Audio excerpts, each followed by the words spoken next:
Chapter 1.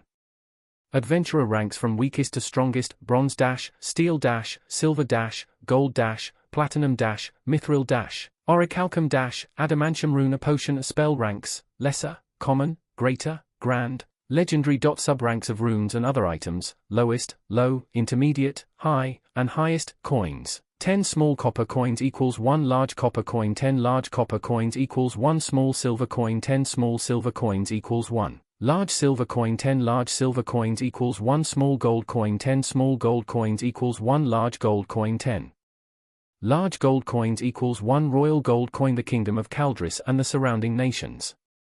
Chapter 2. Name type description. Debugger passive skill allows the user to find and resolve defects. Bonus to intelligence +5. Logical thinker trait. A person with this trait thinks calmly, can analyze the problem and come to a rational conclusion.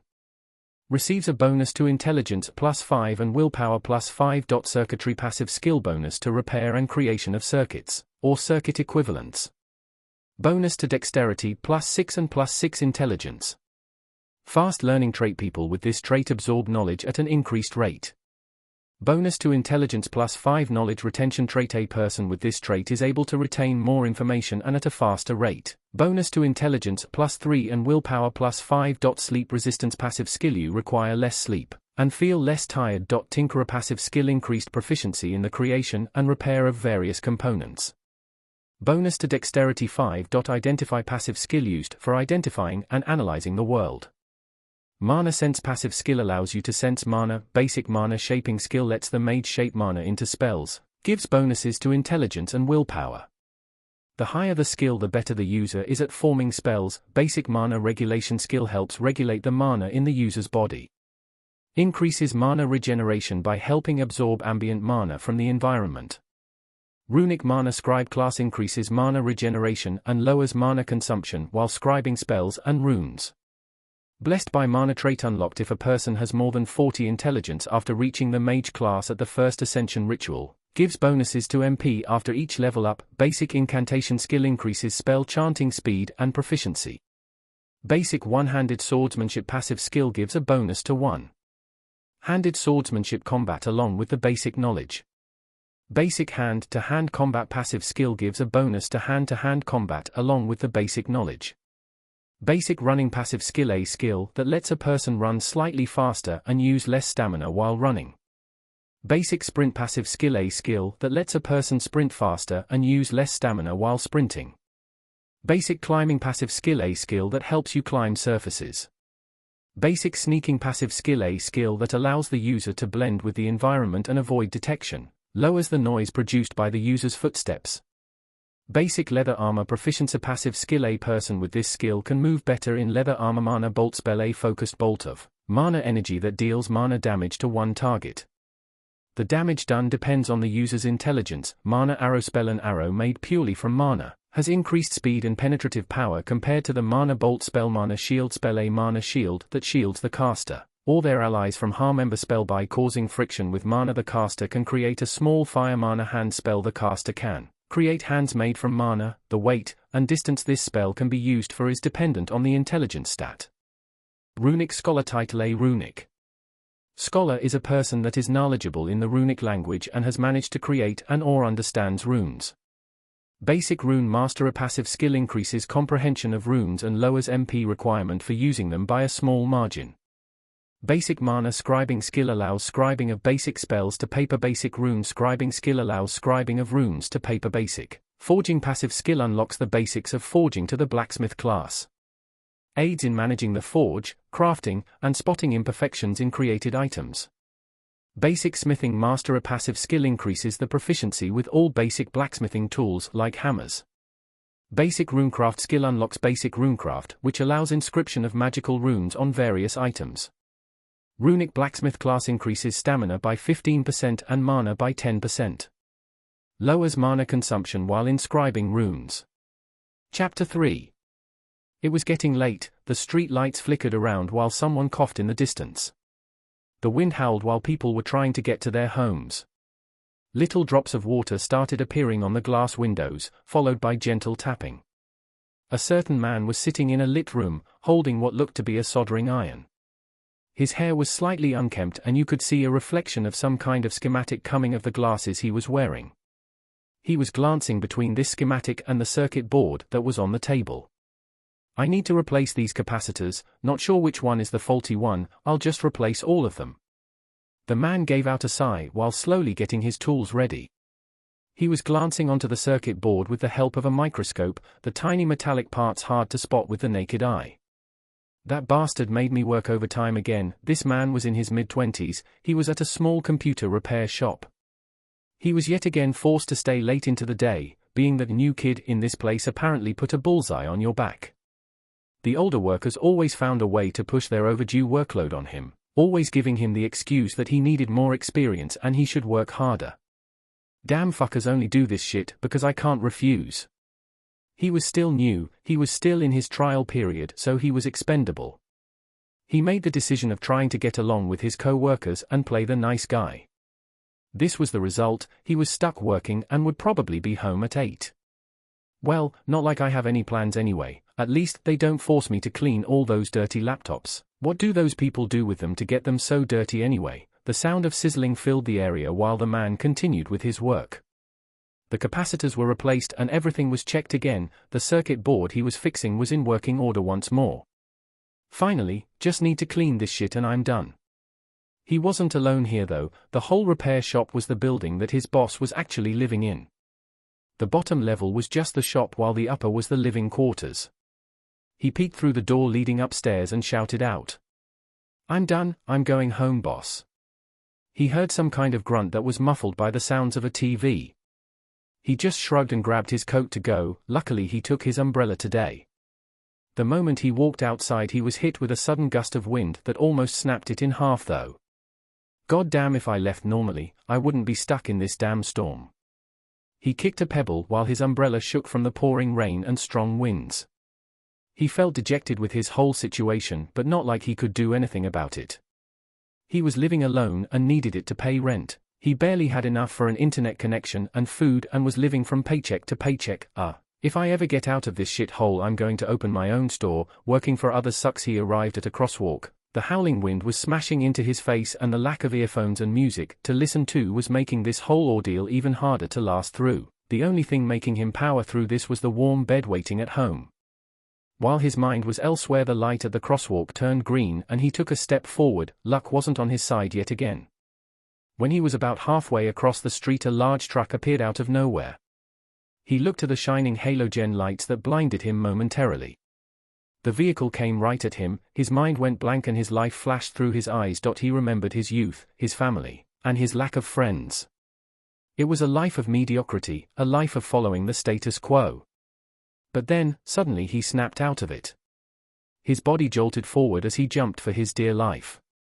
He felt air pressure from his back accompanied by a large splash of water. He tumbled forward onto the sidewalk, the large truck just continuing on as if nothing happened. He didn't even have time to glance at the plates. He was drenched in the rainwater, his hands scraped from the pavement. Fucking psycho. He cursed while standing up, his palms were bloody and he was all wet, but luckily he was alive. His umbrella was in the middle of that street, flattened by the truck that almost killed him. His heart was pounding and he needed some time to calm down, but the pouring rain was making things hard. I need to get home. He turned around while gritting his teeth, the fear replaced by anger as he headed home. He was drenched, his body was hurting and he still wasn't back home. There was a possibility that he could catch a cold. The only thing on his mind now was to take a warm shower. Sometimes I wish I could afford a bathtub. It always comes down to money. He moved forward, his apartment wasn't far away from where he worked. This was the only saving grace of his job, he could reach it on foot within 30 minutes, which saved him some money. Suddenly he felt a shiver run down his spine. It wasn't the cold rain but more of a premonition. He could hear an engine revving not too far away from where he was. He slowly turned around, his eyes bulging slightly as he saw the exact same truck that almost turned him to meat paste. What? The truck was progressively getting louder, its front lights turned off. By instinct he started backing away, the halogens turned on and shone at the street that he was in. There were buildings on both sides and no space to duck to the side. When the truck that had it in for him took off, so did he, running for his life like never before. Holy shit! Who is this fucker? He bolted forward. There was no one beside him in the streets, no other cars in sight besides the honking truck behind him. The street was eerily empty, only one scrawny man running away from a big truck that went faster and faster. I need to call the police. Where is everyone? He continued running, his gaze focused on the end of the street, a small alleyway there. He didn't look back, he didn't falter as he just kept running, mustering everything that his gamer body could muster. With a last-ditch effort, he dived forward. A gust of wind felt behind him as the truck barreled past him while he jumped into the narrow passage. He landed on his face, his hands getting scraped even more and blood running out of his nose. He quickly rolled up, trying to see if he was safe, the truck vanishing seemingly into thin air after clipping part of the building that connected to this alleyway. Fuck, it shouldn't be able to get me here, but what if the driver chases after me instead? He was sweating bullets, tired, and afraid. This wasn't over, he didn't think so. He turned around and quickly escaped into the alleyway, nothing in it besides trash and rats. He jogged forward, exhausted from the previous sprint. The other side, there is a police station on the other side. He saw the light at the end of the tunnel. Not far from here there was a small police unit. He only needed to get there and report this fucker and everything. But as he was treading forward, the lights in the vicinity started to flicker continuously. Abruptly all of the light bulbs that lighted the way forward shattered into pieces and everything went dark, and then he heard it again, the revving of the engine. And no. Stay away. In front he could see the damn truck. It was barely able to fit into this narrow passage, scraping the walls as it slowly drove forward. He quickly turned away. To his surprise he heard the same engine noise. Another truck blocking his path was there too. The area filled with the screeching noise of scraping metal as the two trucks drove at him, each second increasing in speed. Ha ha ha, he started laughing, his face showing a shaky smile as he lost it. He looked to the sides, walls blocking his path of escape. Screw you. He moved to the wall, his fingers digging into the hard concrete wall as he tried climbing up. His fingernails broke, blood gushing out as he scratched trying to climb up, but to no avail, as the rainwater made it far too slippery. The last things that he saw were the bright truck lights coming from the sides. He tried looking into the driver's seat. His eyes bulging, his jaw clenched as he tried to see the person responsible. To his surprise, he didn't see anything, not even a silhouette of a driver, the truck seat totally empty. Splat. That was the last thing that he saw. His short life of a computer repairman ended right there. He felt resentment in his eyes. There were things that he wanted to achieve. Simple things, like a business of his own where he could dictate the rules and not be a slave to his wage for the rest of his life.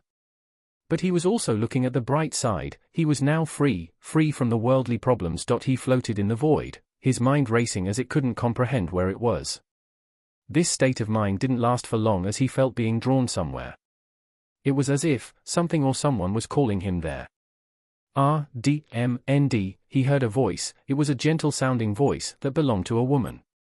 Mars, R.Land, PLers, U, Mu, Whack, P. He felt strange, like his whole being was getting pulled somewhere. He continuously heard the voice. It was calling out to him, but he didn't recall the name that the woman was saying. Roland? The voice that seemed distant started getting closer and he started feeling nauseous and tired.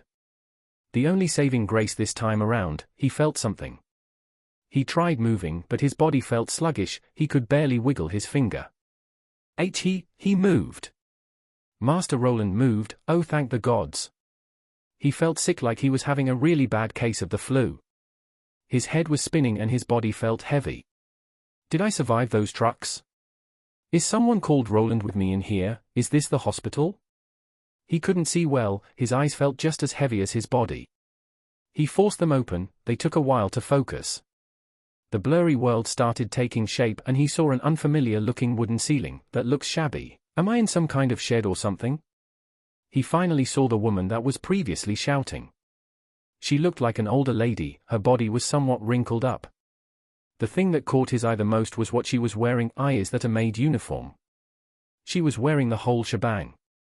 A black dress, a white apron, and a cap of some sort that was holding her hair. He felt something cool be placed on his forehead, which was a damp cloth that this lady placed. From the looks of it, he was still alive but ended up in someone's house instead of a hospital. The strange thing was that the lady looked kind of big. Was she over 2 meters tall or something? The bed he was in also seemed to be uncharacteristically large compared to his body. The problem wasn't with the furniture or the old woman though. As he leaned down he noticed that his body looked a lot different than before. For one, he was a lot shorter. He felt really weak and couldn't move. The woman that looked like a Victorian maid tended to his sick body. Not long after, some kind of old man walked into the room. He looked to be some kind of physician, but for some reason, he didn't even give him an examination. He just stared at him while holding onto a monocle. Wait, why is that monocle glowing? The man harumphed while turning to the maid that was standing in the corner, visible concern on her face. Why did you call me here? He is fine, his status is already recovering. Don't call me for trivial things. I need to tend to the other young masters. The old man shouted at the maid as if she did something wrong. The old woman just bowed and took the verbal abuse, but the moment he left her face looked a lot brighter. Thank the gods, young master, you had me worried sick. She smiled while replacing the damp wet cloth for a new one. She didn't stay there for long though, saying that he should sleep for now and that she would be back in a couple of hours to check on him. After the coast was clear, Roland managed to raise his upper body. He looked at his hands, they were soft and small. His body looked thin and slightly malnourished, but that wasn't the main problem here. What is this? Did I become a kid? Everything in this room wasn't big, he just was small. He had turned into a child for some reason. Wait, am I really this Roland? What is this? What's going on? Who is this? Where is this? My status is recovering. While he was desperately clamoring for answers in his head, something happened. A screen popped up in front of his face. His eyes bulged wide as he started reading what was written there. This wasn't all. The moment the window popped up, he felt information rushing into his brain. It was as if thousands of needles poking his head. The information that he was receiving concerned the boy named Roland Arden that he was occupying the body of. So that's how it is. Chapter 4. Roland kept looking at the status window. He was someone versed in computers, so he knew what those meant. Am I stuck in some kind of game world? Did someone put me into virtual reality? He pinched himself to see if he was feeling any pain, and to no surprise he did. Did I really die? Is this the afterlife? He was shocked. Not too long ago he was tinkering in the computer repair shop, and now he woke up in a young boy's body. He even knew who this child was as he regained all of his memories and what the child knew about this world. The place he was in was called the Kingdom of Caldris, and he was the 4th son from the House of Arden. His new father was a baron and he was the youngest son, besides that he even had 3 sisters, one being younger than him. This kid, his family doesn't really think much of him, does it? He looked at the shabby room he was in. He knew from his memories that he wasn't really in contention for the noble title of this house. This honor belonged to the firstborn. Maybe the secondborn still had a shot at it if he was especially talented. But he was only the 4th in line. Unless all of his brothers died, he had no chance. He wasn't sure what this boy's fate would be in the eyes of his family. He was too young to know how the political structure in this world worked. He only knew that he was the son of a noble, so it was probably still better than being a commoner. I should be safe here for the time. Not sure what the age of adulthood in this world is, but the bigger question is, he looked to the hovering window in front of his face. It looked like some kind of status screen of an RPG character. It had things like strength and endurance, just like in games that he used to play. Most of his stats were low, but some of them stood out. My intelligence is quite high, so is my willpower and dexterity. Aren't the first 2 mage stats? He needed more information first. He needed to figure this status screen out. This was something that the people leaving in this world saw as natural. The boy's memories reflected that as he could recall him using it. Okay, I need to think status and it should show up. He strained his thoughts, the game-like screen appearing in front of him again. He could see all of his main stats. If he guided his gaze to the desired option, he could even get some flavor text to give him an explanation. He started reading the short explanations for the attributes, and looked at his own to see what he was good and bad at. Most of his stats were quite low, but some were uncharacteristically high compared to the others. For one, his intelligence stat was really high at a whopping 35. Followed by willpower at 18 and then dexterity at 15. Intelligence increases my mana and magic attack. Am I a mage or something? I'm resistant to status effect and good with my hands. Besides those 3, everything else was below 10. He had no idea how the stats of an average person's in this world looked like. He tried recalling something from the memories that he got from this child, but there was nothing concerning this. The boy left a boring life without anyone really telling him anything. This was due to how low his social standing was in this family. He was the lowly fourth son, and he wasn't even the child of the main wife, but came from a mistress that wasn't even allowed to live together with him at this estate. He tried recalling how the boy's mother looked, a face or even the shape, but he couldn't. Don't think he ever saw his mother. He tried thinking about what kind of world he was in now. There was a window in his room, but he was still feeling sickly. By the looks of the doctor and the maid, he was somewhere where the technological advancement wasn't that great. How am I supposed to live without the internet now? He became dejected. All those shows and movies that he was eagerly waiting to devour in his free time were all gone now.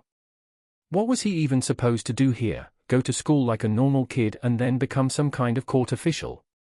Is that even an option? My status is fairly low, won't they just toss me out, or tell me to go join the army or something? He wasn't sure how things worked. From his internet knowledge he knew that noble sons sometimes became servants of higher nobles. Some were even forced to join the clergy to become a monk. I don't want to shave my head, or be forced to take some vows. He moved his attention back to his status. Did it always look like this? He tried recalling the memories of the boy that had previously looked at his own attributes. I'm sure those 3 stats were lower. Though his intelligence was above 10 from the start, he had somehow influenced these stats. But what was the reason? He decided to investigate and looked at his status screen again. What is that? There is a skill menu. He willed the skill menu to open. With some mental gymnastics he managed to bring out the window. This one showed him all the skills and traits that he had: increased proficiency in the creation and repair of various components. Bonus to Dexterity 5. Used for identifying and analyzing the world, allows you to sense mana. Roland's eyes went wide. He didn't expect to find so many various skills in there. He knew that most of those weren't in here before. This also explained why he had an increase in stats. Most of those passive skills and traits increase my intelligence, willpower, and dexterity. The traits and skills that were there before he got here were fast learning, knowledge retention, identify and mana sense. He could also recall that this kid read a lot of books in his past time. Though that probably had to do with the fact that there was nothing else for him to do besides that. Those nights I spend playing games must count for that sleep resistance passive. Okay, so why am I here? Did I overwrite this brat's brain, or did he die and then my soul jumped in, or something?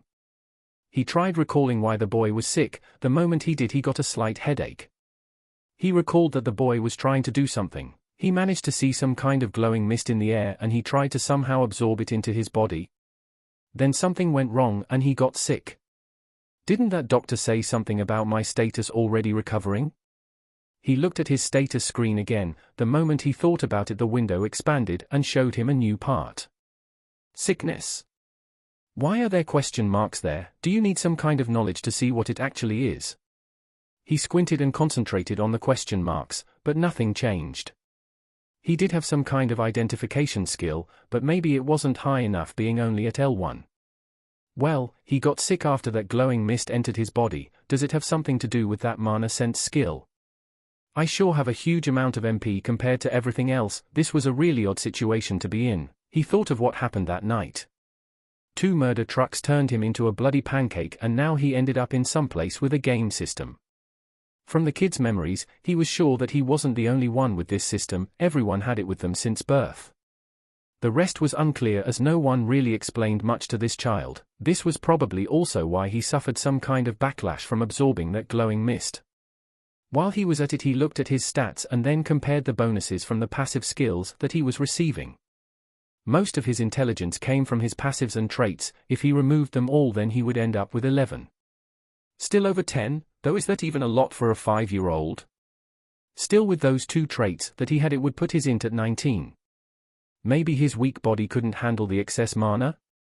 He started doing some mathematics in his brain, trying to count how much his stats affected his HP and MP. It didn't take him too long to figure out that he gained 10 MP for every 1 intelligence, and 4 MP for every point in willpower. The surprising thing came afterward as after he was done with his calculations. What? The sounds belonged to a woman and she sounded quite gentle. He looked around to see if someone came into this room, but there was no one to be seen. So, I've gained a new skill. He checked the description, but it didn't say much besides it being an indicator that he knew mathematics. It didn't even increase his intelligence stat at all. Guess you don't get stat bonuses for every skill? He had no reference point. The boy's memories didn't answer many questions about these skills. The identify skill was something that apparently showed up after time passes. Maybe it was something everyone had? He really needed more information about his situation. But he was only a 5-year-old child that wasn't taken seriously around here. Maybe that maid will answer some questions. He thought back to the old lady that showed concern when tending to him. Her name was Martha, and from the looks of things, she was the only person that tended to the young boy's needs. He had a vivid image in his mind of the woman bringing him food, helping him put on clothes, or cleaning around the room that he spent the most time in. He remembered something. There was a certain book that the youth was reading before succumbing to the sickness. In the corner, there was a large desk with a chair.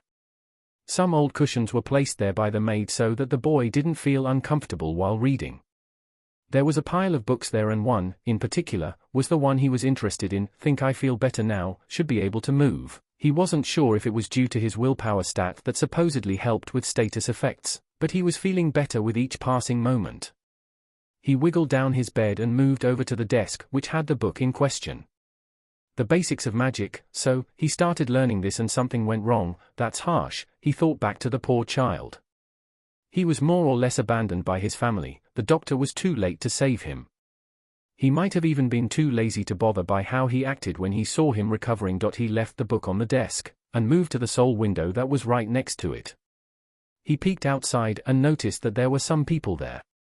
They looked to be working on a field. Some kind of plow was attached to a farm animal. Is that an ox? Why is it so big, and why does it have 3 horns? He was clearly not on Earth anymore. The farmer there was using the large animal to help him plow the field.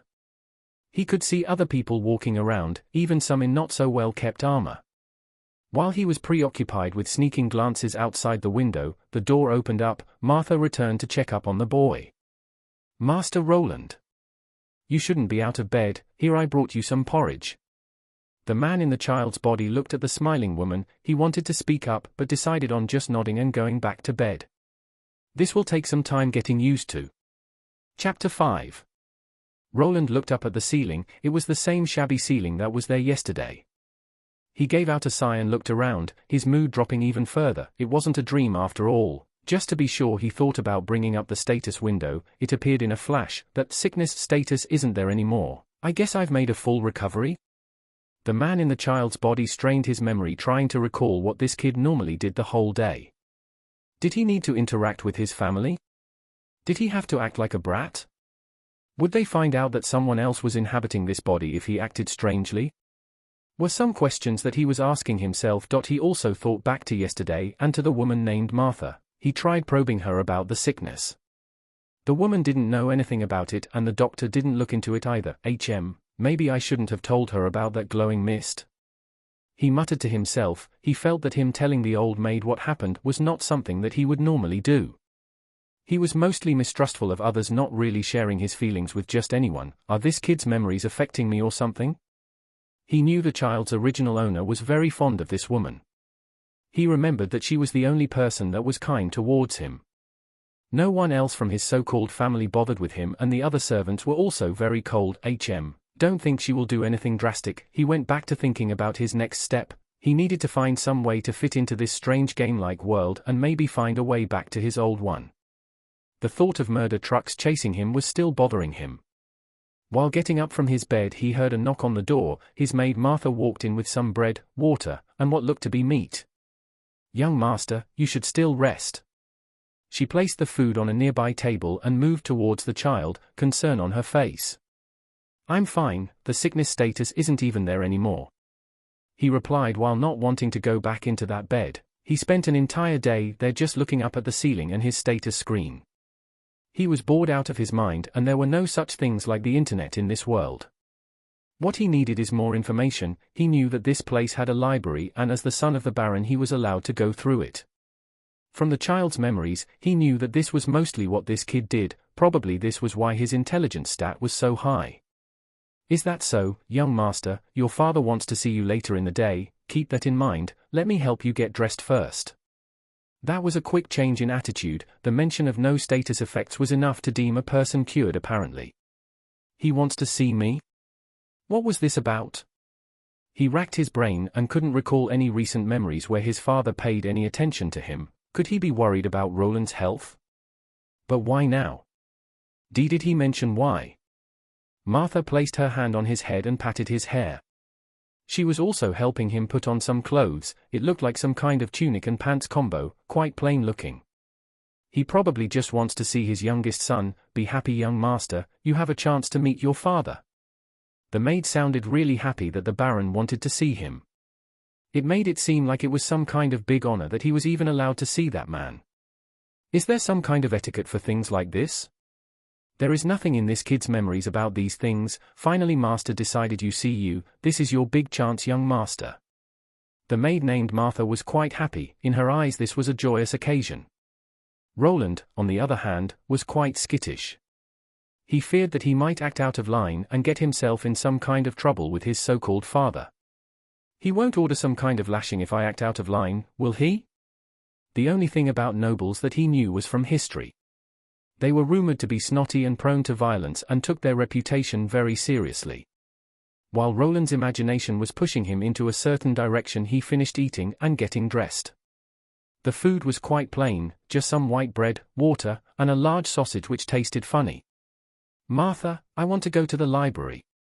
The books in his room weren't what he was looking for. He wanted to see where he was. He needed some history books or ones about geography. A map of where he was would be nice too. He wanted to know where he ended up. Besides knowing the name, he had no idea what this place was. The library. Think that's okay, but be sure not to spend too long. You have to remember the Lord's order. By the looks of it, this meeting couldn't be avoided. His maid would probably drag him there even if he refused. He finally left his room and could stretch his legs. He was on the top floor in a side wing of the Arden family mansion. He was someone that had spent his life living in small apartments and lofts, so this place felt huge. Think a baron is on the bottom of the noble ladder? I guess a noble is still a noble. He stepped outside. The door that led out of his room creaked as if he was in a haunted house. Thanks to the original Roland's memories, he knew exactly where the library was located.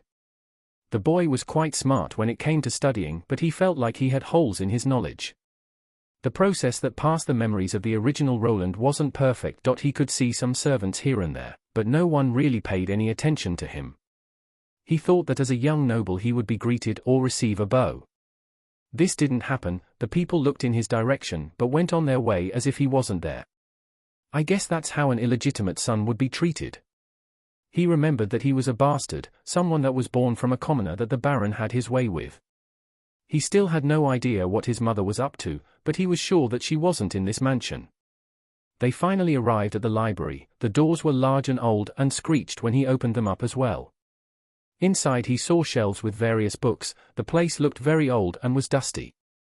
The servants didn't take care of it as the Baron focused more on practical things like swordsmanship. Ah yes, the only bookworm of the family, Martha, left. This was a place that the young Roland visited frequently. Most of the time he just took some books that were interesting, like fables and tales about legendary heroes. No one bothered him here, and he didn't need to fear his older brothers that didn't seem to like him all too much. Okay, I need to find some kind of map. Where am I and how big is this country? He was short at about 105 centimeters, which was normal for a child his age.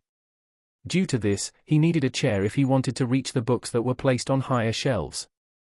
Why do they have this library if no one even uses it? He rummaged through everything and managed to find some history and geography books. There was even a map with the names of the countries. The country I'm in was called the Kingdom of Caldris. The map was a bit dusty and the ink was slightly faded, but it was readable.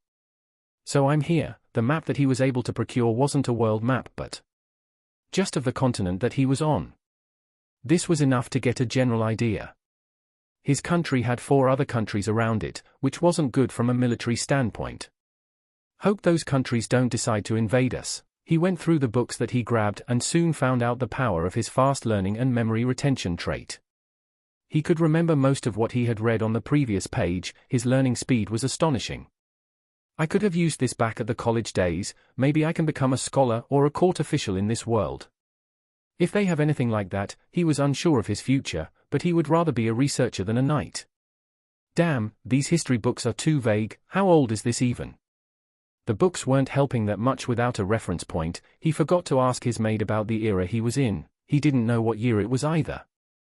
The geography books were more helpful though. From them he found out that the kingdom that he was living in was fairly large. It was even larger than the largest country that he knew back on Earth. Surface-wise, this is only a partial map. Is this the only continent? If not, then this planet could be a lot bigger than Earth. He continued with the reading and finally found the name of the world that he was now on, along with its size. The planet's name is Terra? Think I've heard that somewhere before. The size, this isn't the metric system anymore. Do I need to find a math book now? He had the world name, but the size was unknown to him. He shrugged as it didn't really matter, knowing that it was big was enough. While he was rummaging through the books, he heard the large door opening up. Martha stepped through them, probably here to remind him about the appointment with his father. Young master, it's time. The new Roland felt nervous for some reason. He had a hard time remembering the Baron's face. The man didn't really visit him that often. The last time he saw him was on the boy's 4th birthday. On the 5th one, he didn't even receive a present from him, just a quiet party with his maid that brought him some cake. This is going to be awkward. Do I need to call that guy father? Will he hit me if I annoy him? He was sure that he was the lowest ranked person from the whole family, and he remembered that his older brothers didn't take him seriously either. He had to do it though, so he followed after his maid that guided him to the dining room. Are we going to eat dinner together or something? He racked his brain. He couldn't remember the last time Roland was invited to dine with his family. He mostly spent his days alone in his room reading books and dreaming about fun and adventure like any young boy his age. His maid stopped before the door to the dining room. She smiled at him but knew that she wasn't allowed to go any further. I will see you later, young master. He nodded and entered the room. Inside he saw a large table. Servants were bringing in food and drinks alike. Some of his brothers were already here, like the 3rd son Robert. The youth was 8 years old, and the moment their eyes met he scoffed as if Roland wasn't supposed to be here. Robert, just as him, was someone that came from a commoner, but his mother was a mistress that was still living in this house. Thanks to this he still had a measure of respect. Roland just stood there for now as he wasn't sure if he was allowed to take a seat before the Baron arrived. Edwin, the 2nd son, and Raina, the firstborn son, arrived soon afterward. Besides them, there was his older sister Sophia and Diana, that was the younger one. That Baron sure likes to party. 6 kids already. Might be more on the way. Edwin and Raina were sons from the main wife along with Sophia, the first daughter. Diana along with Robert came from the second wife, aka the mistress. From Roland's reasoning, the first wife probably got older and the Baron switched to the younger version while making more kids along the way. I see, being a noble has its perks. Roland wasn't someone who was very experienced with women. He had a fling with 2 back in his college days, but after he started working he had a long dry spell. The Baron and his wives arrived soon afterward, Tabitha the first wife and Francine the second one, and the mistress. The Baron looked to be a big man. He had a nice gentleman-like mustache and a large scar running down from his left eyebrow all the way to his lip. He exuded a certain aura of a warrior. The noble clothes that he was wearing couldn't hide all the muscles underneath all too well. Damn, my dad is jacked. Everyone waited for the Baron to arrive. He sat at center stage, and then one by one, starting from the main wife, everyone sat down. Roland was sure to follow everyone's example and sit the furthest back right next to the 3rd son. He could see the snarky 8-year-old glaring at him the moment he did that. What you staring at, you little shit? Was the thing he wanted to shout out, but he remained quiet. Would be best if he didn't have to talk with anyone in here. The Baron was quiet and everyone just waited for him to start eating. The food on the table didn't taste all that great. The cuisine on Earth was a lot better compared to this bland meat they were having. Raina, how is your sword training going? The Baron asked. My basic sword mastery is already at level 6, father. The Baron started asking his kids about skills and the progress in their training. Apparently they were training and unlocking skills. They even mentioned the warrior class and something about it being tier 1. He wasn't sure what this meant as he himself didn't have anything like a class. While he was digesting the new information and trying not to stand out, he heard his father call out to him. Roland. He flinched and looked up. Everyone was looking at him for some reason. It was more a look of surprise, some of his family members almost having forgotten that they had a 5-year-old sibling. The doctor said that you contacted the mana sickness, also you saw some glowing mist, is that right? Glowing mist? Did Martha rat me out? Why yes, father? He tried imitating his older brothers, but stuttered slightly. Thankfully the buff-looking man didn't seem to mind it that much. Mana sickness, do you perhaps have a mana-related skill? His father looked at him, everyone else did the same as they waited for a reply. Why yes, I have the mana sense skill, what? The oldest brother shouted out while looking at Roland, his eyes squinting, what you staring at me like that for? I'm just answering the questions here. Ho, mana sense, you're not lying to me are you? The Baron gave Roland an intense stare, the boy shrunk down as he felt as if he was getting rocks piled up on him. No, I have it. He spoke out in a meek voice while the Baron rubbed his chin. Is that so, Adam? He could see the other kids and even the wives looking at him. It was as if he was doing something out of line, but they were afraid to speak up while the Baron was talking. A man with grey hair stepped out, he was wearing a black tux. If the boy has the mana sense skill we need to check, bring someone who can perform a test, if he passes. Look into procuring a tutor and some books related to magic. Roland looked at the large man that was asking the butler-looking fellow for some test. Was he about to get a magic teacher? Was it going to be that easy? He expected to have to scrape by being unnoticed, but here he was getting some preferential treatment out of nowhere. Was mana sense some rare skill? He could tell that his siblings weren't happy with this. Their expressions were easy to read as they were kids that weren't able to hide their emotions. Roland, on the other hand, was all smiles, just nodding while his Baron of a father continued to talk. Maybe I'm some kind of genius? Am I a wizard now? Chapter 6. This was unexpected, it was as if he played the reverse card and flipped his social status around. The next day a person came to check upon him. His father stood true to his word and brought someone over to test if he had talent in magic. It was apparently one of the more rare gifts in this world. Roland thought that they might try reading his status screen in some way. That would in turn reveal his circuit and debugging related skills. Luckily, you had to have an evolved version of the identifying skill to be actually able to that. This cost a lot, so his father opted out for a lesser measuring item in the shape of an orb. It tested someone's aptitude in some way, and gave out a faint blue glow which indicated that Roland did indeed have the mentioned mana sense skill. His life got turned upside down, he was suddenly accepted into the family inner circle together with the other kids. His living quarters were moved and even the servants were bowing at him now. The same couldn't be said for the other sons though. They all saw him as an eyesore, they were quite competitive and prideful. Still, he was the only one from the family with this so-called talent. This meant more work though. He received many new books on how to train his skills. He didn't get a tutor for one reason or the other, but he suspected that even with this, he was still considered only slightly more useful. He was aware that he could lose his newfound standing quite fast if he slacked off. Man, this world is harsh. The only thing I'm doing is studying and then training. This is worse than staying overtime for work. This is slave labor. His day consisted mostly of reading books and training his mana skill to a higher level. He received bonuses to his intelligence and they told him that he needed to max it out before his ascension ritual. What was an ascension ritual, you might ask? It was something that happened when a child reached the age of 10. From what he knew, he would be given something called an ascension stone. After his 10th birthday, it would finally be usable and reward him with his first class. Apparently it was quite strange, the person using it would be brought to some strange location where this ritual took place. From what it said in the books, the rituals might differ depending on the individuals, but he would receive the first class automatically without being able to choose it himself. That's why it was important to train the skills that were required for Tier 1 class you wanted. Yes, classes came in tiers. The most basic Tier 1 classes that existed were Warrior, Archer, Mage, Thief, Blacksmith, and Acolyte. There were of course more, but these were the most common ones that most of the people received. They were mostly separated into combat classes and production classes, then further into more specialized categories like support classes. This wasn't the end though.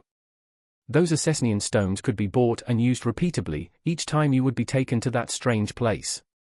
Though apparently after the first freebie you would need to go through a trial. Depending on your stats and skills you could unlock other classes. The requirements for unlocking Tier 2 classes varied.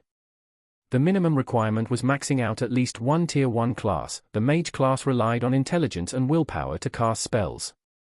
Int for better attack and more mana, while willpower apparently allowed for better concentration during spellcasting and increased mana regeneration. The basic books he was learning from didn't go into too much detail, and his family wouldn't be spending more cash on him until after his ascension ritual. Still, I'm going to be a damn mage. Why should the next mage king do this kind of shit? Roland grumbled while doing push-ups. An angry-looking man was looking at him. This was a soldier that was working for the Baron and his personal trainer. The Baron, whose name was Wentworth Arden, was a muscle-head through and through. What kind of name is Wentworth? His father was a military man as well, so he wanted all of his children to have basic training. This mostly consisted of endurance and muscle-building training along with basic swordsmanship. His life consisted of waking up, eating, training in the morning, then reading books, and training his mana. This was one of these days. He was doing some basic strength training like push-ups, squats, and then pull-ups. His regiment consisted of bodyweight exercises as he was still only a 5-year-old. His older brother that was 8 was running some laps and smirking in his direction. What you looking at, you brat? When I get that mage class I'll stick a lightning bolt up your ass. Roland panted while face-planting into the dusty ground. His physical stats were abysmal. This was probably why his magic-related stats were so good. His male siblings for some reason loved seeing him get mistreated. He didn't know why, but he attributed it to them being spoiled noble brats. They probably saw him as someone beneath them. After he gained some clout with the Baron, they resented him even more. Okay, the moment I get the chance I'm running away from this devil hole, he groaned while the man that was training him gave him a nudge with his foot. That wasn't even 10, get up. This is a disgrace to the Arden name. He was constantly reminded that he was part of the noble caste now. He was supposed to be part of the fabled 1% now. It sure didn't feel like that though. His living conditions improved slightly, but if he had to compare it to how people lived back on Earth, it was worse here. Still, he was gaining new skills. After some running, he got the running skill. If he did some sprints, he received the sprint skill. After doing some basic hand-to-hand combat drills, he received basic punching skills. This made the whole progression more bearable as you had something to look forward to. He was a gamer back in his older life, so this gave his dopamine receptors a nudge, which in turn made him want to increase those basic physical skills. What more, the higher the skills the better he became. The moment he received one, he instantly felt the change. He could run faster, jump higher, and punch harder. He would even receive bonuses to his endurance and strength stats if he leveled up these skills high enough. This is slightly addicting, he said while looking up in the air. He was sitting on his bed and looking at the glowing fog around him. His mana sense skill was already at level 3 at this point. This skill didn't do much besides letting him see the mana around him. It looked like a faint blue fog, but he couldn't really do anything with it. Leveling this skill only widened the range of his mana sense and made the fog slightly more distinct. Well, from the books I read, I should get this to level 10 before the Ascension ceremony, and I'm almost guaranteed a mage class. I will gain some skills directly from the mage class at L1, ones that will help me shape mana and expel mana, or ones that will let me absorb more and raise my mana regeneration. He balanced a pen between his nose and upper lip and looked outside. There were 2 moons shining brightly, one was red and the other was blue. This was a reminder that he was really in another world. His family was gone, all of his old friends too. Everyone here felt like a stranger. He didn't feel like he could bond with them either. His so-called parent was distant. He only gave him attention the moment he found out that he had a rare skill. He knew people like that back from Earth, the ones that only stay with you while you are useful to them. When your usefulness runs out, they will drop you like a sack of potatoes. I really need to get out of here. This mage thing is supposedly very prestigious, so if all goes right I will be able to pave my own path. He wanted nothing more than to leave in peace. He was starting to hate being caught up with others. He just wanted to be left in peace and do things at his own pace.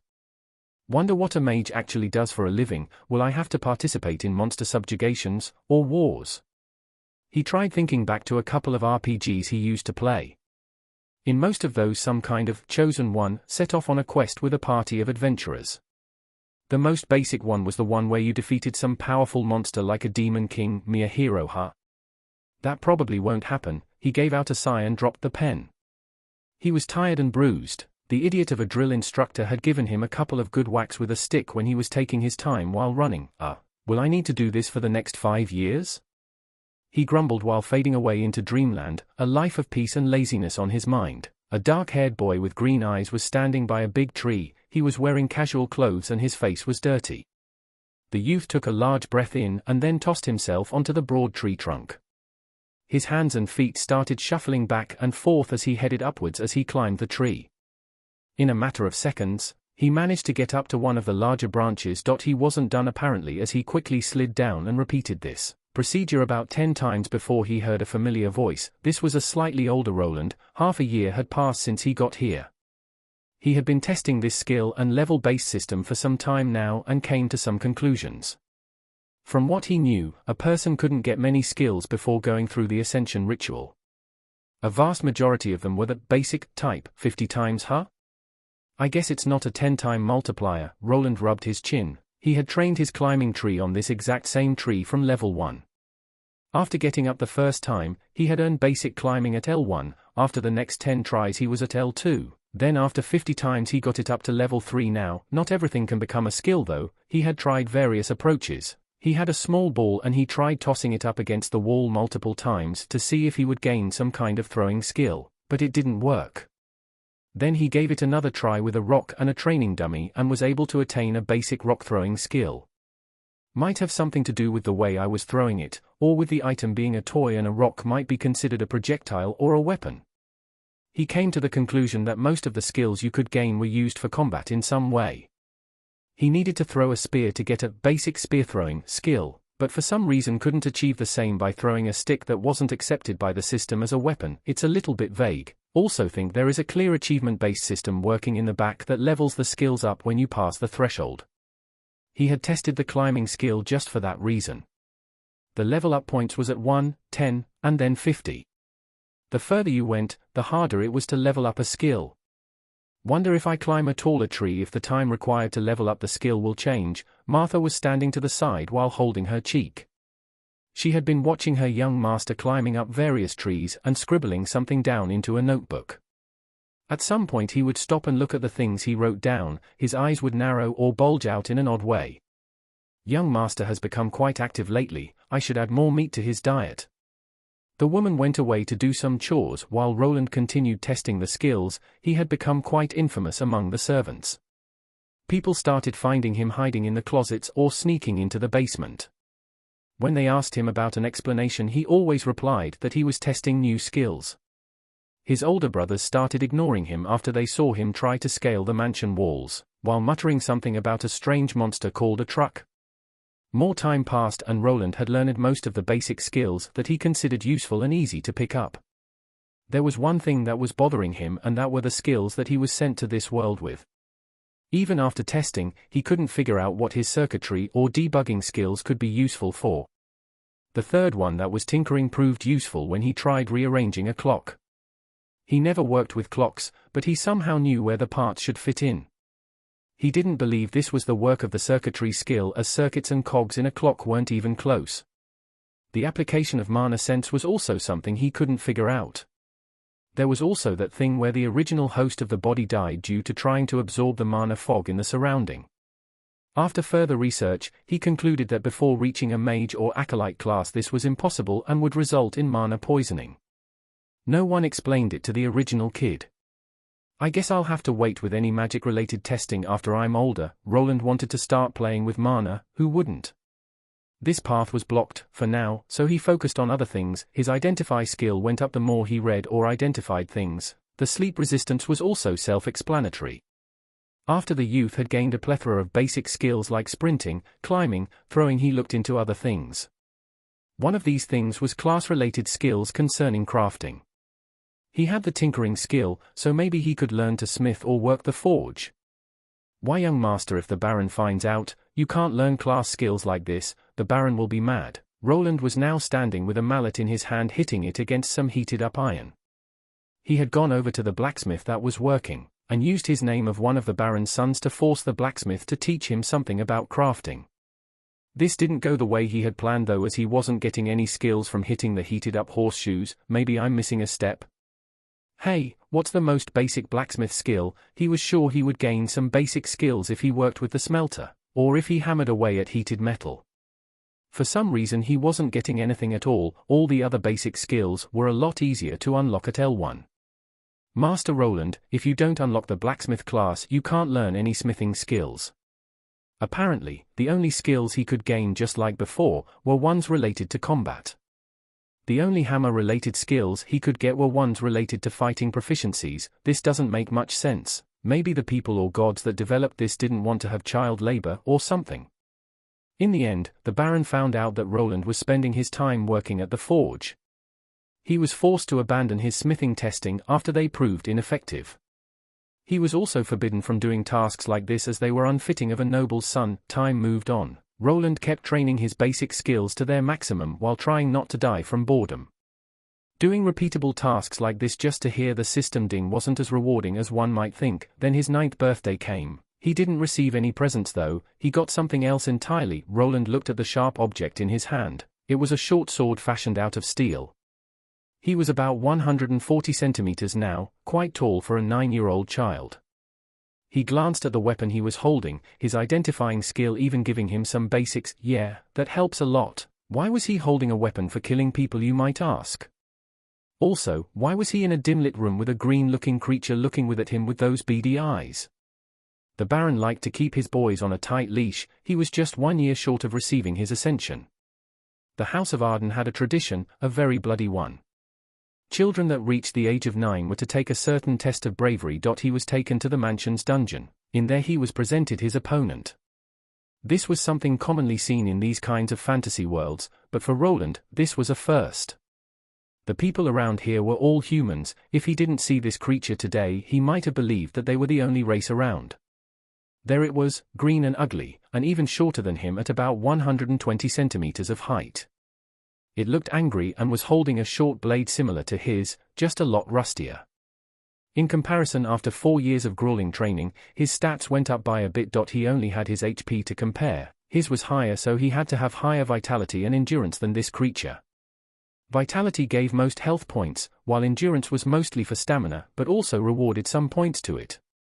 Roland, what are you looking at? Focus on your enemy. The voice came from the side. It was the same man that was responsible for his training. He was large and bald, scars all over his body. The Baron was busy this day but decided that it shouldn't be postponed, so he was here without his parent. In his mind, this was a trivial matter and just like the other sons, he should be able to push through this little test.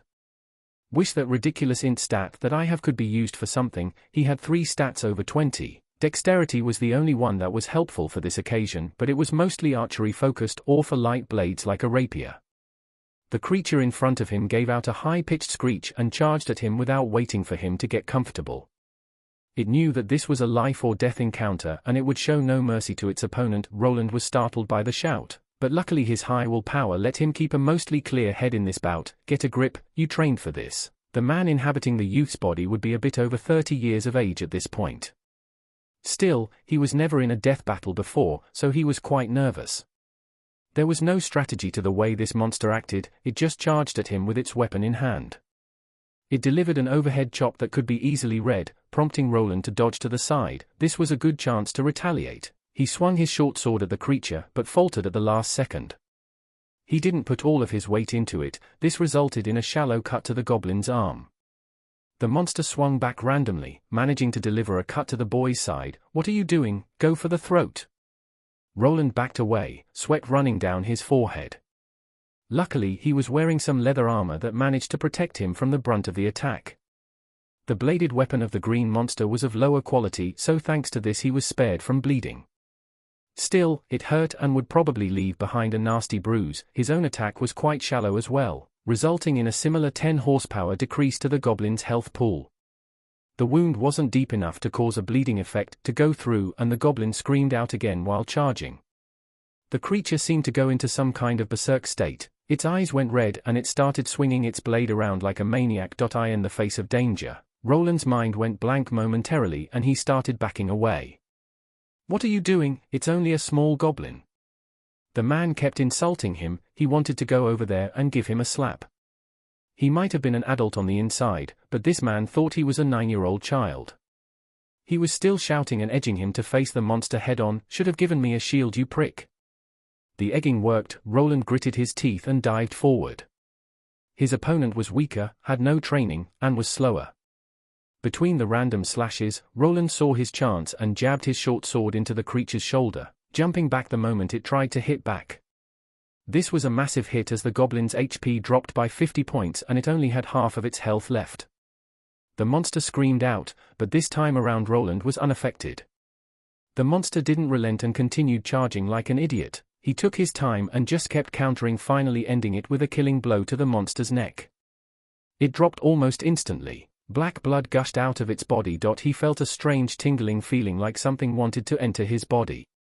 The strange phenomenon stopped almost instantly as if being blocked by something. This feeling was the act of gaining experience, which was blocked due to this world's restrictions.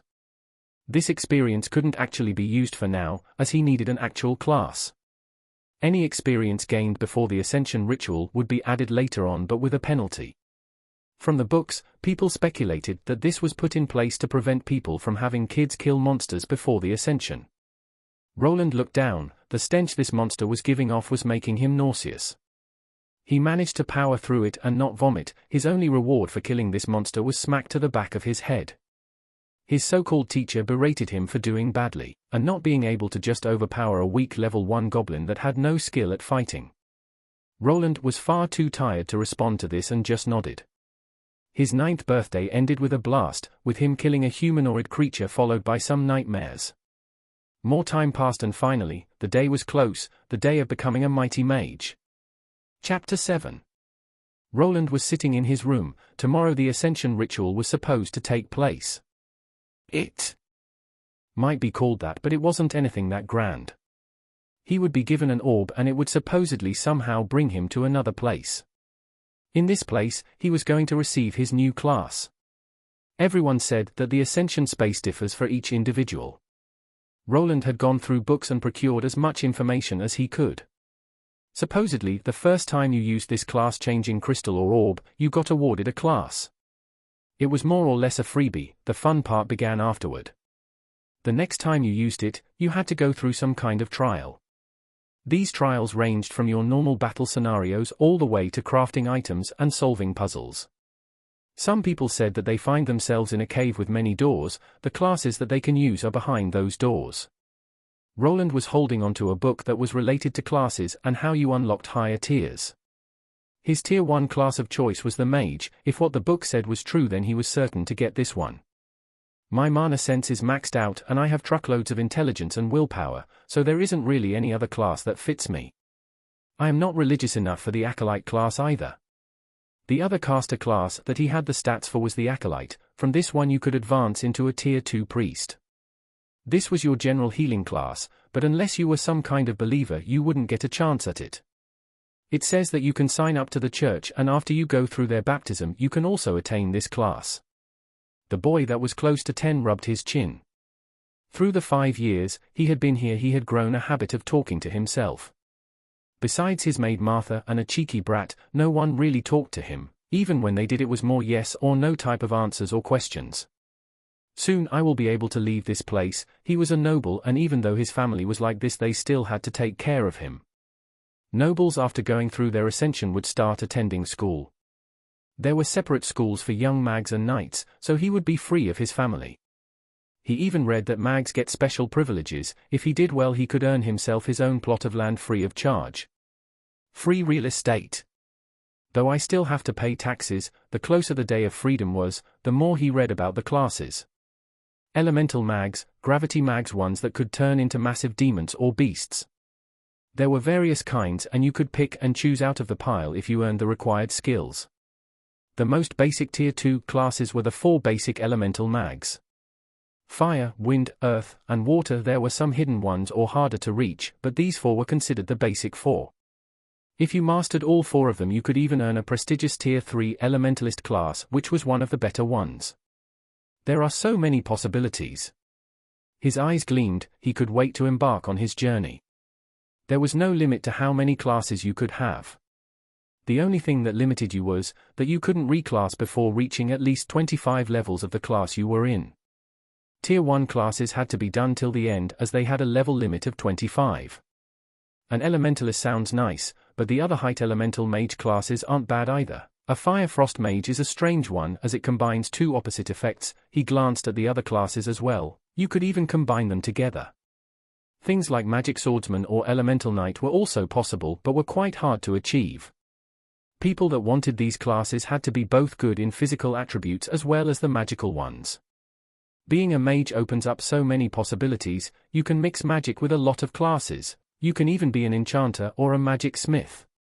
Though there aren't that many of those, most mags wouldn't want to work as a blacksmith. Well, not like I have to worry about that too much. Making magical horseshoes isn't the way for me. While he was going through the class book once more, he heard a knock on the door. "Young master, it's getting late, you should go to sleep before the big day tomorrow." It was Martha, coming over to remind Roland of tomorrow's ascension ritual. "Ah sure, good night Martha." The next day it was raining and the clouds were blocking out the sun.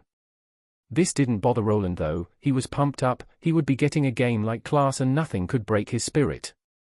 The fact that Adam the butler was the one bringing over the ascension ritual crystal didn't shake him in any way. "Young master, your father is out and your brothers are busy at the night academy, please take this." He handed him the crystal. It looked like a slightly blue quartz crystal and was quite symmetrical. "Ah sure, busy as always, what else is new?" The Baron was a busy man. He rarely spent time in his mansion. He was a high-ranking official in the army and had to train the army soldiers. He had earned his rank thanks to his battle achievements. His whole family before him were honorable knights, but he was the first one to hit it big. "Yes, let us begin. Please sit down and concentrate on the crystal. You don't need to do anything else, Master Roland." No special place was required, even though the crystal would take him somewhere. His real body would remain in place. If what the book said was true, then even if he stayed in the trial space for months, only seconds would go by in the material world. People speculated that some kind of powerful magic pulled the crystal user's soul somewhere where time and space worked differently. Roland nodded and sat down while holding the crystal with both his hands. Some other servants along with Martha were in the room with him. They were mostly here to examine if he actually received the mage class and pass it on to the family head. He read it in the book, and it said that there was nothing special to activating this crystal. He focused on it and soon enough he felt a strange reaction. The crystal started glowing brighter and brighter and he felt as if he was getting drawn to it. In a matter of moments, everything went dark. He felt like someone had ripped him out of the spot he was sitting on and tossed him down a bottomless pit in which he was now falling down. What? The momentary darkness subsided and he found himself in some kind of building. There were stairs leading upwards and there were glass doors behind him. He glanced around, his eyes bulged out wide as he recognized this place. "Huh? I'm back. Was that all a dream or something?" "No. I'm still a 10-year-old, this was the cheap apartment building that he used to live in before he got flattened by that truck." It looked dirty and unkempt as always. He turned around but saw that something was off. Behind the glass doors that normally lead outside there was nothing. "Why is it so dark outside? Can't see anything." It was pitch dark as if there was nothing there. He reached for the door handle and tried pushing it down. It didn't budge an inch. He pushed and pulled, but nothing happened. He even started kicking the glass hoping to get some kind of reaction, but it was as if he was hitting hard steel. He finally turned around, his face filled with confusion and sweat. He went for the first apartment, knocking and trying to frantically open it. "Hey, is there someone inside? Hello?" The door was strange. It was as if it was made from a different material and was photocopied from his memories and just plastered here. The same thing happened when he ran up. Each door was unmoving. He couldn't even get the handles to budge in any way. That book said that this ascension space could be strange. "I guess this isn't my old apartment building." He climbed up, finally realizing where he was. His old apartment was on the top floor. He remembered always getting winded while going up. This time around, with the increased stats and stamina, he felt normal, stood in front of his apartment now, the number 19 written on it. "Well, here goes nothing." He grabbed the door handle and flicked his wrist. The familiar clicking sound of a lock opening was heard. He pushed the door open and just looked inside. It's really my room. He slowly entered his old home. It wasn't big or anything. There was a living room and a small toilet. The kitchen was combined with the living area, and he only had enough space for a bed on the side along with a desk for his PC. Ah, this good old shitty apartment. The items in this place were all real and fully recreated. The mattress that he used to use even had a hole in exactly the same spot that he remembered. He sat down on his old bed, and even this old thing was better than the bed he was using back at the Arden estate. When he asked about a change, they just said something that it built character if he used a hard bed and that he shouldn't complain. So what is this place supposed to be anyway? The windows couldn't be opened and the water in the faucets wasn't running either. There was sufficient light inside this room, but the scenery outside was pitch black. This made him feel like he was in some kind of Twilight Zone episode. The only thing that was showing some life was his old gaming PC, as he noticed that the power button was glowing. He sat down in his old gaming chair. It was still comfy as ever. He pressed the button with a shaky finger and heard the familiar booting sound. The computer booted up into Windows 10 and even his old password worked. The only thing out of place was the blank desktop with only one icon right in the middle. I guess I'm supposed to click this. The icon was a drawing of a large shield in the back and a sword and magic staff in the front. He slowly delivered the double click and waited for this program to load up. He was greeted with a sprite of himself, or at least it looked kind of like him as the resolution was quite low. Is this pixel art of me or something? There was an arrow moving away from his sprite that was looping a 3-frame walking animation to the side. There was another grayed out sprite that the arrow was pointing at. It looked like a pixel version of him in a robe. Could this be my Tier 1 class? Looks like a magician. He was kind of baffled about the way this ascension trial worked. Before clicking the mage sprite, he looked back and glanced at his old apartment room. He lived here for only a year, but he was closer to this place than to that noble mansion he was at now. He wanted to just turn around and flop on his bed. Maybe if he woke up he would be back on Earth and could go back to his boring job. I probably should get on with this ascension, he grimaced and placed his hand on the mouse. The cursor went over to the tiny sprite and he clicked it. The moment he did that he received a prompt. He hesitated for a while but finally clicked yes. The computer screen flashed for a moment, and a little animation of the arrow filling up as an upload screen appeared. He received another prompt followed by a strange sound, coming from above. Then a VR headset appeared out of nowhere and fell right into his lap. Huh? I never owned a VR headset. He looked at it and it was a model he was familiar with. He wanted to buy one of these in the past but didn't have the cash to spare. He decided to follow the instructions and put it on. The moment the VR headset was strapped in, something happened. He expected to actually see some instructions while getting a regular VR experience, but instead, he found himself in a strange white room. There is nothing here. He couldn't feel that he was wearing a VR headset anymore and couldn't take it off. It was as if he dived into the Matrix. He looked around while wondering what he was supposed to do. After some seconds the whole place flickered and the scenery changed.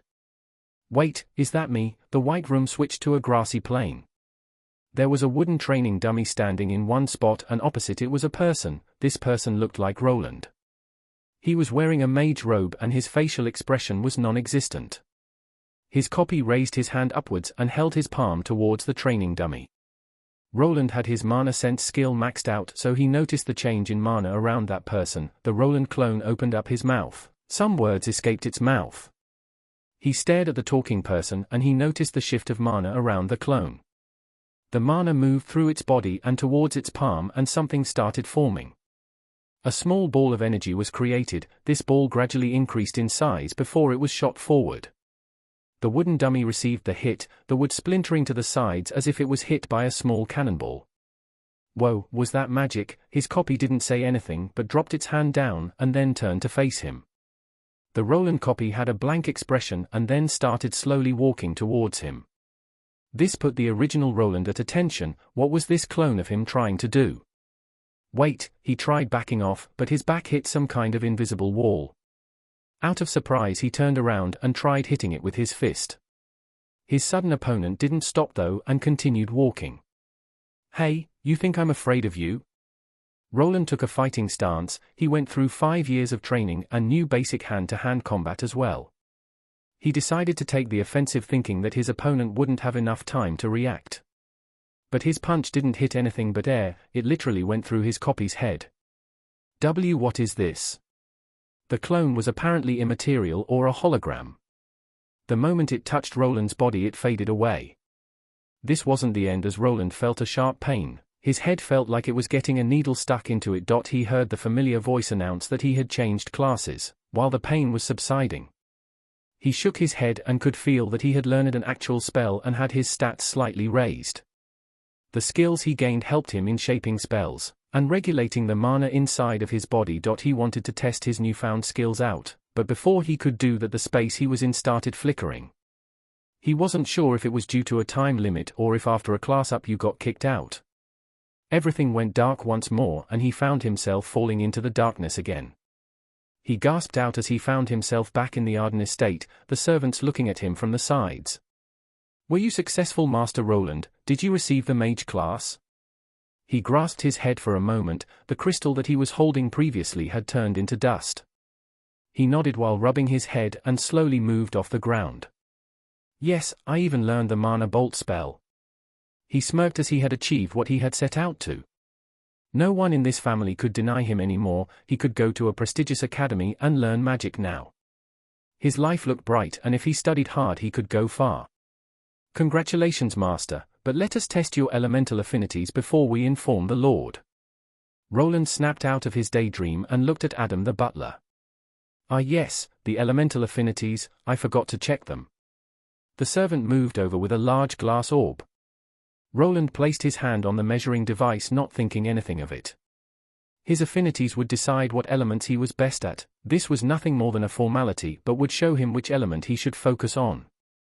He didn't need much, any kind of number would let him advance further, so he wasn't worried. The orb glowed slightly but nothing out of the ordinary happened. The butler looked at the measuring device for a moment with a strange expression on his face. "Could it be broken?" "Young Master, could you look at your elemental affinities and see the values?" The elemental affinities were a hidden stat that was only unlocked after the first class. Roland shrugged and brought up his status screen. While thinking about his affinity, a window popped up. At Tier 1 only the basic 4 elements could be unlocked. There were more elements like lightning and gravity at higher tiers. "What, all at 0%? He spoke out clearly and everyone heard it. Adam looked at the orb and then to Roland, his brows furrowing. 0%, this is unprecedented. I must report this to the Lord." The other servants started whispering from the sides. He wasn't sure what was wrong. The books didn't say anything about people having 0 elemental affinity. He looked at his maid Martha. The woman had tears in her eyes for some reason. "He has no magic affinity. Doesn't that mean that he won't be able to get any of the Tier 2 mage classes?" One of the servants said, while another one tried to shut him up. "What? I have no magic talent. How could this be?" Chapter 8. Roland returned to his room. It was still raining outside and the thunderstorm wasn't letting up. The time spent in the ascension space felt like seconds to the people outside, so not much time had passed. Martha had accompanied Roland to his room after the reveal that his elemental affinities were low. She brought over some tea and decided to let the boy cool off for now. "If you need anything, just call me, young master. The Baron will be returning to the mansion tomorrow." Roland just nodded while being quiet. After he heard the door closing behind his maid, he flopped on his bed like a dead fish. "What is this shit? What am I supposed to do now?" He hit the bed with his 10-year-old fists while gritting his teeth. After a bout of rage, he jumped right up and ran up to his desk. "Where is that book?" He started flinging the books left and right and managed to find the one that explained the elemental affinities in more detail. 0% on all of the affinities. This means, he already knew the answer. He had gone through these books multiple times. Still, he needed to check one more time. He started reading, his eyes going through the information while his brain digested it with astonishing speed. He threw the book he was reading to the side and sat down at his desk, his head moving backward as he looked at the ceiling. To change your class to any of the element mags, you need to unlock an elemental affinity skill. You can't unlock it if your connection to the elements is non-existent. If you wanted to progress further in your life as a mage, this was a requirement. He could not go any further. Getting that skill required his affinity to at least be at 1%. This was a rare case, a 1 in a million occurrence. People like him were considered inept at becoming a mage and mostly strayed away from that path. He was a special case though. All of his stats made everyone think that he would be a talented mage. He had learned the mana sense skill at a young age and his intelligence was off the charts. In the book it said that most mags had an intelligence stat at 20 when they started out. He, on the other hand, had more than double of that. There was no reason to believe that he could be anything other than a mage. Something is playing a stupid joke on me. I can't even swap this class till I get to level 25.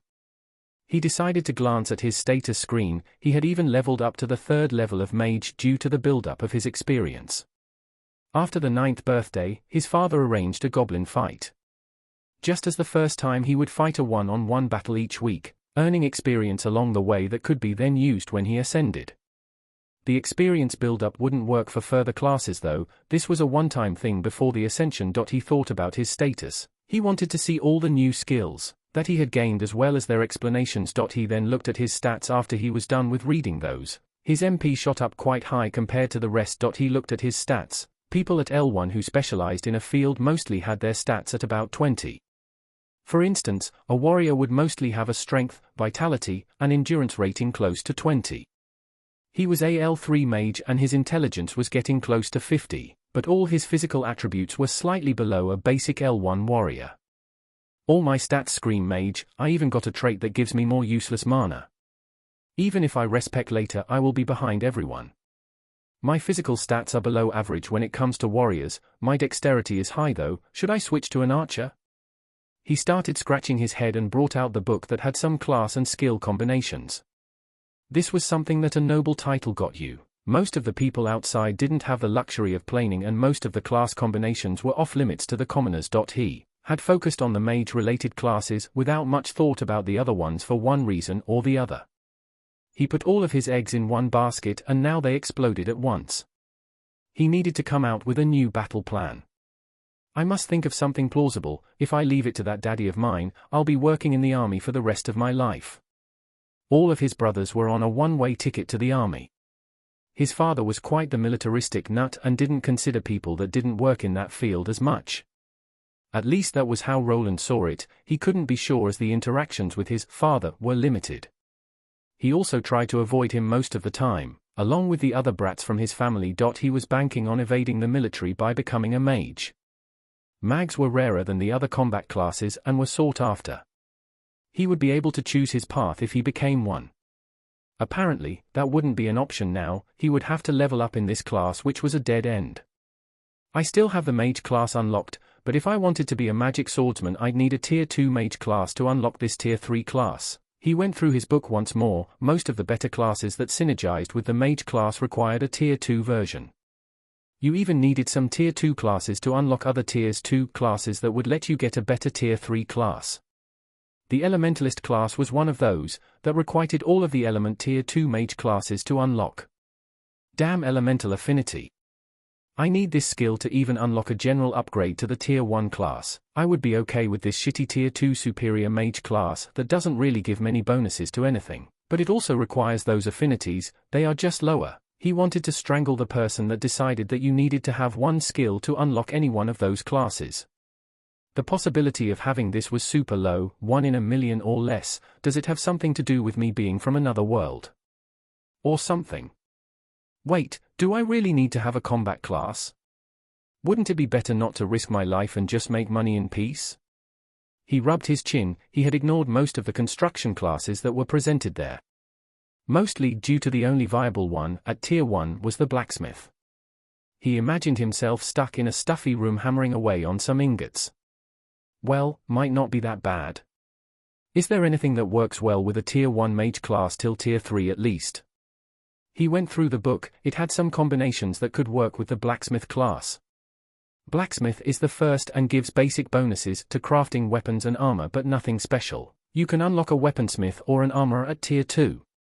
After that, the most common classes are tier 3 mastersmith and tier 4 grandmaster smith. He started going for the requirements for those classes. The blacksmith class used dexterity as one of its main stats along with strength and endurance. Those two later stats weren't so high, but he had high dex so this was feasible. Plus he would gain more strength by leveling up his mage class, so when he started anew as a blacksmith he shouldn't have any problems. I need to find something that combines with those first. He looked for the page that described good combinations with these manufacturing classes. He knew that enchanted weapons were a thing, so there should be a class that was primed for that. Here we go, Tier 2 Runesmith. It focuses on enchanting weapons and armor with words of power that are called runes. He looked at this class. The description sounded interesting. It allowed the placement of basic enchantments on weapons and other items. There was another class that was similar to this called Enchantsmith. The two differed slightly due to the process of creating their items. Enchantments and runes used a different language. If you compared the two to modern-day languages from Earth, then the enchantment language would be akin to regular English. The runic language, on the other hand, consisted of symbols and was more similar to Asian languages like Japanese or Chinese. From the two, the runic one was considered better but harder to master. Both of those Tier 2 Smith classes required him to learn the scribe profession. The Mana Scribe was a special Tier 1 class, and its requirement was the calligraphy skill along with the Mage class. It allowed people to create one-use magic scrolls. The class sounded special, but in reality, it was quite trashy. You didn't get many skills, and the only thing it was good for was for creating these scrolls. Leveling it up didn't give you many stat points, and it was mostly considered a side job. Still, the scrolls that a person produced could be sold to adventurers. The higher tier of scrolls you could write, the more you got paid. Runesmith or Enchantsmith, the first was better but harder to obtain as you had to gain a skill related to runes. It was something you only unlocked by actually learning.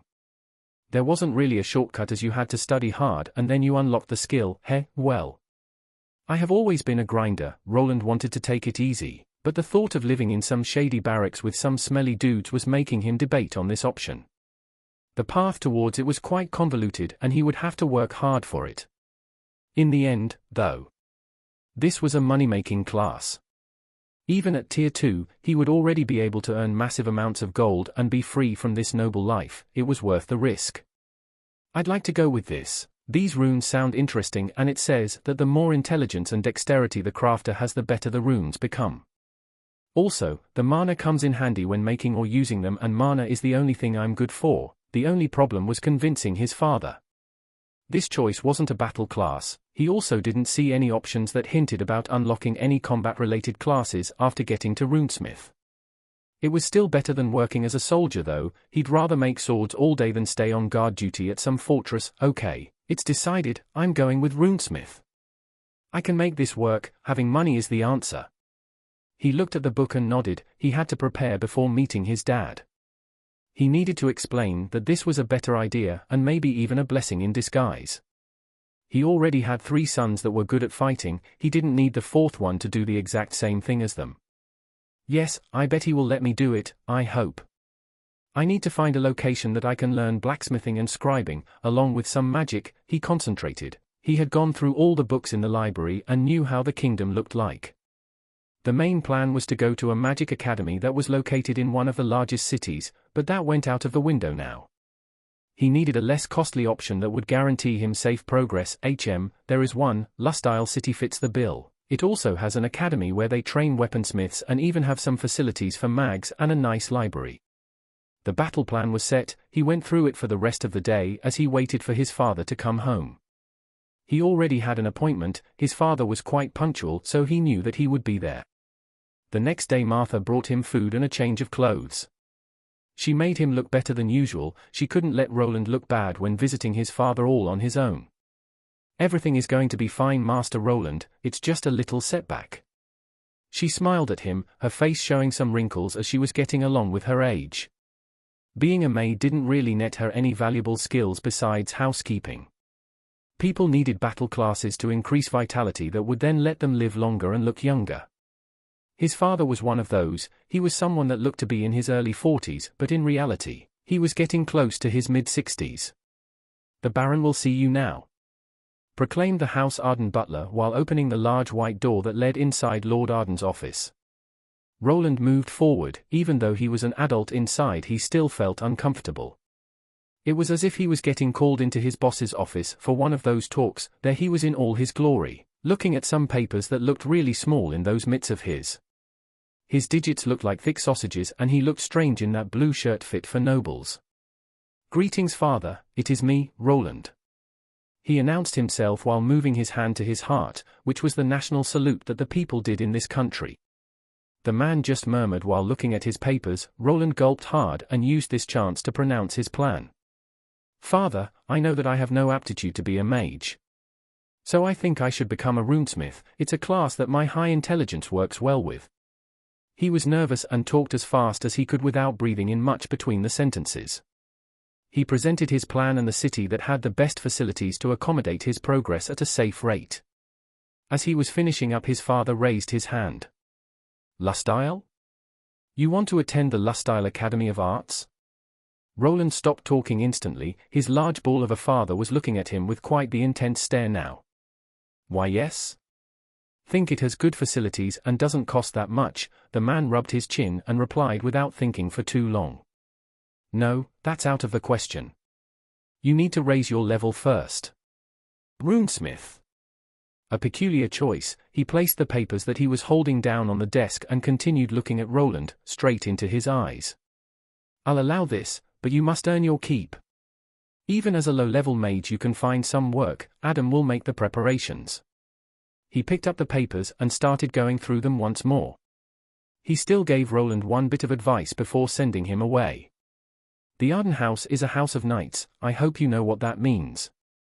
We don't want it being associated with crafting professions, do you understand? So you're telling me that it is shameful to work as a blacksmith and you don't want me to mention my name in public, huh?" Understood. Roland wanted to say more about this, but he didn't think that the man would listen to the 10-year-old him. So he just nodded and stepped out. Adam heard everything from both of them and would be making the arrangement. His plan of becoming a runesmith had gone through, but he would apparently have to work for it and maybe even put himself in harm's way.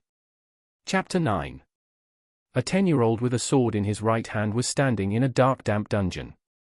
In front of him, two green humanoid-looking monsters were glaring. These goblins gave out a loud, high-pitched sound and charged forward.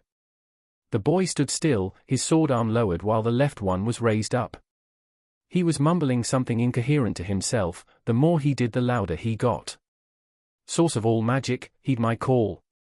He had his index finger pointing at the charging monster, the other foot clenched together tightly. Suddenly a bluish glow appeared in front of those fingers. It started out small as a grain of rice, but soon the tiny speck expanded to the size of an egg. The furthermost goblin was now just a couple of steps away from the youth. Its teeth were rattling as it was ready to feast on its prey. "Gather before me and strike down my enemies, Mana Bolt." The boy shouted and the egg-sized energy ball shot forward. It collided with the monster's head, inserting itself right into the eye socket before exploding. The boy gazed at the humanoid being, part of its head exploding as it collapsed on the ground and slid forward due to the momentum of its charge. The other monster didn't show much of a reaction after seeing its friend's head partially exploding. It just charged on and tried clawing at the youth. Roland was counting on this and he just stepped to the side, the overswing and forward momentum of the monster's attack giving him an opportunity for a counter. There was no hesitation in his movement like a year before. His trusted short sword was plunged right into his enemy's throat. The goblin moved his hands to its neck as a reflex, the blade that was stuck in it getting pulled out instantly. A fountain of monster blood erupted. The creature fell down, dead and unmoving. "Well, think I've killed all of them. I guess that's it for the easy XP. But do I really need to chant cringy stuff like that every time? Maybe not being suited for a mage was a blessing in disguise?"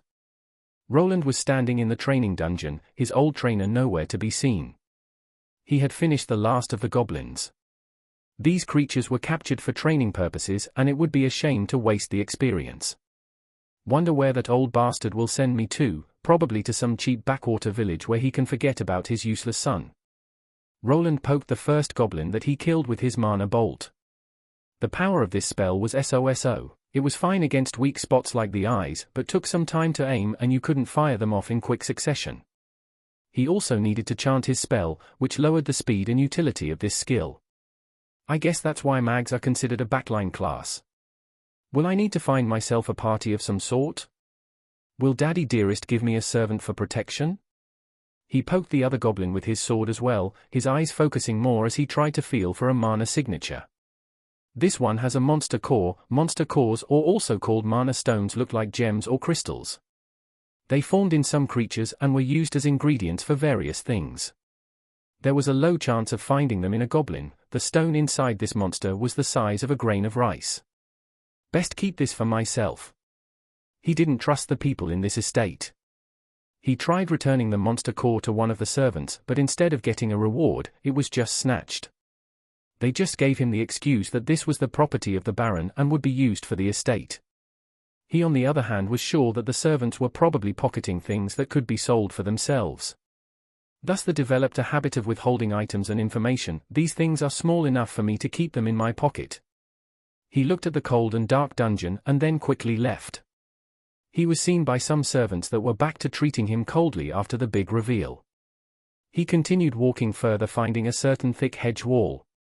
He squeezed through a certain spot and arrived at a small area with a large tree.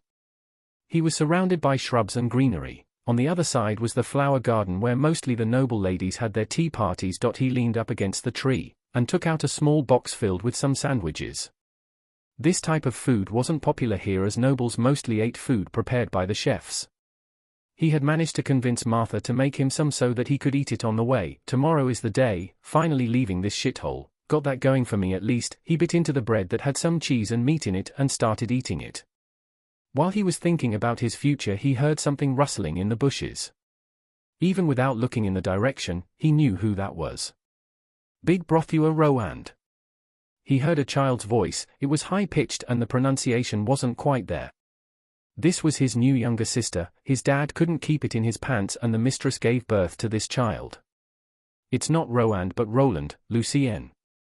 For some reason, this kid liked to run around the compound looking for him. She had somehow found his hiding place. Luckily the child knew how to keep a secret. She was even super happy when he told her that it would be a secret between the two. Lady Francine doesn't like it when you talk to me. She'll give you and me an earful if she finds out. The small girl with golden locks didn't seem to care, as she just ran up and gave her big brother a hug. Roland felt a bit uncomfortable from the show of affection and reluctantly petted her head. If you're away from me want to find out. The small girl proclaimed while looking at the sandwich that was in Roland's mouth. The brother reluctantly gave up his breakfast to the child. Ah, have it your way, you little squirt. Brothua my birthday if shun don't forget though come. Roland looked at the girl and gave her chubby cheeks a little pinch. Your birthday, yes it should be in a couple of weeks. It would be her third birthday this time. While he was in the family's good graces he was allowed to take part in it, even though he mostly just sat in the corner not doing much. I will see what I can do. Now run along before your mother catches you here. He ruffled up his sister's head before escaping her big green eyes. He didn't want to lie to a child of this age, but it was better than making her cause a scene. He would be leaving tomorrow and he couldn't do much about it. She'll forget me after a few months. Not sure if I'll ever return to this mansion after I leave anyway. He left towards his room. He was mostly packed all thanks to his trusted maid Martha. The same woman was now hugging while weeping. Calm down Martha, I will be fine. No young master, I will go to the Lord and ask for permission to come with you. How can he send you away unattended? The woman was quite attached to him, but he wouldn't be allowed to take any servants with him. Adam said that I will be looked after there, don't need to worry about anything. This was bound to happen. The woman dried her tears with a handkerchief while looking at the smaller boy. Young master, be sure to write a letter if there is something bothering you. You're such a brave young lad, you never did cry or complain about anything, such an obedient child. She continued hugging him while sobbing. In the end, he had to push her out of his room. He needed to check if he took everything that he could. He decided to take some blank papers and some calligraphy books. He needed to heighten this skill to the maximum sooner or later. The night went by fast and he was ready to leave. The only person to send him was of course his personal maid that looked like she didn't sleep too well. She sure loved this Roland boy, didn't she? The new Roland didn't feel like this woman's affection was focused on him. She was probably just a gentle soul that cared for the child that once was inhabiting this body. From his perspective, if she ever found out that it was occupied by some weird nerd from Earth, she would probably do a quick 180. Still, he felt a bit sad to leave her here with these posh assholes. Maybe in the future if I have enough money I can hire her myself. He stepped into the coach, his bags were ready. He waved at the friendly lady and was finally able to leave. The next destination was the train station. Yes, this world had trains, there were also flying airships, but they were above the Baron's pay grade. Roland had once visited one of these magic stations. The contraptions looked like old-fashioned steam trains, but instead of steam, they run on mana stones. There was no one to send him off, the coachman and his helper just carried his bags to the train, and that was it. He waited there for the mana engine train to arrive. Compared to the earthly counterparts, there were a lot more wagons getting pulled behind it. Besides transporting people, it was used for moving various goods. Well then, I'll be off, he muttered to himself. He had slowly gotten used to the solitude that this world provided him with. He sat down at his designated seat and looked at other families sending their loved ones off with hugs. He could see some of them smile and others were even crying while waving at the train that was leaving. Family, huh? He turned away, not sure what to make of this, his eyes closing as he tried taking a nap. The ride was going to be a long one. Back at the Arden estate, Adam was getting called in by the Baron for a little chat. Did he leave? Yes, my lord. He didn't reject the offer? Did you make it clear? Yes, my lord, he knows the destination. The muscly man tapped the desk he was sitting on while looking out the window. He is surprisingly headstrong. His performance against the lesser monsters was satisfactory. The butler nodded. If you compared the boy to the other young masters, he lacked the stats of a warrior, but he was very resolute and clear-headed. Even during the first fight, he didn't suffer much of a setback. His brothers, on the other hand, mostly failed and had to be rescued by their helpers. With some training, he could pass for a knight. He wishes to be a lowly smith though. The man frowned. He couldn't let the other nobles know what he had a son working as a blacksmith. Don't worry, sir, everything was prepared. The boy will probably ask for assistance in due time. The Baron nodded and waved his servant away. He was smoking quite a large cigar. He blew out some smoke through his nostrils before speaking out to himself. If he doesn't, then so be it, it will be his choice. He is old enough to make his own mistakes. He placed the cigar to the side and then focused back on the military papers in his hand. He was still lagging behind schedule. Roland had no idea what his parent was plotting back home, but soon he would discover it. The train ride would take a couple of days. The speed of this machine wasn't great and it was pulling a lot of weight. The seats were uncomfortable, and the constant sounds of heavy machinery were keeping the young man awake. He shook his head and looked outside at the constantly changing scenery. He also took a glance at some of the skills he had learned during the almost 5-year period he was at the noble house. He had gained many skills that began with basic. They filled out his skill menu and he even had to scroll down to read them all. I never could push them past L9, probably because of class restrictions. Had to sneak out during the nights to get that sneaking skill up. When will we finally arrive? What was that place's name again? Yeah, the city of Carwen. He only had the location of this city on the map. It was just in the middle of the kingdom without anything special about it. The only thing that was going for it was that it had a dungeon right next to it. The ride continued without anything happening along the way. Roland was half expecting someone to try to rob the train, but there were a lot of strong-looking people guarding it. Now arriving at Carwen, please take all of your belongings while going out. The technology in this world was strange. Some parts were ahead of his old world while others were lagging behind. Like the flying ships, planes from his old world didn't compare to those flying fortresses. Supposedly if you are a high-level master smith you can work on those.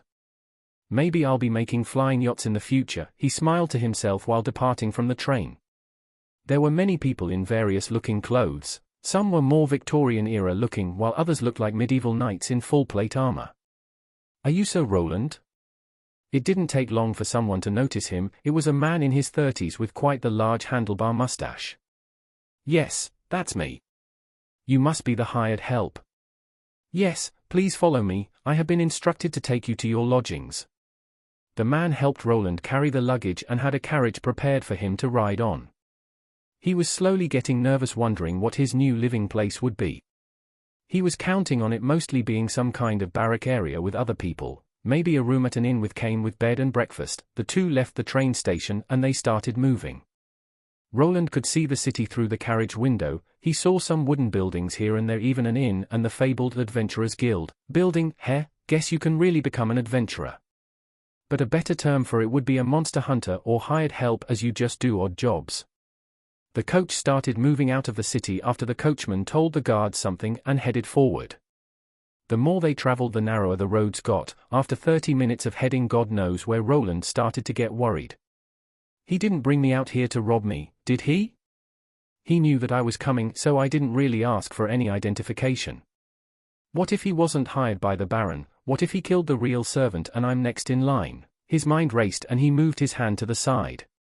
He had taken a dagger for a situation like this and was now clutching it while sweating. He had left his leather armor and short sword in his baggage, so this was his side weapon. Soon enough the journey ended and he heard the coachman getting off, his steps getting closer and closer. The door swung open, Roland ready to pull out his weapon, but he halted as he saw a bored-looking man with luggage in hand. "Sir Roland, this is the place I was supposed to take you. I also have a letter from your father, Baron Wentworth. I'm a bit too jumpy today, I must be tired after the long bumpy ride." Roland gave out a sigh of relief and finally stepped outside. What he saw, there was a small cabin in the woods, there was a small porch with stairs leading up to it. It looked old and unkept from where he was standing. Was this supposed to be his new home? Could there be some kind of mistake? Why would father prepare a run-down cabin like this for me? The servant handed Roland the letter he received and started unpacking. The youth quickly removed the noble seal that indicated that this was the real deal. This lodging has been prepared for you by the Arden House. Don't expect to get any more monetary aid in the future. If you find living here to be too challenging, you are free to return and enlist in the kingdom's army. Does he want me to do that? Noblesse oblige? Crap, so the other sons won't have to. Noblesse oblige was more or less an excuse for the nobles to act as if they had a stick up their rear end. It was used to imply that with wealth, power, and prestige come responsibilities. Mostly ones that concerned military conscription. The problem with that was that when the time came for this, most nobles made a run for it. Most of the time when it came to this, the nobles sent away their sons that weren't an heir to the house name. Roland was just the person that fit that bill, born of a commoner, and with no backing at all. Roland crumbled the paper up, his eyes bulging and his face going red. "I will be leaving then, Sir Roland, or do you wish to return? I was instructed to take you back if you wish for it." Roland snapped out of it and glared at the coachman. "No, this is fine, just leave." "I will be fine, yes sir. There is a well to the east if you walk for 10 minutes towards the city. There is also a spring to the west if you go deeper inside of the forest, but you must be wary of the animals." He was left alone, the sun was going under and he was feeling cold. He started carrying all of his belongings into the wooden cabin. Inside was little space and even less helpful items. There was a shabby bed with a mattress that was just cloth filled with straw and hay. There was something akin to a stove in the corner, some chairs, a wooden desk, and some animal pelts. He sat down on one of those chairs, the crumpled up note in his hands getting surrounded by his mana, which caused it to catch on fire. Mana was still a type of energy, so it was able to produce fire in some form if it came in contact with flammable items. So, this was it. He wants me to give up so that he has an excuse to shove me into his little army. I bet that's why he agreed to it so easily in the first place. He doesn't expect a 10-year-old brat to manage on his own. He wants me to come back crying, heh? He took out the pouch with his money and counted it. He needed to see how much it would last him, he needed food and water, the rest were all secondary. Think I'll have to pay that Adventurers Guild a visit. Chapter 10. Roland opened up his eyes, his body was stiff and sore. This new bed was even worse than the one at the noble estate, and it was terribly windy in this cabin. He needed to procure some wood for the fireplace and also clean everything in here. It was dusty and even moldy in a couple of places. It didn't look like a place a 10-year-old should be living in. I need to eat something. He had some food packed, but it wouldn't last him long. He needed to depend on the meager amount of coins he had received. From what he counted, they would last him about a month. At least the lodging is free here. Maybe I'll move to an inn when I earn something. I need to get to that Adventurers Guild. But will they even let a 10-year-old work for them? Roland knew that adventurers existed in this world. They were mostly considered saleswords. They were more or less hired thugs that hunted monsters for parts and defended merchant convoys from bandits most of the time. They were the odd jobbers of this world. If you gave them enough coin, they would do it. Heh, at least I managed to get this thing. He pulled out a crystal. It was similar to the one used for the ascension ceremony and worked in a similar way. Roland knew that they cost a lot, so he nabbed one from the Baron's estate while no one was looking. With this, I will be able to respect to a blacksmith or mana scribe, not sure what is better." He nodded and hid the items. He was living in the middle of nowhere and there was a possibility of his house getting sacked while he was away. He couldn't be sure, from a logical standpoint someone wouldn't put their son in a place that could get robbed. But it's the Baron we are talking about, he might even hire some goons to rough me up to prove a point. He decided to bury the class-up stone away from the log cabin, making sure that it didn't stand out. He had quite the memory, so he didn't need to mark the tree he buried it by, which could only alert someone to the buried treasure. "How much money do I have? Not sure about the market value of food here, they never let us shop for ourselves." He returned to his cabin and emptied the coin pouch that he had. All of the coins were stacked on one pile, he didn't even need to count them thanks to his arithmetic skill. He just needed to look at the pile on the table and a number hovered about it, giving him the exact amount of coin he had.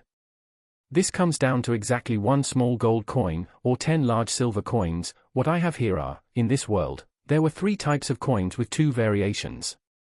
Each coin had a small and large version. The cheapest one was the small copper coin. 10 of those made up 1 large copper coin and 10 of those were worth as much as a small silver coin. You went all the way up to golden coins. Above a large golden coin stood a royal golden coin that was larger and rectangular in shape. Some copper coins and silver ones, wonder how much this will last. Should I cook for myself and save on money, or? He glanced to the side and looked at the shabby stove and some rusty pots and pans in the corner. The idea about cooking for himself went out of the window at most. He would buy things like apples or sausages that he could eat without cooking. He looked at himself. He managed to take a small mirror from the noble house. He was wearing standard black leather armor. It consisted of a chest piece, pauldrons, a sword belt, arm guards, a belt with a pouch, and leather boots with some knee protectors. To the side, he had his short sword. He also nabbed a hunting knife from one of the workers while packing. This would save him money on skinning utensils. The knife could also be used as a last-ditch effort of defending himself. Alright, time to head out. He left the shabby log cabin. The thing had a small lock, but if someone decided to kick the door down it would snap in half. Roland had to move somewhere else. He was in the middle of the forest with no protection. In his mind, this was something that his father set up. He was probably getting watched by someone. I bet he told people in town to keep an eye out for me. Well, at least he cares, though I bet it has more to do with the House Arden reputation. Can't have some kid be loose shouting his noble name everywhere. He was convinced that his so-called dad didn't really care for him. He probably left some guards so that he wouldn't croak on the first day, but from what he saw in the letter the man probably wanted him to join the army. Roland on the other hand was set on never returning home. He had enough of living under the rules of other people. It was time for some freedom. Even back in his old life, he felt like he was too dependent on others. It was time for a change. Well, I just need to make enough money, then everything will work out. It was time to go back to the town he had arrived. He remembered the path that the coachman took and backtracked. He was slower on foot, but with some jogging, he could make it in half an hour if he wanted to. The first obstacle proved to be the guards at the entrance. They demanded a fee of 5 large copper coins right off the bat. "Kid, you new here?" One of the guards asked while giving him 5 large copper coins back in exchange for the small silver coin. "Yes, is the Adventurers Guild recruiting?" The guard raised his eyebrow and looked at the child in front of him. Roland was a bit taller than other kids, so he could pass for being older. Still, he didn't look older than 12 or 13 at the most. "You? An adventurer? You sure you don't want to work as a stable boy instead?" The guard smirked, his buddy laughing on the side while Roland left slightly annoyed. "Damn assholes. Will I have to pay an entrance fee each time I come here? I'll be out of cash in no time." After passing through the checkpoint he kept walking while looking at the surroundings. The main road was made out of large stone blocks and stretched through the city and right towards a large castle-like structure in the distance. The castle was probably where the city lord stayed in, or either the noble house that was responsible for this plot of land. He continued on while paying attention to the structures more than to the people.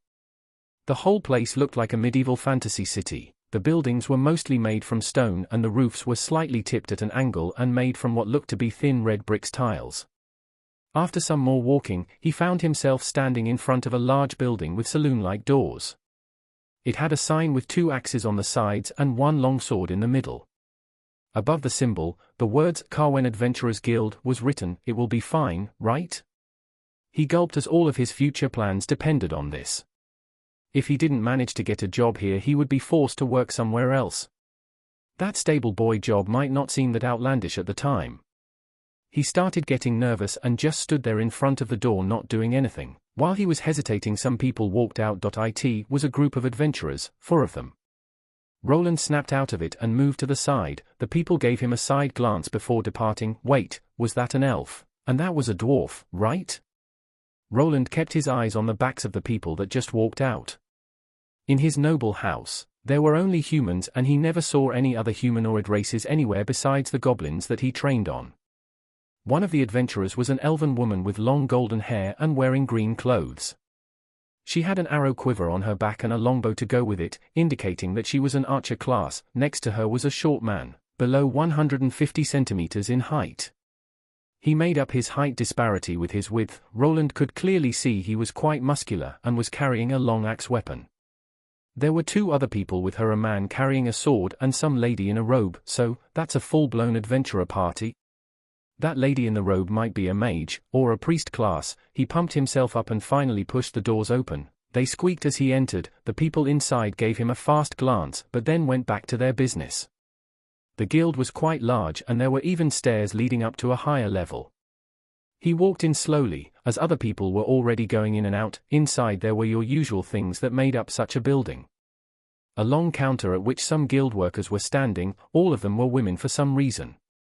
There was your standard large bulletin board with all of the job listings. Finding a suiting job from that chaotic-looking thing looked like a hassle. There were some tables and chairs on the side. Some of the guild members were chatting with each other.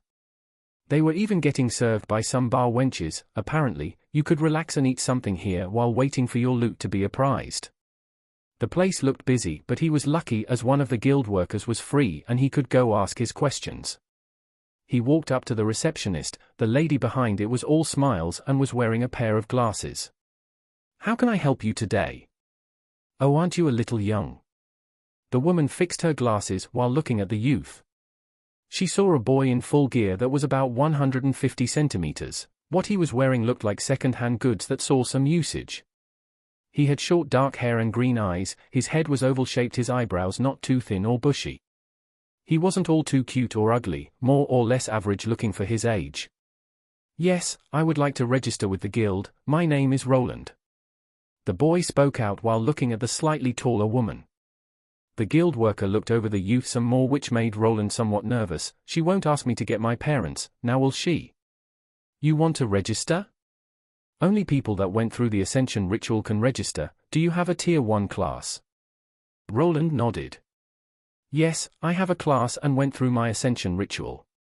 The woman pulled out an orb that looked similar to the one they used back home for measuring things. "Please place your hand on this measuring crystal." Roland nodded. This was probably a required test that needed to be done. He had read that adventurer guilds would do a background check with such devices, but the information was confidential and wouldn't leak out. The woman glanced over the text that appeared on the orb. It had all of Roland's main stats along with his full name and class. She could see all of his stats. Her eyes remained glued to the intelligence stat for a moment before she moved on and finally spoke out. "You will have to make a payment of 2 large silver coins for your adventurer card, if you agree. Please fill out this form and wait till it's made." He took the piece of paper. He had to fill out his name and agree to some terms. Terms like that the guild was not responsible for his death and where his belongings should be sent if he died on the job. It didn't take long for the woman to walk away with the orb and paper in hand. He sat down in the corner of the guild and waited. The lady informed him that his card would be made within the hour. He took his time to observe the people in the building. They were of various races and genders. He saw more elves, lizard-like people, more dwarfs, and huge individuals that looked like muscular basketball players. Think that person is from the Goliath race. The book said that they are known for their strength.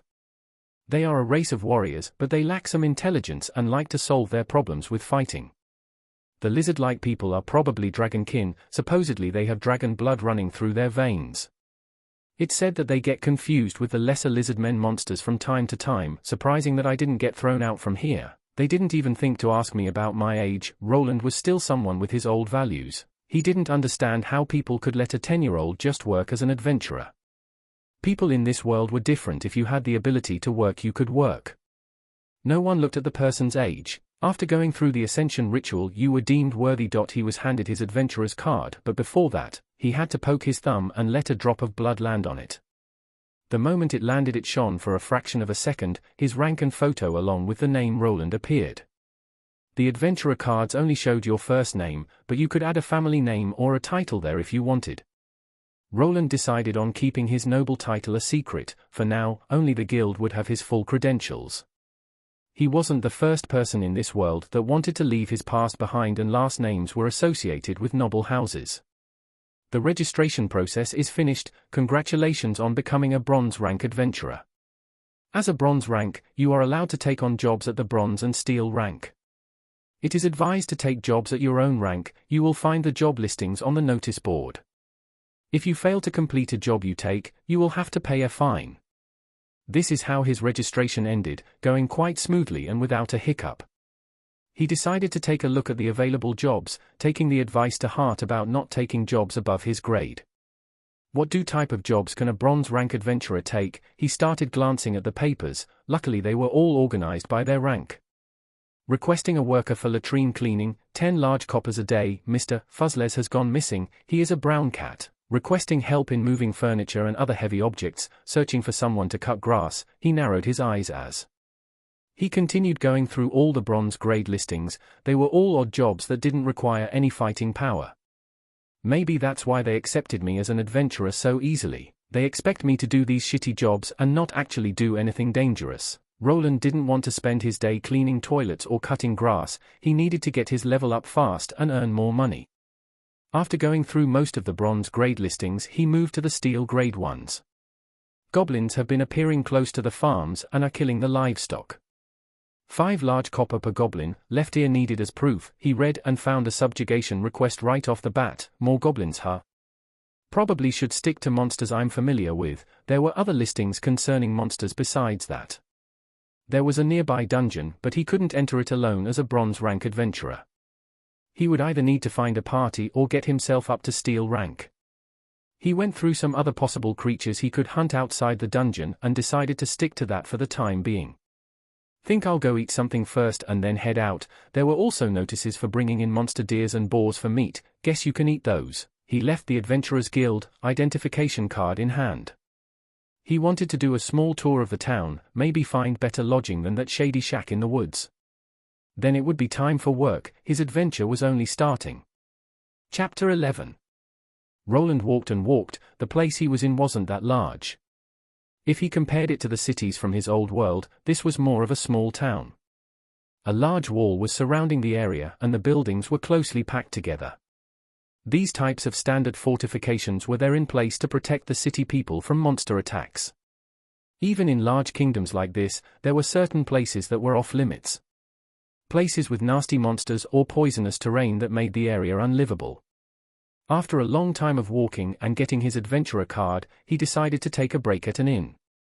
Inside there were a lot of people chatting and a bard-like person was playing on some kind of lute instrument. Just like the Adventurers Guild, this establishment's interior was quite large.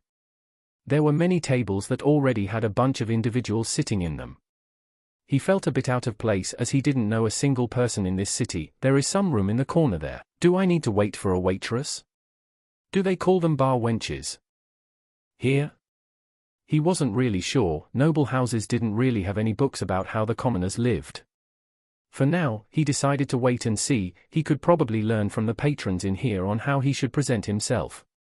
He sat himself down in at the free table and looked at the people. Again, he was greeted by a colorful array of individuals. The elves were just as he read in books and saw in fiction. They were tall and slender with pointy ears.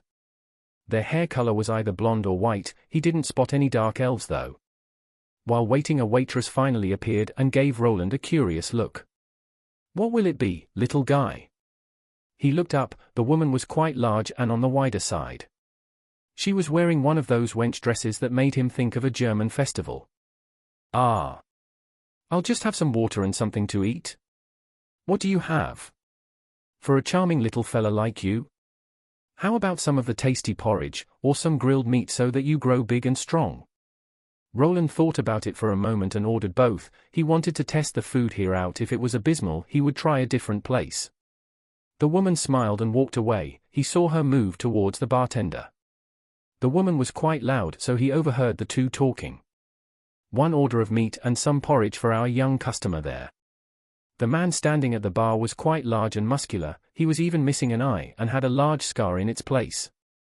"What, you got someone to order that shitty gruel? Did you blackmail him or something?" The woman frowned and tried smacking the man with the empty tray she was holding. "Shut your trap, you idiot, before I make you sleep outside again." The man grumbled and went back into the kitchen. Roland, on the other hand, was deliberating on walking out. He didn't like the sound of that. Could this porridge be spoiled? Well, this was quite bland. He looked at the empty plates. The porridge was made from some unidentified grains. The meat was just dried jerky. Nothing was seasoned, nor did it taste like anything. The food here was literally hard to swallow. I'm already missing Martha's cooking. Is this what the common people eat? The whole thing cost him 7 large copper coins, so I need to kill 2 goblins to even have enough for a single meal. Guess life doesn't count for much here. I should have asked that guild attendant about how much I can get for a goblin mana stone. I'll ask her after I get this job done. He left the coins on the table. The large lady instantly swooped in to grab those coins of the table. Like a hawk diving for a nice plump mouse on the field. He asked about the lodging fees and was said that it was 2 small silvers for a night, and 5 large copper coins extra if he wanted breakfast to go with that. He could also pay a monthly fee that would save him about 10%. I have enough money to last me slightly above a month of lodging. He needed to go hunt some goblins first. Killing 5 of those a day would be the minimum amount of work. Though, he would probably be starting with only 1 meal a day with that. And that's not taking any other expenses into consideration. This sword will also need repairing after a while. He frowned. This wasn't turning out to be such a dream job after all. He needed to start somewhere though. He was already used to slaying goblins and was already a L5 mage. He only needed 20 more levels and he already had the stone for the class change. The only thing I still need is a map of this area. He had the world map at his old home, but there were no city maps besides the capital and the city his family lived in. He headed over to a library and had to spend another small silver coin to get himself one. He made a mental note to check this place out later. Maybe there would be some new books to read. The more he read, the more his identification skill leveled up.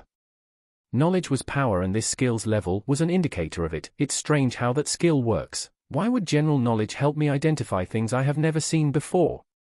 He left through the main gate again. This time he flashed the guards his new adventurer's card and was let out without a problem. Okay, these are the farms that have been getting attacked. The goblins are probably somewhere in that forest. Goblins were creatures that lived in groups. They had a strength-based hierarchy structure similar to some human tribes. The strongest member was the tribe chief. The leader was mostly an evolved monster, either a goblin soldier or a goblin shaman that was more intelligent than his tribe counterparts. I sure hope it's not a hobgoblin though. I don't think I'd stand a chance. He wasn't planning on going too close to the monster base or doing a silly thing of clearing it out himself. No, he would just hunt some lone goblins in hopes of getting a free mana stone together with his kill. I should be careful. These goblins will probably be of a higher level than the ones they let me kill back at the Arden estate.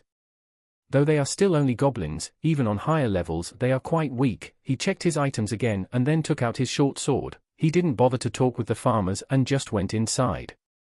The forest was densely packed with trees, but thanks to his smaller stature it wasn't too difficult to move around.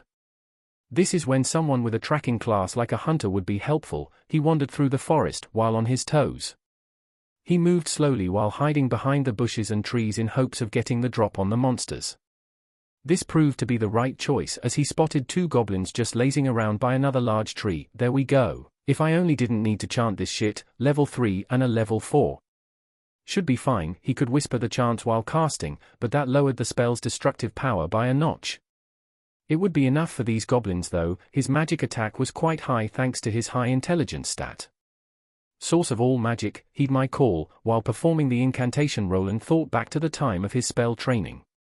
He did a couple of tests, mostly trying to somehow circumvent those chants and incantations. He tried gathering the mana around him and through this body with the help of his skills. It worked great all up to the moment of shaping the mana ball that would be the bolt. Right at the end it always evaporated into nothingness. It just didn't work, unless he chanted while manipulating the magical energies. It was as if the spells required two passwords, one being the chant and the other shaping the mana required for the spell. Mana bolt. The mana bolt whizzed through the air and landed straight on the goblin's face. Roland wasn't sure why, but his aim was quite good. Maybe his dexterity had something to do with it. The other theory was the number of FPS games that he played in his previous life. The goblin's head flew backward as if hit by a bowling ball. The small creature fell back and against the tree, blood gushing from its wound as it slowly faded away into oblivion. GG? The other goblin looked at his companion with surprise in its eyes, but soon it realized what transpired. Roland charged out from his hiding place, short sword in hand, and ready to deliver a killing blow. The other monster was slow to react, but it looked towards the charging 10-year-old and gave out a high-pitched scream. It moved the club it was holding up into the air, bringing it down on its enemy while jumping right at him. You goblins are easy to read. Roland skillfully evaded the attack and just jabbed the pointy end of his short sword into the goblin's chest. The moment the attack landed, the monster gave out a wail and started thrashing about with its club in hand. The youth backed off, letting the monster tire itself out before delivering the finishing blow. That's not that hard. Roland looked down at the two defeated monsters. He was panting as the adrenaline pumped through his body. Through training and time, he had started getting accustomed to fighting monsters. From his perspective, a clear grasp of the situation during a fight outweighed pure stats. He pulled out his hunting knife and went for the ears, making sure to get the right one that the Adventurers Guild was asking for. He didn't feel any mana coming from these two dead bodies, which meant that they had no mana stones. This was one of the more useful uses of his mana sense skill. He could easily sense if a creature had or didn't have a mana stone in its body. Thanks to this he saved a lot of time. Wonder if how other people do it. Do they just butcher each monster to see if it's there? Maybe they have some detection items? He squatted down and looked at the monster bodies. Their weapons were just wooden clubs and they had no armor whatsoever. He wouldn't be able to sell anything off them. I don't think anyone would buy stained loincloths. I should probably. His body jerked to the side suddenly, just in time to dodge an incoming wooden spear that came flying in his direction. He brought out his sword to defend himself and saw two other goblins charging at him. Did the screams from these two alert the others? He had miscalculated and remained here for too long. He was used to killing monsters at a safe location, but these creatures were tribal. When one of them fell, the others would come to help. The high-pitched battle cries that these little monsters gave out were to signal their allies. Shit! He didn't think that he'd lose to these two, but there could be more coming. He couldn't stay in this location for long, and his magic bolt spell that he used as a surprise tactic was a one-time thing before the battle. He couldn't use it while running either. If he panted during chanting, the spell would collapse. He ducked for the bushes on the side while the two angry green men chased after him. He wasn't sure how their tracking skills were, but they shouldn't be all that great. He was also faster than the two buggers. If he gained enough space, he might have been able to recast his spell. This class isn't good for solo leveling. He found himself running away just to stop and chant his incantation. When one of the goblins arrived before him, he would send a mana bolt spell right at their face. He wasn't concerned about being quiet anymore either, so his spells were packing a lot more this time around. This had the adverse effect of alerting more goblins to his location. Mana bolt. Another goblin fell. The mana bolt came from somewhere up in the trees. The other green midget didn't know where the enemy was. He looked and looked only to hear a human's voice echo through the tightly packed forest. Mana bolt, you little shit. The goblin chest exploded as a large ball of mana energy pierced through it. Roland was sitting on top of a tree and just chucking his spells at the dumb goblins. After ruing away for an hour, he decided to climb up a tree. Luckily these monsters weren't too bright. Think that was the last one of them. Glad I have this climbing and sneaking skill unlocked. He used a new tactic of just hiding up in the trees and waiting for the goblins to arrive. He delivered sure hit kills from distance and disappeared the moment another monster appeared. Thanks to his sneaking skill, the enemy monster had a hard time finding him before they could react. They were hit by dense mana bolts. After waiting it out for 10 minutes, he finally decided to slide down the large tree he was hiding in. He hopped down and sneaked over to the blast zone. 5 dead goblin bodies were there. He had leveled up from killing all these goblins, and there were even some scattered bodies that he left behind while running away. I don't think it would be smart to go back for those. He grabbed the 5 ears from this group and even managed to nab a mana stone from one of them. He was tired and had wandered a bit too far into the forest area. This was the time for a tactical retreat. This is enough for today. I should go report and get my money, then take a bath. Roland's first day as an adventurer ended. He managed to return to the Adventurers Guild without a problem, and the guards didn't bother him either. The same lady that gave him the card was surprised to see him at the end of the day, and with 7 goblin ears to boot. With this, he had earned 35 large copper coins from the monster subjugation quest. The tiny mana stone he acquired went for 4 small silver coins each. He had 2 more back from his training days. With this, he was 155 large copper coins richer. I can do this. The stronger I get, the more money I will earn. I'm not going back to that log cabin, or that stinky noble house. Roland clenched his fist tightly while looking at his coin pouch. He finally saw some light at the end of the tunnel. If he worked hard, he would be able to level up his class, gain money, and later achieve his goal of independence. Chapter 12. A bunch of small, green, humanoid-looking creatures were shouting at each other. One of them was holding a large piece of meat that used to be a leg of some kind of boar. They gritted their teeth at each other until a larger goblin that had a darker tint of green appeared. The smaller ones cowered as the meaner-looking goblin swiped away the large piece of meat for himself. It shouted something out and opened its large mouth. The teeth looked yellow and quite sharp. Before the monster could have its feast, something odd happened. A strange sound of something whizzing was heard by some of the goblins, but at that point, it was too late. A glowing blue arrow shot out of the trees and embedded itself into the larger goblin's neck. It had enough penetrating power to pierce right through. The tip was even poking out on the other side. The arrow made from blue energy fizzled out into nothingness soon after. The monster gurgled while not knowing what had happened. It could only flail its arms around before suffering from hemorrhage. Soon enough it passed out and died. The larger goblin's comrades started shouting and panicking, not knowing why their leader had died just like that. About 100 meters away up in a large tree was Roland. He was already chanting another spell while pointing with his finger at the next victim. Mana arrow. Another blue arrow shot through the air towards the small goblin encampment. Roland had scouted it out after spending quite a bit of time hunting the goblins in this forest. The second mana arrow landed on the next enemy, and he heard the female voice announcing that he had gained experience. I managed to get the leader on the first try, the rest are just small fries. Time to finish this up. He took his time finishing up the goblins from a safe spot. He descended only when the enemy numbers dwindled enough for him to engage them in melee range. The normal goblins didn't pose much of a threat to him at this point, and he knew their attacking patterns by heart. Now he just needed to pick up the loot and head back. The only problem was that he had to go to the Adventurers Guild again. The Adventurers Guild was bustling with people. There were various people of various races coming in and out of the building. Dwarfs, elves, you name it. There were even people with animal ears. Quite a bit of those people were focused on a small robed youth. This youth had garnered some fame for the past 3 months he had arrived in this town. Hey, it's the little goblin slayer.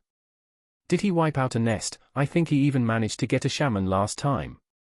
The people from the side gossiped while looking at Roland. He was one of the rising rookies here, mostly due to having a knack for killing goblins. Most of the adventurers didn't bother with those. They were busy with dungeon exploration that had more to offer than pesky goblins. Roland grumbled while trying to cover his face with the new robe that he bought. He didn't like the attention and didn't like to stick out. I've earned a strange title, it's even in my status now, might suffer, so it's just a random effect. Titles like this could be earned by hunting monsters. There were various levels of titles and some even gave bonuses to attack or defense. Roland took his money and left the Adventurers Guild while the other guild members laughed and cheered. For some reason, he had become some kind of mascot to these adventures. They would shout out "Little Goblin Slayer" the moment they saw him, which started to annoy him. Whenever he shouted back, they would just laugh at him and egg him on even more, treating me like a kid. He entered the inn he was staying at. This was the same one that he ate his first meal at. After going through the whole city, this one was the one most in his price range.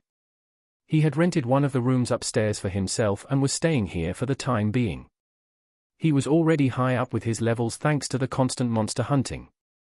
Roland glanced at his stats while eating some beef jerky. He also looked at the spells that he knew how to cast. He had made some progress there too. He had gained access to these spells mostly by leveling up.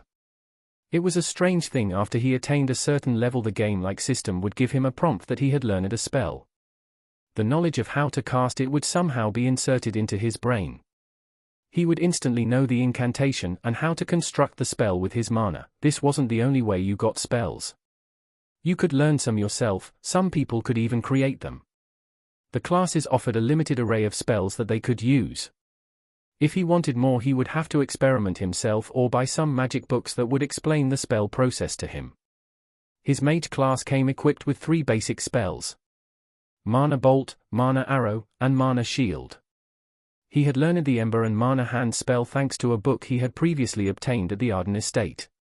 Spellbooks were extremely costly, so he was only able to get some rudimentary knowledge. The whole process of spell casting was hard to explain. The mage had to guide the mana outwards in a certain sequence while focusing on the spell formula.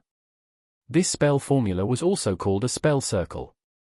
The mage had to perfectly imagine the spell circle while at the same time shaping the mana and chanting in sequence. This was quite the hard process that didn't allow for any of the steps to fail, otherwise, the spell would sizzle out. Luckily the Tier 1 spells were quite easy to master. The spell circles were just basic symbols and didn't take much brainpower to produce. This is why it was important to have a high intelligence stat that helped the caster with visualizing and recalling the spell circles. The Tier 2 classes and above were apparently even harder to work with. Higher tier spells required larger circles and even longer incantations, but this was where skills came into play, as they lowered the strain on the caster's mind if he trained them. I gain experience by leveling up my spells too. The more I use them, the stronger they become, and the faster I can do the chants. In this world, you garnered experience not only from killing monsters. You also gained it by leveling up your skills and abilities. When he managed to push his Mana Bolt spell to the next level, he received a pop-up window with the experience. It was a lot more than what he was getting from killing monsters. You could even level up by creating items if you were a crafting class. I'm almost through with my first class. Which of the two should I pick first, the blacksmith or the scribe one? The closer he got to L25, the more he deliberated. He was leaning towards picking the scribe first as it was closer to the mage class. He would be ditching his magic skill tree soon, so he wanted to be done with it. If he switched to something like a blacksmith that had nothing to do with magic, he felt like it would be harder to get past this scroll-making class. Think that would be the better one to start out with. Probably easier too. Roland nodded while thinking back to a certain scene. That man was sitting there again. He had been here for 3 months already. By slaying the goblins and getting some mana stones from their bodies, he was able to get by on his own. This was probably something the Baron didn't take into account. At some point, he noticed that there was a certain man constantly watching him whenever he was in town. He is probably a guard sent by Daddy Dearest. I'm not sure if I should be happy that he cares, or afraid that they might drag me back home, and I'd just gotten used to this place. I might have to change locations. This was another thing on his agenda, leaving this city and setting out on his own. He was feeling good with himself. Fighting so many goblins every day had given him a slight confidence boost in his abilities. He feared that he would be dragged back. He was still a noble child and the adults could easily overpower him if they wanted to. Well, not like that guy is even doing his job right. Even I managed to spot him with no problem. The man tailing him was quite bad at it. He only kept an eye on him during the day and while he was in the city. He never followed him into the goblin-infested forest. Roland theorized that the people at the Arden estate didn't want to spend too much coin on his tail, so they ended up with an incompetent one. He was even passed out drunk that one day when I came back. Wish my job was so easy. Roland had already chosen his next destination. This town he was in wasn't really suited for his needs. He was aiming to be a mostly crafting-oriented class. This city didn't really have that. It was a place for adventurers and had a dungeon, but there weren't really many places where you could learn a smithing profession. Most of the goods were shipped over from other cities that were closer to mines. The people working at those professions didn't like living next to an active dungeon. The monster-infested areas like the forest Roland used for grinding didn't help either. The best city for me now would be Edelgard. It has the facilities that I need, and if I have a crafting class I can get an apprenticeship. Roland was already bumbling around with his mage class. He felt like he would know many more spells if he was at some sort of academy and had a teacher. He didn't want to get hired by some second-rate blacksmith and spend years on leveling up. You could actually just level up by creating items, but he wasn't sure of the logistics of that quite yet.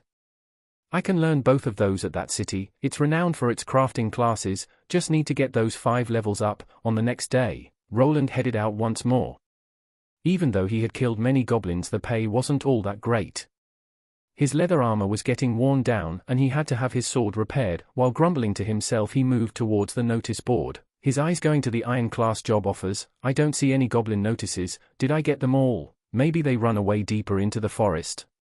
He was known as the Goblin Slayer for a reason. He had cleared out quite an amount of nests in these past 3 months. He mostly used guerrilla tactics of luring a small group out for slaughter. He used the tall trees and thick bushes to his advantage and even managed to level up some of his basic skills to normal ones. While Roland was contemplating his next move, a person moved over to him. The voice seemed to belong to a girl. "Excuse me, aren't you who they call the Little Goblin Slayer?" Roland frowned instantly. He wasn't sure why, but that nickname ticked him off. The person who asked him was a red-haired girl. From the looks of her gear, she was an archer. Roland looked at her from top to bottom, coming to the conclusion that she was probably a young adventurer in her mid-teens. "I guess that's what people call me around here. My name is Roland though," he responded while grumbling slightly. The girl smiled and then continued with the conversation. "Great. It's rumored that you are a mage in training, is that true?" Roland raised his eyebrow and kind of figured out where this was going. The girl didn't look dangerous or nefarious, so he just nodded. He could also ask the guild staff about any other adventurers if it was required. "Yes. Here is the deal, our party is missing 1 person right now. We could use someone for the backline." The girl pointed to 2 other people that were standing in the back. With the archer, they would make a group of 3, which was slightly small for a full party. From what Roland could see beside the red-haired girl he was talking with, there was a warrior with a shield and what looked to be someone who used daggers, either a thief or scout. The only peculiar thing about this was that all of them were female. "Oh. Are you heading into the dungeon?" The girl nodded. This wasn't anything out of the ordinary. People constantly formed new parties or exchanged members with others. "Yes, we will of course do an even split, for ways." He wanted to rub his chin to think. He was running low on monsters to kill and he wasn't allowed to go into the dungeon by himself with how low his rank was. This group consisted of young girls that weren't probably much stronger than him, but he could very much use the help. He didn't really have a reason to refuse. He could also ask the guild staff about these 3 and if they weren't shady later on, then decline if they were fishy. "Are you sure?" "I'm still just on my first class." The red-haired girl smiled and tapped him on the shoulder.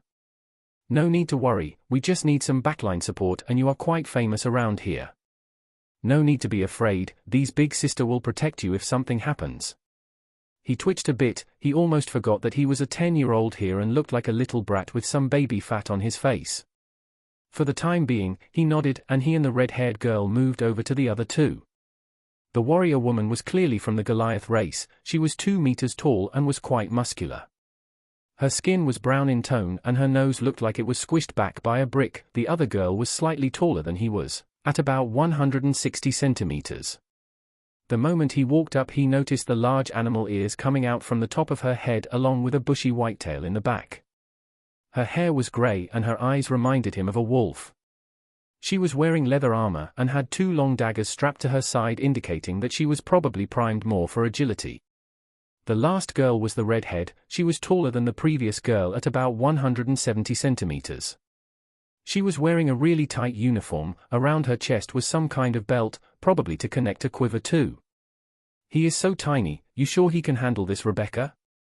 The large warrior girl looked at Roland while leaning down, her mouth showing off those pearly whites as she grinned. "Hey, don't scare him, Sir Hilda. I had enough trouble convincing him to come here." The third wolf girl didn't say much. She just gave him a glance and then sat down at the nearby table behind them. Let me introduce you. The large dumb one here is Sir Hilda, the quiet one back there is Raina, and my name is Rebecca. You can just call me Becky Tilda." The 3 were peculiar looking, but they had some charm to them. They all sat down by the table and started chatting. So, our fourth party member had left our party, and I think you would be the perfect fit," Becky proclaimed while looking at Roland with sparkling eyes. "Ha, you mean she left us hanging and run away with some guy, that damn harlot?" replied Sahilda while smirking to the side. For some reason she looked like she wanted to give Roland a tug on his cheeks. The third lady remained silent while munching on a chicken leg. "Is that so? Well, I don't have a reason to refuse. So are you looking at the notice board, 'Run out of the Gobos,' huh?" "Little Goblin Slayer, please don't call me that," Roland groaned while the girls smirked at each other. "Before we proceed, I need to ask, is there any reason why your party only has women?"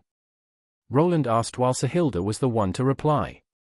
"That's easy, we just don't trust men, they always try to start something during the night camps. Hey, does this brat even know what I'm talking about?"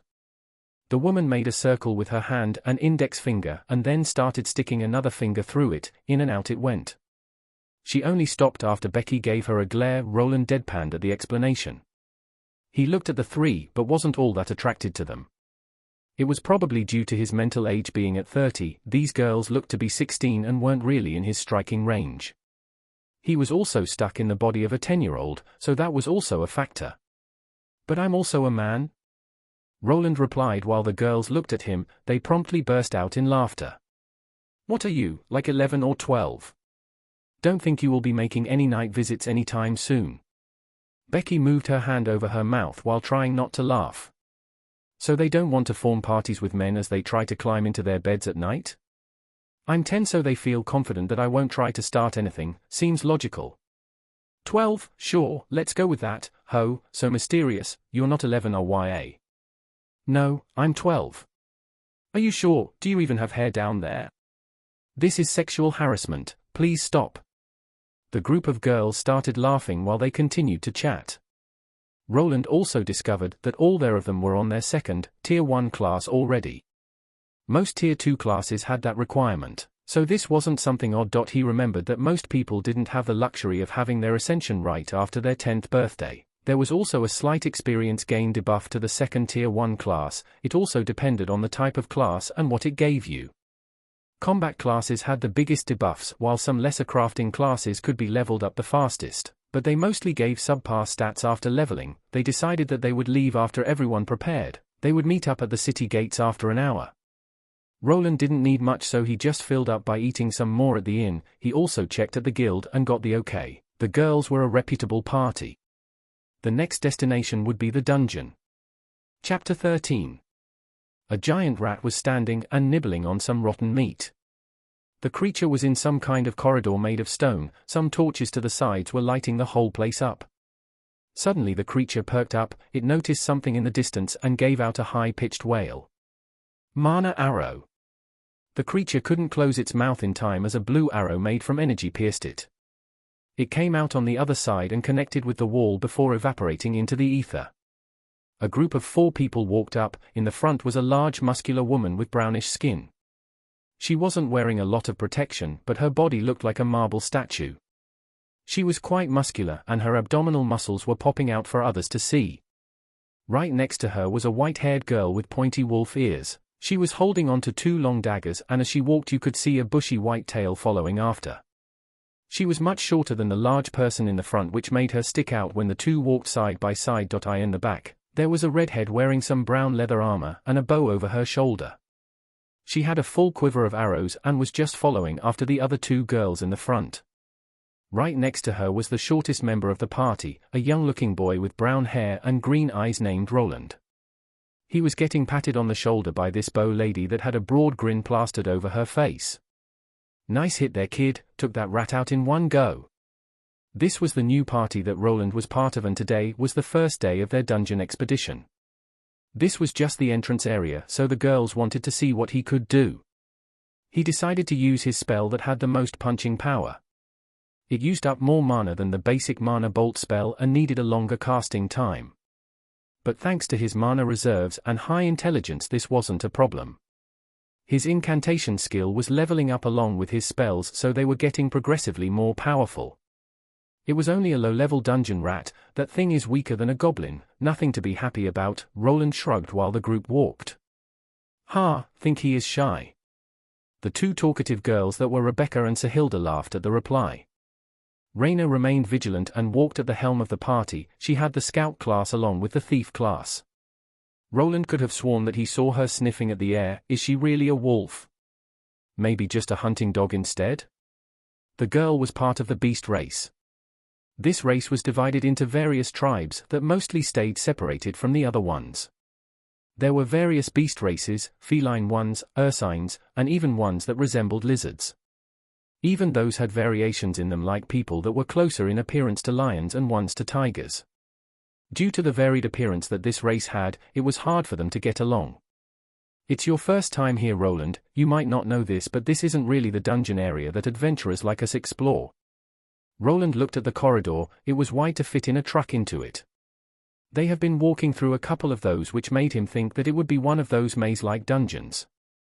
This is why his eyes went wide as he saw light coming from afar. When the group walked out, they came out into a wide open space that looked like a jungle forest. "Welcome to the real dungeon. This is the first floor," Becky proclaimed while holding both her hands on her hips. The forest area was truly gigantic. There was even something akin to a sun above them.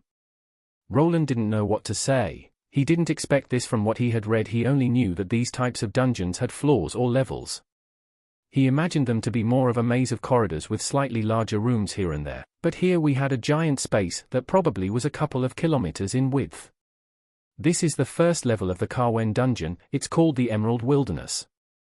This is the hunting grounds for the steel-ranked adventurers like us.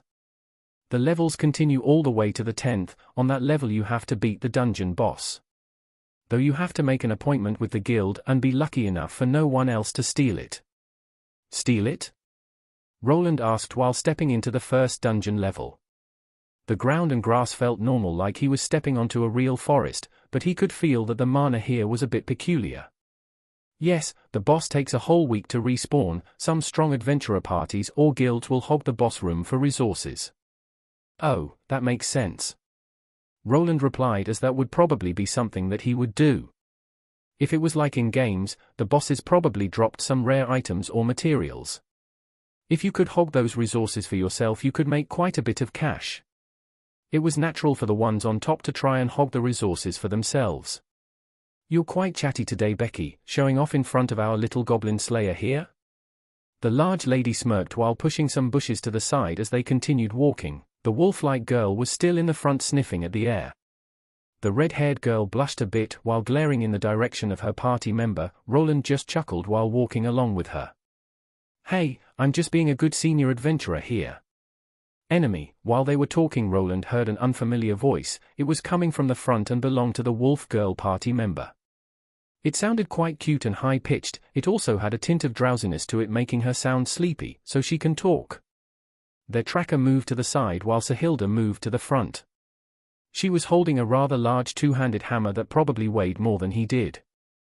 Everyone got into their positions, which consisted of two girls in the front and him together with Becky in the back. Some bushes in the front started rustling, and soon enough a monster charged out, going straight for the nearest person. The monster looked like a large boar. It was much larger and more muscular than a regular boar. Its tusks were thicker and longer. It also had bone spikes coming out from its spine. It gave out a ferocious roar while charging at Sahilda. The large woman didn't falter as she grasped her hammer with both hands and managed to block the monster's path. The boar beast smacked into the hilt of the hammer. The girl that was holding it buckled under the weight and slid backwards slightly. Her muscles bulged out and Roland could see her veins popping out as she kept the beast from moving forward. The others weren't passive. While the monster was busy with the party's warrior, a dagger plunged into its side. The moment the monster looked to the person inserting daggers into it, an arrow lodged itself into its eye. The finishing blow was delivered by a giant hammer that shattered the creature's skull into pieces. Its snout released a spray of crimson blood that coated the nearby bushes as the monster died. The voice announced that he had gained some experience. You didn't need to directly kill a monster if you were in a party. The experience would be distributed among the party members. There was only one limit. The party members couldn't be too far apart in levels, or tiers. A tier 1 person wouldn't get any XP if he was together in a party with a tier 2 person. This game-like world apparently had some contingencies against power leveling. Even if someone at Tier 2 or Tier 3 cut off the limbs of the monster and let someone of a lower tier perform the kill, that person wouldn't get any experience. It was as if the system knew how to distinguish between this. This was also why Roland also gained only 5 XP points this time. He didn't really do anything in this battle besides staring at the girls swing their weapons around. Due to this contribution system, people mostly partied up with others at the same tiers. I guess that I don't even get a turn, Roland said as the 3 girls quickly took care of the enemy in a matter of seconds. He looked at the dead body with his mana sense and pointed to a spot at the chest before speaking. It has a mana stone right there. The girls looked to the young boy and then to the monster. The wolf girl plunged her dagger into the spot he was pointing at and discovered that it was indeed there. See, I told you he would be useful, we can save so much time with this. Rebecca cheered while running up to Roland and giving him a hug. He felt some leather armor press into his face which didn't feel all that nice. The girl also didn't smell all that great, the hygiene in this world was only so. He just grumbled while his face was getting leather burn. He let the girl have her fun, at least he showed that he could be useful in other ways than combat. The mana stone was larger than the one that he found on the goblins, it was more comparable to one that a goblin leader would have. I guess the monsters here are stronger, supposedly it has something to do with the mana density in these dungeons. This wasn't the end of their work, the archer and wolf girl pulled out their knives and started working on the monster's remains. Roland just watched with interest.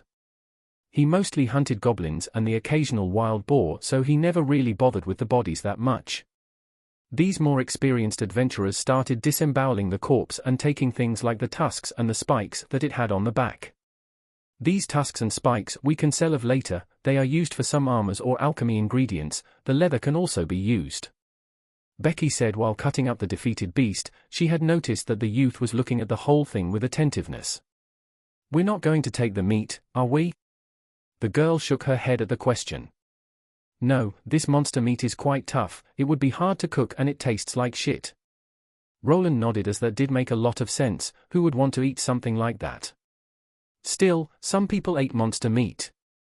The meat from monsters wasn't toxic or anything, but was mostly hard to prepare due to the stats increasing the muscle density. They remained in one spot, the large lady along with Roland kept watching while the other 2 girls gathered the usable materials. After they were finished, Roland noticed that the wolf girl took out a black-looking bag. It wasn't that large and this was why he was surprised as the leather and tusks were shoved inside without a problem. First time seeing one? That's a special bag that has a storage magic enchantment on it, you can stuff so much in this bad boy. Rebecca looked quite smug as she looked at the bag, it was one of those spatial storage items that adventurers like to use.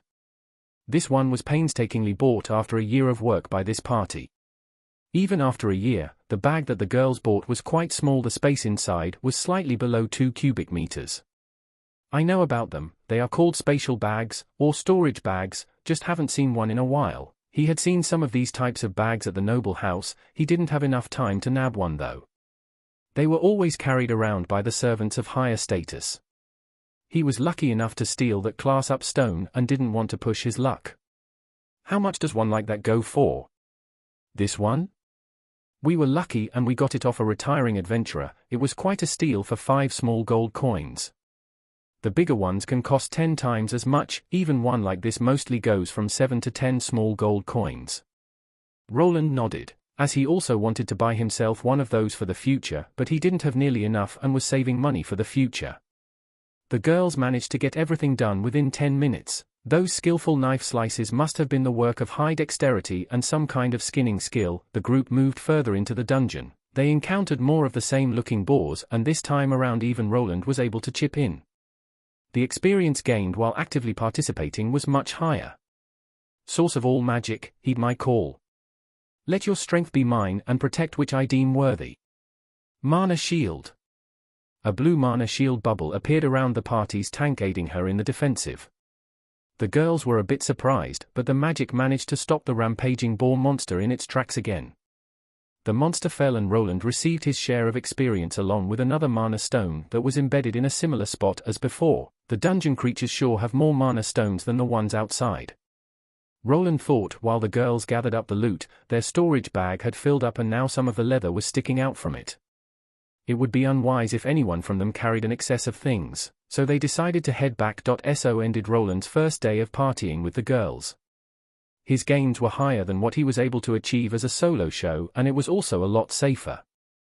He didn't need to carry anything on his own, and the frontline fighters protected him if something happened. The only problem that he had with this was that he would have to give up on this way of life sooner or later. He was still aiming for that cushy crafting job in the future as it was more promising money-wise. I didn't earn that much more than when I was solo hunting the goblins. This was also an uncertain way of earning your living. Sometimes more dangerous monsters could appear and you could just die like that. He was already lucky to have survived the goblin-infested forest on his own. Those girls don't seem so bad. They at least didn't try to rip the 10-year-old off. They also said that we would go down to the lower floor after I get used to their party dynamic. His new party was smart enough to not push ahead into the unknown with a new untrained party member. The red-haired party leader earned some brownie points with Roland thanks to this decision. They also divided all the money they had gained equally, and he didn't need to help out with the resource gathering process. He also didn't need to carry anything around beside his own gear thanks to the spatial bag that the girls had with them. Well, might as well enjoy this while it lasts. Hope the lower levels won't be too hard. Chapter 14. Roland was looking at some coins on the table. The numbers hovering above them indicated the sum. It was a number above 100, which would put it above one large silver coin. He then looked at Bar Wench snatching that large sum, leaving 3 large pitchers of unidentified booze behind. There were already some bottles spread out that were open and half empty. "What you looking at, Roland? Drink up!" Sahilda shouted out while she herself grabbed one of the large pitchers and started drinking directly from it. Roland wasn't sure what kind of alcohol was in there, but it was dripping down this muscular woman's mouth and right onto the table. He had been doing business with the girls for a couple of weeks now, and they were having a little party at the local tavern. He had apparently gotten through the trial period, and they now wanted to go deeper into the dungeon with him. "You sure you should be bringing a minor here?" Roland narrowed his eyes at the 3 girls. Even though he was an older gentleman on the inside, on the outside he was a 10-year-old. His party members thought that he was slightly older, and apparently in this world, after you obtained your first class, you were considered an adult. There was no such thing as an age cutoff for drinking, so they didn't see anything wrong with this situation. "Minor? What's that? Is that some good liquor?" Rebecca asked while pouring herself a tall glass of the alcoholic beverage, then chugging down on it.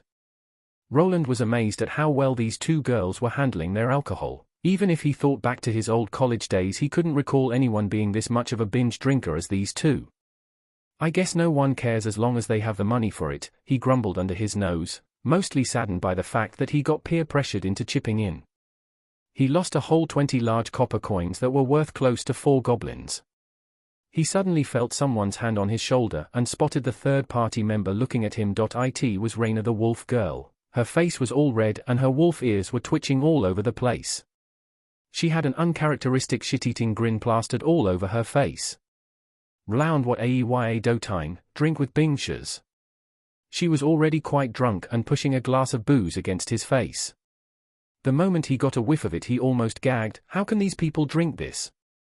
He started pushing the white wolf girl away with both his hands, but the stat difference started getting apparent as she didn't budge from her spot.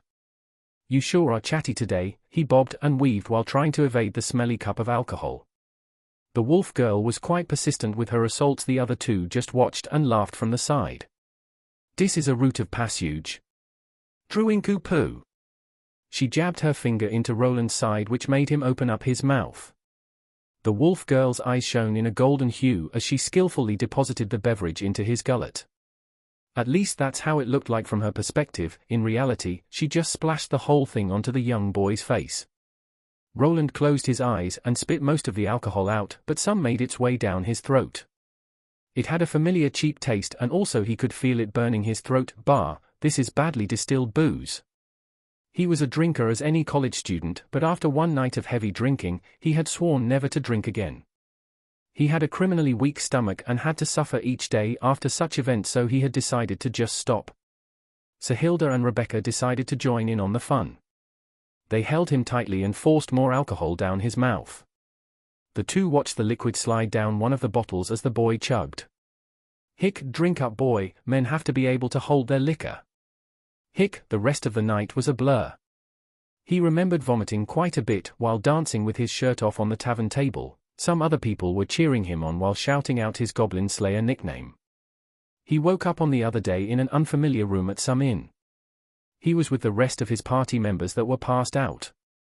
His head was killing him along with his back as he spent the night face down on the hard wooden floor while the girls were sharing one bed together. OOF, my head, he held his hand over his mouth and bolted out of the room. He managed to run outside the inn door and then instantly vomited again. The people just gave him some side glances as this wasn't anything out of the ordinary. I need to get out of this city before those three idiots kill me. He wiped his mouth with his forearm and dragged his body back into the inn. This one wasn't the one that he was using, so he concluded that his female party members must have dragged him here. He couldn't recall much from what happened last night. He got drunk rather fast and it didn't take long for him to lose it. Guess I have a weak stomach in this new body too. He returned to the room that his three friends were. He was greeted to a funny sight of the two smaller girls sprawled out under the taller girl. Her feet were placed on the faces of Rebecca and Raina. She herself had her head dropped down at the edge of the bed that was too short to contain her whole height. He had a vacant expression on his face while looking at his three smelly party members. Man, they are even snoring. Roland didn't drink all that much and passed out fast. His party members continued drinking into the night. This was why they were still passed out while he himself was already on his feet.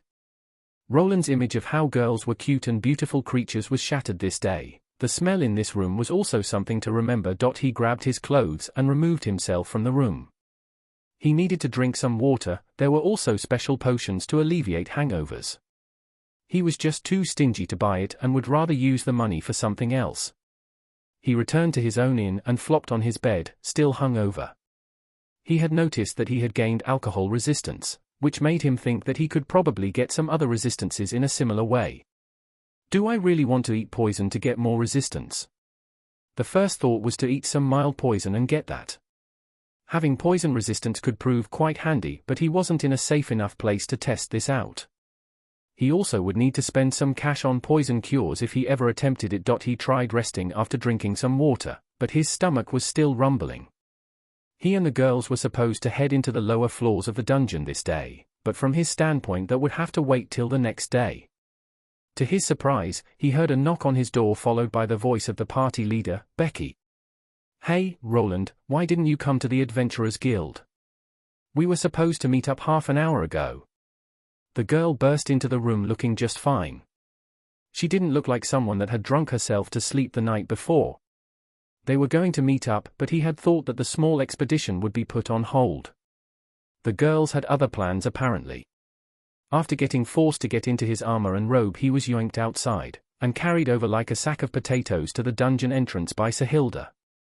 He theorized that the three females had built up alcohol resistance over the years and made a full recovery the next day. You need to learn how to hold your liquor, Roland. Don't worry, big sis will teach you. Sahilda smacked her chest with gusto while grinning at the smaller boy. Roland just shook his head side to side before grasping it with his hand as he still had a mild headache. I'd rather not, let's just get this over with. Don't worry, you'll sweat it out in no time. Rebecca smacked Roland's back while they headed inside the dungeon. The boy almost keeled over from the force behind it. The long corridor was infested with some rats that were quickly dispatched or they just run away. Inside the first level, they followed a route that they had been taking for the past week. It was very rare to encounter more than one monster at a time on this level, and the large boar monster was the only type that roamed this jungle forest. Mana arrow. An arrow of mana flew and collided with the monster boar's side. It lodged itself into the flesh and caused the beast to wail in pain. Even though his aim was a bit off, the creature didn't pose any threat to them and they defeated it in a matter of moments. Feeling good about themselves, the group headed down to the second floor entrance. They were greeted by a large gate and stairs leading down. The stairs were 5 meters in width and everyone could walk side by side. Want to hear something interesting, Roland? He just nodded at the redhead leader while they walked down. He was starting to feel slightly better after moving now. For some reason, the monsters can't enter these stairs that separate the levels. If you ever need to run, be sure to head for the stairs and wait for us." The youth nodded while looking at the corridor. The torches lit up the area to the next level. Roland was wondering if they were magical in nature, as he didn't think anyone replaced them. They didn't meet any other adventurer party on the way to the second level, and it wasn't any different than the first floor, as it was also a forest area. This floor is similar to the first, but the probability of more monsters appearing together is higher. While talking, Roland noticed that Raina raised her hand. The party stopped and pulled out their weapons while waiting. The girl sniffed at the air and then pointed to a nearby tree. "Two, one there, and one over there," she said in a monotone voice while Rebecca nodded. She turned to Roland and while pointing to the left side. He nodded and started chanting his magic bolt spell at the enemy that was on the right. He tried pinpointing the position of the monster as he could see something green and slimy wiggling on the branch he was looking at. Mana bolt. The ball of condensed mana flew at the enemy and exploded after meeting its target. Roland saw the thing that he was aiming at exploding into chunks. The creature on the left side suffered a similar fate by receiving an arrow to the face. The two monsters slipped from the branches and Roland could finally see what they were. Big spiky caterpillars? He looked at the corpse while using his identification skill. It gave him the creature's name, that was needleworm. The large caterpillar-looking monster was covered with spikes and the mouth part had some nice chompers. The blood that these creatures had was apparently green and the smell was also very interesting. Good going, those buggers like to hide and then throw themselves at you with their spiky heads. They also smell like Sahilda's armpits. Rebecca chuckled while looking at her party member that shook her large fist at her from the side. "My armpits do not smell." She narrowed her eyes at Becky and gave her pits a good whiff. She grimaced and looked back at the red-haired girl that was grinning from the side with an "I told you so" look. The girl spread out and went material gathering as everyone got back to work. These bugs were apparently one-trick ponies and could only fling themselves at you head first. Roland pointed out that one of them had a mana stone while thinking. This type of monster could prove troublesome if it managed to attack while they were busy with one of those boar types. "I guess this isn't a lower floor for nothing." He glanced at the bugs again. They weren't very resilient and could probably be taken out with his short sword. The problem was that they were leaf green and blended with the forest, which made them troublesome to spot. He glanced at the wolf girl and realized the importance of someone who could spot the monsters before the battle started. A scout might be even more important in the party than a mage. What good is firepower if you get shanked in the back? This mana stone is tiny, Roland thought while looking at the wolf girl pocket the small mana stone into the spatial bag. The expedition continued. Thanks to Raina, that proved to be the MVP of this dungeon run, they managed to slay every monster with low to moderate difficulty. If there were too many of those needleworms in one spot, they would just evade them. The party roamed around the second floor for a while before their spatial bag got filled up with monster materials and herbs. They were standing at the entrance of the third floor, the girls wondering if they should proceed. If we had another spatial bag, we could visit the next floor, but we are already full. Those monster spikes don't even sell that well. The large muscular lady pouted while holding her large hammer over her shoulder. You probably just want to test out that hammer of yours on the werebores, don't you?" Rebecca said while narrowing her eyes at Sahilda. "New hammer? Werebores?" Roland looked at Sahilda's hammer. He did notice that it was different than the last one, but didn't she already swing it against some of the regular boars? "Yes, look at this baby, it has runic enchantments. I spent my monthly savings on this." The large lady hugged her battle hammer like she would a lover and even gave the square hammer part a large smooch. Roland cringed a bit at the display of affection before asking. "Oh, it has a runic enchantment? I read that those let you perform some spells." The girls looked at their young companion. The boy's eyes looked a bit wider and he looked interested in the weapon as he was inching forward. The large lady didn't mind and presented the large weapon towards the youth. He noticed that the metallic hammer part did have some strange symbol engraved into it. "It has a lesser impact rune. I bet I can make a wereboar's head explode with it." "See, Roland understands how badass this baby is." Rebecca rolled her eyes at the display while watching Roland touching the part where the rune was engraved. The boy's gaze seemed vacant, as if he was really enamored with the weapon just like his warrior companion. This wasn't the case though. Roland felt like something was drawing him in. His eyes shone momentarily and he could feel a strange attraction to the strange-looking magic symbol. He could see some glowing lines appearing out of nowhere and going in various directions. These glowing lines of light went through the entire rune and they looked familiar. Before he could examine it any further, though, the wolf girl called out that some monsters appeared. Roland felt like he was close to discovering something important. This would have to wait though, as his life was more important. The monsters that appeared weren't anything new, just two of the same spiky boar variant. I don't think that Meathead will lend me that weapon to investigate. Maybe I need to start saving up. The battle soon ensued. Roland's mind was preoccupied with the future though. He was close to reaching his cap and then he would need to decide on his next class. Chapter 15. More time had passed. Roland felt like his adventure was slowly coming to an end, as after about half a year he had hit his level cap. Their adventurer party had ventured to the 3rd floor of the dungeon. They decided on not moving past this level as the monster attacks began to be more vicious and troublesome. The monster types increased, and with those the defensive tactics had to be changed. They couldn't just keep doing the same thing over and over again. The strongest monsters around that level were the wereboars. They were creatures with gorilla-like bodies and the head of a boar. Roland also finally saw Sahilda's large magical hammer at work. The rune was activated by her mana, and when she connected with the target a small explosion would occur. If she timed it well, it was able to take out a wereboar in one hit, or at least incapacitate it. The problem was that it required a lot of mana that a warrior class didn't have much of. I guess a weapon like that is situational, have to make it count, unless you have enough mana to spam it constantly. Roland was sitting in the room that he had rented while thinking to himself. The candlelight danced around while the youth was looking at a piece of paper. He had a quill in his hand and he dipped it into some ink. His digits moved smoothly as he started writing on the parchment. The words came out clear and the penmanship was satisfactory. He heard the familiar voice of the system and he gave out a sigh. He almost threw his quill to the side. His fingers were a bit cramped up from the hours of writing he forced himself to do. Finally, this took way too long. He looked at the stack of papers on his table. There were no comfy cushioned chairs here, the light was dim and the room was windy and cold.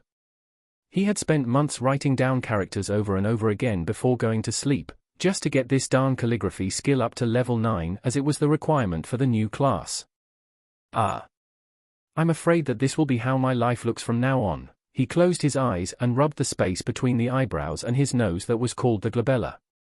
He looked up to the ceiling and watched the shadows dance around while the candlelight was pushed around by the wind in his room. I'll have to tell them sooner or later, he thought to his party of misfits. He had spent some quality time with those 3 girls and they were slowly growing on him. He knew that his stay in this city would be temporary and he needed to move on. The place to train his crafting classes wasn't here. He wouldn't be able to sell his spell scrolls here that well either. He did his research and no one would buy anything from a no-name like him. He needed to attach himself to some well-established company. Plus you needed to actually pay for a permit to sell, which cost quite the penny. I wonder if they will force me to sign a contract or something. Could always try peddling at the market, not. He shook his head while imagining sitting on a rug and trying to sell some mana arrow spell scrolls for the whole day. He placed his coin sack on the table and let the system count the coins. Not nearly enough. He started out well, he was making enough coin to even save up. Later on, the repairing costs came biting him back with a vengeance. His short sword didn't last past the 5th month and his leather armor was already broken in a couple of places. He had to replace his boots and other various things. Adventuring as a bronze or steel grade adventurer wasn't a high-paying job. From what he had gathered, he wouldn't really start earning more until he became a silver rank. At that rank the better paying jobs opened up. The requirement was having a tier 2 class though, so that was still a long way off. Bronze and steel is for tier 1 classes, silver and gold for tier 2, from platinum start the tier 3 classes. Adventurers mostly ended up at the silver rank. If you managed to get yourself into gold you were considered slightly above average. Anything past platinum was considered the elite and veterans. The number of adventurers at the highest class could apparently be counted on one hand. Those were the true titans of the industry. Even countries or empires would have to bow their head to individuals at that level. Adamantium, huh? Do you need to be tier 4 or 5 for that? I should probably forget about that. Roland had slowly steeled his heart about becoming a craftsman. He had fun with his new party, and fighting monsters was less boring than writing scrolls, but it was also a lot more dangerous. He didn't delude himself into thinking that he could come out in one piece every time. He could see adventurers dying in various ways. This was a serious and dangerous profession. Becoming a smith, earning some coin, and then finding a nice voluptuous wife, sounds like the plan for me. You don't earn as much experience as a crafting class while fighting monsters either. Roland rubbed his chin while looking at his stats. My mana stat is still stupidly high. I guess I'll be able to create a lot of spell scrolls a day. Read that the more mana you infuse into the writing, the stronger the spell will be. First, I need to change my class though. Still think I should buy an item with a rune. He asked Sahilda about lending him that large hammer of hers. The woman didn't want to give it up, saying that she would only lend it to him if he beat her in arm wrestling or in drinking. He gave up after the first try. He had no way of winning in either situation, so he didn't even try. He knew that the woman was only teasing him and would probably give it up if he asked enough. He looked at some more runes afterward, but he needed more time to experiment. He decided to get an item for himself, one that he could disassemble.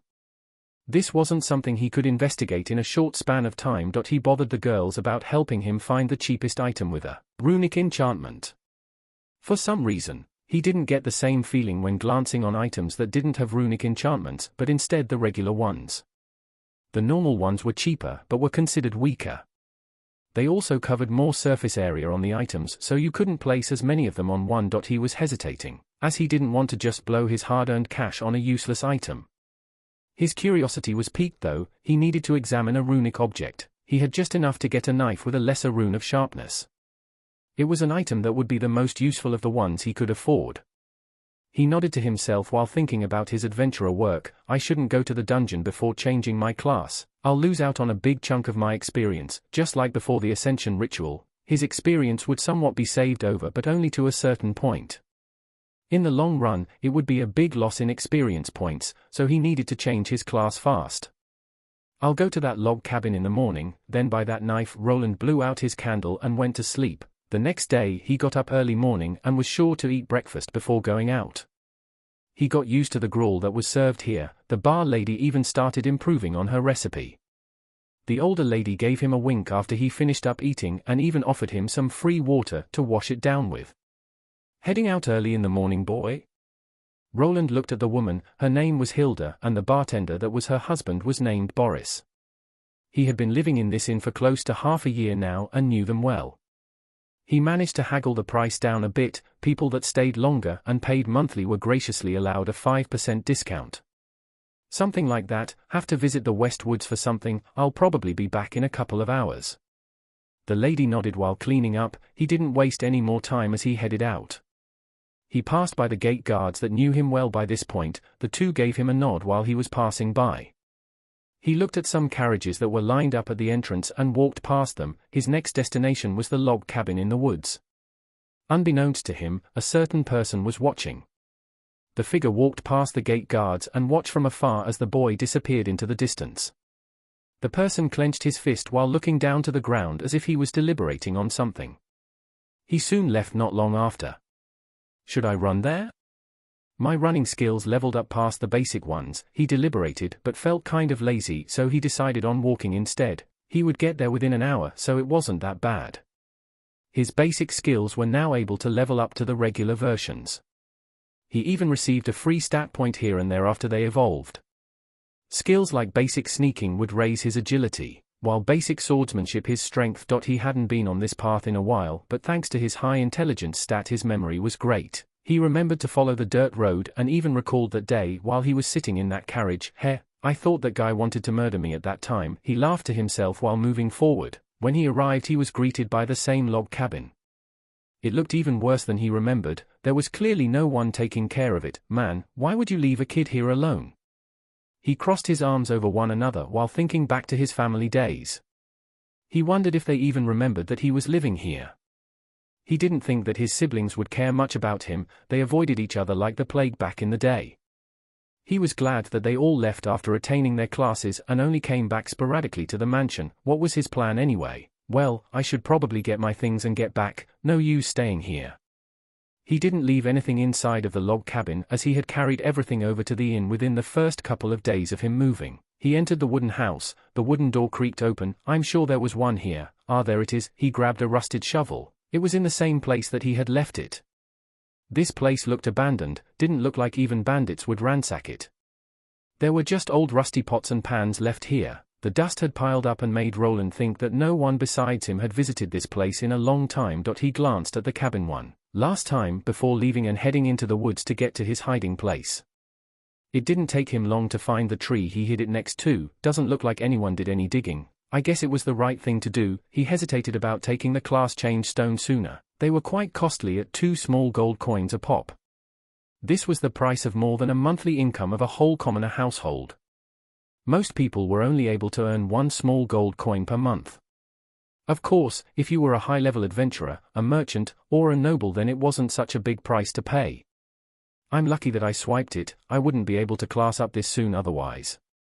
I have barely half of that saved up. Roland smirked while finally managing to dig up the blue quartz-looking crystal that was used for changing your class. He held it for a moment before placing it into his pocket. He was done here. He placed the rusty shovel over his shoulder, while intending to bring it back before heading out. He strolled through the forest and kind of underestimated the sheer amount of branches in the way. His shovel got stuck on some of the trees and he came to an abrupt stop. This was the thing that saved his life. The same moment he heard something flying in front of his face and embedding itself into the nearby tree. He looked at the item that flew and discovered it to be a throwing knife. It was still wiggling back and forth on the tree trunk. What the? He quickly became alert and ducked behind another tree. He could hear some rustling in the distance. Someone was there and he was trying to hurt him, probably even kill him. He gulped hard while tossing the shovel away to the side. He had come with this adventurer gear. He grasped his short sword but didn't pull it out from the scabbard just yet. Was it a goblin? I don't remember them sneaking up on people like this. It wasn't strange for goblins to use throwing weapons. The strange part was that there was no high-pitched scream following the knife throw.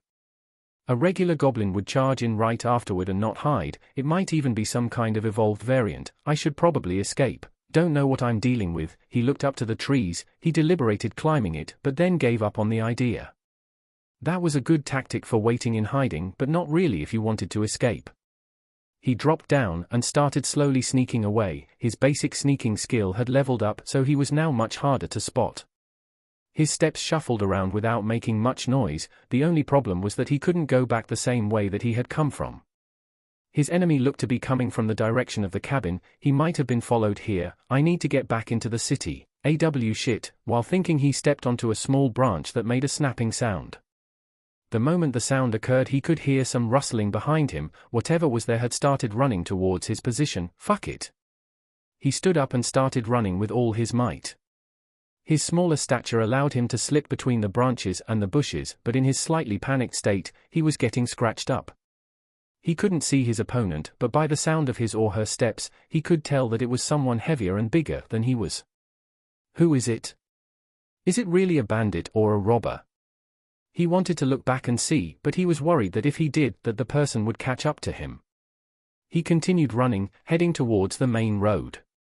He wasn't that far away from the city. Maybe if he made it far enough, this bandit would abandon his robbery attempt. He continued running, but he could tell that the person behind him was coming closer.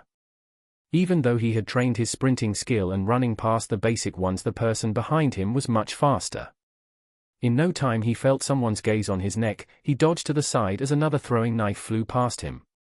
It grazed his shoulder and managed to cut open his leather armor slightly. Roland tumbled to the side. His opponent was finally revealed.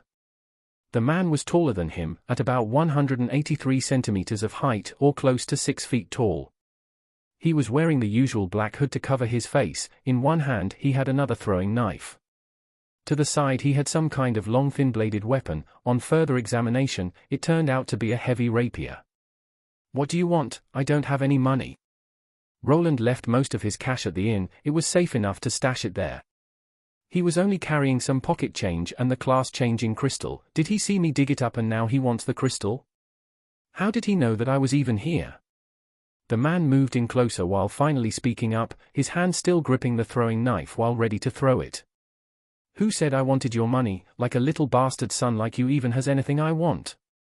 Roland became confused. If this wasn't a robbery, then what was it? Then he realized something strange about how the man referred to him. Bastard son? Wait, did the Baron send you? Why would he want to kill me now of all things?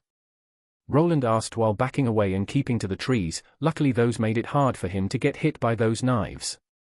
Heh, I guess you aren't that dumb like you look. It doesn't matter though, I have enough of staying in this forsaken town. The man finally removed his hood and revealed his face. This was someone that Roland was familiar with. This was someone that after being here for half a year he had forgotten. It was the man that he saw keeping tabs on him before. For some reason he was now trying to kill him. Chapter 16. The two looked at each other.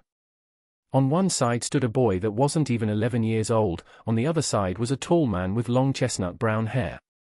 He had a bushy beard that didn't look like it was trimmed in months. His eyes were bloodshot as if he didn't get a good night's rest in quite some time. Wait, you're the one that the Baron sent to keep watch over me. He didn't order you to kill me, did he? The man furrowed his brows at what Roland had said. He straightened out a bit while snorting, the throwing knife dancing between his fingers. So you knew?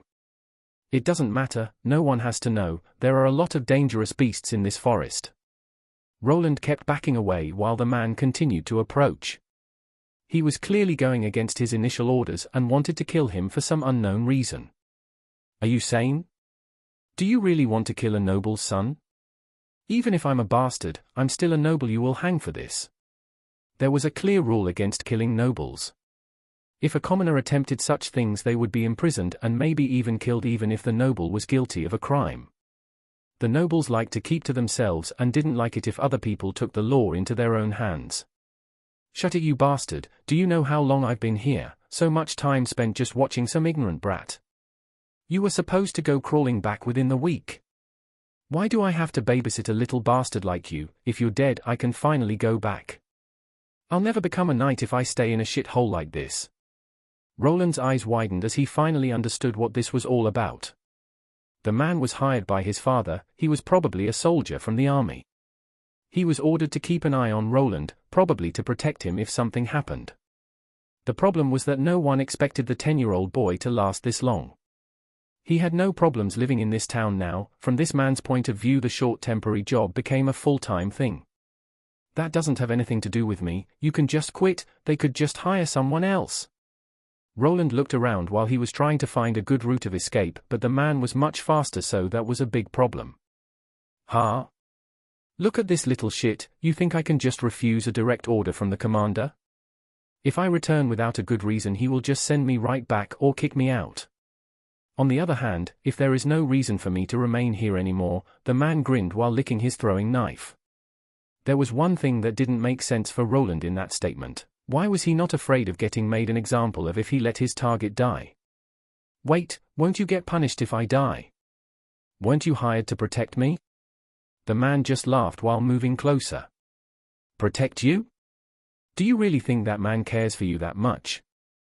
No, I'm just here to keep them informed about your whereabouts. They never told me to protect you in any way. If you die, well, some people would even be glad, but I've already said too much. Apparently his dear old dad didn't think he really needed any protection.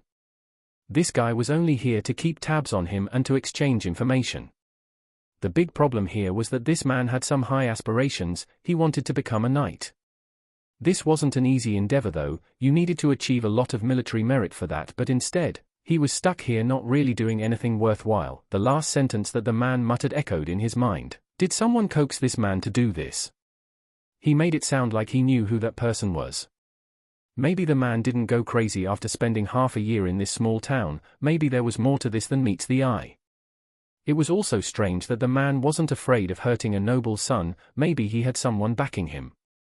Why anyone would want him dead was quite a surprise. He didn't think he had enough worth for someone to go out of his way for something like this. Roland moved his head to the side as the man threw his throwing knife. It grazed his cheek while slicing his flesh apart. The man charged forward, his hand going for his rapier. The pointy weapon's tip shone in orange light as he plunged it forward. Luckily for Roland, there were many trees to duck behind. The moment the tip of the heavy rapier was inserted into the tree, the area around the weapon's tip exploded. Splinters of wood shoot out into all directions while the man continued with his assault. Roland could only duck down and run, hiding behind large trees in hopes of getting away. Goddammit, not now. One level in dodging wouldn't aid him too much, and the sound of the system announcer was just distracting. He was sure that there was no reasoning with this person anymore. His only way out was to escape. He didn't have enough time to chant a spell, as the man would use this chance to throw a knife at him or stab him with that enchanted weapon of his. It didn't look good for him at all. He wasn't even sure where he was going anymore. He was busy with dodging everything. Thanks to his smaller build and nimbleness, he was able to survive for now, but it was mostly thanks to the trees covering his escape. That is when the problem arose, as he found himself in a clearing with no trees around and only green grass. He bolted to the side, trying to get back into the forest and away from the wide open space, but before he could, he felt a sharp pain in his leg. He tumbled to the ground while groaning. A throwing knife stuck in his calf. Finally got you, nowhere to run now, you little runt. The man apparently had more of those throwing knives hidden in his robe. Roland looked at his leg and quickly yanked the blade out. The pain was intense, but he was pumped so full of adrenaline that he could power through it. He tried standing up and running again, but instead, he limped forward. He was now unable to make any reasonable space between himself and his enemy. In a last-ditch effort, he decided to pull out his short sword. While turning around, he got into his fighting stance and faced his opponent. "Heh, well, at least you have some backbone, kid." The man approached while grinning, his teeth shone off as he approached. Roland wasn't idle. He tried backing off while chanting a mana arrow spell, his own short sword raised in an attempt to block any incoming attacks. The man was too fast though. He took a regular fencing stance and quickly plunged his sword forward. Before Roland could even react to defend himself with his sword, he felt a sharp pain in his right shoulder. The man jumped back after his attack went through, blood leaking from the tip. The spell fizzled out even before the youth could utter more than one word. "You think a tier 1 can win against a tier 2? You never stood a chance, brat. We live in different worlds." Roland was baffled by the display of speed. He wasn't able to react at all. He had thought that he was strong for a tier 1, never really having troubles against the goblins or the dungeon monsters all that much. Even though he was a mage, he at least thought that he could somewhat defend himself. Apparently, he was wrong in that claim. There was a big difference between tier 1 and tier 2, mostly due to the fact that a tier 2 class received a multiplier to their stats. The moment they managed to get through the class up, a 1.5 times multiplier would be added to all of their stats. They would go through a qualitative change that would increase their power by a big margin compared to the lower tier 1 classes. "Don't think you can get away with this. Someone will find out the truth." The man stopped while pointing his rapier at the boy. "The truth? You overestimate your worth, brat. No one cares about you and those 3 adventurer girls. I'll take care of them soon enough, hee. Adventurers get wiped out by monsters all the time." The man was really chatty. He had spent a lot of time in seclusion and without anyone to talk to. He just had to reveal his big plan like a villain of the week. As always, such behavior proved to be the downfall of most of those types. The moment he ended his sentence and was about to plunge his rapier into the boy's chest, he noticed something. He jumped back while an arrow whizzed past his eyes. Then, from another angle, a dagger came flying, aiming at the spot where the man had dodged the initial arrow. The man bent his body at an awkward angle and managed to stop his momentum and evaded this one as well. He propelled himself backward while turning, his eyes going to the spots that these 2 attacks came from. "Who is there?" It didn't take long for a small group of girls to appear. It was Roland's adventurer party that had came to his rescue.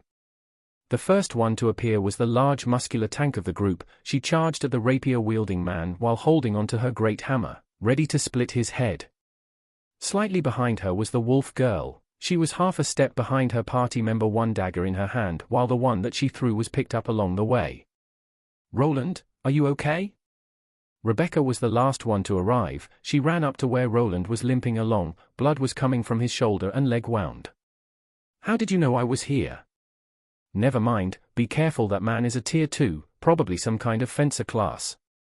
Roland shouted out so that Raina and Sahilda could hear him. He was worried that they would get themselves killed against someone with superior stats. "I'll explain later, let's take care of this guy first. Can you fight?"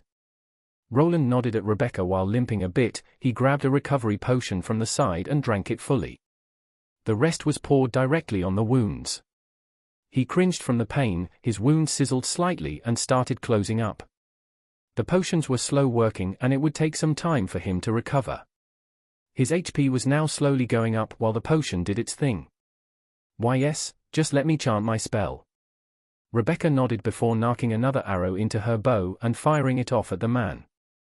Sahilda was about to get herself stabbed in the neck, but luckily the arrow forced the enemy back. Damn!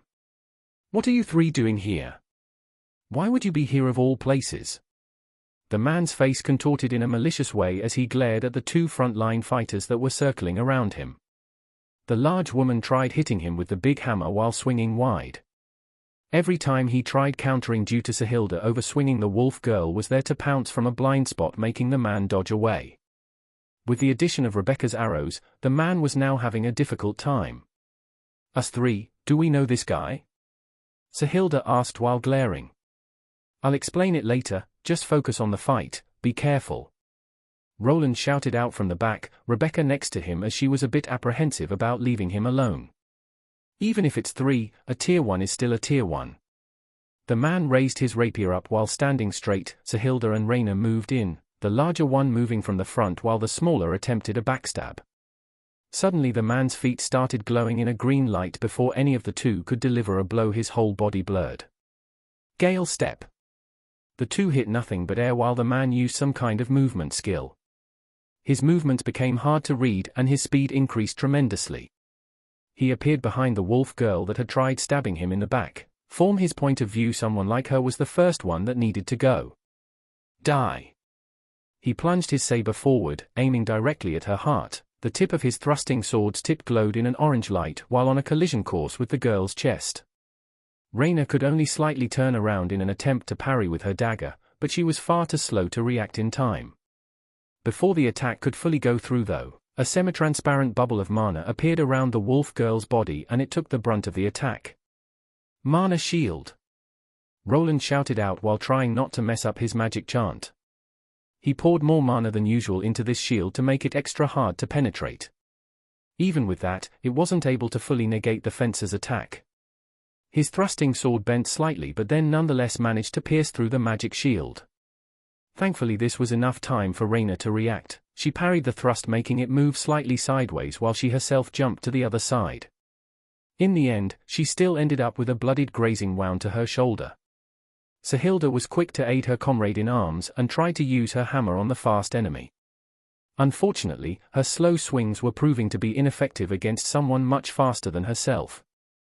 Luckily she wasn't alone in her struggle. Even though injured Raina threw her dagger forward, the man dodged like last time but had to activate his skill yet again just to get out of there. Blasted wenches. Even though the fencer hadn't received a hit yet, he was looking pale. Physical classes used stamina along with mana to activate their class skills. This meant that if they weren't careful they would tire easily. Tier 2 physical classes were able to use some powerful active skills, but the cost to their stamina was high. This was also why the fencer was slowly getting tired, losing his speed that was his biggest advantage in this fight. Mana arrow. A shining blue arrow of mana flew directly towards the man's face, and as he was dodging it, a regular arrow approached him from another angle. He activated his skill once more while dodging this double-ranged assault, but only to be greeted by a shoulder tackle from the side by the large muscular lady tank of the group. Not so fast anymore, huh? You are pretty weak for a tier 2, probably just went through your advancement. Sahilda snorted at the enemy who had misused his skills. Normally a seasoned tier 2 warrior should be able to defeat tier 1 classes. The problem was that the three young women were already well into their second tier 1 classes. They were also used to fighting with each other in a group, so they knew how to cover each other's weaknesses.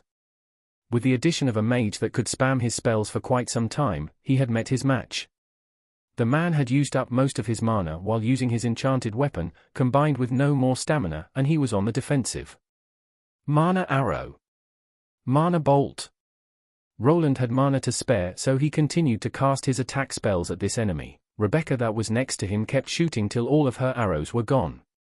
The two girls on the front line continued fighting while making sure not to let the dangerous close-range fighter approach their party members. The tide of the battle had turned. One of Roland's mana arrows finally managed to lodge itself into the man's thigh, taking away his biggest strength, which was his agility. He started cursing at the party of 3 girls and the boy. He was apprehensive about this loss and unwilling to accept it. In the moment of weakness, he finally fell to the large hammer that descended on his head. The strike combined with the impact rune caused the man's head to explode into many tiny chunks. The party could finally sigh out in relief as they had managed to bring down this tier 2 fencer. They had suffered some injuries here and there, but besides Roland's, the wounds weren't that bad. Finally, the bastard is dead. I need a drink, the large lady proclaimed while having trouble holding her large weapon. She along with Raina had used up all of their stamina in this fight, but it was worth it in the end. Rebecca was sure to help patch up her party members. The low-grade healing potions weren't all that great, so some required bandaging. "Hey Roland, what was that all about? That guy seemed to know us?" Rebecca asked while they all gathered over by the man's dead body. Raina was looking at it with a vacant expression and poking it with her foot, but she soon turned to face the boy, probably also curious about the man's real identity. Roland just gave out a sigh while limping some. He sat down on the grass before speaking out. "I think I should probably tell you the truth, the thing is." Chapter 17. The man that was supposed to be keeping his family informed about Roland was now dead. His cold body was lying motionless on the green grass that was now tainted with his blood and chunks of meat. Sahilda, his party member, had landed a devastating blow to the man's cranium, making it splatter everywhere like a ripe watermelon. The party was now reorganizing. Wounds were being bandaged and the man's belongings were being examined while Roland explained his identity. "So, should we call you so Roland from now on?" Roland furrowed his eyebrows at the remark that Rebecca gave him. He had explained most of it. That he was a bastard son of a baron and that he was here to make some money and make it on his own. He told them that this person was probably hired by his parent to keep watch over him, but for some reason he lost his marbles. He didn't reveal his theory about him being hired by someone else though. He kept that for himself. He didn't want to worry his 3 companions as he didn't think he would be staying in this city for much longer after this. "Hey, it was only a joke, Tilda, no need to look at me like that." Rebecca and the rest were taking the information quite well. He thought they would be more surprised or maybe even angry. He reckoned that most commoners wouldn't like being involved in the dealings of nobles. Those aristocratic types didn't have good reputations with the common folk. "Mighty Lord Roland, the slayer of small goblins," Sahilda shouted out from the side while she leaned back against a tree. She did a little rough bow. He gave out a sigh while trying not to look at the idiot, and then he took the man's rapier. He examined it and noticed that it was indeed an enchanted weapon that had some runes engraved into it. It looked slightly more intricate than the weapon Sahilda used, and this was probably how the man managed to explode all those pierced trees. "I think I won't need to buy that knife anymore. Well, at least Roland doesn't have a stick up his ass like most of those noble bastards have. Never get involved with those posh cunts is what my mom always said." The large woman spoke up while laughing. The moment she did, she could feel Rebecca's elbow in her stomach. Roland is different. It's fine, you're probably right, that's why I'm trying not to get involved with them either. He had to agree that the nobles in this world were a peculiar bunch. They cared about things like reputation quite a bit and also considered anyone that wasn't of noble birth not on their level. Still, they had a lot of money and prestige, so some would even kill if it opened the gates to noblehood. "By the way, how did you even find me?" Roland asked while looking at the red-haired archer, not really sure how they made this rescue happen. He had run towards the city gates, but even then, it would take them some time to reach him. They must have left sooner, so this meant that they probably knew where he was. "Oh. We asked the lady in the inn about you, she told us where you went. Raina noticed some guy always watching you, clearly an amateur couldn't hide his presence at all. But you seem to know that, so we never asked. So, Sahilda then forced us to come here as she was really were, blag." Before Rebecca could continue speaking, she found herself in a chokehold from behind. The tall girl had wrapped one of her muscular arms around her party member and was now choking her out. It was a coincidence. The tall woman pulled Rebecca away while Roland looked at the two, one of his eyebrows raised. Anyway, should we bury the body, or?" Roland asked while looking at Raina, who was already undressing the man. The girl worked fast, she was also the one that always skinned the beasts and gathered up the loot. The man had some higher quality gear on him and also a spatial bag. His sturdy gambeson armor would probably fetch a nice price. This side of the forest doesn't really have any monsters, so we can't count on them to clean up. Becky said while looking at the man's spatial bag. She had wrestled herself away to safety and was now looking at the loot with sparkles in her eyes. Why do we need to bury him?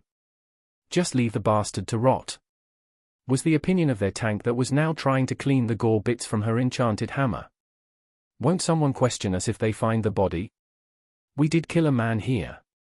Roland asked while slightly confused, were the girls not worried about going to prison? The man did attack them, but would the authorities see it that way? He was also someone contracted by a noble, so it wasn't odd if they took that side. Question us? Who would do that? Rebecca asked, not really sure about the problem here. Oh right, I forgot where I was for a moment. You're right, the guards won't really care about an unidentified dead body in a forest that much. He remembered the type of world he was living in. There was no police force that would come knocking on his door unless the person dead was someone high up. No one would care. His father would probably have to make some inquiries and pay out of his own pocket to even start an investigation. There was also the problem of this being the territory of another noble house. Would they even allow a lower-ranked baron to snoop around and ask questions? Even if they do, by the time anything gets done it will be weeks or months. Not like they can get any evidence after so much time passes. I think we should still bury him, just to be sure. Roland didn't think that any serious inquiry about this would take place, but it was better to be safe than sorry. Well, if you really want to get rid of the body then there are better options. Raina, bag him. Roland raised his brow at Rebecca's statement, then just looked in bewilderment as the wolf girl stuffed the man's dead body into the spatial bag. He somehow fit inside. Apparently, if something was dead it could be placed inside. The enchantment that the bag had wouldn't allow living beings to be stuck into it, but dead bodies were fine. We can just drop him off in the dungeon. Either the monsters will eat the body or the dungeon will. The dungeons were a peculiar thing. Some theorized that they were living beings controlled by the dungeon core. Any killed living being, be it monster or human, would be slowly absorbed into the dungeon. Somehow the dungeon would receive nourishment from it and this would allow it to produce more monsters for the adventurers to hunt. Is that okay? Roland scratched his head. The girls weren't at all distraught by what had happened. He had thought that killing a person would be seen as a more serious thing. He wasn't the one that delivered the finishing blow and he understood that the man was someone that tried to kill him. Still, the whole thing didn't sit well with him. He would have to let go of his reservations as this would probably be the best way of handling it unless he wanted more trouble. Why wouldn't it? Not like anyone will come looking for that guy. He was the one that tried to kill you, not the other way around. Rebecca was making a lot of sense, not like he did anything wrong. He gave his party leader a nod. Then it's decided, now let us split the loot. But I see that you already took what you wanted there, Roland. Roland looked at the heavy rapier that he was holding. This weapon was a lot longer than his short sword, but the blade was also a lot thinner. It was clearly meant for thrusting motions and not cutting motions. It had a swept hilt which was quite more intricate than the simple crossguard that his own short sword had. Well, Becky just covered her mouth after seeing the young man fidgeting around while trying to hide the long blade behind his back. That's fine, you can have it. We can sell his armor. Don't think it will fit anyone here. He also has a spatial bag. You go play around with your new toy. Let me check this out first. Rebecca said while Roland moved to the side with his eyes narrowed. While the girls were taking the loot, Roland started examining the enchanted weapon. He swung it around while holding it in his right hand. The sword was, of course, different than his previous one and required a slightly different set of skills. He looked over to a tree and thrust the tip of this rapier into it. He then injected some of his mana into the weapon. The moment he did, he felt the weapon reacting, and just like when the man did it before, the part that had the sword tip stuck in it exploded into many splinters. He felt his mana decreasing by quite the chunk. This simple magical effect used up more than his mana arrow or even his mana barrier spell. He lost close to 100 mana points, which for him wasn't that much as he had over 1,000 by now. For others it would be a large number. Pure warrior classes, such as the man that was after him, shouldn't have much above 500 MP even as a tier 2. This was something that he of course theorized by reading books and his own experience. He couldn't check as his identification skill wouldn't let him peek at other people's stats, at least not yet.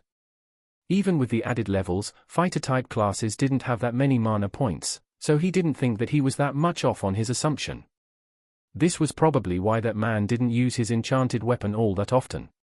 After he tested out his new weapon, he got scolded by the girls that heard a loud explosion. It was time to go to the dungeon to dispose of the man's body. They went all the way over to the 3rd floor and threw the man's remains at 2 werebores that were happy to munch on it. Roland was awfully quiet during the whole corpse disposing process as he had many things to think about. He felt like some kind of villain who was trying to erase evidence. It didn't sit that well with him, but it had to be done if he didn't want others to be snooping around. "You okay there?" Rebecca asked while the 3 looked at him. "Huh? Yeah, I'm fine, just thinking about some things." "First time seeing a human die?" "You'll have to get used to it, in this line of work." Sahilda responded while walking with her arms behind her head. The party was on their way out of the dungeon and just chatting. On the other hand, Raina just approached him and patted his head. There, Roland looked up at the wolf girl that was the closest to his height just patting away. He still couldn't figure out what this one was thought about most of the time. He pulled his head away after getting treated like a small child, that he actually was. "I'm fine really, you guys don't need to worry." "Still, thanks for the help," Roland rubbed his nose while lowering his head. In the end, these 3 had aided him without asking for much in return. He earned a couple of hard smacks to his back from Sahilda and a nod from Rebecca that just said that he didn't need to worry about it.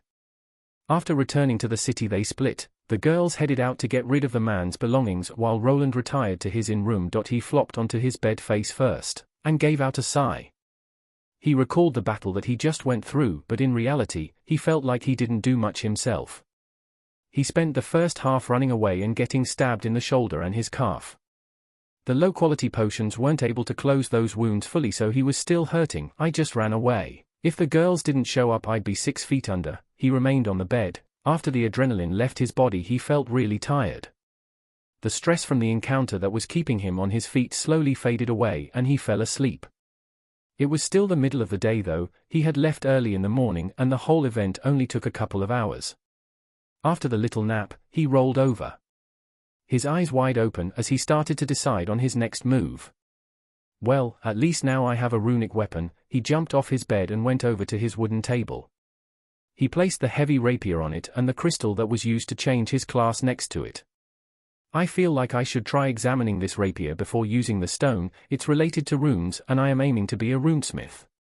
It probably won't hurt if I play around with it." Ever since seeing Sahilda's enchanted hammer, he started getting more interested in this craft. What were runes really and how did they even work? The books at the Arden estate didn't have much information about them at all. They only had some basic theories that everyone knew. If you wanted anything more specific you needed to get yourself accepted into a magic academy or spend a lot of coin on research material, and magic books. He moved his eyes closer to the bladed tip. The runes were concentrated on that spot and they looked like strange symbols. From his previous tests, he knew that this runic enchantment made the tip explode things from the inside. It would somehow produce a concentrated blast of energy at the blade's tip. There was more than one runic symbol on it, but they were fairly large in scope and easy to examine. He focused on those symbols and he started seeing tiny lines just like before. For some strange reason, the moment he focused on the runes his vision got enhanced and it felt like he was looking through a magnifying glass. He could clearly see those tiny lines just like last time. The closer he looked the more of them he discovered. For some reason they looked quite similar to electrical pathways on circuits that were also known as traces. Interesting, they went all throughout those runic symbols and even connected with each other as if forming one closed circuit. After further examination, he noticed that the traces were lighting up in various colors. There were red ones, blue ones, and green ones. What if I activate the rune with my mana? He proceeded with the first test. He gently injected his mana into the weapon. He opened up his eyes wide as he tried not to miss anything. His blue mana entered the rune and started moving through those small pathways with quite the speed.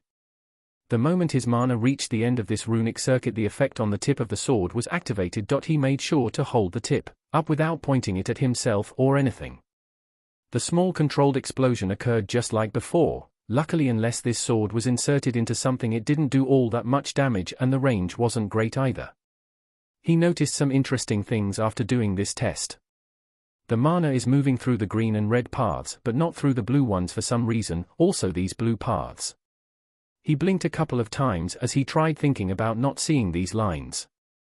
The moment he did, he saw the fluorescent lines that were over the runic pathways vanish as if he deactivated a skill. The moment he did that, he noticed that the blue lines that he saw weren't actually going over any of those pathways as the red and green ones did. Wait, could it be that? But why? He had a sneaking suspicion of what this all meant. First, he glanced on his mana pool. After subtracting what he used up from activating the weapon and taking his mana regeneration into account, he still had less mana than anticipated.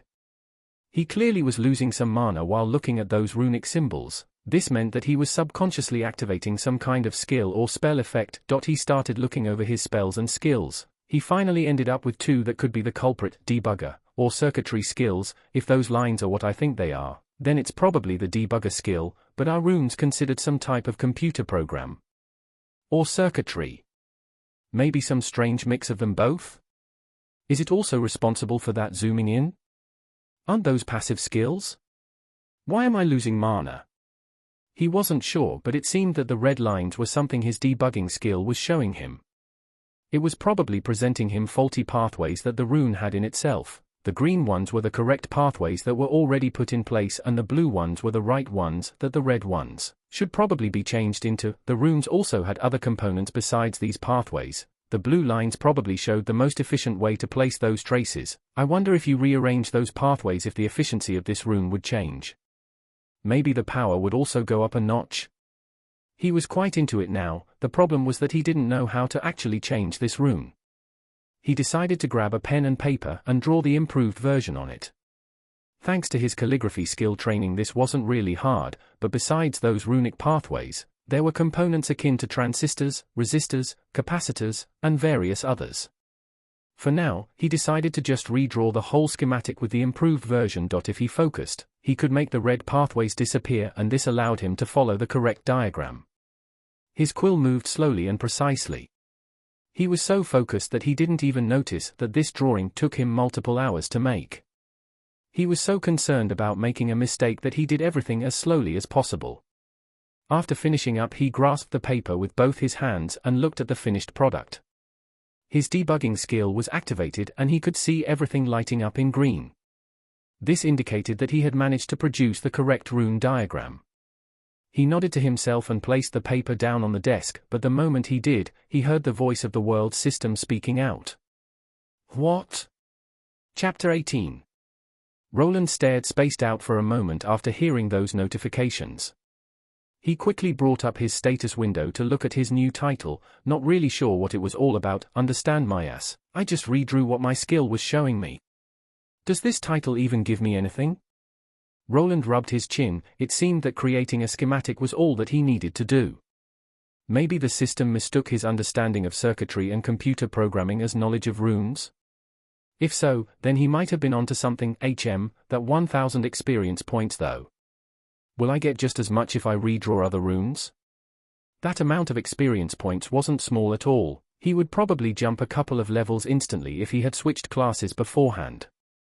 He knew that he would lose out on some of those points after changing classes now, but part of the XP would be carried over. Think I'll be losing half of them? Shame. Still, this is a great discovery. This was something unprecedented. His debugging skill had given him an easy way to earn more experience and do it fast. He only needed to get his hands on some magical items. He then would be able to create improved schematics, which in turn would give him more experience.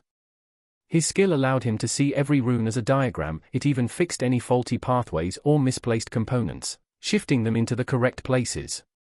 The biggest problem would be actually acquiring the runes. They cost an arm and a leg. I wonder if I could sell those schematics or create some my own. He knew that knowledge about crafting and creating runes was a trade secret. Other people would never disclose those as their livelihood depended on it. He now had a way of producing complete rune diagrams, which meant that he wouldn't even need to look for a teacher or master for such things. He might even be able to sell those schematics for a large sum of money later on in his career if he ever needed the funds. Okay, I think I'm getting ahead of myself here. I have no idea how to even create a rune even with this schematic. Still need to change my class to Mana Scribe to be able to actually put magic to paper. He calmed himself down. He now felt that his future as a runesmith might be rosier than previously he expected. Still, he needed to actually get to that tier 2 class before he could even do anything with these rune schematics. He also noticed that without having to even look to that diagram that he just made, he could probably redraw it from memory. He attributed that to his fast learning and knowledge retention traits that he had gained by possessing this youth's body. He continued fiddling around with the runic rapier, but even after glancing at it from all sides and injecting more mana, he didn't find any more uses for his skills. Maybe if I understand more about runes, there will be other things I can do with this skill. He looked outside and it was already dark, most people were asleep. He glanced over to the crystal that allowed people to change their classes and then nodded. He had tested out the runes as he previously intended, so now was the time to change his class and get to work. Well, here goes nothing. He activated the crystal and found himself back in his old apartment building once again. He was down on the first floor just like before. Time to go up. He walked up all those stairs to his apartment room. The inside looked as bad as it always did. He tested the windows again, but they wouldn't budge, and the outside looked like the empty void as it did before. No changes here. Time to check if I can actually change my class. If not, then I might as well go back home and become a butler. He was slightly worried that there might be another error. He got that strange 0 elemental affinity after getting his first class. There could be another mishap with this strange system that would keep him from advancing yet again. He waited for the Windows screen to boot up. He then hovered his mouse cursor above the familiar icon that was used for class changing. He waited a moment before clicking the icon, scared of what he might find there. Finally, he mustered up the courage to go forward and clicked it. He was greeted to a familiar image of a tiny pixel art version of himself in a mage robe. The image had the usual 3-frame walking cycle as before. There is a lot of them this time. Previously there was only one arrow pointing to his mage class, now there were a lot of them. He hovered the mouse over one of those pixel sprites as he was unsure of what classes they were. The moment he hovered over one, there was writing on top of it. He could see the usual tier 1 classes becoming available. There was the warrior, the archer, even the blacksmith class that he was going to take on the next try. They were mostly filled with the basic of basic classes that you only needed a certain amount of stat points to reach. He finally managed to find the Mana Scribe one, but there was a nice surprise waiting for him. Huh? There is a runic Mana Scribe? Is it a variation of the regular Mana Scribe class? He tried recalling the books that he read in the past that described the way to get him to the Runesmith class. There was no mention of a runic Mana Scribe class, or of any other way of getting his desired tier 2 class. This might have been a secret class, and he had a theory on how he was now able to select this class runic scholar title. That must be it. He was quite sure that it had something to do with it. The books did describe classes that required certain titles to unlock, and this was probably one of them. The only other explanation that could also be true would be his debugging skill or his circuitry skill. The system already thought that they were related to runes, so it wasn't that far of a stretch. Maybe it's even the three combined. Roland hovered with the mouse on that runic Mana Scribe class, but it wasn't giving him any info besides the name. From the way it was named, he could deduce that it was focused on runes. It could also give him some bonuses to creating spell scrolls. He could also create rune schematics from other runes, which meant he could produce higher caliber spells while being at a lower class. But these names, wouldn't just Rune Scribe or Runic Scribe be better? Why make it so unnecessarily long? He shook his head at the naming sense of the person responsible for this and then steeled his resolve. The first class was a freebie, but this one had some kind of test behind it. It could be anything simple from making a horseshoe when choosing a blacksmith class, to fighting some monsters in a closed room when going with a fighter class. He went over the classes again before choosing. He was mostly interested in the magic-related ones. He actually did find some interesting choices he could go with, like a mana warrior and a mana archer class. The requirements were probably having a mage-related class along with all the basic weapon proficiency skills that he had previously unlocked, while he was training for the past 5 years. His adventurer sense tingled as he wondered what it would be like to be a magic swordsman, but then he remembered. He remembered that if he actually wanted to progress past a tier 2 hybrid melee and magic class, he would need an advanced magic class as well. At most, He could hope for some lesser choices that might even be worse than a regular Tier 3 warrior. He gave out a sigh after remembering that. He had to bring himself back to reality. He already found a hidden class related to runes. This was probably the best choice. The Mana Scribe class was also a popular choice for mags as their second Tier 1 class before going for an Elemental Mage at Tier 2. There were other choices like a Ritualist that lead to a Tier 2 Thaumaturge and then into a Tier 3 Warlock. There were other various options that gave you a Wizard class or a Sorcerer class. Each of those differed in the way they utilized their spells, and some were race or bloodline specific. If I go by its name, this class probably has all the bonuses of the previous one. So it is probably a better version, though that could mean that the trial for it could be harder to pass. He gulped before finally clicking on the Runic Mana Scribe class sprite. The book he read before described the process of getting the Mana Scribe version of the class. In it, he would have to use his mana to inscribe one of his basic spells to paper. The ability to do so would be somehow given to the person taking the test. If the person had the aptitude, they would pass without any problems. If you tried doing it with no talent, then you would probably fail. If you failed, the knowledge of the skill would be forgotten.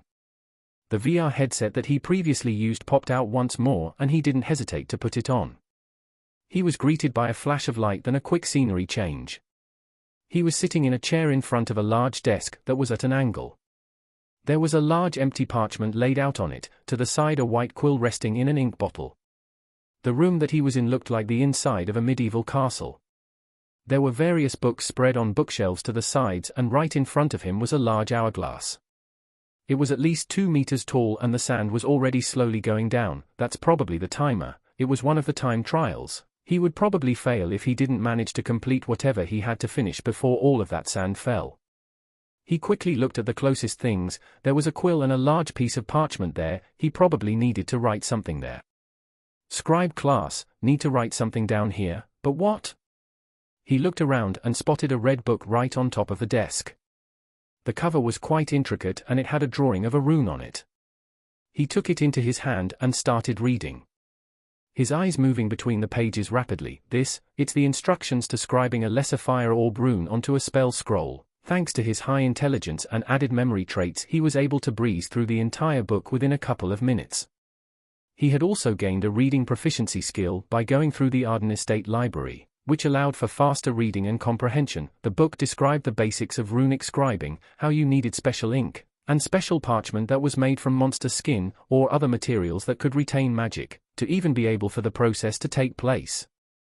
It described the theory behind focusing your mana onto the quill's tip and pushing it into the magical ink.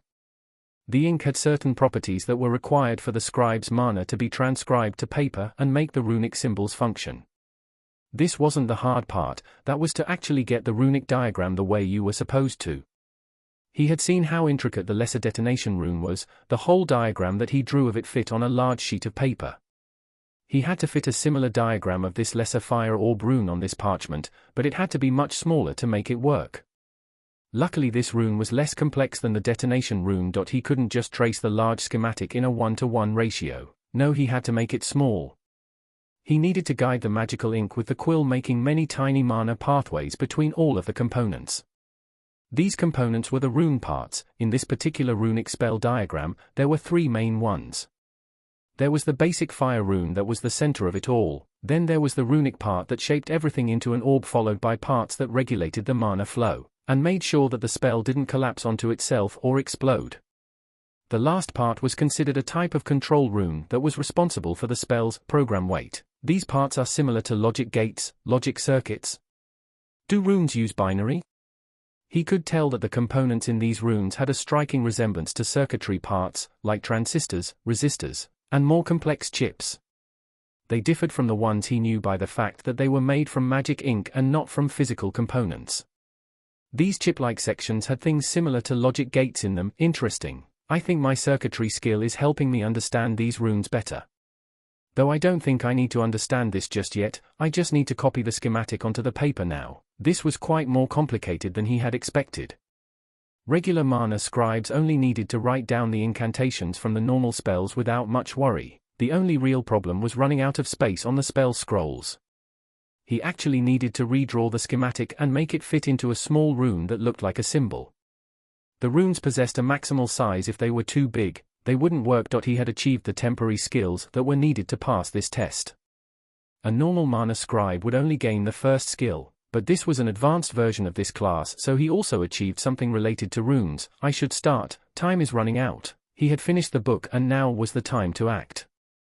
He was always better with practical things than with theory, so he decided to test his skills and put quill to paper.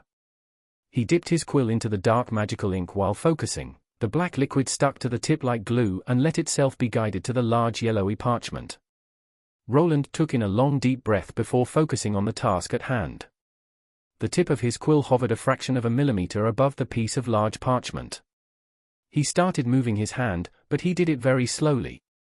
The ink started slowly pouring onto the parchment while guided by his mana. The ink split into many tiny magical pathways that inscribed themselves onto the magical paper while guided by his mana. Slow and steady, his forehead started sweating as he concentrated. It was really difficult to guide this ink in the correct way. He would only know if he managed to do it correctly at the end, and his debugging skill didn't help him either. It could only pick up mistakes on an already created diagram or schematic, not during the process of inscribing. A couple of minutes felt like an hour as he continued to pour his heart out onto the paper. This was never meant to be easy, and he never tried it before, but thanks to his stats he was slowly doing it. His large mana pool allowed him to be frugal with it, and his traits helped him keep focused. He was slowly moving his hand while writing the runic symbols. It looked as if he was writing 3 large letters, but in reality, the magical ink was getting pushed into the parchment, creating many tiny magical pathways and other various components. That would make the whole magical rune function after a person inserted their mana into them. When the hourglass was about half empty, he was finished with his scribbles. This was also when finally his debugging skill was activated, and also why he looked distressed. Most of it was red. The symbols and the pathways with the various components weren't looking up to paragraph. The piece of parchment glowed after he was finished with his first attempt. It shone with crimson light. A glow of red rose up as if trying to form into a round shape.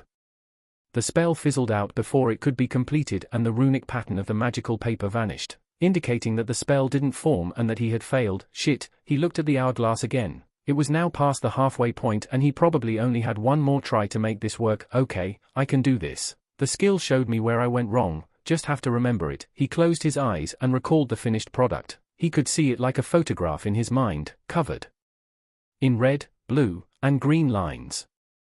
He opened his eyes wide and went back to scribing. He still had some mana to spare. The second attempt was taking him even longer. He was afraid to blunder and fail, wasting a big chunk of money in the process.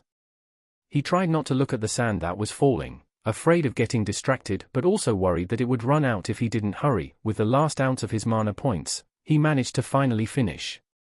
This runic spell didn't look like much. It consisted of 3 symbols. One was responsible for the fire rune, the second for the shape of the orb, and the last one for its discharge and control. There were many other hidden components, but after the magical ink dried, all of those could not be seen by the naked eye. The piece of magical paper shone once more. It was much brighter this time around. Tiny wisps of red light moved upwards and compressed themselves into a small orb. This orb was quite small and looked more like marble, but it was clearly radiating heat. Did I do it? He looked up at the hourglass and saw the last grain of sand sliding down. Everything blurred afterward, and he found himself back in his inn, down on the ground as he had fallen off his chair. Shit, did I fail? Did the time run out? He quickly brought up his status screen and checked his class. It's there. He had also gained some class-related skills to boot. Roland sprawled out on the floor, quite tired from his first-class change. He came unprepared but managed to somehow power through it. He would remember this blunder and prepare more when the time came. For now, he just wanted to sleep. I'll check everything out in the morning, too tired. Chapter 19. Roland awoke at the crack of dawn. He had passed out after attaining his new class and was now a runic mana scribe.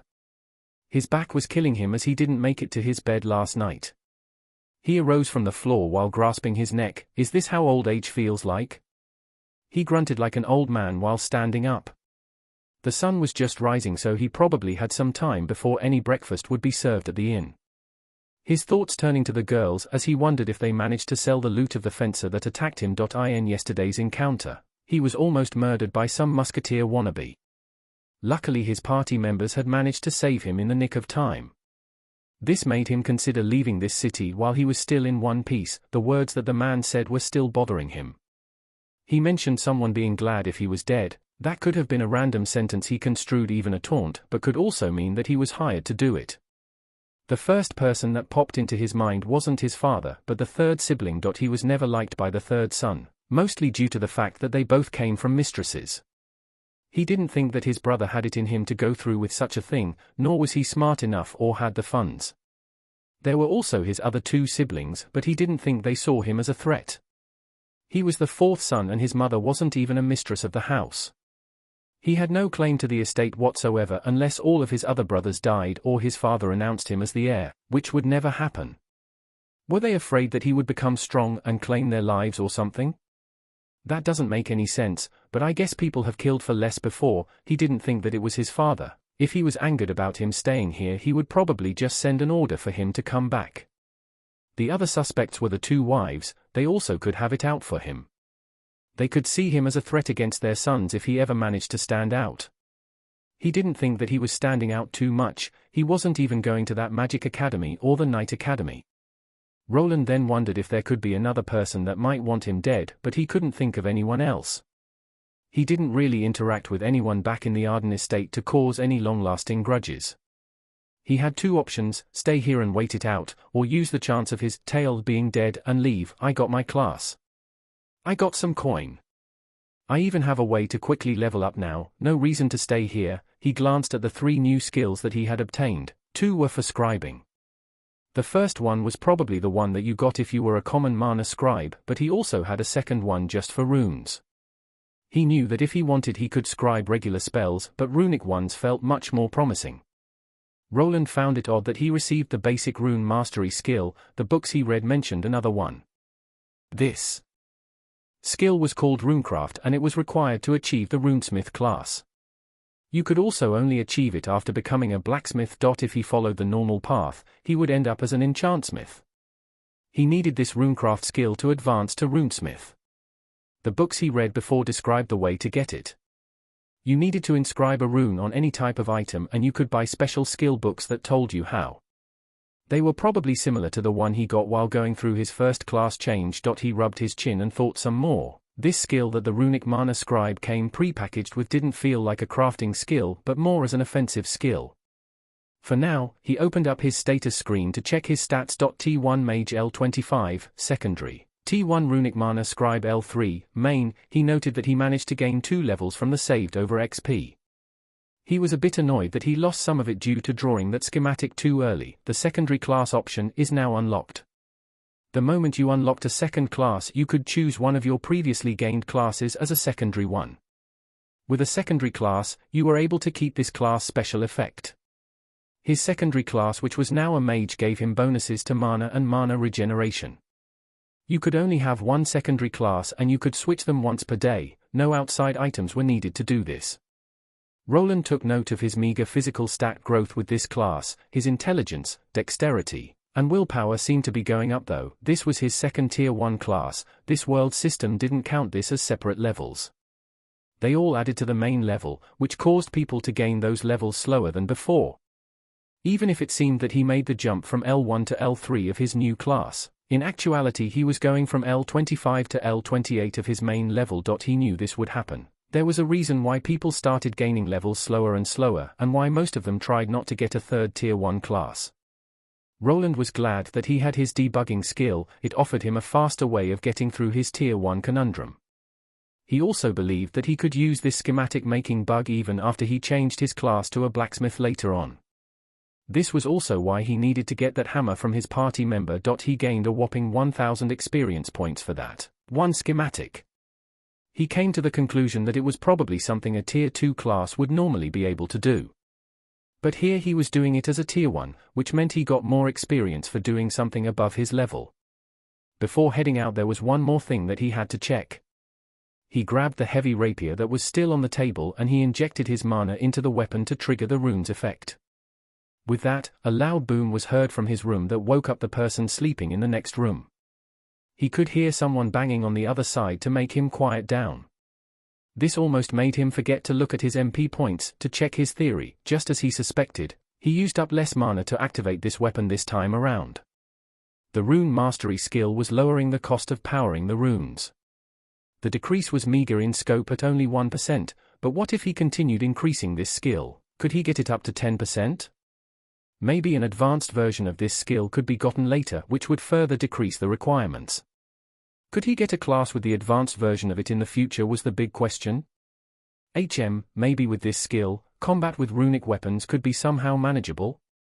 Roland wanted to test this theory out in the future as he had no way of doing it now. He finally got out of his room to get something to eat. He wanted to meet up with the girls and discuss a couple of things. He headed to the Adventurer Guild and could see people were walking out to open their shops. He became slightly nostalgic. He was already over 5 years in this world, but this was the first place that he actually enjoyed living in. He found himself a quirky party that was quite dependable. They even rescued his behind from getting murdered in broad daylight. He spent quite the interesting half a year in this place. He decided to change locations and wanted to do it fast. He also felt bad about breaking the party up when he left. The girls would need to find reliable backline support like him. There weren't really many mags in this line of work at the lower levels. Most mags were put into academies that left them as tier 2 mags. They could just level up by researching more spells and not killing monsters. This was also why Roland was able to reach L25 of his mage class so soon. Besides killing goblins, he was leveling up his spells. The more he used them, the faster they leveled up. Even though he didn't need to do it while in combat, it did hasten the leveling process. Still, most people didn't want their kids leveling up in dungeons, so spending some years in a magic academy till they got the hang of casting was a preferred option. Though this only concerned people that could actually afford to pay for the exorbitant prices of those prestigious academies. Roland went past the tavern that he had his first drunk stupor with his party members. It was called the Iron Flagon. The booze that was served there was all hard liquor. Anything below 20% was frowned upon. He recalled a couple of instances of the girls from his party getting drunk in there. The quiet wolf girl always got chatty on those occasions, which made him chuckle. He thought back to his family. He hadn't heard a word from them during the time he was here. He also didn't write any letters to any of them. He once considered writing some to Martha, but now he was planning on going into hiding. This meant that he needed to lay low and not spread any information about his whereabouts. He finally arrived at the Adventurer Guild. It was the place that he always met with the girls. He pushed the door open and was greeted by a smell of sweat. Many adventurers were already shuffling back and forth inside. The people in this world woke up early as to not waste the light of day. "Hey Roland, good morning Tilda." Roland spotted Rebecca at the usual spot waving at him. She had quite a big smile on her face as if something good had happened. This made Roland think that she might have fetched a good price for that man's armor. He walked towards his party. Sahilda had a coin purse in her hands and was looking at it while Raina the wolf girl was dozing off at her seat. The girl was always bad at getting up in the morning. Some drool was even dripping from her mouth as she concentrated on not hitting the table with her face. "Good morning, you're awfully chipper today. A good deal at the shop?" Roland sat down on his chair that creaked. The moment he asked, Rebecca waved him over. He raised his eyebrow but leaned forward. She apparently wanted to whisper her answer into his ear. "Yeah, that guy was loaded. We found some small gold coins in his spatial bag along with some other things." Raina already swiped some throwing daggers for herself. "His gear also fetched a nice price." Roland nodded. Apparently with the sold equipment the girls managed to get over 20 small gold coins. He already had 15 of those in the dimensional bag beforehand, after selling his light armor, some potions, and other weapons. The girls received 5 more small gold coins. Roland took a second to digest this information. For someone just trailing him, he was carrying a lot of cash. Was this a normal amount of gold someone at tier 2 had, or was it really a payment for taking him out? Did he perhaps have any letters in his bag? Ones with a red seal, for instance? Rebecca shook her head and shrugged. No, he only had the usual stuff. Roland narrowed his eyes as this made it sound like this wasn't the first time that these girls had done someone in. He was hoping of finding more clues, but it made sense that there were no letters. Even if the man received such a thing, he would probably burn it to get rid of the evidence. He also could have met face to face with his contractor. His head was apparently worth more than 1 gold coin, which he wasn't sure was that flattering. While he was thinking, he noticed that his party leader's eyes were sparkling. "You sure are happy there, like money that much?" "Damn right I do," she replied loudly before lowering her voice and nodding. She didn't really want the other adventurers to know that they had some coins to spare, as these were dangerous times they lived in. It wouldn't be surprising if you got backstabbed during a dungeon expedition and robbed by other adventurers. There were even some of those types that actually specialized in robbing others during dungeon expeditions. "But anyway, what are we going to do now? Think we should leave this city for now." Rebecca sat down in her chair and looked at the others with a slight frown on her face. Roland kind of knew what this was about as he nodded. "Sorry, didn't think I'd get you involved in something like this. It's not your fault, you are different than those other nobles." Sahilda smacked the table that rattled with force. The drowsy Raina fell forward and got her face smacked, which finally woke her up. "How about we take one of those guard missions to another city? We won't have to pay the traveling costs." Rebecca continued with her proposal while Roland replied with his own plans in mind. "Well, I wanted to tell you something about that. I want to leave the city, but alone. I was thinking about quitting as an adventurer for now at least. But I think that you three should leave the city. I think your involvement with me might bring trouble your way." Roland wasn't sure what information the man had reported to the Baron or to the person that tried to kill him. The looks of the 3 female members from his party could be known and they could be implicated in the future. He of course didn't want that to happen, but only saw distancing himself from them as an option. "You think we are afraid of some trouble?" Sahilda smacked the table again while looking angrily at Roland. "Apparently not. Don't worry about us, Roland, but you seem to have already made up your mind about this." Rebecca chimed in while looking at the close to 11-year-old Roland. The boy nodded as he wanted to leave this city and move on. He already had his class and now needed a place to train his crafting class. "Yes, I did. I'm actually not really fit to be a mage, so I've decided on choosing one of the crafting classes." The girls were surprised by this reveal. From their point of view, the youth was quite talented as a mage.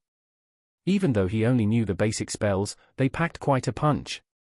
If he managed to reach a Tier 2 mage, he would be a force to be reckoned with. "Eh? But you are clearly suited to be a mage?" Rebecca asked while confused. "Okay, let me explain. It's like this." He made a short summary about him having some 1 in a million constitution, and having 0 elemental affinities to get him any of the basic mage classes. He then explained about runes and that he would be going for a smithing class that would somehow let him profit from his large mana pool. "So that's how it is." Raina just kept nodding during the explanation. Rebecca did the same while Sahilda's head started exuding smoke when he started talking about runes and how they fit into his plan. "I got it. Sounds reasonable." Rebecca shrugged without having much to add to this explanation, not like she could convince this boy at this point. She also felt that Roland was free to choose his future. "So, when will you be leaving?" I'd like to today or tomorrow. Don't really want to remain here for too long after what happened yesterday." "I see, you probably won't tell us where you are heading, Dot." Roland just nodded while frowning. It wasn't like he didn't trust them with keeping secrets, but in this world, there were ways of getting information out of people even if they didn't want to talk. Mostly with the help of special spells or potions that made people sing. The girls understood this, so they didn't make much of a fuss. We can always meet up in the future. You never know, when you are famous adventurers I'll be sure to make you some runic weapons." Roland noticed that the atmosphere around the table got strange. Even the wolf girl was looking sad. He didn't think that they would be saddened this much by him leaving. You sure you want to make a promise like that?" "I want at least a greater rune in my weapon," said Rebecca while Sahilda replied afterward. "I want some armor. Legendary runic daggers," was what Raina mumbled under her nose while staring at Roland with anticipation. Don't go overboard. I don't even know how long it will take till I can make lesser runic weapons." The 3 girls grinned at him and started listing him the types of weapons and armor they wanted him to make. "While we are on the subject of runes, Sahilda, could you lend me that hammer for a couple of hours?" Roland looked at the muscular girl with a glint in his eyes. He just had to get that hammer before he left. Chapter 20. After some convincing and a lot of yanking with the help of Rebecca and Raina, they managed to peel the hammer off of Sahilda. Roland could barely hold this weapon. Swinging it was out of the question. "I just need it for my research. I won't damage it, I promise." All of you magic types say that before something goes wrong. Apparently Sahilda was still hesitant about giving him her warhammer for inspection. He wasn't sure what it was about and he didn't have enough time to hear the whole story. Fine, you can have it, but I'm staying in the room with you. Roland just shrugged as he didn't care. This was even better as he didn't need to carry the heavy thing all the way to his in-room. The two other girls didn't join them, finding it too boring to watch Roland play around with runes. I'll go check out if there are any worthwhile escort missions on the notice board. We can meet up at the tavern later. Rebecca and Raina left to go prepare for their own journey away. They had also decided to go somewhere else. This wasn't the only town with a dungeon close to it. The next couple of hours weren't all that exciting.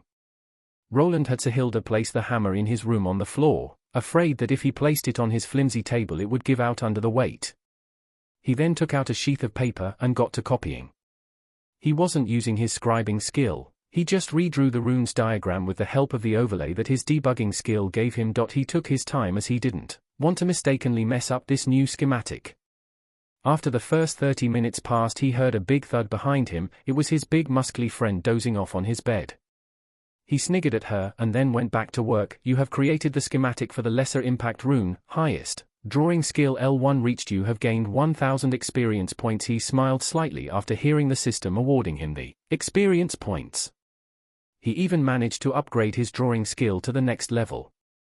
He used to have the basic drawing skill, but now it finally broke through.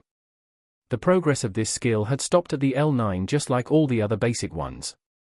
Now further upgrading was possible. This made him think that it was caused by him receiving the runic mana scribe class.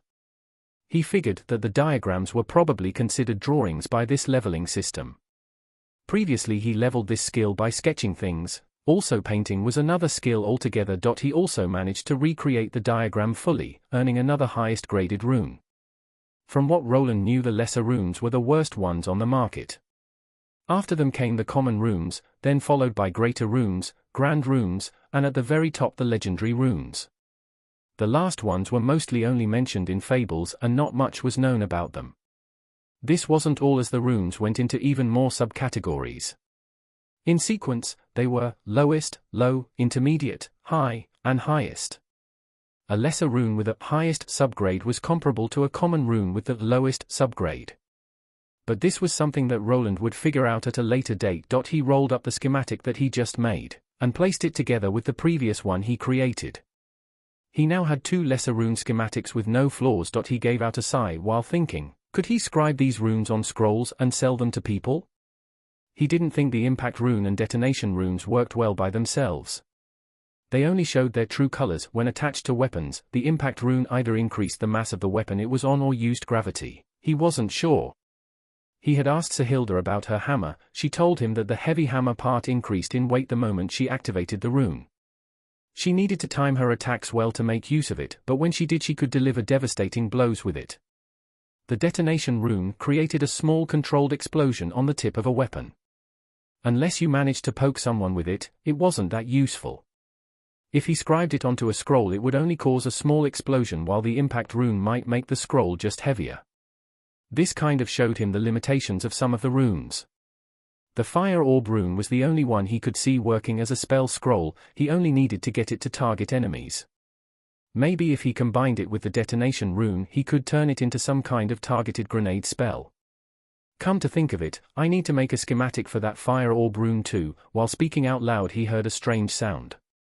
HRRRR. He turned his head towards the loud noise only to see his muscle friend snoring on his bed.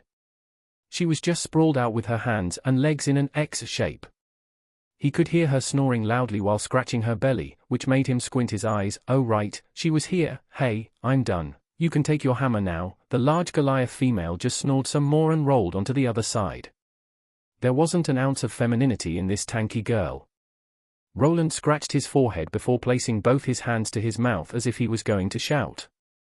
Hey, is that free wine over there? You can drink all you want. No way. He made sure to yell towards her direction and he almost instantly got a reaction. She raised her head up high, her eyes opening wide and drool running down her mouth. Free wine. She was still a bit drowsy so her words didn't come out right, but instead of wine, she saw her party member snorting at her while laughing. Heh, finally you're up, you can take your hammer now. Huh?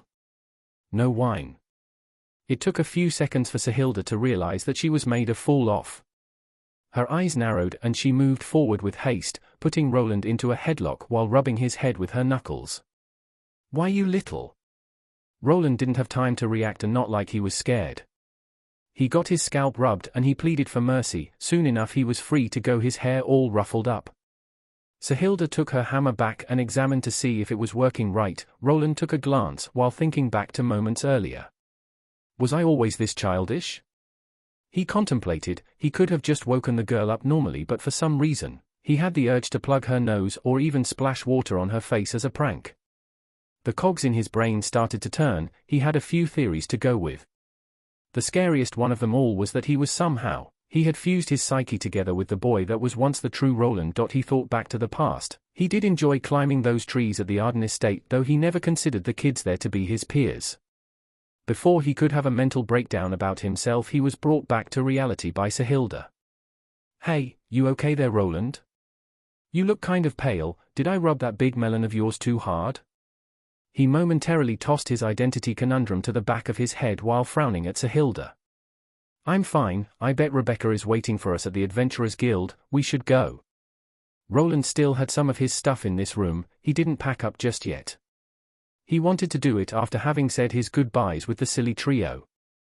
They might have not been around each other for that long, but they have managed to form a bond. He couldn't actually remember others being so nice to him even back in his old life. Yeah. I'll be sure to escort you. Now, noble lord, let us depart to the Adventurers Guild. Tilda. She did some misaligned bow and then opened the door in front of Roland. She stood there like a knight that was holding the way open for their noble lady. Please don't call me that, people will think that it's actually true. The two finally left. Roland was going to use the train he had come to this city for his getaway. It didn't have a direct route to Edelgard, but it was a lot faster than going by horse carriage. It took them 10 or so minutes to get back. Rebecca and Raina were already sitting at the usual table with a piece of paper in hand. So you two lovebirds finished? Rebecca called out while whistling at Roland and Sahilda. The Goliath lady looked ticked off by that remark. What would I do with a little brat like that? He doesn't even have hair growing down there. Oh, so you've seen it? Rebecca stuck out her tongue while Sahilda got increasingly maddened. Quiet down, you two. The idiots in this guild will misunderstand, Roland responded while covering his face with a hood. The other adventurers in the guild just laughed from the side while also whistling. Hey, it's little Goblin Slayer Emperor and his harem. They are being even more intimate than usual. After garnering some notoriety, he had gained another title for being the only man in a mostly female party. We should ask the Squirt Emperor about some tips, boys. The older adventurers called out from the side while sniggering at the party of 3 teenage girls. The girls were around the age of 16 or 17, and the youth that was with them was believed to be 12. The Goliath girl turned around while shaking her fist at some of the men. They in turn just laughed more while backing off, not wanting to get smacked in the face. After successfully scaring off the other adventurers, she sat down at the table while grumbling, her hammer leaning against her chair. So, you got it? Rebecca nodded while bringing out a piece of paper. It was a job offering for steel and silver ranked adventurers. It was an escort type of mission. They were going to be the bodyguards for a large caravan of merchants. This was quite a common type of job listing and was mostly safe, as bandits would rarely attack such large convoys. One more thing, Roland, you have your second class now, right? You should go update your adventurer card. Rebecca mentioned while Roland nodded. The requirements to go from bronze to a steel adventurer was getting a second tier 1 class and having finished some missions. Roland and his party were frequent visitors to the dungeon, and he had gone through the minimum trial period of half a year, so he was now eligible for it. Okay, I'll be right back, this shouldn't take long. You three should probably discuss a couple of things. He turned around and left. He went over to the same lady that had given him his first adventurer card. Hey there, Miss Celica, I've obtained my second class. He gave a quick explanation and the lady nodded. She took the same identification orb out as before to get it checked. He didn't like that they were scanning his status, but not like he could do much about it. There were enough benefits to working as an adventurer to let them got through with the examinations. The card update didn't take that long, as they just needed to change it from bronze to steel. Here you go, have a nice day. The lady bowed slightly while showing him away. There were many other people waiting in lines and there was more work to be done. So, how does it feel to move up in the world? It's just a notch up from bronze. You know well that unless you get to silver you won't really be taken seriously. Roland replied to Rebecca's remark after he returned to the table. He also noticed that there was a bag laying on the table right next to where his sitting spot was. Isn't this your storage bag? Aye, it is. You'll find some coin in there to get you started. Think of it as a little parting gift from us. We did agree on an equal split. He took the bag and glanced at it. He clearly wanted to take it, but while reaching out he stopped his hand. What? Why are you hesitating? Did you forget that we got that other bag from that guy? It's twice the size of this one. You can take it. Yeah, just take it. Take, the three called out while he nodded and grabbed the bag. He strapped it to his side while hiding it under his robe. He would peek inside of it when he was alone. Thanks, he rubbed his neck feeling a bit uncomfortable about the generosity of his party members. He had thought that having gotten rescued by them was enough. It didn't feel right to ask about more gold or items while splitting. The girls smiled after seeing the youth act all shy. So when will you be leaving? They asked him. Probably today. I think my ride leaves for the next city tonight. He would be going far away. There would be a lot of stops and he would have to go to switch between different magic trains on the way to reach his destination. That's so. Want us to send you off? You don't have to. An awkward conversation ensued while the group of four stood up and left the Adventurers Guild.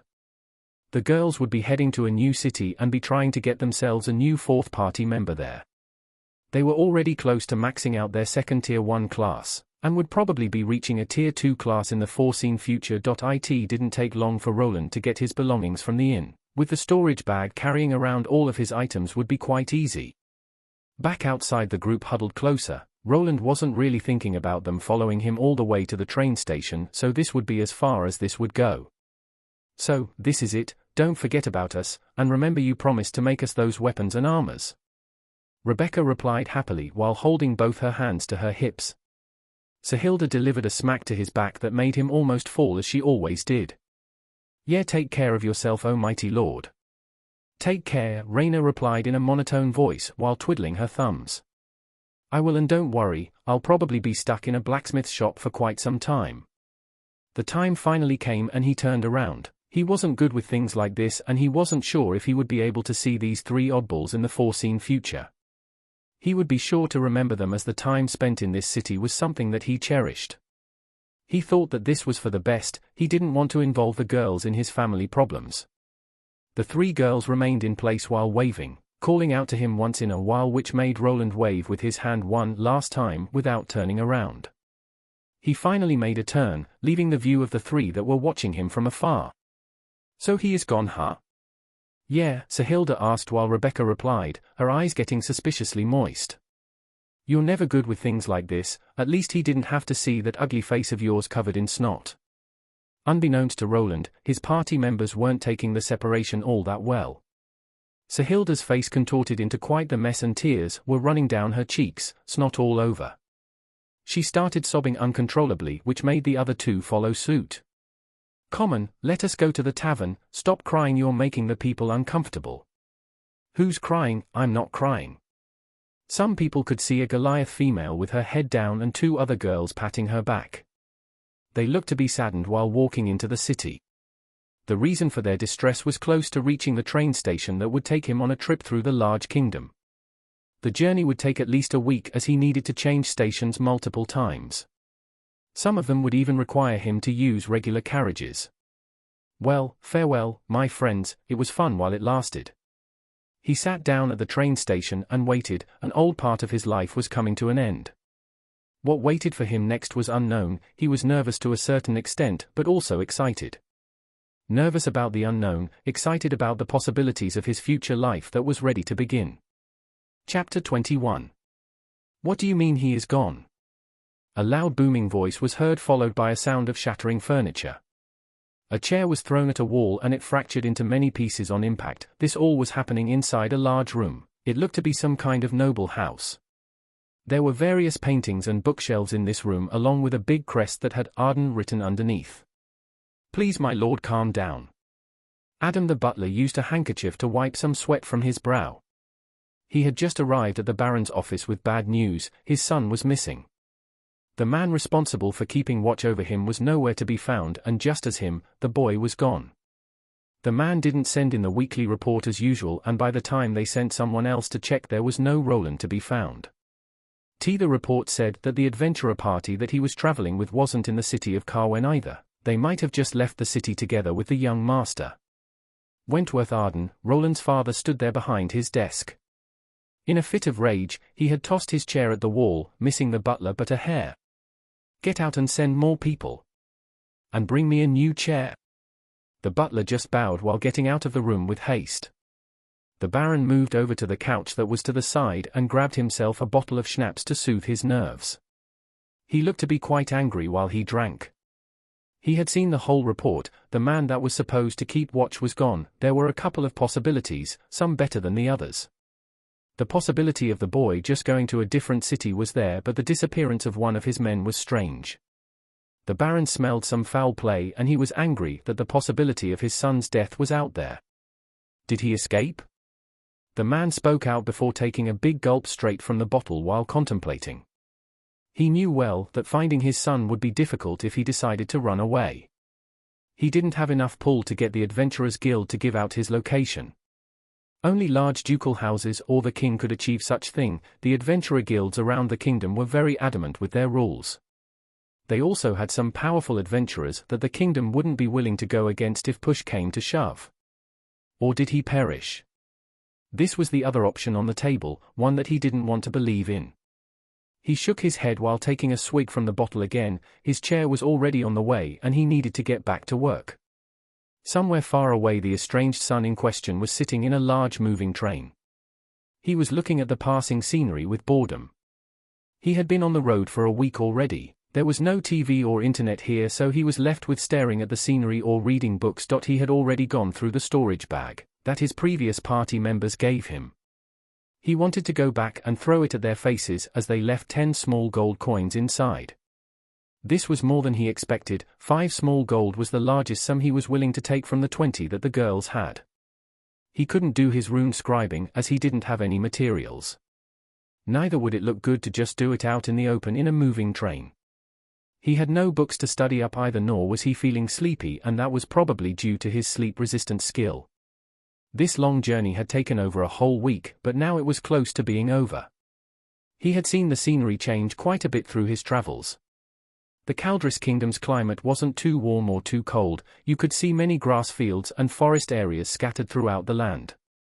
The more you went in, the more the climate changed. Where he was going, it looked to be colder, more of autumn-like weather. He was also traveling into lands with a higher altitude as many rocky structures appeared. While on the last stretch of his travels, he saw the scenery turn rocky and they were going into a mountain range. There was a reason why this city was known for having blacksmiths. Now arriving at Edelgard, please take all of your belongings while going out. The train drove up at the last stretch. The city of Edelgard was built into a large mountain. You could even see some mine shafts sprinkled in the background and smoke coming out of them. He could see this while the train moved through a large bridge that connected 2 city parts. Under it was quite the large gorge. A fall from here would spell certain death. This city made him think about dwarfs from some of the fantasy books he used to read back on Earth.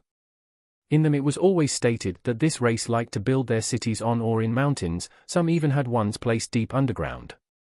He was finally here. He didn't need to carry his luggage thanks to his spatial bag this time around. I have arrived. He walked out half nervous and half excited. This was a new place filled with opportunities that could come to fruition. This was also a place filled with uncertainty, which made his belly feel like he had a swarm of butterflies in it. There was no one to greet him here or help him out. He was truly alone. He wasn't lonely though, as he was used to working solo. The short time he spent with those 3 girls was the exception to the rule. Ding, ding, ding. He heard the sound of a large bell. He turned to it and saw 2 people in robes. The robes were white, but due to time they now looked grey. There were some yellow patterns here and there, but the most glaring thing was the large yellow sun symbol on their backs. These strange robe-wearing people were close to the exit, so he needed to move there. Roland already had an idea of who these 2 people were. Praise the sun, traveler, may the goddess Celeria bless you on your travels, would you like to join us for prayer? The person in the robe called out while waving the bell around. The voice was an older man. Next to him stood a second person that was smaller and of the female gender. She was holding a large plate in both her hands and holding it out as if asking for something. Roland knew about the identity of these people. They belonged to the Church of the Sun. They worshipped the goddess Celeria. From his more modern point of view, he found people like this a bit strange. Nevertheless, people from this church were granted the acolyte class that could then evolve into the cleric. You could even become a paladin. A sound of metal dropping on a plate was heard as Roland dropped some copper coins on the collection plate. Even though he never liked churches, in this world they were in a strong position. The class-changing stones that were a necessity were actually produced by these people. No one knew exactly how it happened. The churches only revealed that it was all thanks to the power of their god. The stones were rumored to be a gift from the gods that allowed people to change classes and grow in power. This church wasn't the only one that was able to produce this commodity. Thanks to that, the prices didn't go that overboard even though the stones weren't that cheap. Praise the sun. Roland nodded while passing the two priests that saw their next target behind him. He finally left the train station and went outside. He could see a lot of smoke coming out of the chimneys from this city. Most of the houses were made from rock or bricks. It was hard to spot any wooden structures here as he passed. His first destination was the Adventurers Guild. Even though there was no dungeon located next to this city, it still operated in it as in the others. The adventurers here were mostly used as hired muscle, and they worked as bouncers, guards, and even cleared out some monsters that showed up from time to time. Even without dungeons, monsters existed in the wild, so there was always some work to be done. He asked for directions and headed out. He followed a dark rocky road that would lead him to the guild. While walking, he took in the sights. The first thing he noticed was a large number of dwarfs. There were also another interesting race that he didn't see before, gnomes.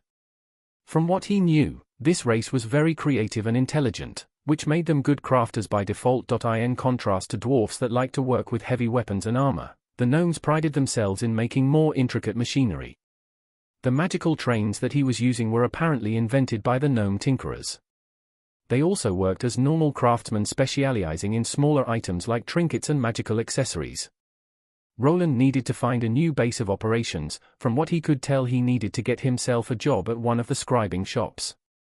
Making magical scrolls was also a business, and many adventurers used these one-time magical items for various occasions. While going through the robust-looking city, he finally arrived at the Adventurer Guild. The guild was slightly different than the previous one, but it had a similar layout with the same job listing notice board. The people inside didn't care much about the small robed figure that entered. His short height wouldn't really raise any eyebrows, as there were many gnomes and dwarfs sprinkled all over the place. He got himself a city map, which he had to pay, but thanks to his steel adventurer ranking, he got a small 5% discount. It wasn't much, but saving even a copper coin was a win in Roland's eyes. He looked at this map first. He needed lodging, and there were some inns and taverns that he could stay nearby. He preferred the former, as they didn't smell like booze all the time and weren't as loud all into the night. He had walked off the stiffness after leaving the train, and it was getting late, so he decided to visit one of the inns that were in his price range. He didn't really care about the quality of the bed. He could mostly sleep anywhere, even on the floor. Even though he had a lot of coins on him, he didn't want to waste them on lavish living, as he didn't know how much money he would be able to earn here. Roland headed to the closest inn that was marked for bronze and steel adventurers. He was lucky back in Carwen, so he thought that he might be lucky this time around as well. The Singing Crow Inn. Roland looked at the wiggly sign that was getting pushed by the wind. The inn was quite large and had 4 levels to it. He pushed the creaky doors open and was greeted by a nice smell. Inside, he saw a couple of patrons sitting on some wooden benches.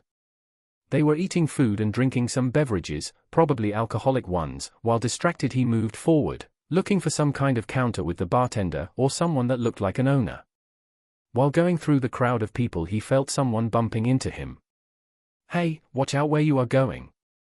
He was still wearing his robe and his face was slightly covered, so not everyone would notice that he was just an 11-year-old youth. Roland raised a brow as the person that shouted out had quite the high-pitched voice. He looked down and saw someone smaller than him with pointy ears. Sorry about that, didn't see you there." The person that he was looking at a more prolonged face, making her look more like an elf than a human. Besides the long ears, her eyebrows were quite long and she had noticeable high cheekbones. This was apparently a gnome girl of unknown age. "You got eyes, use them. Hey Helki. Stop flirting with the customers and go back to work." Someone called out from the back, which made the small gnome girl grit her teeth before moving away. She was carrying a plate with unwashed dishes that looked oversized in her small hands. Roland shrugged and moved over to the bar counter where he requested a room to stay in. The pricing was a bit higher here than at his first inn, but he attributed it to this being a larger city in which people probably earned more. The door creaked open and he was greeted to a small room with one bed and a table with one chair next to it. These items were made from wood in contrast to all the stone and brick buildings. He tested out the mattress that was again just some straw stuck into some cloth. He smirked to himself while thinking that he was already used to bad sleeping conditions like these. He sat down on the chair and started unpacking his belongings. He placed his quill along with some other materials for drawings on the table. He could finally draw the schematics for that lesser fire orb rune. It took him an hour to finish up with this schematic. He was getting better at redrawing those diagrams. This rune was also something he drew from his memory and not while looking at a weapon with his debugging skill. He memorized it during his class trial, and was even able to achieve the highest subgrade. He rubbed his eye with his knuckles while feeling tired. The bumpy train ride and lack of sleep were slowly getting to him. He placed the sheet of paper next to the other two schematics while looking down. In his mind, he felt like he was cheating the system. He could just draw from memory and get large amounts of experience from it. He would need to spend a few days fighting monsters to get the same number of XP as he did now. Roland looked at each schematic. He wanted to abuse this leveling shortcut to its fullest. To maximize on it he needed more runes to work with, but he also was thinking about other possibilities. Namely, creating his own diagrams while analyzing the old ones he had. He nodded to himself while rubbing his chin. He needed to slowly analyze these three schematics. He needed to find similarities in them. If he could figure out what these three runes had in common, he might be able to find a pattern. He would then be able to perhaps create his own custom runes. From what he was able to ascertain, all of these runes possessed traces. These magical pathways carried the mana that a user inserted into the rune to create an effect. From his perspective, the whole rune was some sort of closed circuit that, when given energy, activated the given spell effect it was programmed for. There were several components scattered over these schematics, buried deeply into the runic symbols. He had seen them during his trial while scribing the fire orb rune. He had followed the book's instruction to recreate them, but he didn't fully understand their purpose. He was like an assembly line worker that assembled an item without knowing the intricacies of the parts he was working with. He tickled his nose with his quill while thinking that he wouldn't figure out much from the schematics about those components. He would actually need to experiment with the parts themselves while scribing to actually get anywhere. The thing he could do was try to relocate these unknown elements on the sheet of paper and see if his debugging skill reacts in any way. Roland sighed out loud as he already needed to spend at least an hour redrawing the diagrams. Now he needed to do it while adding random parts, and he had no way of copy-pasting as you would in a computer program. He also had the idea of cutting out parts he drew on paper.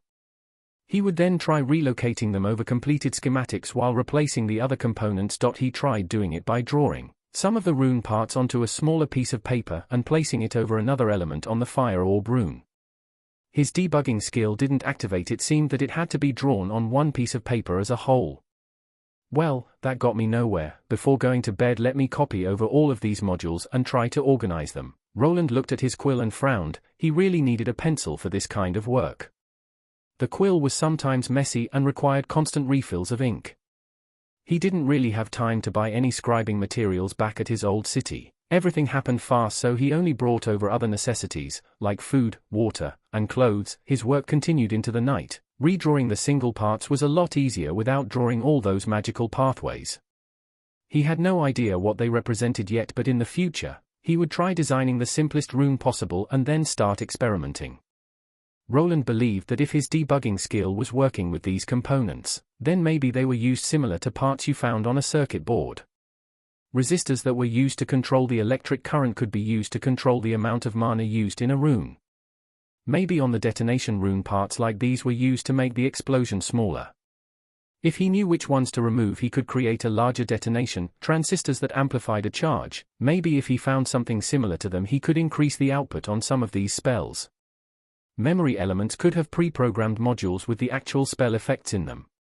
If he figured out how those worked, then the path to making his own custom spells would be open to him. There were many possibilities, but they would have to wait till tomorrow, as he was now dead tired. He also needed to check the stores in the city to either find a place to work or try doing it himself. He had a reason to believe that selling his scrolls would be difficult by himself, so he wanted to find a regular job first. He blew out one of the candles that he had brought with himself. Tomorrow he would finally begin his new life in this place. Chapter 22. Roland woke up the next day earlier than expected. The sound of carriages moving and people talking filled his ears. The residents in this city started the day a bit faster than back in Carwen.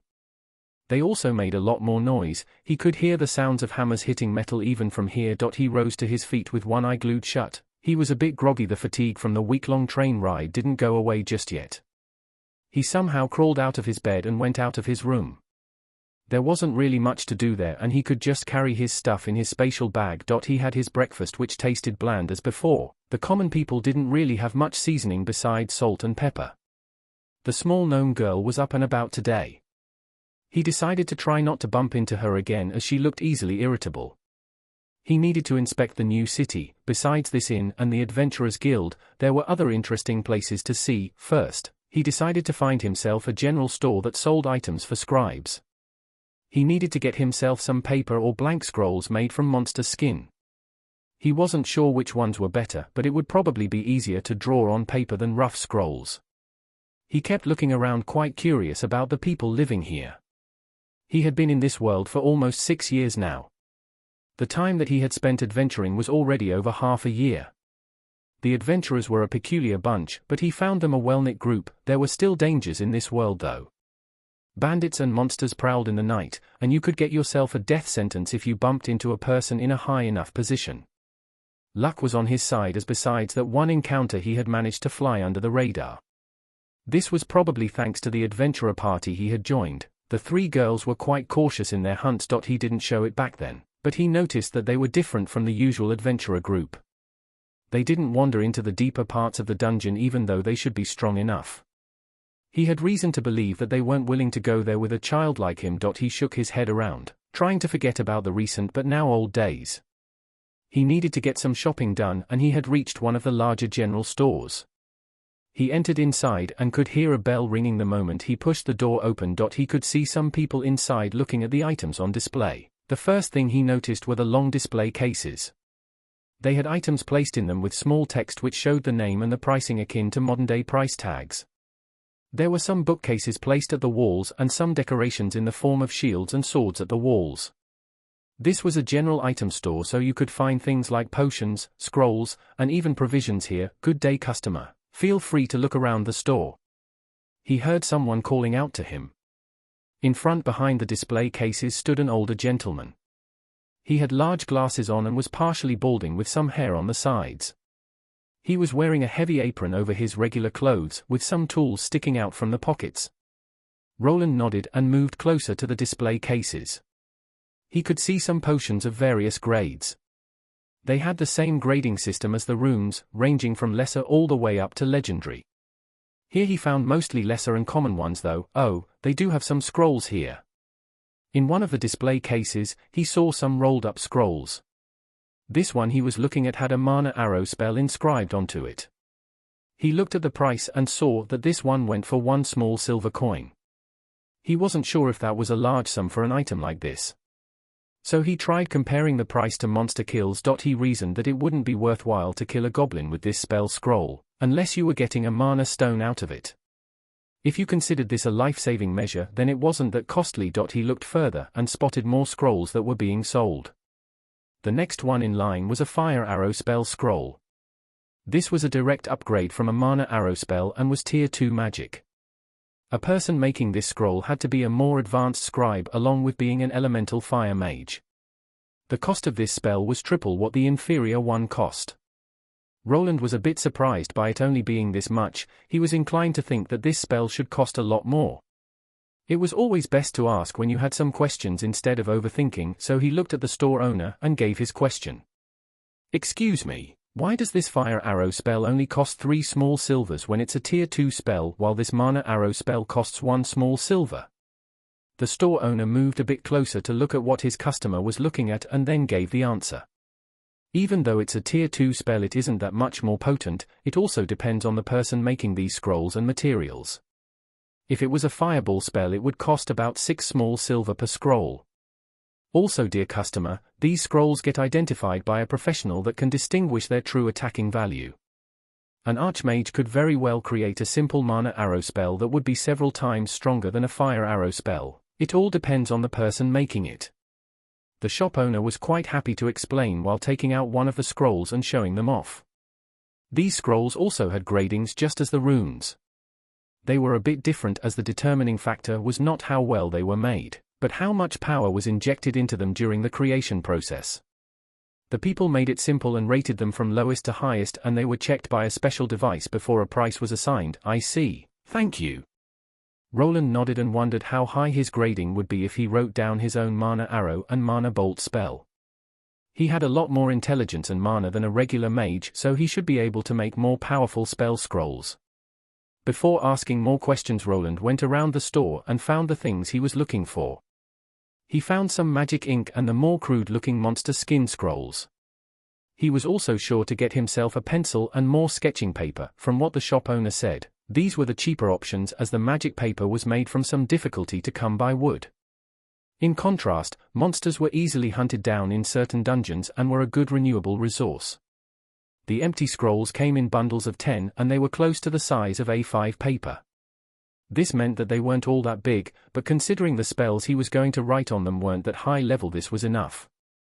Larger spells required larger scrolls, but these were enough for tier 1 and tier 2 spells. The 10 blank scrolls cost him 9 small silver, which put them at 9 large copper coins apiece. So if he managed to sell them all at the price of the mana arrow spell in this shop, he would only be making 1 small silver coin. He probably wouldn't be making any money if he added the price of the magic ink into the mix. He was seriously contemplating getting a job now. If he worked for someone, he wouldn't need to worry about manufacturing costs and he would be still able to earn experience points while getting paid. "Excuse me, are there any scroll scribing shops nearby?" The shop owner gave Roland the location of the nearest store, but he didn't know if they were recruiting. He bowed respectfully to the man before leaving. The man had been really helpful. His next destination was a place called Exia's Magic Emporium. It was one of the larger magic shops in the city and was apparently owned by some rich magic user. Roland had no idea what class of mage the person was, but he was loaded. Roland was slightly worried that he wouldn't be able to get a spot in the workforce, mainly due to his lack of elemental affinity. He wasn't sure if he should disclose that he had a more advanced version of the scribe class to people he didn't know either. The mana arrows weren't really a hot commodity from what he could tell. He ended up by a large 3-story building. It had the name that the shop owner mentioned. The sign on it was composed of 2 potions on the side, a scroll in the middle with a staff going through them. It had your standard magic shop feel to it, nothing out of the ordinary. "I guess this is it." The first thing he did was to see if there were any job listings hanging outside the 3-story tall building. He didn't find anything like that, so he decided to step inside. The doors were a bit peculiar as they didn't have any handles, but this mystery was resolved quite fast as they opened by themselves the moment he got there. On the inside it had a similar layout as the general store he visited before. There were display cases with various magical items scattered all over the place. He could buy spell scrolls just as in the previous shop, but they had a lot more variations. He checked the names and he compared the prices, which came out to be strangely similar. He went through the larger spell scroll section of the shop. There were various spells here, like fireball spells, lightning bolt spells, freezing cones, and various others. He wasn't looking for those though, he was interested in something else. He finally arrived at a smaller section that was further in the back. It was the runic spell scroll section. There were actually few and far between scrolls in this section. They looked a bit dusty, as if no one had picked them up in a while. There wasn't much variation and they didn't come in bundles like the regular scrolls. They looked more like an exhibit than actual items for purchase. He leaned in closer, interested in what type of spells these were. Runic Orb of Light spell, Runic Fire Arrow spell, Runic Aqua Ball spell. They were mostly simple lower-tier spells. He glanced at the Fire Arrow one. He could compare the prices of this one to its counterpart. The moment he saw the numbers he realized why these were not getting sold. It cost 6 or 7 times as much. Who would buy this? There wasn't a spell under the price of a large silver coin, and that was the Orb of Light. The Fire Arrow spell cost 2 large silver coins. This was a large gap to the regular Fire Arrow spell scroll that went for 3 small silver coins. He tried thinking about why these spell scrolls cost so much more than the other ones. There could be a couple of possibilities, but luckily there was a clerk coming his way, so he could just ask like before. It was a cute-looking girl with long ears, and she was of the taller kind, an elf. She was wearing a red robe of some kind, with the same logo that the store had on her chest part. She was quite the beauty with golden hair, as most of the elves were. "Hello there, need any help?" The girl smiled. She looked to be in her later teens, but from what Roland knew she could be well into her 50s. The elves were a race that could live for a very long time, yes. Why do these runic spell scrolls cost so much more than the regular spell scrolls? He was here to ask for a job, but he was also interested in why the runic scrolls were so overpriced. Also why they didn't look like they were selling well. These? That's simple. These spell scrolls are a lot harder to produce than the ordinary spell scrolls. They also require a runesmith to produce them. Roland didn't actually get to scribing the regular spells just yet. He did know that it took quite a while to create one of those runic scrolls. He needed close to an hour to produce one, and he was in a rush for time. The runic spell he made was also on the more rudimentary side, so he could only imagine how long a more complex spell would take to scribe down. From the conversation with the elf lady, it became apparent. The spell scrolls cost so much due to it requiring a tier 2 runesmith and also a lot more time. The runesmiths probably weren't willing to drop the price range due to the time and effort put into their work. There were a couple of those spell scrolls there. He wanted to get them for further research. He could probably upgrade them to the highest grade and get some schematic experience while at it. Before that though, he recalled what he was here for in the first place. Yes, excuse me, miss. Is this shop perhaps looking for mana scribes? He didn't want people to know that he was a runic mana scribe just yet, as he didn't know if that would bring any unwanted attention to him. The elf girl looked at him from top to bottom and nodded. Mana scribe? I'll have to ask the manager. I think we are, but... She didn't finish the sentence while covering her mouth as if she was holding back from revealing too much information. Just follow me. I'll bring you to the manager. He is always looking for good workers. The woman turned around and he followed after her. They both headed upstairs. The stairs were quite narrow and circular, and there was hardly any space for anyone to walk next to. On the next floor, he saw a corridor leading to a room with the words "manager" on them. To the sides were other rooms that were closed off. These rooms also had words written on them. One of them had "potions" on them, another one "scrolls" and spells written on a plaque. Those were either production rooms or places where they stored those items. Before he could examine his surroundings, the elf girl knocked on the door. They both heard a high-pitched voice answering with a "come in," and so they did. Inside was your usual office with a large desk. On that desk beside documents, there was a full-blown chemist set with various vials and tubes. There were various colorful liquids going through those tubes, for what reason he did not know. To the sides were shelves filled with some strange ingredients which made Roland think that he entered an alchemist workshop. "What is it, Ziliana? You know that I'm busy." The person that answered wasn't human. He was a person with a smaller frame and a large head, and his ears were pointy but not as long as an elf's. He was holding a pipette and dropping some blue liquid into a larger pitcher of green liquid. "Manager, I've brought you a potential worker. I think this boy wants to work as a scribe." The smaller man stopped what he was doing and glanced at Roland with his eyes. He then went right back to what he was doing while speaking. "Just show him the contract. If he signs it, you can test his skills in scribing. Now leave, I'm busy with my research." The two headed out and the elf girl just smiled at Roland while shrugging. "Don't mind the manager, he is always buried deep into his work. He is actually an advanced alchemist." Sure, he mentioned some kind of contract." The girl nodded and they went downstairs and they entered a smaller back room. Once inside, the elf girl started to rummage through some stacks of paper. She then brought out a large scroll and handed it to him. It looked a bit beat up and dusty. You just need to sign the magic contract with your signature and insert some mana for it to work. Magic contract? He was interested in what this was, so he started reading through this so-called contract. The more he read, the more his brows started furrowing. When he arrived at the end, he just looked up to the elf with a confused expression. "Why you want me to sign this?" The elf nodded as if everything was fine.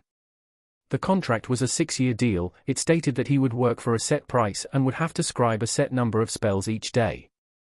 There were a few he could choose from, and depending on it the number could decrease or increase. This wasn't the problematic part though. The contract stated that he wouldn't have the right to sell any spell scrolls outside the shop. Even less if it were spells that he had learned during his work here. In short, they would supply him with the knowledge, but he needed to waive any rights to his work for those 6 whole years. The contract was a magical one, so it would be known if he breached it and he would suffer some type of curse. It might have not looked like such a bad deal. He would have work and would be supplied with crafting materials. The only thing getting impeded would be his freedom. He wouldn't even be able to make spell scrolls outside his work area. So he wouldn't be able to experiment with his runes at all. The 6-year period was also bothering him. He wanted to quickly level up and then get the blacksmith class. If he signed this, he would have to keep working here even when he achieved his goal. "You know what, I'll think about it." He decided to leave, for now. Maybe the other shops around the city would give him a better deal. He still had a lot of time and he wasn't low on money, so he wasn't worried, at least not yet. Chapter 23. Roland was sitting down on a bench outside a certain building. This was the 5th he had visited today, and the sun was already setting. He had gone through the city while trying to find himself a place to work. The first place wanted to make him sign a 6-year contract that felt more like a scam than anything else. He decided to continue with his search, but what he found later was quite shocking. The first contract given was on the better side. The other places wanted to keep him there for longer. The terms were similar and the pay varied.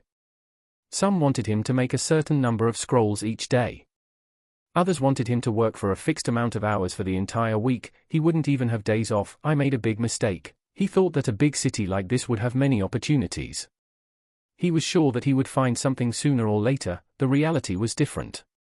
The store owners were all in cahoots. They made it hard for any new talent to get a good start. A new scribe wouldn't be able to earn any money at all. The prices of the materials were set so that only intermediate-level spell scrolls would actually bring in profit. He didn't even know if they would buy scrolls from a third party like him or if they gave them a fair price. Probably not. Roland was now thinking that a smaller town might have been a better choice. They would probably offer him a less binding contract, one without a curse. The curse was also one that lowered your mana by 60% until the contract time ran out. For a mage, something like that would be crippling. Losing more than half of your mana pool would halt your progress dramatically. His plan was to work as a scribe for a year or so. With his experience gaining trick, he had reason to believe that he could reach L25 of this class by then. He figured that getting enough money for a class change crystal wouldn't be that hard. He even had enough right now. The reality was different though. No one from the established shops would let him test his skills in their shops for free. He would need to pay up in close to slave labor. He had assumed too much. He thought that a mage class was a rare commodity. He thought that when the store owners heard that he was a mana scribe, they would spread their arms wide and invite him in, no questions asked. He had underestimated how businesses operated here and that they already had a system in place. Most of the scribes were kids from the magic academies. These academies were able to get better contracts for their students that were only working to level up and gain new skills for their future. If you were a solo act, the contracts were much harsher as they didn't really care about you as a worker. Why would they if they got cheap labor from the magic academies instead? What are my other options besides signing one of those contracts? The youth looked out into the distance. The horizon was all red as the sun was setting. He could even see some priests from the Sun Church praising the sun, and doing some strange pose with their arms outstretched into the air. He could take the contract and work hard for those 5 or 6 years. He would probably gain a lot of experience through scribing and reach max level. He could hold out on using the schematics trick until he got to the blacksmith class if it showed promise. The problem was that he wouldn't really be able to focus on his smithing work. Some of the contracts even forbade part-time work at other places. He also feared that the smithing workshops could have similar agreements. Another option was leaving this city and finding one without that many scribes. Maybe in a place where his class was rare, the shop owners would be more lenient. Still, he had no idea if they wouldn't just give him similar contracts or where a city like that existed. He also considered moving to a city with a dungeon and just doing scribe work on the side. That option would probably slow his leveling down as crafting classes gained less experience by slaying monsters. Is there a place I can sell my items in here? Roland had access to his debugging skill, so he could probably upgrade those runic spell scrolls to the highest rating.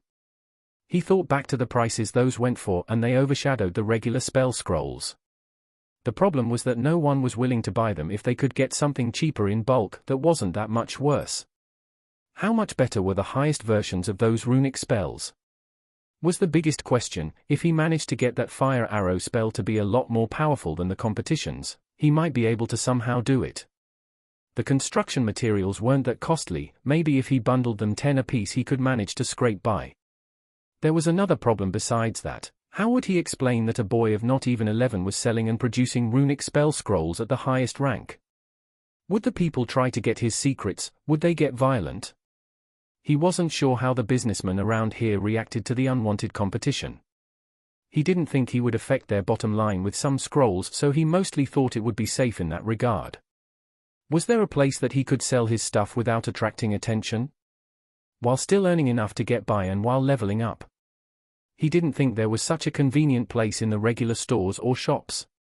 Should he try peddling it out in the market while hiding his face behind his robe hood? He remembered that there was one type of place that he could sell items like that. Such a place was an auction house. He could probably remain somewhat anonymous, the auction houses probably kept the seller's name secret. This was probably one of the better options out on the table. I should head back to the inn. I'll try to scribe some regular spells first. I'll think about it later. He had enough for today. He couldn't make up his mind and the sun had already gone down. He could still work for an hour or two on his scroll making, then at least this day wouldn't be a total waste. Roland hopped down from the bench he was sitting on. It was nicely made from some kind of metal, probably fashioned in place by some kind of smith or artisan. He took out an apple from his storage bag and bit into it. It was nice and sweet and worth the coin that he paid for it. He wasn't in a hurry as he just walked forward. He looked at the people going back and forth. In the middle of the road there were horse carriages passing by. Some of them were even pulled by some large ox-looking creatures. The people chatted with each other and they looked to be going to the taverns for some alcohol. People in this world sure like to drink. He attributed this feature to them not having any TV or internet here. There weren't that many places for people to spend their free time. There were some theaters, but those were mostly occupied by the rich merchants and nobles, while the commoners liked louder places like casinos, or the aforementioned taverns. There was also the red light district where men liked to spend their coins on the various ladies of the diverse races. Before his mind could wander to strange places, he got brought back into reality. He heard someone ringing a loud bell and this person wasn't part of the Sun Church. After glancing towards the direction of the noise he noticed quite the curvy elf lady. She wasn't the same one that he saw last time and she was even more beautiful. She was clearly dressed to show off and to pull in the attention of the crowds. She had something akin to those Chinese dresses with a lot of leg space. She was ringing that bell in front of a large gate, above it a picture of a scale. Gather up, good people of Edelgard, the Libra auction house will be opening in half an hour. Be sure to bring your purses as we will be having a grand auction today. She continued talking while Roland spaced out for a moment. He didn't realize that there was this kind of establishment in the area. He inched forward together with the small group of people that was lured in by the bouncy elven girl. Step right in, the entrance fee is only 2 small silver, practically nothing. After hearing that they actually had to pay to get in, most of the people dispersed while grumbling. Roland and a few others remained, some of them even paid the price and went in. He was hesitant as he didn't want to buy anything from there. He would rather sell his scrolls there, but he didn't even have any items to show. He was just looking for an auction house to sell his wares, and one popped out. He was surprised that they were taking entrance fees. He thought that the more buyers the better. Why would you limit your earning potential? This was just a way to weed out people that were only there to window shop. If someone actually paid a small entrance fee, they would be more inclined to spend more inside. It would feel like a waste to partake in the auction, pay an entrance fee, and not get anything in return. It was also a strategy to keep the poor out and attract the rich. He pulled out the map of the area and made sure to mark it down. From what he knew of such places, they took in stock during the day and sold them later at night, just like now. He would return here another time with some items in tow. For now, he decided to return back to the inn he was staying at. He needed to test his scribing skills and in the morning go by some of those runic spell scrolls that he saw back in his room. He pulled out one of the special scrolls made from monster skin. It had a yellow tint to it and was rough around the edges. He placed the inkwell that he bought from the store on his small table along with a new quill. He was already a couple of large silver coins poorer after buying some of these supplies. I hope this pays off. He grumbled under his nose, hoping for the best. First, he needed to practice. He would be focusing on runic spell scrolls, but he wanted to at least go through the process of scribing a regular spell scroll. His aim was his mana arrow spell, the strongest attacking spell that he had. His basic mana scribing skill was at L1, so he wasn't expecting any grand results. He also wanted to check how much experience he would get from making one source of all magic. Heed my call. The process of mana scribing was a bit different than the runic counterpart. The scribe had to write down the spell onto the scroll while focusing his mana on the quill and ink. There were no intricate lines or runic components to slow him down. He just needed to spell out the right incantation onto paper in the correct language while focusing. The mana arrow's incantation wasn't all that long or difficult, but putting ink to paper while focusing your mana was still difficult. After 10 minutes he managed to get his first spell scroll and he heard the notification. You have gained 20 experience points. He rubbed his chin afterward. This amount of experience wasn't all that great. It also wasn't that bad either if you took into consideration that he could do it from the safety of his home. A warrior could probably hunt down monsters faster in a shorter span of time, but a scribe wasn't put into any danger while crafting. He could also do it continuously if he had the materials and mana. He tried identifying his own spell scroll, but besides getting its name there weren't any further stats. Maybe if he leveled up his scribing skill he would be able to examine the scrolls and get their rank and damage value. How much will I get from a simple runic spell? He was now curious. He needed to compare the two. The problem was that he only had the knowledge of 3 runes and 2 of them weren't really fit to be scribed down as they were made for weapons. He decided on the fire orb rune, as it was also a lot easier to scribe down. He went through the motions while remembering his class change quests. This was already the 3rd time he was drawing this rune, so he had some practice. His fingers grasped the quill and his hand moved slowly. The intricate runic symbols started to slowly appear on the yellow scroll as they connected into one complete runic spell. You have gained 50 experience points. It took him about 45 minutes to finish. This was already faster than before, but it still was a lot slower than with the regular scribing skill. He had gained more than double the experience, but needed a lot more time to do it. He quickly looked at the scroll before him and ran it through his debugging skill. To no surprise, he saw some red lines. It was one thing to know where the mistakes were and another to actually bring it to paper. Even if he didn't want it, his hands weren't steady, his mana control wasn't perfect, and his concentration wavered from time to time. He just couldn't redraw the perfect diagram at his current skill level. He would need to practice before he could actually sell any of these personally made goods. He came to a conclusion: making runic scrolls wasn't optimal for gaining experience points. He could probably make 5 regular spell scrolls and gain 100 XP, while making one runic version gave him 50 XP. This wasn't a problem for him though, as he could just make some schematics to even it out. What he wanted at this time was to earn more gold, and he felt like the runic spells were the way to go. There was also another discovery that he made. His debugging skill wasn't working on the regular spell scrolls. There were no lines, he just couldn't see anything. This meant that runic spells and regular spells were different in some way or operated on different laws. How and why they were different he could only speculate. Also, these runic spells didn't seem to mind that he didn't have any elemental affinities. The fire orb spell activated just fine even with his affinity for fire being at 0%. Which made sense, as the point of these scrolls was that anyone could activate them. It was a long way off, but he theorized that when he achieved the Runesmith class, he could very well make himself equipment with various spell effects. The only problem with those was the high mana activating cost that skyrocketed their upkeep. Okay, I have decided, Roland nodded. He would practice making runic spells and increase his scribing skill for them. He would then scribe them down in a bundle of 10 for the auction. He was putting all of his eggs into one basket, but he believed that this was the best way if he didn't want to trap himself with that contract for 6 years.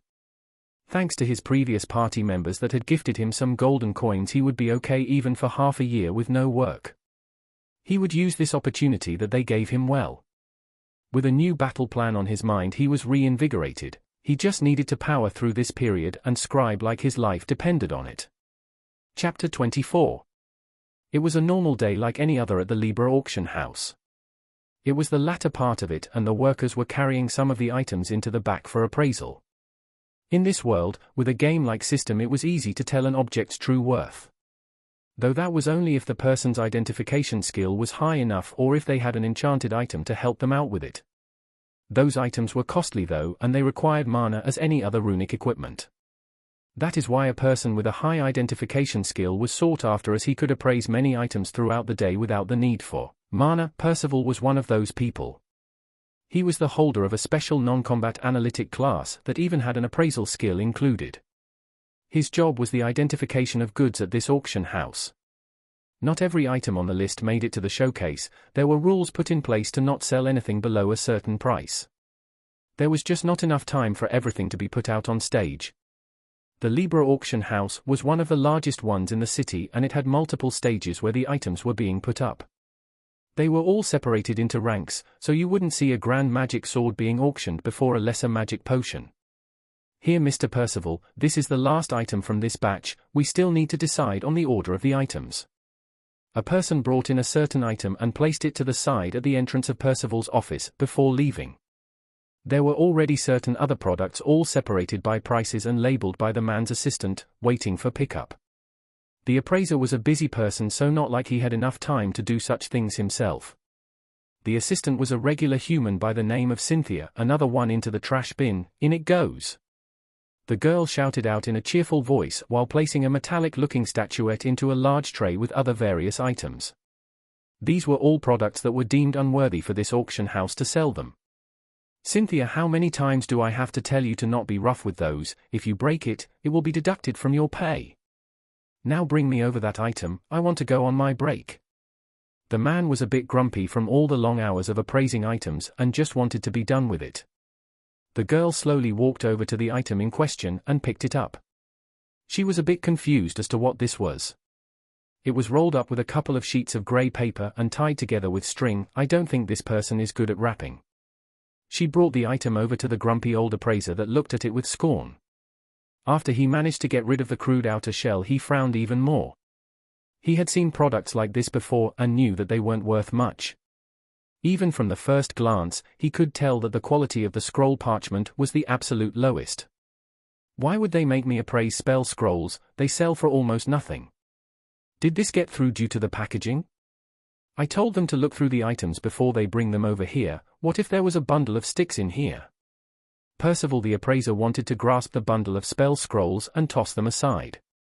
Before he was able to do that, his lovely assistant grabbed one of them and took a look. Mr. Percival, these spell scrolls are strange. They only have a couple of large symbols on them. I thought you had to write a spell on these. The girl turned the spell scroll around to show it to the man, whose eyes bulged slightly. He looked down to see that these items weren't simple spell scrolls. No, they were all runic spell scrolls, which were much harder to make. Give that back, you fool. Okay, the girl stuck her tongue out at the old man and went to the side. She was also waiting for him to finish up so she could take a break. The auction would be starting in a couple of hours and she still had some other work to do. The appraiser fixed his glasses and placed one of the scrolls on the table so he could see it better. These are indeed runic spell scrolls. Which runesmith had enough time to make these? He was a bit baffled why anyone would make so many of these. Maybe a new runesmith was feeling bored, so he or she made them. He didn't want to speculate more, so he leaned up and started examining the item. His identification and appraisal skills activated, and you could see a faint blue glow in the man's eyes for a fraction of a second. Runic fire arrow spell scroll, common, high. One of his eyebrows moved up after reading through the information. He thought this was some beginner runesmith's work, but it was actually of a high grade. Even accomplished smiths mostly made items at the intermediate level, while high was a sign of talent and hard work. A regular intermediate fire arrow spell went for 2 to 4 small silver coins, but this was a runic spell scroll. They worked a bit differently than the regular ones. The biggest difference was the possibility of amplifying the spell. The user had the option of adding more mana into the scroll, which would increase the output to a certain extent depending on the rank. Interesting, I'd say this scroll could even go for up to 9 small silver coins, not bad for a common spell scroll. The man almost made a mistake by crumbling up these. If the owner got wind of it, he might have to even apologize in person. These scrolls even had a little logo drawn in the corner. It looked like a red shooting star or a comet. There were more of those scrolls there, so he got to it going through them one by one. Highest? His eyebrow moved even higher as he saw that one of these scrolls was at the highest rating. This was something he didn't get to see often, an item with the highest rating. If the high-rated scroll could go for up to 9 small silver coins, then this one could even go for double, maybe even triple. The appraiser knew that a lot of the runesmiths were unwilling to sell spell scrolls below a certain price range. This was why they were placed in stores at exorbitant figures and never saw practical use. A highest graded spell scroll could actually go for quite the sum though. What did the highest rating mean?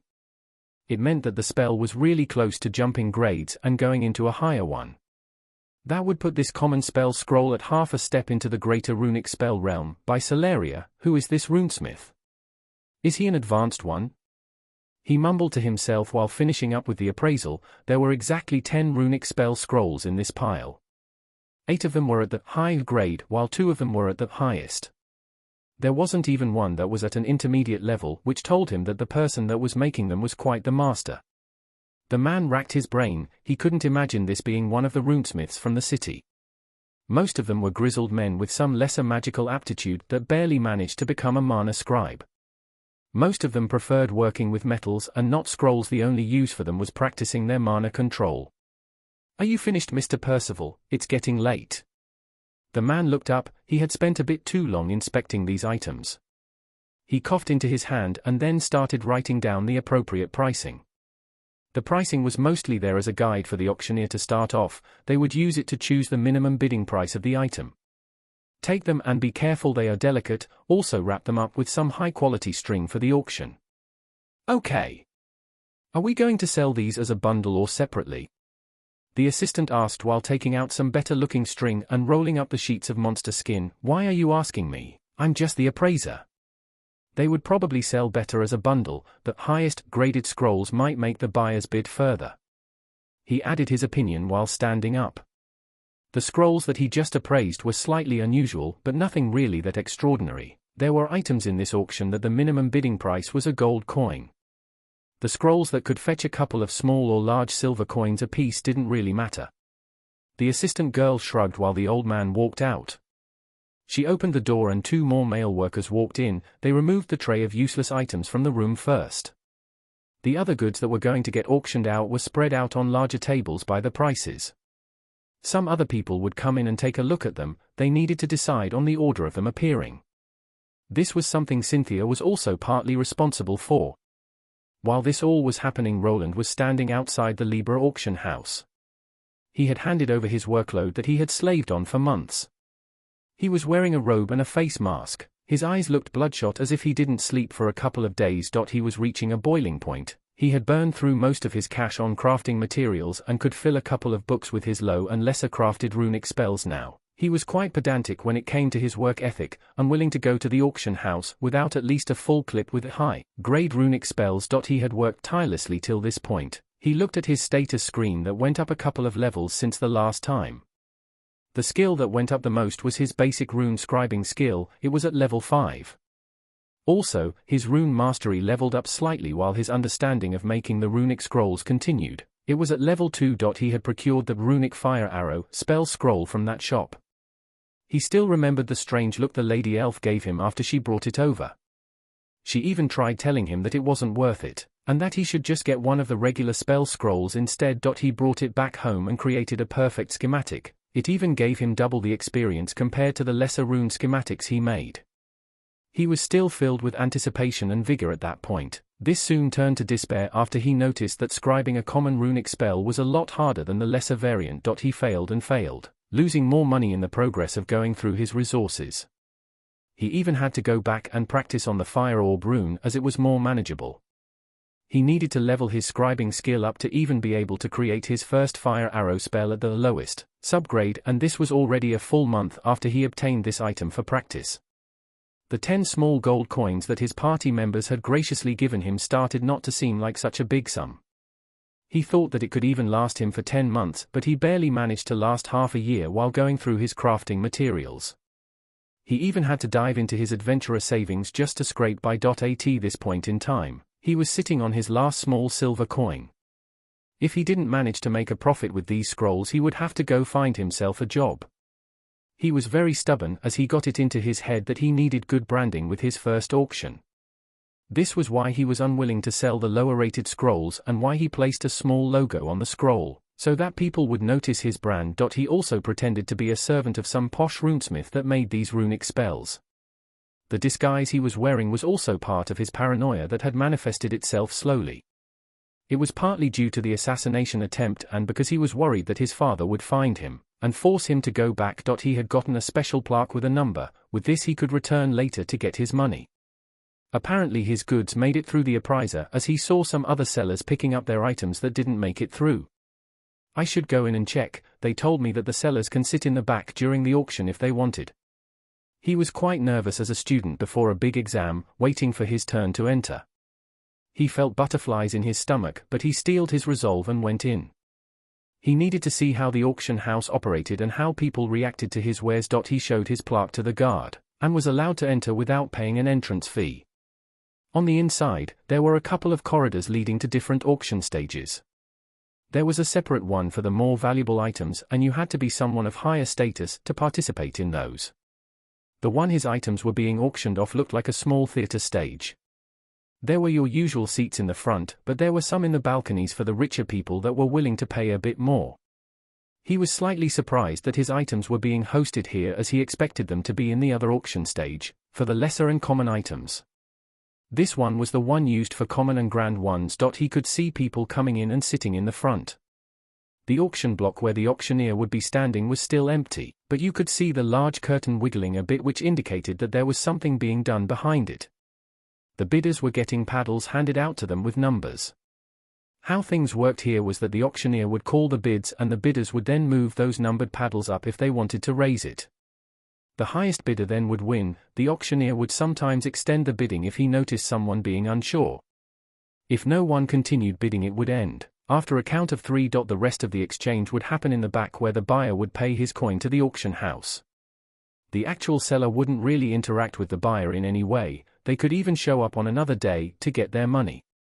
The auction house would bill him for the service. It was at 25% for now as he was a first-timer. If he started selling more, he could get a better deal and even go down to 10%. It's starting. He leaned back against the wall and looked at the stage that finally opened. To his surprise, instead of seeing some old no-nonsense man with a mustache, he saw a beautiful woman in a red dress. She was quite stacked in all the right places, and was apparently the auctioneer. He figured that they were trying to appease the male carnal side with this lady. They were probably willing to spend more on the items with a beauty involved. This was one of the oldest tricks in the book. I would like to welcome you, ladies and gentlemen, to the Libra auction house. I will be your hostess for tonight, Tilda. She even struck a pose and made some kind of weird duck face that Roland recalled girls doing from his university days. The male audience looked happy. Their female counterparts weren't that excited though. Soon the first item appeared on display. It wasn't much, just an accessory with a lower graded enchantment. We start the bidding at 5 small silver. He could see some people raising up those number paddles and the first auction ending in a few minutes. The experience wasn't very interesting, and the fact that he wasn't able to sleep well for the past few days was getting to him. After most of the common items were gone from the stage, Roland got concerned. Why weren't his scrolls showing up? He was sure that they should be among these common wares, but they were inching towards the greater ones by the looks of it. He was worried that he had entered the wrong auction stage and that his items were getting sold in the other one. Now, for the last of the common items of the night, we have something special. Just as he was about to ask someone about it, the lovely lady spoke out. "We have a couple of runic fire arrow spell scrolls from an unknown master craftsman." "What's so special about these runic spell scrolls, you might ask?"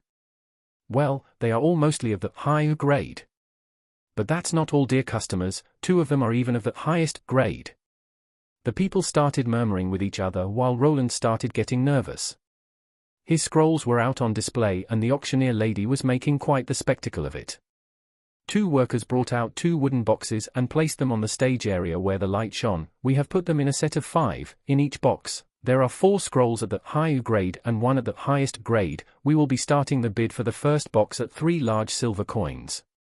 Roland quickly started adding things up in his head. At this price range he would be able to make a profit, and this was just the starting bid. The people started moving those paddles up. The moment Roland saw someone bid further, he felt his heart beating faster. He was finally seeing the fruit of his labor getting appreciated. It was like a large weight was lifted off his shoulders and he could finally relax. The first box went for 4 large silver and 5 small silver, and the second one went for 4 large and 7 small. On his first attempt, he had managed to earn close to 1 small gold coin. Even if he deducted the auction house's pay cut, he would be able to recuperate his losses. Chapter 25. Roland waited all the way until the end. He saw some finely crafted magical weapons and accessories be carried onto the stage that were sold for many gold coins. He was slightly envious, but he was just glad that he managed to sell his handcrafted wares. When he finally managed to get to his desired class, he thought that he would be able to produce even greater weapons. He was still tired. His sleep-resistant skills have even leveled up once in the half-year he was stuck scribing in his tiny inn room. The people even started giving him strange looks as he only showed up for 1 meal before locking himself back in it. The auction went deep into the night and ended close to midnight. He stayed and waited. He wasn't willing to leave without getting his money. The auction house only let the sellers pick up their share after the auctions were over and not during them. There were times where the buyers changed their minds and refused to pay. They would be reported to the city guards then. The auction house was a sanctioned business and had ways of getting people to pay up. Roland made sure to keep his hood and mask on. The mask looked like one of those that ninjas wore. It only covered his mouth while leaving his eyes out in the open. The hood was covering the top of his head, so he didn't go for a full face mask, and deemed it unnecessary. He gave out a sigh when he was finally allowed to pick up his loot. There was a special room for this. After entering, he saw a clerk working there. It was an older man, and there were 2 guards standing beside him. There were also another 2 standing right beside the entrance. They were probably there to catch anyone that would think about grabbing more coins than they were entitled to. Seller number 64, you have earned a total of 9 large silver coins and 2 small silver coins. With a commission of 25%, you are left with 6 large silver coins and 9 small ones. The man did a fast recounting while Roland nodded. He lost 2 large silvers and 3 small ones due to the auction house's fee. He wasn't mad though, as he understood that it was worth it. He quickly took the money that was laid before him and neatly packed in a small satchel. He nodded without answering and then quickly left. Unbeknownst to him, some people in the auction house took note of him as they were curious who the new craftsman in the city was that was able to make the highest common grade spell scrolls. Roland ran all the way back to the inn with haste. There were still many people out and about in the city, drinking late into the night. He had grown a bit since half a year ago, and with the added bonuses of his running and sprinting skills, he was going fast. At the inn there weren't that many people around. Everyone was mostly in bed as they needed to get things done in the morning. Back in his room, he collapsed on his straw mattress-filled bed. He couldn't really remember much past that as he woke up at 12 p.m. the next day, awoken to the church bells that sounded in the distance. He felt revitalized after the rest and ready to earn more cash. His plan was coming to fruition and he had made the first step. Now he had to strike while the iron was hot. He needed more materials and in due time better runic spells to practice on and then sell. Roland didn't know why, but it felt really good to manage on his own. He actually preferred working for himself even though he was putting in more hours than a regular worker would. With the influx of new assets, he bought more resources, more ink, and more monster scrolls for the spells. He had redrawn this fire arrow spell so many times that he was now a master of it.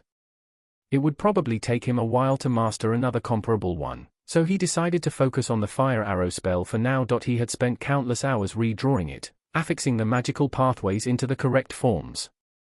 He had even used up all of his sketching paper and pencils to practice while being low on mana.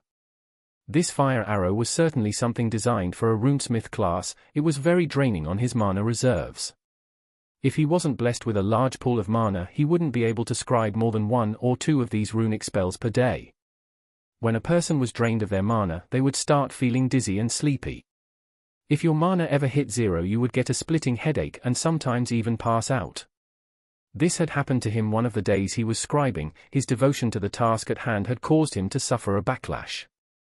He even received a debuff to his mana regeneration the next day, which halted his progress even further. Time passed again, and things were getting more interesting at the Libra auction house.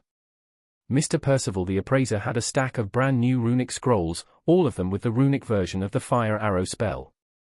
This time around there were 3 at the highest grade, which made the man wonder if this runesmith master was improving by the day.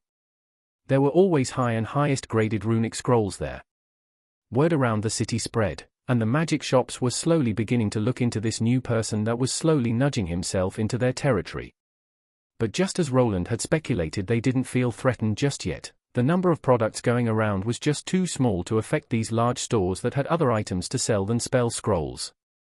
He didn't know if they would act in any way, but for now, he was left alone to his devices. The more of the highest runes were added, the better the prices got. Roland was slowly regaining his lost fortune. He deposited 10 scrolls each every week while earning close to 1 small gold coin.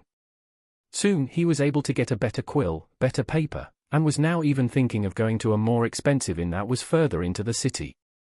Things were looking quite good indeed, so good that he could now start thinking about the future once again and get back to his research. Another 3 months had passed in a flash. Roland was sitting in his tiny room with a complete stack of scrolls. 6 of them were at the highest grade, while 4 of them were at the high one. I've gotten good at this one spell, but I think I need to move on from it. Roland was slightly tired of redrawing the same sequence over and over again. He felt like a person at the assembly line doing the exact same task every day. He needed some variation in his life, and he knew just the thing to spice things up. He placed his created scrolls into his spatial bag and decided to get dressed. He left the inn and headed out of the city, doing it on foot. He was sure to leave early in the morning, giving himself more time till nightfall. This city was built into a large mountain, but that didn't mean that rocks were the only thing in the area. There actually was a large forest nearby where he was headed. Within 2 hours he was at his destination. There should be some around here. There is one. Roland came to a stop and placed himself behind a tree. His stealth had leveled up from basic to the regular, but if he ever wanted to get it up to advanced, he would need a rogue class. He squatted down and reached into his storage bag. From it he pulled out a crude-looking book. The pages of this book were tied together by thin string and pushed through small holes at the edges. It was barely holding together from how bad it looked. On the other side was quite the familiar creature that Roland was inching closer towards. Gigi, it was a goblin, but instead of being green, it was a lot paler. This was a variant that was called a mountain goblin. These creatures roamed the forest around the city, but they didn't venture towards it. They sometimes attacked carriages that went between cities, but that was a rare occurrence. The goblin didn't have much of a chance to react as a glowing red arrow shot right through its brain, melting it in the process. The person that produced this magical spell was Roland. He had his hand placed on the topmost page of his crude grimoire. He had made it from the lower and low-graded spell scrolls that he didn't want to sell. He had figured out one thing about his basic rune mastery skill. He could level it up by using either runic scrolls that he made or weapons that had runes engraved into them. These goblins didn't offer much in experience, but they were good enough for him to train his skills on them. The idea of using his stash of scrolls like a magic book just dawned on him once.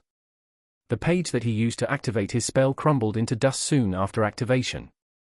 This was the biggest weakness of this type of weapon. It had limited uses, but he could rapid fire with it without having to do any pesky incantations.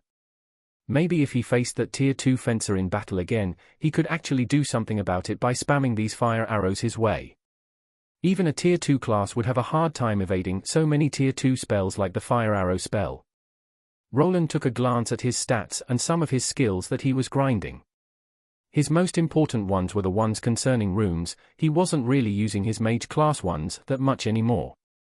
He even found these spell scrolls to be much more powerful than his regular spells. Name Roland Arden L35 classes. T1 Mage L25, Secondary, T1 Runic Mana Scribe L10, Main, HP 374, 374 MP 1701 1751 SP 448. 448 Strength 26 Agility 30 Dexterity 52 Vitality 29 Endurance 28 Intelligence 90 Mana Scribing L2 Skill allows scribing of basic spells to paper. Basic Rune Scribing L5 Skill allows scribing of runes to paper. Basic Rune Mastery L3 Passive Skill increases comprehension of runes and lowers MP requirement for using them by a small margin. He focused on grinding the rune scribing skill, which meant that his regular mana scribing fell behind. He didn't care for that though, as the runes were the way to go for him. His rune mastery skill was also going up now as he was finally using it as intended, for battle. Besides his int, dex, and willpower, the rest of his stats weren't really going up. He even attributed the points he got to him getting older. He noticed that the common runes started being manageable after he achieved the 4th level of his scribing skill. Before he got it, he could barely create the lowest graded one. The higher the level of this skill, the less mana he burned through while crafting. Thankfully he had a lot to spare even before that. Basic Mana Shaping L6 skill lets the mage shape mana into spells, gives bonuses to intelligence and willpower. The higher the skill, the better the user is at forming spells. Basic Mana Regulation L7 skill helps regulate the mana in the user's body. Increases mana regeneration by helping absorb ambient mana from the environment. The 2 skills he received from getting his mage class were also leveling up. He was constantly using his mana to shape the magic ink into the desired runic symbols. Luckily, this was enough for his mana shaping skill to level up along with the regulation skill that hastened his regeneration. He was able to regenerate all of his mana in a couple of hours. If he stayed really still and rested, it was even faster. Taking off his clothes also improved this task, as he had more uncovered skin to absorb the mana energy. He was a level 10 scribe after more than half a year of work.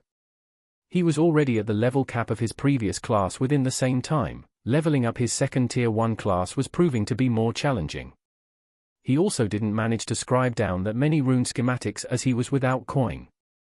This would be changing soon. He wanted to start buying out all the runic spell scrolls that he could find within the city. They were much cheaper than runic weapons, so he would focus on them first. He checked the time. He had a couple of hours for training, so he decided to go into the forest while using his old tactics. There were fewer trees for him to hide, and they were mostly of the spiky variety. He still could use them for cover while remaining still and using his stealth. He also didn't need to use those pesky incantations anymore.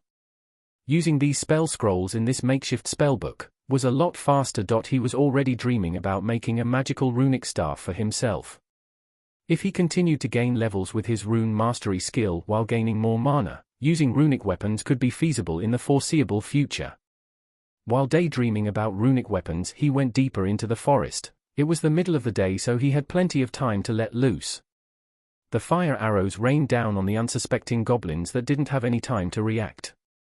He ended each encounter with a headshot, and he wouldn't be surprised if he got some title for it if he continued. He noticed that he wasn't getting that much experience points for these monsters, and he attributed this to him being a crafting class. He was doing this to level up his runic mastery that would give him some XP anyway, so it was a fine exchange. His hunt was brought to a halt after he heard a high-pitched sound. It was a familiar screech of a goblin. It was near his location, but still far enough away for him not to worry. These mountain goblin variants were a lot stronger than the green ones you'd find in the kingdom's warmer areas.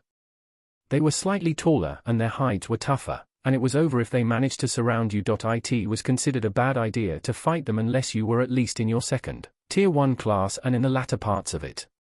He wondered why the goblins were calling over their buddies. This was clearly a call for help, and soon a swarm of these little buggers would rush into the area. The smart thing would be to back away for now, but he was close to where the shout originated. Luck was on his side as there was a small cliff in that direction. If the goblins decided to run towards him, they would need to climb up a steep ledge, which would give him enough time to escape, or even fire some magical spells at the climbing monsters. He remained at the ledge for the time being while trying to look to where the noises were coming from. He spotted someone coming his way, and it wasn't a goblin. This was someone he recognized from the inn he was staying at. It was a small girl even shorter than him. This was the gnome girl that he bumped into the first day he came to town. She looked scared and was running away. Behind her 5 mountain goblins with some crude-looking clubs and short swords were chasing after her. She had a dagger in her hand which looked used as it was drenched in goblin blood. What the girl was doing in the woods was a mystery. She clearly wasn't strong enough to fight off these mountain goblins alone, which made things even more strange. She was coming his way, but below him was a ledge of about 20 meters. She would need to climb up all the way here to get to safety, and he didn't think the goblins would let her. He could already imagine the girl going up while getting pelted with rocks, sticks, and maybe even the short swords. He gave out a sigh while looking at his grimoire of fire arrow spells. He had enough to spare. He also had the high ground advantage. It would probably be easy to take care of these monsters, and he did come here to use up these failed products. I guess it's time to save a fair maiden in need? Wonder if I can get some kind of White Knight title for this, he thought to himself while taking aim, his hand on the makeshift spellbook. Chapter 26. Helki had come to these woods to level up. She was someone you called a late bloomer. The gnome girl was already past 16 years in her life, but she had just recently achieved her ascension class. The girl looked similar to a gnome, but she wasn't of pure descent. Her height was above what a normal gnome reached at 140 centimeters. Her figure was also quite voluptuous in regard to other gnome girls, but she mostly hid it well under baggy clothes or armor like today. She had fine features compared to others of her kind that mostly had rounder heads with larger eyes. Her hair was long and orange, and she had put it in a ponytail so that it wouldn't get in the way of her first hunt. She was an orphan. The whereabouts of her family were unknown as she was abandoned at a young age. She was left at one of the orphanages run by the Church of Celeria and spent most of her life there. She would do chores there, slowly learning how to cook, clean and various other tasks. Even though the church was the ones producing the class change crystals, they wouldn't just give it to the orphans. The child had to decide if they wanted to live as an acolyte or abandon the church life by the age of 14.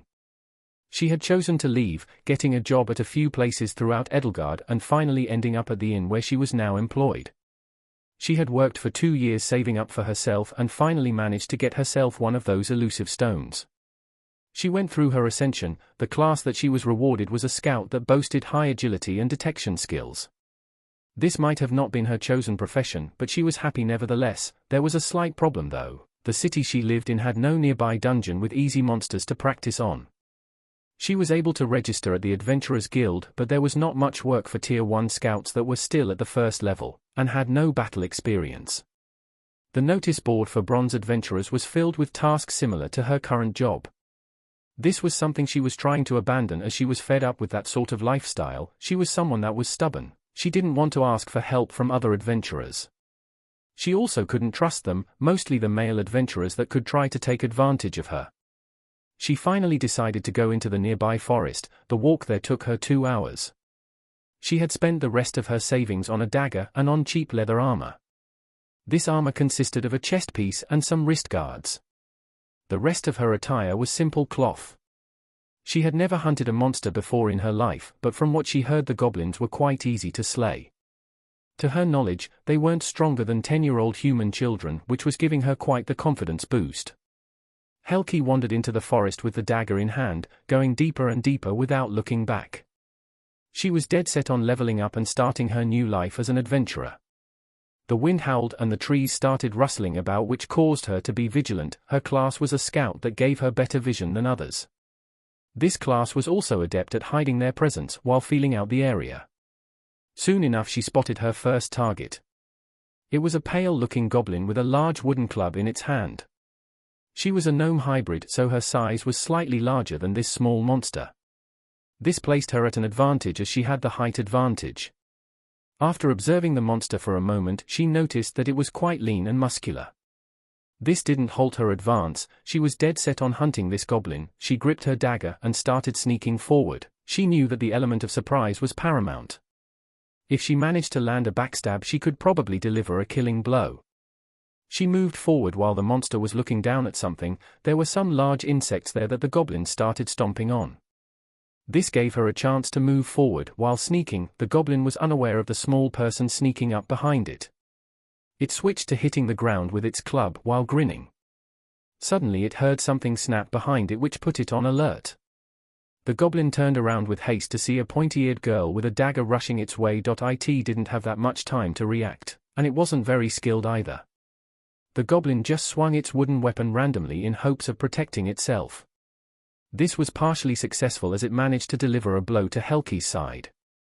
This caused her dagger to go off target and plunge itself into the monster's shoulder instead of its neck. The monster screamed out loud, the pain unbearable as it jumped back to get away. The small gnome girl panted hard. She needed some time to catch her breath as the wooden club had slammed into her side, causing some damage. The small goblin was a lot stronger than anticipated. Even though her armor held, she almost had her ribs broken. She didn't realize that the monster had called for its friends, so she continued. The enemy was wounded and she just needed to finish it off. The goblin, with rage in its eyes, charged forward. It went into a berserk state and started swinging wide. The girl was slippery as an eel. The blows weren't reaching her, but she couldn't move forward either. The first blow had taken the wind out of her, and she was now hesitating. She had almost no combat experience, having only occasionally fought with the other orphans or drunkards in the city. Soon enough more goblins started appearing, which finally forced her to turn around and run. She could barely handle one of these monsters. What could she do when 4 more appeared? So started her getaway. She was panting while running towards the city. The forest was unknown to her, and she was still just a level 1 scout. Her tracking skills weren't quite there, so she found herself running in a random direction. This was a mountainous area, and luck wasn't on her side as she found herself blocked by a high rocky wall. She looked to the sides as the road forward was blocked. She could hear the angry goblins running behind her, which caused her to panic, unable to decide. Should she try climbing this or try her luck by going sideways? There could be a better climbing spot further down. Before she could decide, one of the goblins jumped out at her. It didn't get far though, as something bright and red came whizzing from somewhere. It pierced the monster's head and stopped it in its tracks. 1 monster was dead and 4 more remained. "Hey, you alive down there?" She heard a voice from above and she found it slightly familiar. She looked up and saw a person standing there. This person was wearing a black robe and it was hard to make out his clothes. By the sound of the voice, she knew that it was someone younger, but still a man. I am fine, but there are more coming." She shouted out while slightly relieved that there was another person here that was even willing to help. "I know, wait a moment, I'll clear them out." This was when the massacre began. She could see more of those red flaming arrows being shot out. They made beautiful red arches and burrowed themselves into the goblins the moment they jumped out from the bushes. 5 spells, and 5 goblins were dead. She looked at the charred corpses that were missing their heads. The smell was something that she wouldn't forget for quite some time. She spaced out for a moment before that person's voice brought her back to reality. "Why are you standing there? You need to leave. More goblins will be coming soon." "Oh, you should probably get the mana stone from that goblin there, the second one on the left before that, it's to the right of its heart," the person shouted while dropping down some rope. Helki looked at the goblin in question and decided to follow the advice. To her surprise, a small mana stone was there. If she could sell it, she could probably earn a few small silvers. She didn't remain there for much longer. The girl was already scared as it was. She started climbing to get to safety. The ledge wasn't that steep, so she managed to do it in a couple of minutes. On top, she collapsed onto her knees while panting. Strength left her body due to having to run in a panic this far. "You okay there? Helki, right?" She turned her head to the person that rescued her. This was apparently someone that knew her, but she was unsure from where. What she saw was a young human male about 160 centimeters in height pulling the rope up and placing it into a bag of holding. The wind moved his hood around and she could finally make out his face. This was indeed someone that she knew, someone that lived at the inn that she worked at. Most people thought he was a weirdo. He always stayed locked in his room and would only leave to eat and rarely went outside. The innkeeper told her to not bother him as he could be some kind of a cult member. He was always seen in a black robe covering his face and never talked to anyone or made any friends. He fired off some spells, so he might have a magic class. A ritualist or a warlock was a person that made a pact with a demon or monster of some sort, so she was slightly concerned. Yes. "I'm fine." She stood up, her dagger was strapped to her side. She backed off a little bit as she was unsure about this person's motives. You didn't see many people helping others for no reason. This person was also someone she didn't know that well. This made her reserved. Keeping a distance was probably the correct thing to do now. See, there are already some new ones coming. The human in the robe pointed into the distance from where she came. More goblins started to appear, probably there to avenge their slain friends that were butchered. We should leave. If an evolved variant appears, it won't be this easy, the youth said while turning his back to her. She was still a bit on the fence about following this unknown person. He was still someone from the city though, and the rumors were probably exaggerated. Behind her she could hear the maddened shouts of the monsters that had found their murdered friends. It was time to get out of there. Wait for me, I'm coming. She ran after the human boy that was quite fast on his feet. She was someone that was adept at running, but even then she couldn't catch up to him. It didn't take long for them to reach the paved road that led into the city. The goblins would probably not chase them any further than this, so she felt relieved. She leaned over while panting, her hands to her knees. She made it out alive in one piece. She didn't expect these monsters to be this crafty. Even when she managed to stab the creature in the shoulder, it didn't do much damage. This was a total failure on her part, and she knew it. After resting a bit, she looked up. The human boy was staring at her. She felt weird. This person had helped her, but she had a hard time expressing her gratitude. Before she could open her mouth, he spoke out first. What were you thinking? Have you never fought a goblin before? What level are you? If I wasn't close by, you would have been getting eaten at this moment. And another thing, the human youth had removed his hood and started berating her. He crossed his arms over one another and started listing the things that she had done wrong. He even started questioning her choice of equipment. She felt like she was being scolded by one of the older nuns from back in the church days. This boy looked younger than her, which made the whole thing even more degrading. If you weren't close by.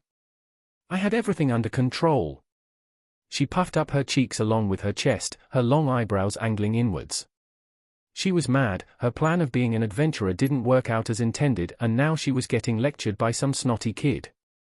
He might have been some kind of magician, but he was still a child in her eyes. That's right, I was just luring them into a trap, you idiot. Then you appeared and ruined my plan. Who needed your help? I was fine on my own. She moved her head to the side while harumphing loudly. The youth that was reprimanding her stopped talking while astonishment covered his face. He watched as Helki stubbornly turned her head to the side while biting her lower lip. While trying to act tough and not facing the person that rescued her, she started walking. She could slightly see the youth's face contorting into odd shapes. He was probably baffled by her reaction, which made her feel bad.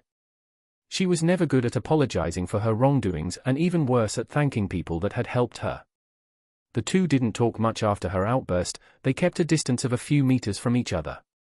The gnome girl wanted to apologize, but each time she saw the youth's face she felt indignation, as if he was looking down on her for failing. They finally separated at the city entrance and both went their own way. There was a tiny problem though. Helki had forgotten that the youth that she didn't know the name of was staying at the inn she was working at. She was also a worker that lived there, so they almost immediately bumped back into each other. She kept her distance as he was eating his supper. Both had spent most of their day walking back and forth and adventuring in the forest, so it was already close to 7. The world here also had a 24-hour day cycle, but there were 13 months on the calendar instead of 12. Helki felt a bit bad about not having thanked him yet. She made a fist with her hand and brought it to her chest while clutching it. She had made a decision. She grabbed one of the better-looking sausages from the pantry. Her plan unfolded as she used the busy hours to sneak over to the robed stranger. She placed the nicely prepared meat sausage along with a plate on his table, her mouth moving fast as she talked. Here, I found this just lying there, thought you might want one. The youth looked at the item presented to him with a raised eyebrow, then back to the smaller half-gnome girl that was presenting it to him. Another bout of uncomfortable silence unfolded, which caused the girl to have another outburst. Just take it already. What are you taking so long? Not like I brought it over to thank you for helping me or anything. Idiot. She slammed the table with both her hands, which made the whole thing shake. She then stormed off back into the kitchen. Some of the patrons noticed the exchange and even gave the half-gnome a whistle. Roland, who was still looking at the sausage that was given to him, seemingly free of charge, was quite surprised. He didn't think these types of people existed in real life. He grabbed the sausage and gave it a taste. He couldn't just waste good food. In the back of his mind, he was slightly amused by the way the girl acted. It was quite similar to how some popular characters in various works of fiction conducted themselves. He could even see her trying to sneak a peek from the corner, probably wanting to see if he was eating the gift that she prepared. He also needed to talk to the girl later. She was obviously unfit to wander into those dangerous woods. As an adult, it was hard to not worry about someone that acted this much as a little brat. He would later try talking to her again, but after she had cooled off, as it seemed that she was still slightly irritated. But this would have to wait for now, as he had a really big sausage to devour now. Chapter 27. Roland was back in his room. The day had been a strange one. He went out to test his spell scroll slinging abilities on some goblins. But what he found there was a young girl almost getting herself killed. He didn't want to pry too much into her business, and she didn't react kindly when he started reprimanding her. The other peculiar thing was how she acted. The whole encounter made him think that he was stuck in some kind of game world, as he didn't think people like that existed. She had multiple emotional outbursts towards him, while on the other hand acted all grateful and even shy while bringing over some food. Well, she might just be bipolar. Should I stay clear of her? He thought, but maybe he was reading too much into her character traits there. There were all sorts of people in this world. He had managed to get a free sausage as a reward, so it was worth it. He was now stuffed and back in his room. He would scribe one more fire arrow spell before going to bed. Tomorrow would be the day when he would finally go on a spending spree. He needed to buy out as many runic spell scrolls as possible. He could then start creating schematics for them to quickly gain levels. The more levels and the better stats he achieved, the faster he would become at creating his wares. He was also hopeful that in the future the Libra auction house would drop their percentages. Losing 25% after they got their cut was a bit much. He wasn't sure if the regular stores charged others as much for their wares. He used his usual disguise that made him look like a little warlock in training. The place he was visiting first was the same one he got the runic fire arrow spell from. It was the store that was called Exia's Magic Emporium. He stepped forward. The doors opened by themselves with the help of some kind of enchantment. He wanted to examine this door. Maybe it also operated on some runes and he would be able to add another one to his collection. There weren't that many people in here, and he didn't really come here often. The general store that was closer to his inn had all the necessary items. He was also concerned that if he came here too often his disguise as the person selling the runic scrolls would fall through. The elven girl by the name Ziliana was still here acting as the main salesperson. He just moved over to the display case with the runic spells. They were all still there, even though there weren't many he could use them for research. They looked dusty as before, and even though he was able to make some profit on them, the other crafters didn't seem to be able to. He had a bit of an advantage over other people.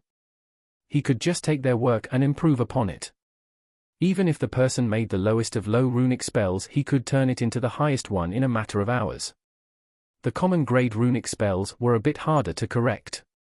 They used a lot more runes, and even their schematics were double their size. This was also why he needed more time to scribe them down, and why it took him half a year to get the crafting process down to near perfection. This was also just for one rune. If he tried completing a totally new one, it could take him just as long. He looked to the elf lady, motioning her over as he wanted to buy a couple of these scrolls.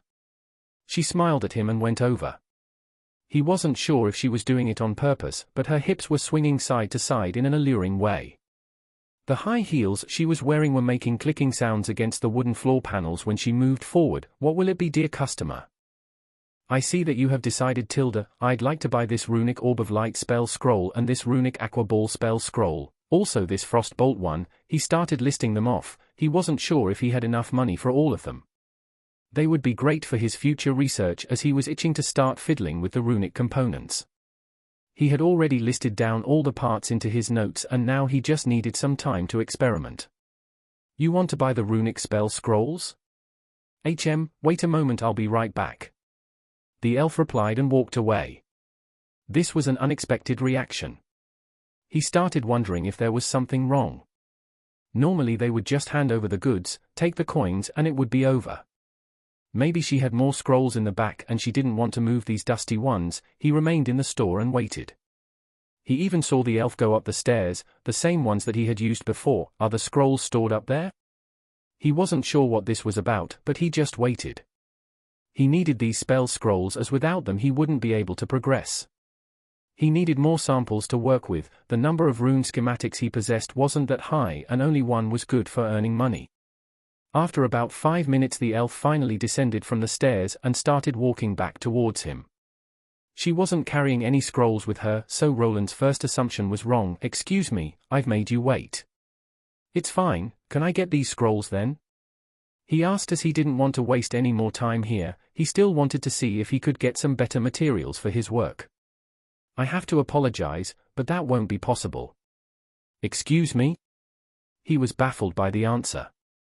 Was there something wrong with him buying these? Did someone figure out his scheme and that he could make schematics of already completed runic symbols? His mind spun into conspiracy theory territory as he started sweating. Don't worry, it's not like that.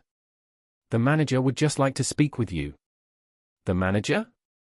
The image of a gnome working with some large beakers popped into his head. "Yes, he wishes to discuss some business opportunities. I'm sure he will allow the purchase of these scrolls after that. Business opportunities." The elf girl just smiled without explaining herself. Roland tried deducting the answer in his mind and the only thing coming to mind was that he was found out. They didn't want to sell him the runic spells and they wanted to talk business. If this wasn't about him going to the auction house then he would eat a shoe. He had two options. Leaving and trying another shop. This wasn't the only one with these unused runic spells. The other one was to head up and see what this person wanted from him. If he just left then he would be left uninformed about this manager's motives. Roland had decided to go and see him. He didn't think that he was in any danger as this man wasn't a warrior but an alchemist. He was also a store owner, so he probably did just want to throw a business proposition his way. He could always decline and move on with his life. Leaving the city if things got complicated was also an option. "Okay, lead the way."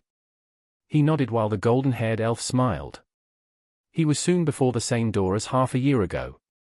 Not much had changed there, the person inside still looked the same. The alchemist equipment might have increased with a few pitchers and beakers here and there though. The door closed behind him after the elf woman had left.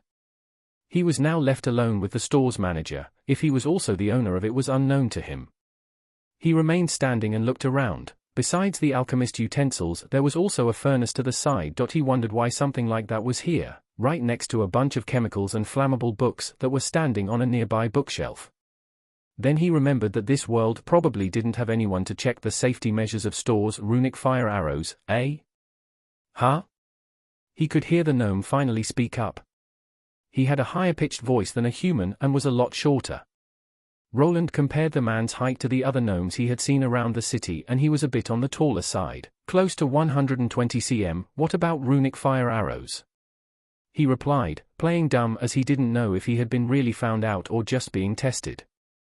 The older man stopped doing what he was and finally stepped out from behind the alchemist setup. He was working on. He had a grumpy expression on his face. Roland could finally get a good look at him. The man had a full beard that was grey and was wearing some kind of turban on top of his head. His ears were pointy and long, not as long as an elf's though. He had quite a large nose with a large wart on the left nostril. His clothes consisted of a baggy robe that was tied to him with a brown leather belt. "Kid, don't insult my intelligence. Did you really think no one would notice your antics?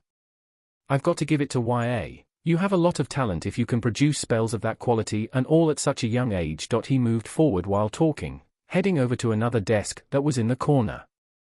It had a large chair behind it, probably so that he could see over it as it looked to be human-sized. He sat himself down and then took out a wooden pipe. Smoke soon flowed out from his nostrils. Roland was a bit worried that he was exposed. He had disguised himself and even said that he was working for someone else when he was selling his wares. Maybe if he played dumb he could still evade suspicion. "I was just hired to deliver the scrolls there." The gnome just raised his eyebrow as if he was looking at an idiot. He scuffed some while blowing out some smoke Roland's way. "You sure are persistent with your little story. If you wanted to hide you shouldn't have stuck out like a vampire in the sun. Listen here, your secret is out. I could give a mollerat's about the reason you were using that stupid disguise. I am here to talk about money." Roland just remained in place and continued to listen. At this point, he already figured that there was no way of talking himself out of this. This gnome person probably had informants at the auction house that tipped him off. He could have even been followed by someone that was good at hiding. He as a mage class was not really good at detecting trouble, so people could easily sneak upon him. You've got talent, kid, but even more important than that is that class and work ethic. That class? The gnome smiled at him while removing the pipe from his mouth as he explained further. You are still green, kid. Do you think you can hide your special class from anyone without an enchantment to block out the identification skill? The gnome's eyes shone blue for a split second as he looked at Roland. Level 10 already? Not bad, you have a bright future ahead of you if you continue working hard. Roland took a step back while digesting this information. This person had a high identification skill and he could read him as an open book. His runic mana scribe class had been revealed to him and he couldn't even do anything about it. You saw my class back then. That's right, I have a very good memory, you know us intelligence types. Then someone started selling runic spell scrolls. Now why would any respectable runesmith sell crummy spell scrolls? Maybe it was a runic mana scribe instead, The way this man had figured him out was revealed. It was all mostly thanks to one skill. All of the work that went into his disguise had been for nothing as he was exposed right from the beginning. What the old man wanted from him was still up to debate. He slumped a bit forward in defeat. He thought he had it all figured out, but apparently he was just deluding himself. Now, I'm not here to blackmail you or anything, so just relax and take a seat, we have a lot to talk about. Roland just sat down in defeat, there was no reason to deny it anymore. What do you want? Not much, I want you to work with me. I'm not signing one of those ludicrous contracts. Roland was quick to reply, he still wasn't willing to get himself stuck working for 6 years in one spot. He would rather leave the city and try elsewhere. He had made enough to relocate. Those contracts are for talentless hacks. You kid have a future. This is how I see it. I'll supply you with the location where you can develop your craft. I'll even lower the price for the materials. The man started talking business. He wanted to sponsor Roland. He would give him his own place where he could do his runecrafting. The contract he was offering was a lot less strenuous than the one he saw half a year ago. He wouldn't need to share any of his secrets. He would only be required to continue crafting like he already did. This store would take care of the selling part. Their commission was also lower than of the auction house at 15%. This contract looks a bit one-sided. Why are you willing to give me so much freedom? It looked a bit fishy. The only binding thing here was that he could only sell his wares to this store. He could freely craft for himself and give them away for free if he wanted. There was even a clause that he was allowed to sell it at a cheaper price for a couple of people of his choosing, and he could also negotiate for it. The period of this contract was also shorter, just 3 years. After which he was up for renegotiating or just leaving outright. That's an easy answer, you show a lot of promise. There aren't many people at your age that have such a high level. You probably don't realize how rare unique classes like yours are. I am willing to invest in your talent, I don't think that it's a bad deal. The man smiled while already having the contract ready. Roland only needed to sign on the dotted line and it would be finalized. The punishment for breaking the contract was a slightly lesser curse that would only remove his mana by 30%. It also didn't take into effect instantly if he broke one rule, and he could work it out with the boss to evade it. Was actually a good contract for someone with no backing and no influence like him. He could work and sell his items while not having to worry about the price margin. The auction house buyers were sometimes stingy with their purchases. He would also get his own place to tinker about. Probably one of the rooms in this large building. This contract could even extend to when he advanced to a blacksmith. It was easy to scribe spell scrolls, but he would need a fully equipped smithy to get anything done as a blacksmith. The contract stated that the company he was signing with was required to present him with facilities for his craft. It wasn't limited to his runic mana scribe profession either. I see that you have made your research. It would probably be unwise for me to refuse. He replied while looking at the old man that was wiggling the contract before him. The gnome also warned him about the other stores. Apparently not everyone was as lenient as he was. Others might want to crush him instead of recruiting.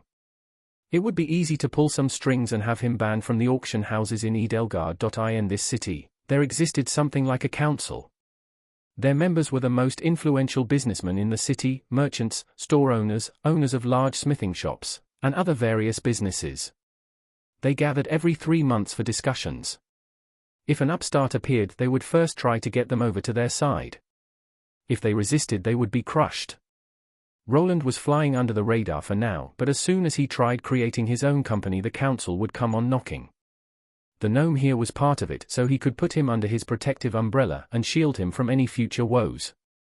Roland moved his head down and thought, the deal wasn't that bad and he was still young. The contract was only 3 years, so he would have a lot of leeway when he improved later on. He also didn't know how long he would have to keep this up until he would actually have enough money to buy his own workshop. Let me think about it. Could I get a copy of this contract and read it over? The old gnome didn't have a reason to refuse, and Roland left. He would read through the contract again and come up with a few modifications. Like being allowed to keep his own brand symbol of the small red comet along with having his identity hidden. In the end, he would agree to it. His life of crafting had only begun with this step. Chapter 28. Sign here on the dotted line. Is my name enough? Yeah, that's fine. The contract mostly just reacts to your mana and not your actual name. Roland wrote his name into the contract that went through some changes. He managed to get the gnome to agree to keep his true identity a secret. He also didn't mention that he was from a noble house. The most important clause though was the one stating that the gnome couldn't undersell his work. There was a minimal price negotiated while taking into account what the scrolls were selling in the auction. Any other items he created would be negotiated further, but he didn't feel like the gnome was trying to rip him off, at least not too much. He still wanted to make a profit. He wouldn't be surprised if they knew that. How far the gnome's identification skill was able to peak was unknown. He himself could only use it on certain items, and he would mostly just get the general name. He couldn't analyze people well either. If he looked at Ziliana, the only info he got was that she was a sun elf. This was the default elven race around here. Besides sun elves, there were also moon elves that were similar looking to dark elves from most stories.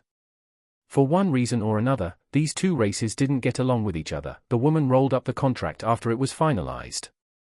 He had finally accepted the offer and his life as a contract worker had begun. Luckily, he didn't really have to make that many scrolls and should be able to do his research as well. He was even going to receive a personal assistant if he did well. He was led down into the basement. He didn't occupy any of the rooms closer to the manager's room. The place he received was a bit dim and had a very dungeon-like vibe to it. He had gone through some dungeon training against goblins, so he was fine with places like this. We weren't really using this one. That's why it's a bit dirty, Ziliana said while opening the door and showing Roland in. There wasn't much inside this room. Some empty boxes in the corner along with a wooden table and some chairs. The cleaning lady would come soon and some furniture would be carried over as well. Here is the key, don't lose it.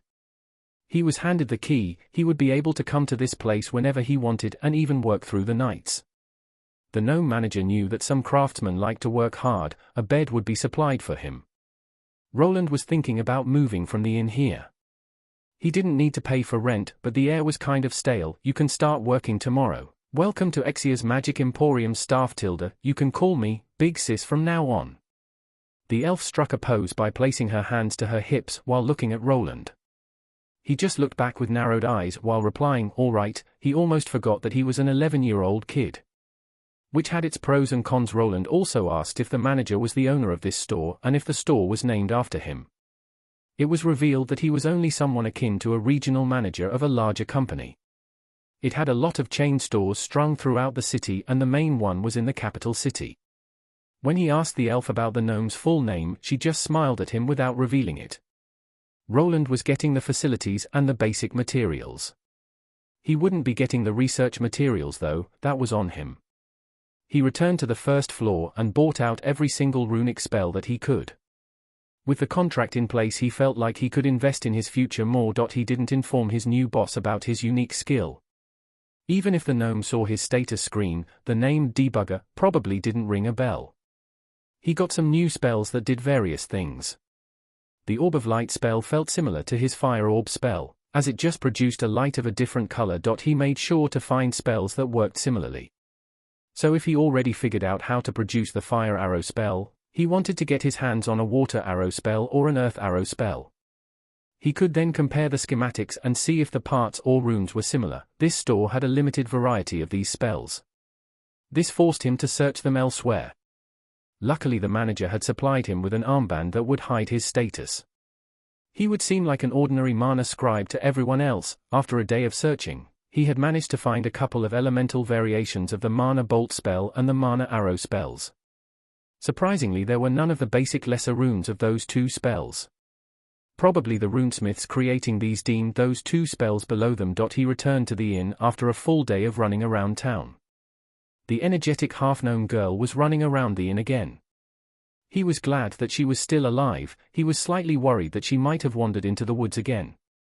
He hoped that she had learned her lesson, but he didn't really have the time to be her nanny. She had to make her own decisions. The next day Roland returned to the store. His office was now filled with some boxes that had blank scrolls in them. There were a couple of higher quality inkwells that were supplied and some sketching paper as well. He brought some of his own crafting utensils from the inn as he was already used to the quill he was using. He closed the door behind him and walked around the place before taking a seat at his new desk. Well, time to get to work. This was still his job, so he decided to perform his main task of scribing by recreating his staple runic fire arrow spell. He was able to scribe it down within an hour and had enough mana left to make another one. The contract stated that he was to make a minimum of 10 common grade spell scrolls a week.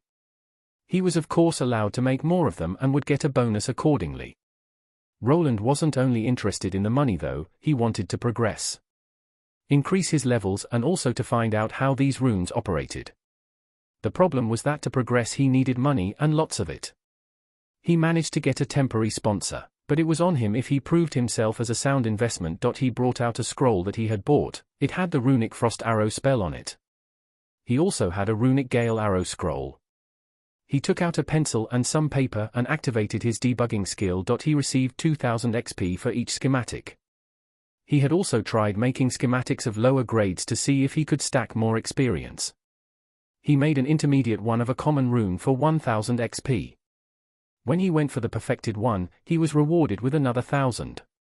The trick didn't work. There was some kind of cap on gaining experience from making schematics. He had spent his first working days scribing the minimal number of runic scrolls while using the rest of his time on creating schematics of the various runic spells that he got from the other stores. They were mostly of the common grade, which caused him to level up faster. He wanted to stick all of the made schematics to a wooden notice board so that he could look at them while doing his research. He abandoned this notion as he didn't want to leave a board with multiple highest graded rune schematics out in the open. This would give away his secrets right from the get-go. He was sure to include a clause in the contract that there wouldn't be any spying devices or people watching over his room. Still, he didn't know if those contracts were 100% safe, so he would keep those schematics in his storage bag for now. When he needed to do some research, he would just take them out. He was doing this now. He placed all of the elemental arrow spells that he had gathered. The schematic that he was the most familiar with was in the middle, while the two others were to the sides. He could instantly see that some of the larger runic symbols were the same. That's probably the component responsible for the whole arrow part of the spell. He glanced at the other two spells. Besides the middle rune that was identical in all the other spells, there were 4 other symbols. Each of these runes was composed of smaller parts and they all connected with each other to form a complete spell schematic. He just needed to figure it out. This was easier said than done. I wonder what will happen if I rearrange some of these components. He had all the correct pathways on the schematics. What would happen if he replaced one of the fire arrow runic symbols with one from the gale arrows? Could he produce a new spell? Would it blow up? He had multiple attacking spells to work with. He could exchange the components with each other as if he was playing with Legos. Well, there is only one way to find out. He began his first test, combining the gale arrow with the fire arrow. The spells weren't that different, they both produced elemental arrows. The gale arrow was a lot faster than the fire arrow, but it lacked the added fire damage that the other spell had. Firstly, he drew a schematic while replacing the last runic symbol from the fire arrow spell with the one from the gale arrow. He only needed to place the pathways in the correct order, and to make it a closed mana circuit to finish the deal. He instantly moved his head closer to examine his creation. The most glaring thing he saw was the mass of red after he connected the largest runic component at the end. His debugging skill was telling him that it wouldn't work. He didn't get a prompt that he had created a new spell either. He wasn't deterred. He started dissecting all of these spells into parts and his research continued. Thanks to his debugging skill, he was saving a lot of time. He could only imagine how many blank scrolls and magic ink he would have to burn through if he did all of this manually. In the end, a combination pattern that worked was made. He created a lesser runic spell by combining higher grade runes with each other. He theorized that combining two elements with each other wasn't such an easy thing. This might have been tier 3 territory, as he was hoping for something like a frostfire arrow but got a glorified smokescreen instead. There were a lot of problems with this particular rune. After combining two perfect schematics, he was left with a barely working one. His debugging skill showed him red lines everywhere, and even some of the components needed replacing. He had somehow managed to graft these two spells together. He shoved quite a bit of parts together while hoping for the best. His experiment showed results, but the spell he created was less than stellar. This isn't going too well. He could spend months and years doing it like this. The debugging skill was aiding him, but he was only randomly combining the runes with each other. This could allow him to get some new spells, but he wouldn't really understand how. Also, the whole process was too random and time-consuming. His main goal was to figure out the way these runes worked. He already knew that they were similar to circuits and programs. They followed some kind of binary language, and maybe there were even parts that had complex algorithms working in them, that were responsible for the spell's shape or power output. He managed to produce this spell within a week after randomly combining the larger runes with each other. The detail in drawing these schematics also played a big role in everything. If he missed one important section, the debugging skill didn't activate. He then had to go through the entire thing to find the part he missed. Roland finally decided to perform some live tests. He took the lesser runes as the base for his next experiment. It was the Fire Orb rune and the Light Orb spell that were quite similar. Both produced a sphere of light that varied in brightness and the element used. He had isolated some elements that he thought were responsible. He got to work, but he wasn't aiming to create proper schematics. No, he wanted to use the supplied scrolls for his research. The way the runes started was all the same. They always had the same element there that was responsible for absorbing mana from a user. It varied in size, being larger in the common grade runic spells. A craftsman needed to close the whole circuit onto this element. You also had to fashion additional magical pathways around all the runic symbols that weren't visible to the naked eye. These pathways were a bit thicker than the rest, and their purpose was to siphon mana into this starting component. It was more or less akin to a power input or power plug, while the person inserting mana was seen as a big battery. The mana would be gathered through all of the pathways and focused through this power input. The other traces would then carry the mana into the other rune parts. Sometimes it was quite linear, while other times the mana was distributed to multiple of them at once. Just like in series and parallel circuits, the way the mana flowed changed depending on which circuit type was being used. He also made a distinction between the mana flow and the mana pressure in the whole circuit. This pressure was akin to voltage in a battery. It would push the mana energy into the traces and be responsible on how large the flow was. In a series circuit type, this mana voltage would be split between its components equally, and it also would cease to work if one of the parts was hindered in any way. In a parallel circuit, it wouldn't lose this pressure, but it would use up mana faster. This was some of the basics. Now he continued as he needed to figure out the rest of it. I think this one might be something similar to a resistor. He glanced at both the spell diagrams of the orb spells. He focused on something that he believed looked like a resistor. The Fire Orb one was smaller in size than from the regular Orb of Light. His first test would be to replace the two with each other to see if the Orb of Light spell dimmed. He went to scribing and completed the altered version of the Orb of Light spell. To his satisfaction, this little test worked. The spell activated and the light was indeed dimmer, which proved his theory to be correct. The ones he was working here were probably fixed resistor types, as he didn't think he could alter the resistance mid-spell activation. There were also variable ones, as their name stated they were in place to resist the injected energy that was mana. If he installed a variable resistor on a spell, then depending on the quality of the material he might be able to switch it on the fly to get a stronger spell effect. It could also blow up in his face if he lowered it too much though. That's one down. Now to find all the other basic ones: inductors, capacitors, amplifiers, fusees, and more. If he managed to distinguish between all of the basic circuit components that were in these magic runes, he would be able to alter the spells. What kind of changes he could bring he wasn't sure. Removing all of the resistance from the circuit would probably make the spell unstable. If he wanted to connect the various runic spells that he needed to know this. Maybe if he knew where to remove, or add the basic rune circuit components, he would be able to correct all the badly made schematics he tried to combine. The fix could be really easy. Maybe he only needed to add another resistor to make a working Firegale arrow spell. Roland needed to get the basics down first before he moved on to the real meat and potatoes of these runes. Then he might be able to figure out the inner workings of the motors. The components that were storing the spell programs inside. He gave out a sigh, understanding this would be hard. Luckily, he had a lot of time on his hands. He had signed a 3-year contract and was getting charged less for these materials. His experience was increasing at a rapid rate, but the higher his level became, the harder it became to level it up. His hand moved to his stiff neck. He had spent the whole day working. He didn't feel tired. This was more interesting than he anticipated. He was slowly discovering how this magic runic language ticked, and it was making him all giddy. He just needed to stick with it, and maybe in due time, he would finally be a proper runic scholar. Chapter 29. Time passed and Roland was busy with his work.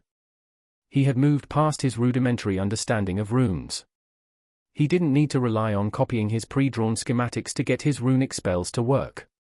He was even able to partially affect the spells, changing small things like their output, area of effect, and even some of the elemental variations. He had managed to single out some of the basic elements that were the easiest to work with: fire, water, wind, and earth. He had compiled them into his notes and could now tell them apart from the others.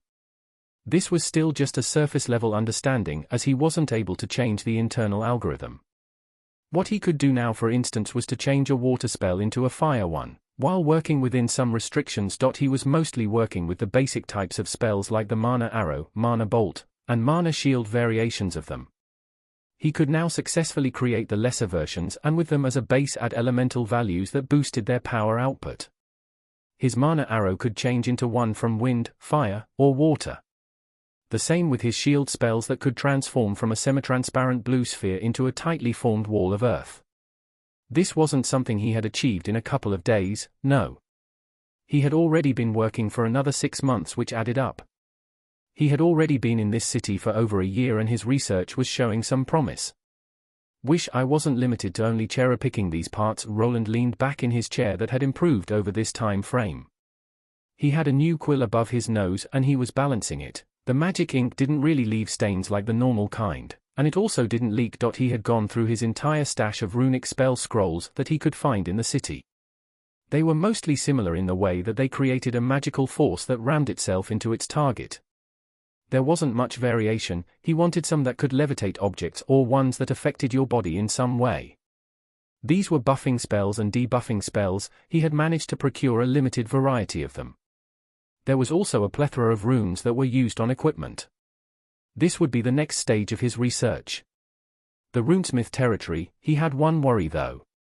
He still needed to get his blacksmith class, and without the runecraft skill he wouldn't be able to further his research. This skill supposedly only became learnable in the later stages of the blacksmith class. The scrolls he was working with were far too fragile. After the runic spell activated, it would burn away at the magic ink. The ink would then seep into the scroll and finally make it crumble into dust. He needed to constantly rescribe everything onto new spell scrolls, wasting precious time and resources. He had already tried scribing on some metal, but the magic ink had an adverse reaction to it, and he wasn't able to progress with it. He had runes like the impact rune that, when activated while a warrior was swinging their weapon, increased the weapon's weight. He couldn't really experiment much with a spell like this. The paper scroll's weight increase was very meager, and he wasn't sure what good adding weight to an attack spell would do. Maybe you can make the magic arrows increase the weight while flying down at the monsters? But there is no human element to activate the spell at the right moment. I'd have to somehow predetermine the arrow's trajectory and make it heavier during the descent. Otherwise, the added weight might make it fly slower. Could just make it heavier at the beginning and just add more mana. Call it a heavy magic arrow, or heavy impact arrow. It was fine to speculate, but the scrolls that he was using did cost him some coins. He could make 50 iterations and see if one stuck and burn through his whole stock in the process. The best way would be if he could create some kind of reusable item that could fire off these spells. Like a magic staff. The problem was that he would only be able to do that after he achieved the Runesmith class. He took his time to look at his status screen. He had progressed through the levels and was now on the 20th. This all while scribing many runic spells and crafting various schematics that pushed him forward. Name: Roland Arden L45 classes, T1 Mage L25, secondary, T1 Runic Mana Scribe L20, main, HP 390 or 390 MP 2014 2014 SP for 74, 474 Strength 27 Agility 31 Dexterity 65 Vitality 30 Endurance 30 Intelligence. Felt that in another half a year he would reach the threshold and become a blacksmith. The problem with that was that he would need to go through a drastic change in professions.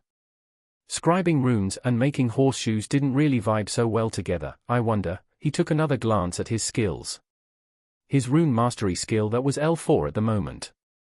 It stood out like a sore thumb. It wasn't useful for crafting runes, its role lied in combat. It decreased his mana expenditure while using runic equipment. It also lowered the mana requirements for boosting his scroll spells. He had a sneaking suspicion that he would regret it if he didn't get this skill up to L9. Before trying to switch classes. He was inclined to believe that there might be some kind of special class waiting for him if he maxed this skill out. The biggest problem with this skill was that it required him to kill monsters. Also, using spells out of combat didn't level it up, as he tried casting the shield spell on himself, and on some animals to no avail. Killing monsters didn't give him much experience and was also dangerous. He didn't really want to wander into the woods alone, as he knew the risks. Even if the monsters didn't get him, he could very well be attacked by some bandits, or someone from an opposing business trying to get his secrets. He turned his thoughts towards the Adventurers Guild. There was no dungeon here, but that didn't mean that the guild members didn't hunt any monsters. They did sometimes organize expeditions into monster-infested lands for various reasons. He could join one of such undertakings as a support mage. He even managed to improve on his scroll design through this time period, which would increase his utility in a party. The more his scribing skill increased, the more he could compact the runic components. With time he managed to limit the scroll surface, which let him create more scrolls with fewer materials. The difficulty of the crafting process increased several-fold though. He needed to fit the complete rune diagram on something that was half the size of the scroll paper that he had been using. His aim was to fit a common grade spell onto a surface that was the size of a regular playing card. He could then just flip through them and spam his spells. The most he could manage now is fitting them on something the size of an envelope. This was already much smaller than the scrolls he was using. Surprisingly, even though he was using less magic ink on the smaller scrolls, the runic spells didn't drop in power. It was like creating a smaller processor that, even if smaller than the original one, didn't have to be worse. There was a little drawback though: the smaller scrolls couldn't be overloaded as much as the larger ones. The user had the option to insert their mana to make the spell stronger, but the smaller scrolls just couldn't handle the increase in mana that well. This was more a problem in the materials not being able to handle it and not the rune diagram itself. Should I take a break? He had implemented a vacation period that he could begin any time and had it placed in the contract as a clause. He was allowed to take the weekends off.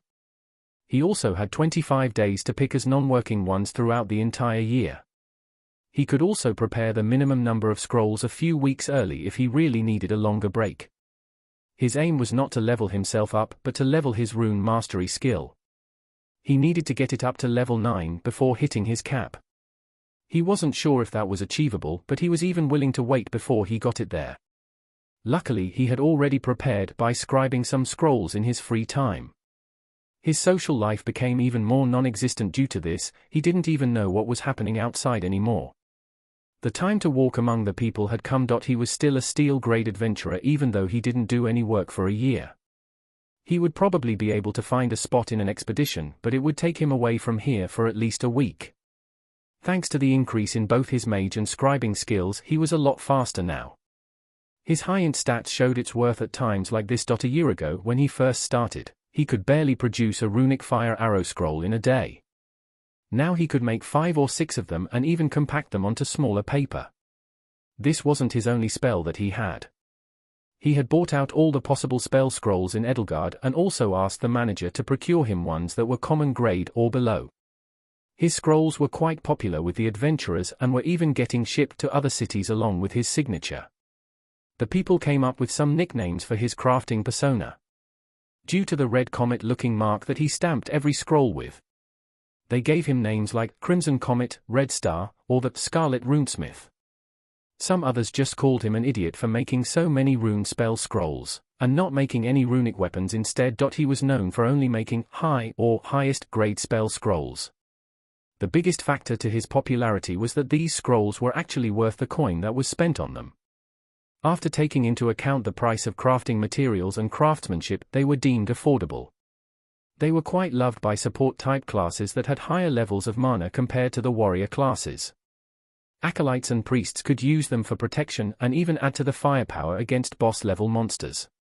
The superiority of runic scrolls against the regular spell scrolls once again came to light as finally some affordable ones were finally being made. Roland moved down from his chair and got his coat. His workroom looked kind of messy. There were piles of research material, sketches, and his scribbles everywhere. He still kept the most important stuff on himself though, as the rune schematics. He had asked the elf girl how much a schematic of a rune spell could go for. The answer made his eyes pop out. He could use them as a last-ditch effort if he really needed money, but for now, it was better to keep them to himself. He walked out. He had improved his gear slightly. He was wearing a set of fine gambeson under his robe. He spent most of his money on the spell scrolls, so he couldn't really get anything fancy like magical armor. This was quite good for a mage as it was quite light, while offering a lot of protection against regular attacks. He still had the heavy rapier that he received after the battle with that fencer. Besides that, his shoes were made from leather and he was wearing matching gloves. He wished that he could get himself some spell sliding gloves, but they cost far too much. There was also a problem with those items as they broke down after some uses. Just like the scrolls, the mana would corrode the materials, which meant that if he wanted a reusable resource, he would need ones that were at least made from mithril. This silvery metal was one of the best around when it came to runic gear. It came at a huge cost. He wouldn't be able to get anything below a large golden coin made with it.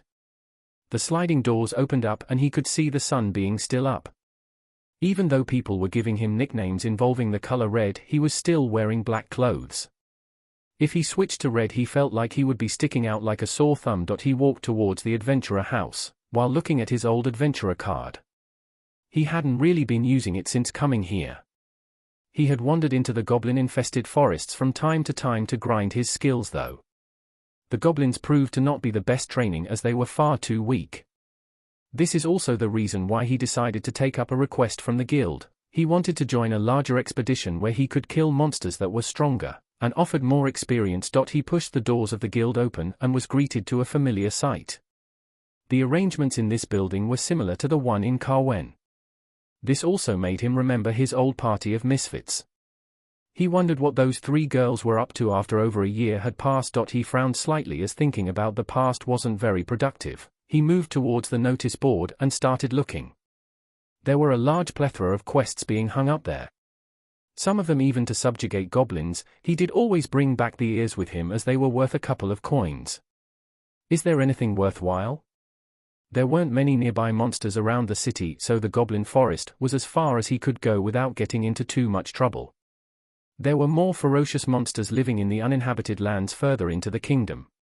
He reasoned that there should be some jobs that he could take and that wouldn't keep him away from his work for longer than 2 weeks. Let me see. Protect convoy from bandits while traveling to the city of Stegen. That one is a bit too far. It would take a whole week and I bet the caravan would stop between the other towns. He rejected that one. The possibility of meeting monsters or bandits was questionable, and he wanted to use up his spell scrolls to level up his skill. He started going through listings. They were all mostly protection missions placed by the merchants. They were always happy to hire some extra muscle to be extra safe. There were also some jobs asking for exploration or for finding missing people or caravans. His eyes finally stopped at one job in particular. Investigate and clear out Manster's grotto from the monster infestation. He started reading through this one. The description stated that this grotto was in fact an iron ore mine which also has some rarer metals in the deeper parts. The miners had broken through a wall and tunneled right into some kind insectoid monster nest. There had already been some casualties and the mine was now closed off. Roland rubbed his chin. There were monsters he could kill there. The only problem was that it was in some kind of mine shaft. How wide the corridors were was unknown, and if the whole thing collapsed onto him, he didn't think a rescue party would be coming. He wouldn't be going in alone though. This was a large-scale operation with more than one small team involved. He was also a mage, so he would be allowed to hang out in the back while the warriors took all the hits. The risk might have been worth the rewards, and he would get bonuses by killing more monsters. He went through the other listings again, but didn't find anything worthwhile. This mine wasn't that far, they could get there in a day or two. He didn't think that killing the monsters would take that long either. He nodded and went over to the guild receptionist. He presented his card and told the person that he wanted to sign up for this expedition. The mission didn't seem to have any rank requirements though. His steel rank allowed him to be accepted, but being a mage also added to his worth. He left soon afterward as they would be heading out in 2 days. He could use this time to prepare and scribe some more spell scrolls. Having more ammo was also advantageous.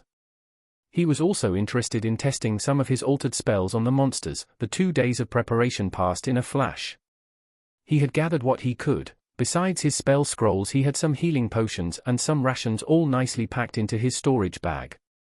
When he arrived, he saw a group of tough-looking adventurers already gathering up. There were about 20 people here, and they would be probably splitting into 5 or 4 parties.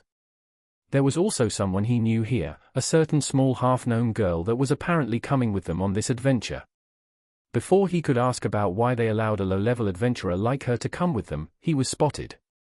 The girl's eyes went wide, then they narrowed. She zoned in on him, probably recognizing him by the black robe that he was wearing. This would probably be quite an interesting expedition. He hoped that the girl could at least keep herself safe this time around. Chapter 30. Some time had passed since Helki's first expedition into the forest. That was something she considered a big failure. She couldn't kill a single goblin and had to be rescued by some kid, and she even got berated her for it. She did manage to level up once. The goblin that she injured had chased after her and was finished off by the human mage that rescued her. She gained part of the shared experience after the kill and managed to level up. This incident made her rethink her approach. She wasn't strong enough to wander alone into the forests. She also figured out that the white goblins that were in this forest were stronger than the regular green ones. She was a scout. This was a combat class while also a utility class, so she needed to increase her combat and detection skills. She didn't receive any free weapon proficiencies as they needed to be trained by herself. She needed to increase her basic dagger proficiencies and maybe the short sword ones. She was a class relying on agility and wouldn't be good with heavier weapons. With their good eyesight, a scout made a good archer, but they mostly needed to use short bows or crossbows due to their lack of strength. Contrary to popular belief, archers relied more on strength than dexterity as they needed enough power to draw their large longbows. The dexterity and good vision then added to their aiming proficiencies. After the first level, she had received a basic trap-finding skill. Before that, she only had a passive that allowed her to see better and spot hidden enemies. It only worked on them if they weren't hiding or their skill in stealth was really low. The half-gnome girl had decided to first train a bit, increasing her passive weapon proficiencies along with doing basic strength training. While at it, she also made sure to visit the Adventurer Guild, hoping that she could get a job there. To her dismay, not many people wanted to take in a bronze-class scout into their midst that was only on their first class. The other adventurers didn't want to put their faith in an inexperienced tracker. Someone that could detect the enemies before they ambushed you was a cornerstone of every party. They were sometimes even considered more valuable than mags or priests. Time continued to pass. In the day, she worked at the inn, while in the evening, she did her training. She was quite diligent and even managed to level up thanks to increasing some of the basic combat skills. She had never trained before and had gone through her first class change. People who didn't train the basic skills beforehand would find them leveling up faster after attaining a class. After a few months of hard work, she had her break. She managed to land a spot in a party. She agreed on lower wages and was more or less a tag-along extra. Her first job was to protect a caravan that would take her on a 2-week trip back and forth. The pay wasn't great, but she still took it. This forced her to quit her job at the inn. The innkeeper wasn't happy about an abrupt leaving of his worker, but he could do nothing but shrug. The first quest unfolded with some strains. Their party was attacked by some wolf-looking monsters. They managed to clear them out with only a couple of people injured. Soon she started leveling up and her adventurer life had finally begun. She found the encounter very exciting and was hoping for more, but to her dismay, it wasn't always so action-packed. Her party spent 2 weeks walking in front of a cart and sometimes riding it. The monster attacks were rare and she felt bored. The sleeping conditions were even worse than at the inn, as they either slept outside or in one of the carriages. She even had to deal with the male members snoring all night long. She also didn't like the looks that some of the adventurers were giving her. Luckily, she wasn't the only female in the group and they never went too far. Her new party consisted of her as a scout, 2 warriors, a girl that was an archer, and another scout that was already in his second Tier 1 class that was a tracker. This was a popular class to take along with a scout, as it also had monster detection qualities along with basic pathfinding skills. Everyone besides her was a steel rank, so she was the newbie of the group. She had to do things like cooking or washing their dirty clothes. She knew that they didn't consider her a real party member just yet, but she had to catch up to everyone.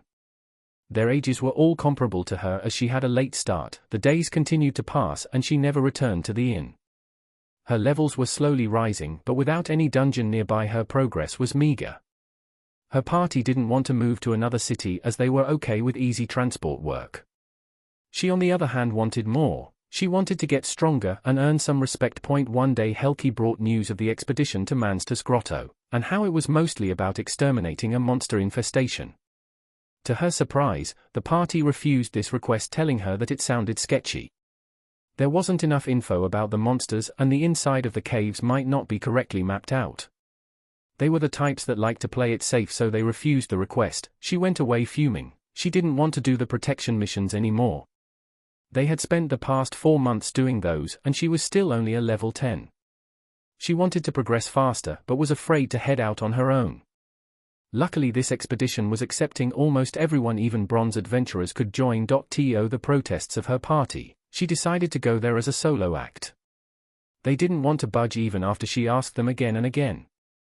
This wasn't considered a betrayal of trust or anything. It wasn't rare for adventurers to change parties and to join larger expeditions like this on their own. They wished her good luck and to come back in one piece. She arrived early in the morning, almost before anyone had gathered. She took her time to examine her dagger and short bow that she was now using. She was wearing light armor and the same leather vest was still on her, as she didn't have enough coin to make a drastic change to her gear. She also looked at her status screen while wondering how she compared to others at her level. Name: Helki Scout, L10 HP 240 0240 MP 176 A 176 SP 335 335 Strength 15 Agility 30 Dexterity 25 Vitality 18 Endurance 20 Intelligence 12. Class increases stamina regeneration by 20%. Improves vision by 25%. When she asked the person that had the same class as her about his stats, he just laughed. He explained to her that she shouldn't ask or reveal her status screen to anyone. It was actually considered rude to do this unless you had some kind of strong bond with the person you were asking. The people that were going to go on this expedition started gathering together. There were a variety of classes here, but most of them looked to be warriors with some archers and scouts sprinkled in. There were 2 people sticking out like a sore thumb. One was a youth with golden hair. He was wearing a long white robe and had a large symbol of a sun embroidered on his back. He was holding a large book in his right hand and was praying while looking in the direction of the rising sun. He was obviously either an acolyte or a priest. The second person was also wearing a robe. It was only pitch black. He had a heavy rapier strapped to his side and was above 160 centimeters in height.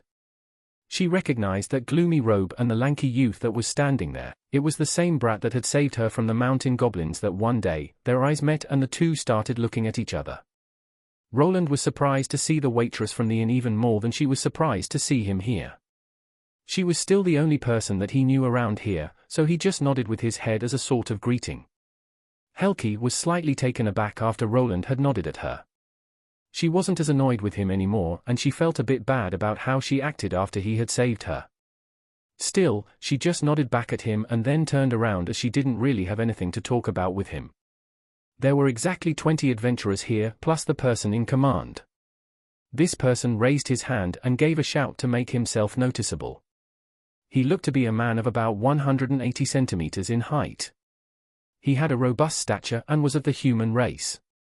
His hair was brown and he had a short beard. The thing that made him stand out was that he was wearing blue brigandine armor. It was made from either heavy cloth or leather and lined with small oblong steel plates riveted to the fabric. The rivets were sticking out as little round metal circles outside this heavy cloth. The advantage of this armor was that it wasn't a single piece of metal and allowed better movement.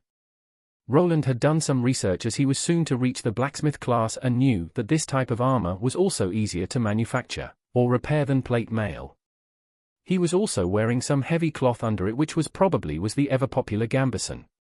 The man looked to be in his later 20s or in his early 30s, which prompted Roland to believe that he was at least a Tier 2 class.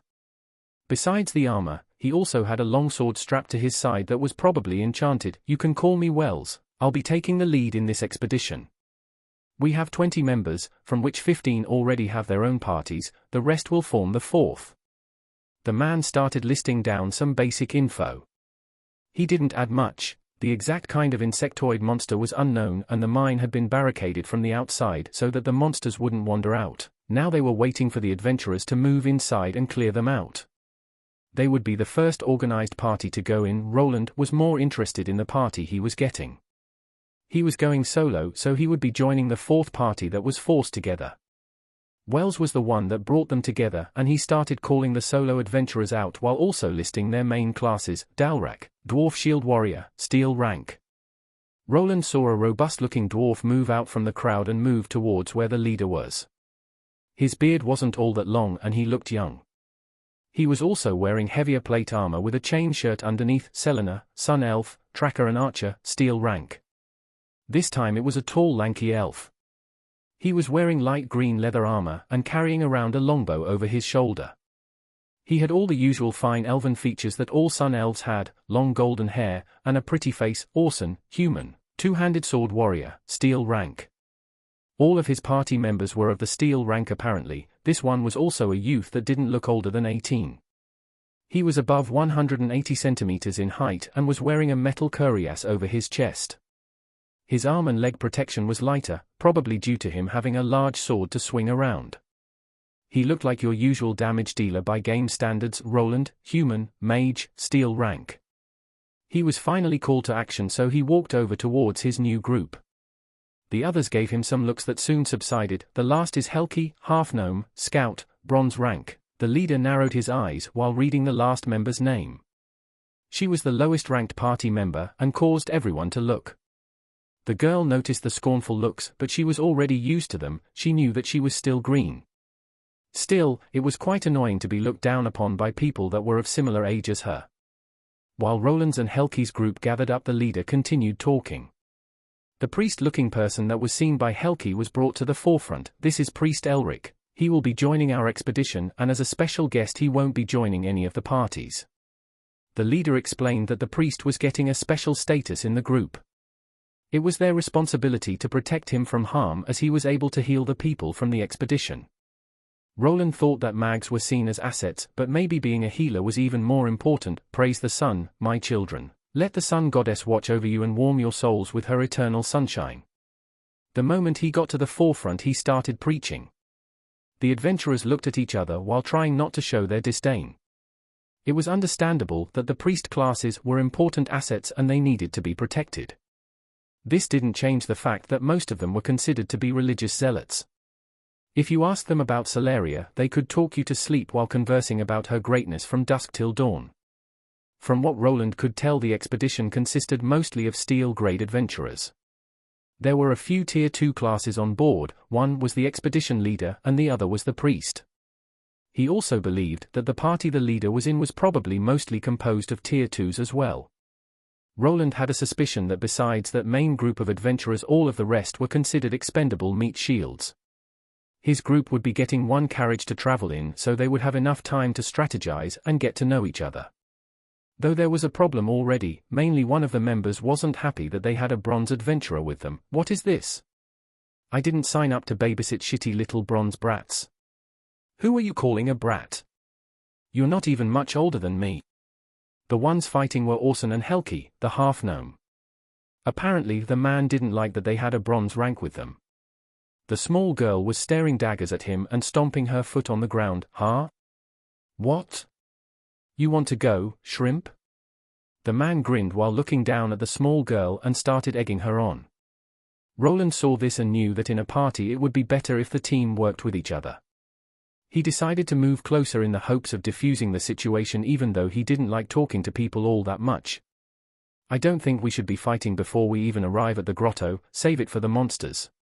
The elf and dwarf didn't seem to care that much as they moved toward the carriage that they were going to use. Another shrimp appeared. We having a bargain sale or something? The only shrimp I see is between your ears. Roland replied hastily, his emotions getting to him. Before he could backtrack on his insult he heard the dwarf bursting out in laughter. He git ye there good, laddie. Orson's face turned a bit red, and the half-gnome girl also got out a chuckle from Roland's remark.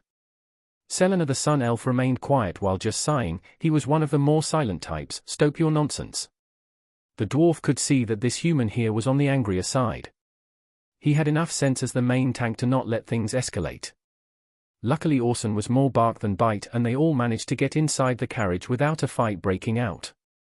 He did curse up a storm before getting into it. It was quite the quiet trip. The most talkative one was Dalrak that kept complaining about the bumpy road and how much his posterior hurt. Roland had worked in a more tight-knit group of adventurers and knew that good cooperation was key. He decided to at least try to talk with them to figure out what he was working with. Dalrak was it? How good are you with that shield, and is that a polearm? This air? Did you think I'd be using an axe or something? The dwarf asked while chuckling. Dwarfs were considered strong for their height, but they lacked reach. This is why most of them favored weapons that had long reach like spears and polearms. They also used long swords or even bastard swords. The one Dalrak was using was a slightly shorter halberd, fit for his height. You would very rarely see a dwarf using an axe. This mostly happened when they were wearing full plate armor and were sure that they could just charge into their enemy without worry. Frontline tie me, not tin is aff tie git by me. Roland couldn't understand the heavy accent too well, but he figured the dwarf was just reassuring him about his defensive capabilities, and Mr. Selena, nothing will escape my elven eyes, leave the tracking to me. Before he could even ask the elf answered, he probably realized what Roland's intention was and just answered so that he wouldn't have to beat around the bush. I'm also good at scouting and trap finding, Helki chimed in while everyone was talking. The group started to slowly converse with each other during the carriage ride. Even Orson finally gave in and listed his two-handed sword abilities. Roland also informed them about the array of spells that he was able to cast. He had made a lot of regular mana bolt and mana arrow spell scrolls that fit on smaller paper. He could use them to level up and only dip into the better ones if they run into trouble. If they asked, he could just say that he knew a high-level runesmith that liked scribing. The close to 2-day ride continued. Soon Roland would get another taste of adventuring after having had taken a long break. Chapter 31. Ember. Roland held out his hand in front of a bundle of sticks that were gathered in one place. He was a mage without elemental affinities, but he could still learn this spell. It used friction instead of fire to ignite. The sticks went up in flames and Roland's new half-gnome companion tossed a few more in. The expedition had stopped for the night and they decided to camp out in the wilderness. They would make it to their destination in half a day's time tomorrow. The leader had decided that it was too dangerous to wander during the night. Making a camp and having people take turns watching would be the best option. Roland and Helki were voted to be the first ones with guard duty.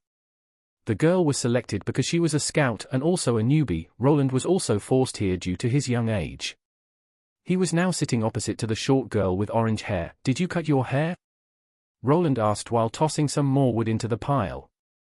It was quite chilly here and even while wearing this long robe he was feeling cold. Yes. The girl nodded. She did have longer hair when Roland had saved her that fateful day. After she gained some experience, she decided to cut it short as it was a liability during fights. Good. Roland felt like the two got off on the wrong foot the first time they met. He also felt like that as the adult here he should offer her the olive branch. The problem was that he didn't really know how to talk to 16-year-old girls, even fewer ones that were from this word and a gnome. Thank you, huh? You know, for saving me. The girl finally managed to gather up her courage to apologize. She had her head turned the other side while twiddling her thumbs. Her voice faint and quiet as Roland barely heard it. After going through the adventurer's lifestyle, the half-gnome did have a lot of time to think about her past actions. Sure, no problem. Also sorry for shouting at you back then. No, it's fine, you were right, I was unprepared. The two somehow managed to bury the hatchet, so Roland moved on from this uncomfortable topic and shifted it to another. The two started talking about the adventurer life. Hilkai also wanted to know how Roland was able to get his adventurer rank at such a young age. He just lied and told her that he was lucky enough to get a mage class which let him join adventurer parties at a dungeon. The night went by slowly, there wasn't much to do but talk, so they slowly got to know each other. Hilkai told him about what she was up to after she got rescued, and Roland gave her a recap of his adventurer life back in Carwen. Come to think of it, it would probably be better for you to go to a city with a dungeon than to stay here if you want to level up. I also had trouble working by myself back then. I was lucky enough to find a good party. He gave her his opinion. If she really wanted to level up, going to a city with a dungeon would probably be faster. Still, going on simple escort missions was probably safer, as you never knew what could appear in a dungeon. Sometimes some rare monster variants appeared on the top levels that could easily kill the low-level adventurers. In contrast, bandits and the surface-level monsters were a lot easier to handle. You think so? The small girl crossed her arms together and moved her head down. She started thinking about something and went quiet. Roland went on with more advice, hoping that it would be at least somewhat helpful. You could also try finding some bronze adventurers there and practice on the easier levels. You sound really knowledgeable for your age. Are you really a human kid or just a large halfling in disguise? The girl narrowed her eyes while looking at Roland that wasn't behaving for his age. She even expected him to act more bashful with such beauty as herself. But there he was, talking normally and just acting like some kind of mentor figure. He never even tried to sneak a peek at her figure like all the other male adventurers. He looked to be 13, so he should have been at that age. This was a hit to her femininity. Halflings are only a meter tall, then a giant halfling. You might be really old. Stop talking nonsense.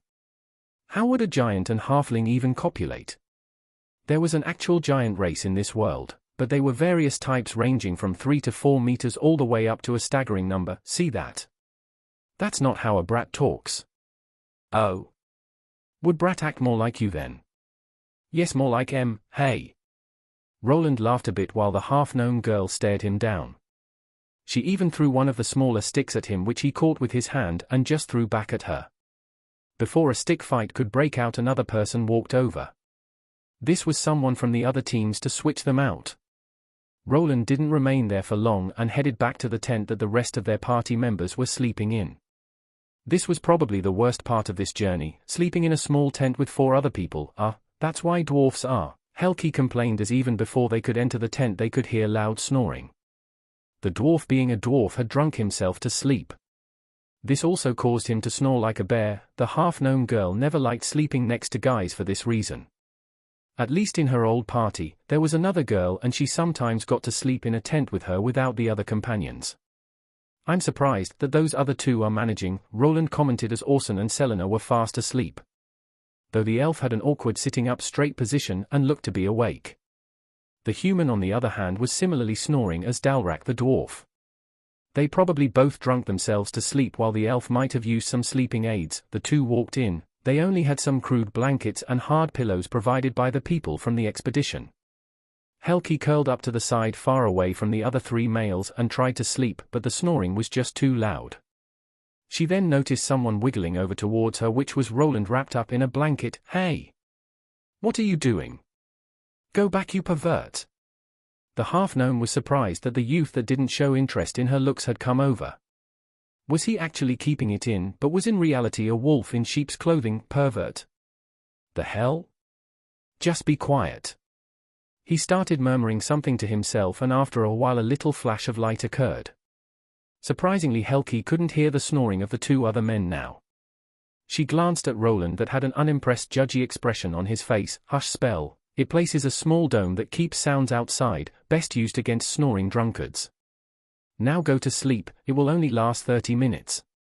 The youth then rolled over to the side so that Helki could only see the back of his head. She realized that he only came over here because the spell had a limited range. There were some lesser spells like this that Roland could practice even without an elemental affinity. The 30 minutes should be enough for the 2 to fall asleep. While already asleep, they should be okay with the snoring. The next morning, when Roland woke up, he felt that something was off.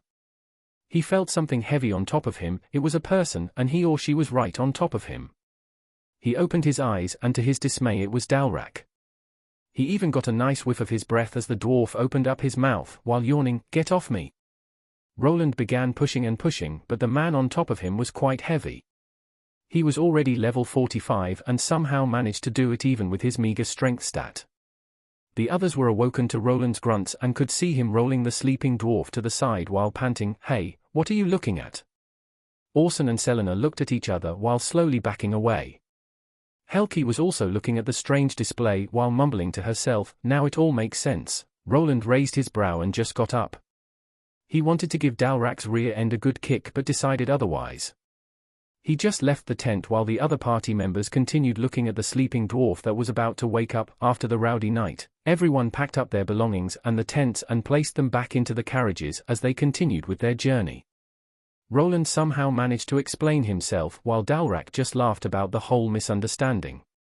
He even mentioned that Roland was far too skinny for his tastes and that he only liked the robust dwarven women. Then for the rest of the trip, he started explaining the beauty of wide women and how they were superior to what he called twigs.I. That's what a real whiffy is. This damn dwarf makes a lot of sense, Orson replied with a surprising contemplative look on his face as if he was deliberating on switching over. The elf remained silent just as Roland, the half-known girl, had her eyes narrowed throughout the whole conversation. The carriages soon arrived at the grotto and everything came to a stop. Dalrak's spirited discussion would have to wait until this was over. The leader's shout soon could be heard as he barked out some orders, "Everyone, gather up." It took a couple of minutes for everyone to reach the meeting place. The parties stood next to each other while looking over their weapons. There was a large wide river by which the grotto was located. The natural entrance to the grotto had its base part submerged in water. The opening was close to the river which caused it to be in the water, behind it a large mountain. The people started out by using the natural opening at first, but afterward they had created a separate entrance for easier access that was located closer to land. They had also sealed off part of the old mine shaft that connected to the natural grotto as it kept flooding the pathways. The mine was dug into the mountain going up and down in several spots. The miners made sure to dig in the opposite direction of the river. This did save them from flooding but didn't protect them from the monster invasion. "Listen up. There are several openings to the mine, we will split up here." Wells started explaining the battle plan. Due to the sheer amount of mineshafts that spread in the mountain like spider webs, they were going to split up. Everyone was given a map with the marked mineshaft opening that they would be going through. The miners escaped quickly so the exact location of the breach wasn't marked down. Roland already saw a big problem with this strategy. They didn't have any sort of communication device with them. Things like that existed in this world, but they were items that cost a lot of money and used up a lot of mana.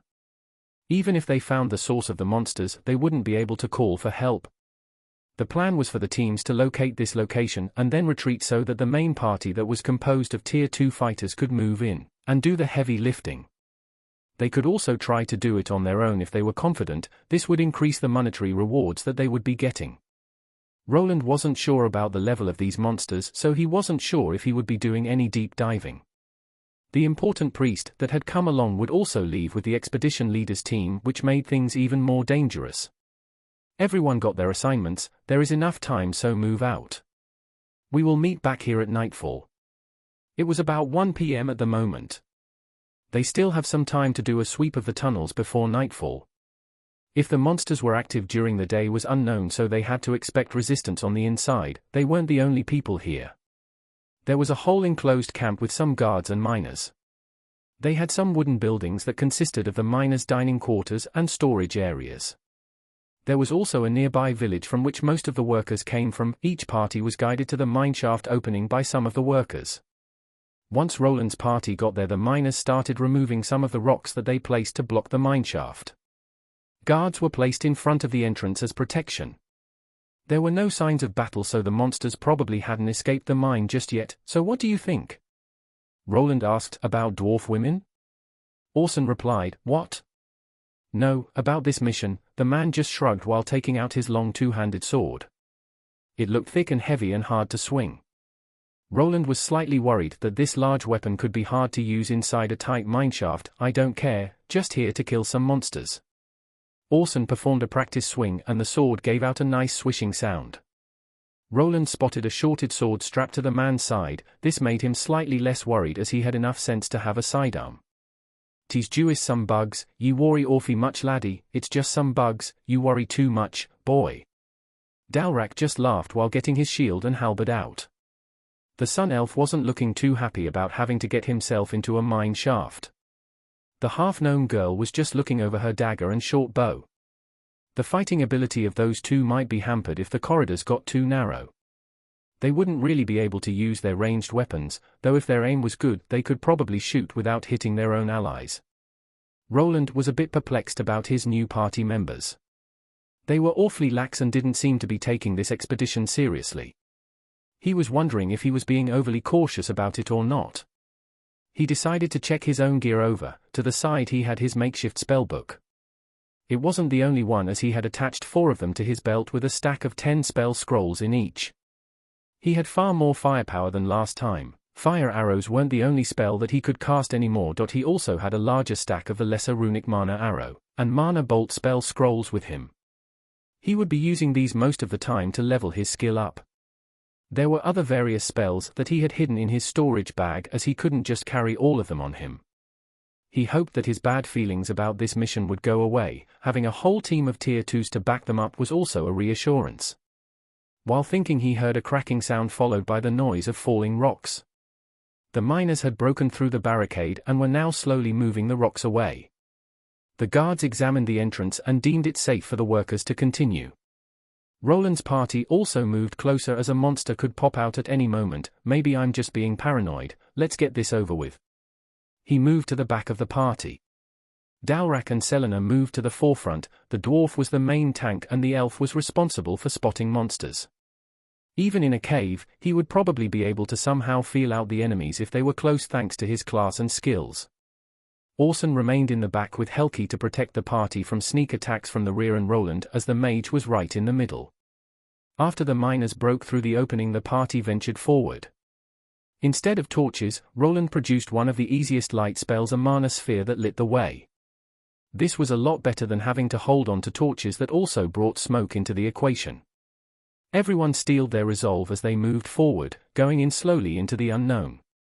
The real expedition had finally started. Chapter 32. Roland's party had to squeeze through a small opening that the miners made. This opening was then covered up and only a small head-sized hole remained. When the party returned, they were supposed to communicate with the people on the other side through it.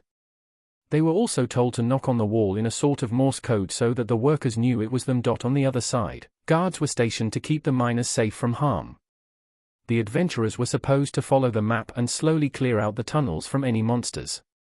Along with the other adventurer teams, they would slowly get rid of the monster infestation.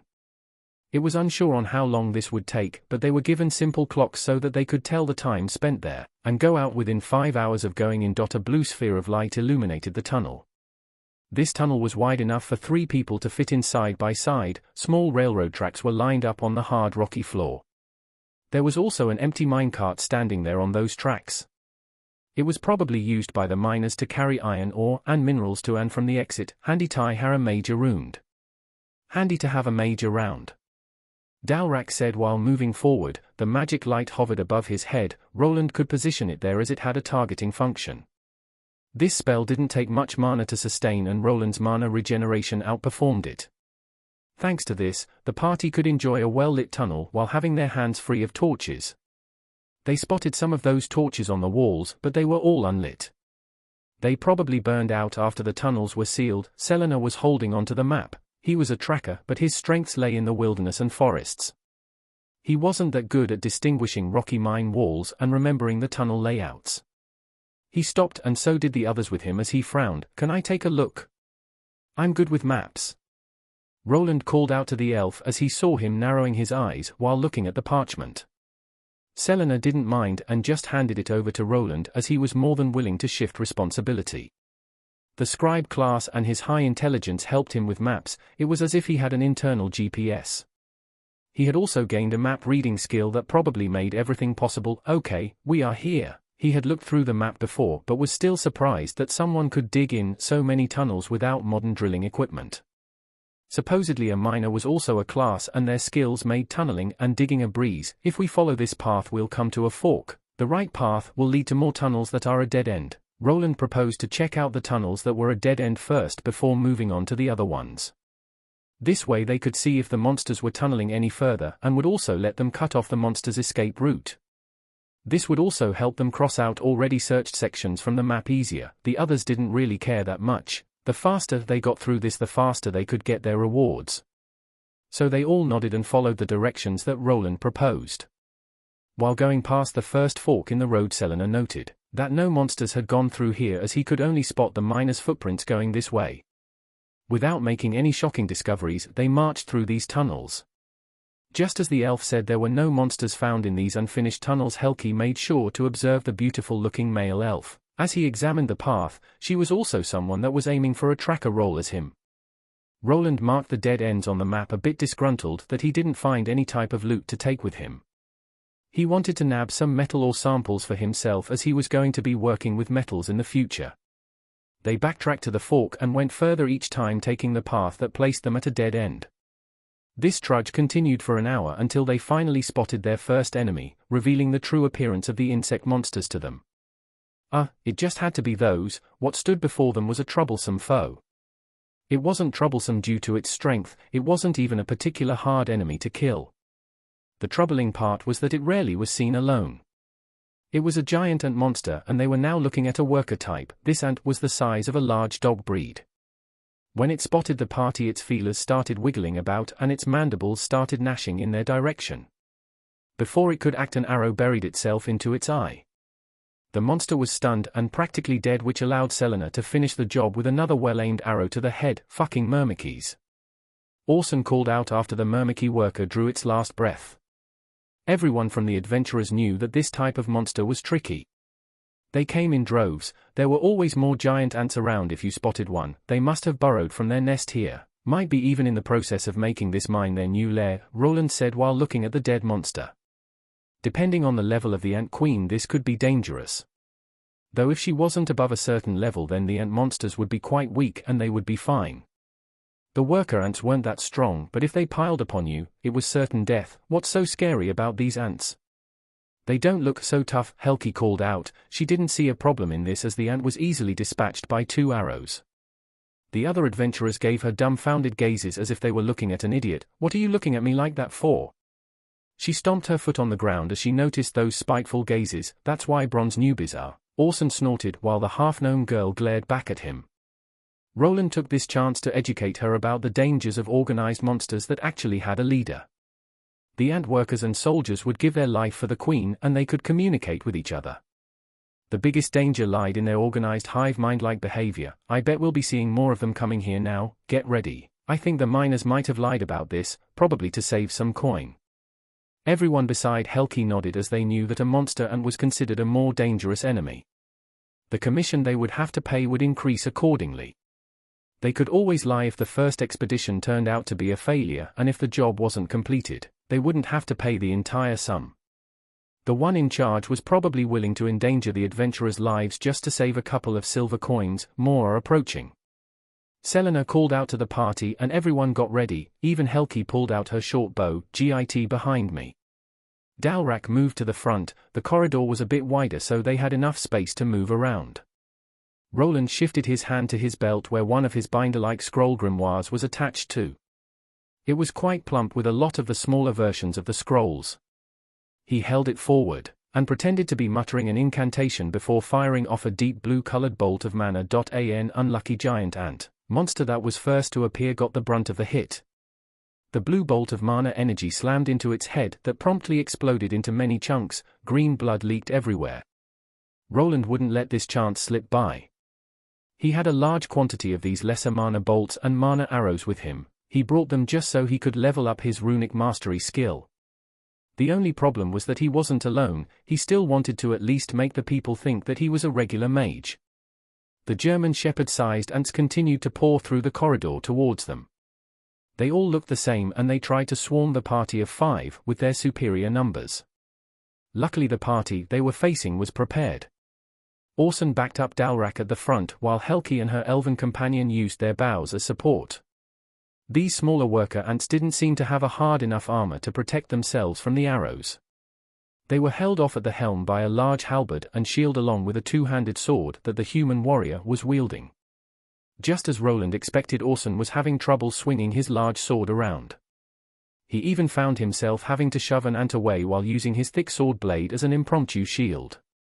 Fortunately, he had a robust dwarf by his side that could thrust his polearm weapon as well as swing it around thanks to his high strength and thick arms. The most shocking part of this encounter was the young mage in the party. He revealed himself to be quite the credit to his team. Each of his spells landed on an ant's head, killing in one shot each time. With his help, the surge of ants was safely dispatched and soon 20 or so corpses lay on the cold mine floor. Damn, I didn't even gitth chance tie sure of, good goin' laddie. Damn, I didn't even get the chance to show off, good going boy. Roland scratched his cheek a bit, he might have overdone it with the mana bolt spam. He moved himself all the way to the back so his party members probably didn't see him using the scrolls instead of casting himself. Luckily everyone was far too busy with focusing on the monsters than on the boy caster. They also probably didn't have enough experience with having mags in their party, as those mostly appeared after finishing the magic academies, and were at tier 2. No shit, was killing monsters always so easy with a mage in a party? No wonder everyone wants one around. Before his party could examine his battle style any further, he gave out a cough. I think we should gather up the mana stones. I can feel that there are 5 of them here. Some of them recalled that mags were able to feel the monster cores in the slain monsters thanks to their mana sense. They quickly dissected the monster ants, their feelers and mandibles could be sold for some coin to alchemists. Even the armor could fetch a penny and be made into some lesser armor. These adventurers were mostly driven by monetary gains, so they started gathering the loot. They had to give up on the ant armor, as they were just too many of them and no one had a storage bag large enough to fit all of those carcasses in. Helki was the only one from the party without one of those bags, so she pouted while seeing her temporary companions packing up everything. Don't worry, if you work long enough you'll be able to afford one of the cheaper ones.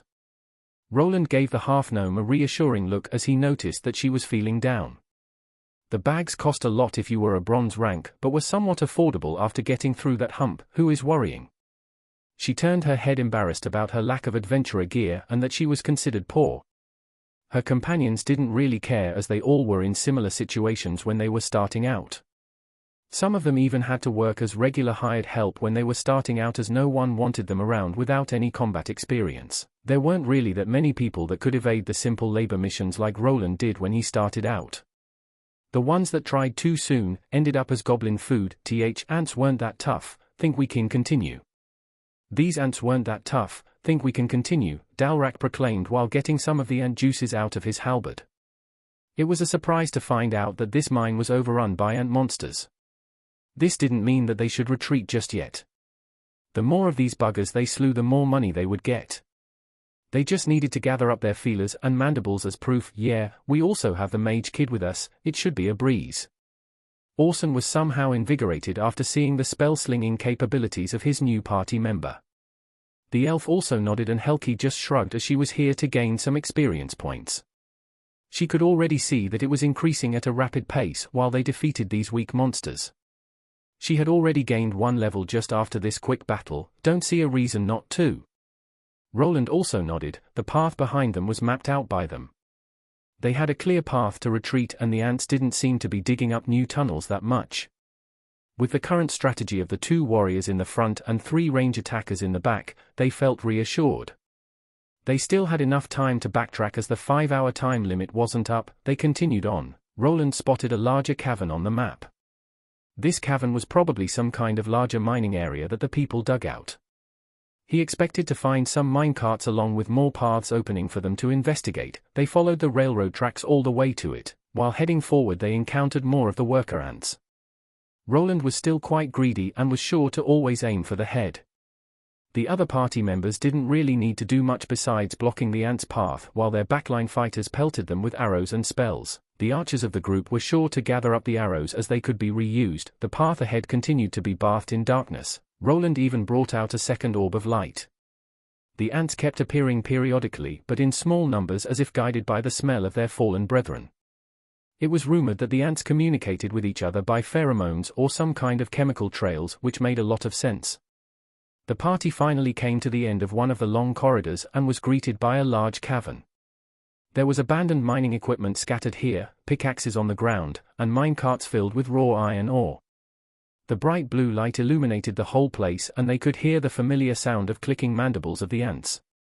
The smaller worker ant variants weren't the only ones there. There was a slightly bigger variant of those monsters, but luckily it wasn't a Tier 2 soldier variant. This was just an advanced version of the worker. Its larger body size brought an increase in the size of their mandibles and also another deadly aspect, mana shield.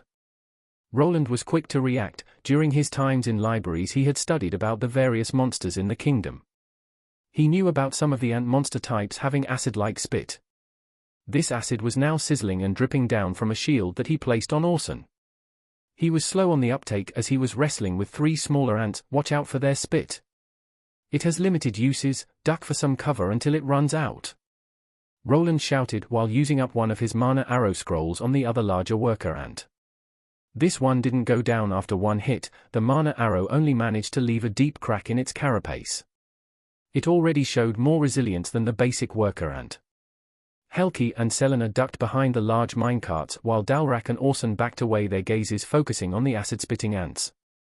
One of the acid shots connected with the cart Helki was hiding behind. Fortunately, it wasn't quite strong enough to eat through the thick iron. With a couple more mana bolts and mana arrows, the 2 long-range attackers drew their last breaths. The party members then jumped in to clear out the easier workers. Fuck, Orson leaned forward while panting. The battle was over but the stuffy mine air was getting to him. The other party members were also tired. The time they spent here was already over 2 hours. A decision about retreating, for now, would probably be the best course of action. I think we should return, laddies. Yes, think we should return, guys. Everyone nodded and looked to Roland to point out the mana stones of the ant monsters. They would quickly gather up the loot and go back. They feared that more ant monsters would be coming. No one knew how the other parties were doing either. They needed to return and ask their expedition leader about a new plan of action. Things wouldn't be going their way as the moment they were finished with taking their spoils, they heard a rumble. The whole mine began shaking around as if some kind of explosion occurred. They could even hear some kind of loud noise. Everyone started jumping around the wider cavern as the ceiling started falling apart. Large rocks were dropping all over the place and everyone was doing their best at evading. The rumbling and sudden earthquake didn't last for long, but when the smoke cleared they saw a large problem. By Solaria's tits, the passage collapsed. Orson was the first one to notice the corridor through which they came was now blocked off by large boulders. This was an amount that they couldn't clear out in a short amount of time. The miners outside wouldn't venture inside and help them either. They were trapped with the only choice of moving forward into the ant-infested tunnels that lay ahead. Chapter 33. How does it look? Nay gid, laddie. Not good, boy, Dalrak answered Roland while hitting the collapsed passageway with a pickaxe that he grabbed from the ground. He was a dwarf, so he knew a bit about living underground and in caves. It's gonna take us at least a day to clear this at your more. It's going to take us at least a day to clear this, or more. The tunnel that they came from was in shambles. Dalrak also mentioned that he was unsure how deep it had collapsed in there. They could very well have to spend days digging themselves out. This wasn't the biggest issue though, as the real problem were the ant monsters that could come from any of the other tunnels that connected to this larger cavern. The area they were staying in had about 50 meters in diameter and 3 meters in height. There were 4 tunnels connecting to it and they branched out into more. Some were dead ends and some led to places like this one. They had 2 options, either digging themselves out in hopes that the passage that they previously took didn't collapse in any other section. The other one was going through the tunnels that connected to another exit. I don't like this. They never mentioned that this place suffered from earthquakes. Roland voiced his opinion while the rest of the party gathered. Everyone was on high alert. The elf was standing closer to one of the corridors and was listening for any approaching monsters. You think it was something else? Orson asked while kicking a rock that tumbled down the rocky cavern. It produced a small echo that traveled through the large open space. Not sure. Could have been one of the other teams fighting the ant monsters under or above that corridor. He gave his opinion. Maybe the other teams were fighting strong foes and used some explosive magic to get away. Things like spell scrolls were common enough, and the party with Tier 2 adventurers could have had some Tier 3 ones with them. Aren't ants good at digging? Maybe they just dug under that tunnel? The half-gnome girl chimed in. This was also a possibility. That didn't explain the loud sound before the tunnel collapsed though. Either way, we need to get out of this shit hole, Orson proclaimed while removing some blood from his large sword.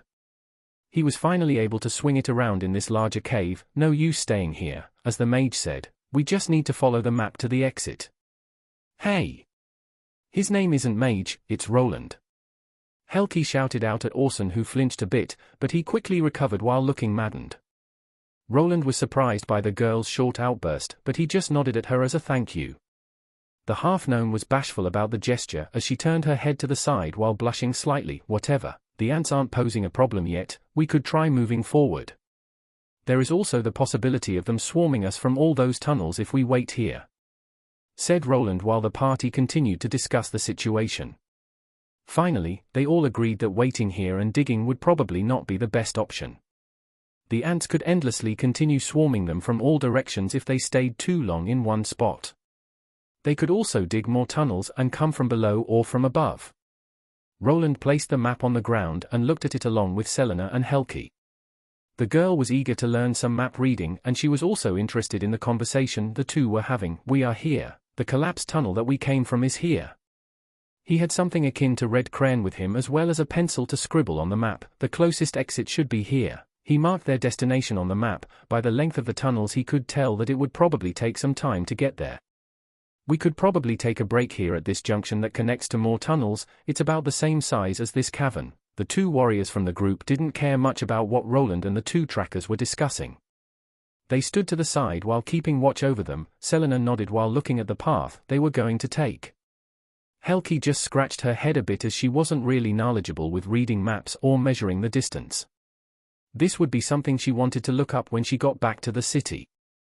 After witnessing these two, she was slowly realizing what a good scout should be able to do. There wasn't much to pack up beside the ant antenna and the larger mana stones that the evolved version of the worker ants had. A monster that had gone through at least one evolution in their life would always possess a monster core. The more evolutions, the larger and denser they got. The size wasn't always an indicator of quality, as the mana stones could be rated similar to the runes, from lesser all the way to legendary. The mana orbs of light floated forward right above Dalrak's head as he entered the new corridor. The whole party ventured forward, but now they had to account for attacks from the back. This made Orson move to the backline to protect his squishy party members. They journeyed forward, slowly into the unknown. They didn't know if the other parties were okay, but the basic worker ants didn't pose much of a threat to any of them. The problem started when the acid-spitting ones came into play. It took about another half an hour for them to encounter another group. This one was also mixed, having the advanced variant sprinkled into the mix. Dalrak received a couple of acid shots with his shield, while Roland cast a defensive barrier around the party with an actual incantation this time. He had given up on grinding his skill at this point. He needed to save the one-time use scrolls for later. It was unknown how many of the ants there would be, and even having one more scroll could turn the tide towards their favor. The biggest downside in this strategy was that his party members had to contribute a lot more now. He had blasted through the ants with runic spell scrolls, but now he was conserving them by casting regular incantation-based spells that needed time to prepare. Dalrak, duck to the side. Aye laddie. Mana blast. A large concentrated orb of mana traveled past the dwarf and connected with two acid-spitting ants. There was a small explosion that caused the two monsters to lose parts of their thorax. This left them incapacitated but not dead. This was enough for the party's tank to plunge his halberd onto their heads. Mana Blast was the most powerful spell a newbie Tier 1 mage could muster up. It would be later replaced by the commonly used Fire Blast spell that packed quite a bit more punch while causing a massive explosion. If he was able to use that, he could probably have been able to kill those two in one shot. After clearing out about 10 of those ant-like monsters, they heard Orson's shouts from behind them. There are some fuckers behind us. Everyone besides Dalrak turned around. The dwarf was still keeping the front protected. He couldn't let the party be overrun from both sides. Luckily it was only a couple of the normal ones, so even Orson was able to take them out with the help of his sidearm. He had placed his two-handed sword onto his back for the time being as it wasn't optimal for fighting in these tight corridors. Fuck, I'm never taking another mission in a blasted mine or caves. You know that most adventurer jobs are in dungeons, right? Helki quickly replied while sighing, shut up. While Orson was complaining and spitting on the ant corpses, the sun elf from the party did something peculiar. He pulled out a bottle of some sort and started pouring its contents onto the dead ants that were behind them. The part looked with interest, but their silent party member didn't look like he felt to explain his actions. The most interested person was Helki, that in turn looked to Roland wondering if he knew something.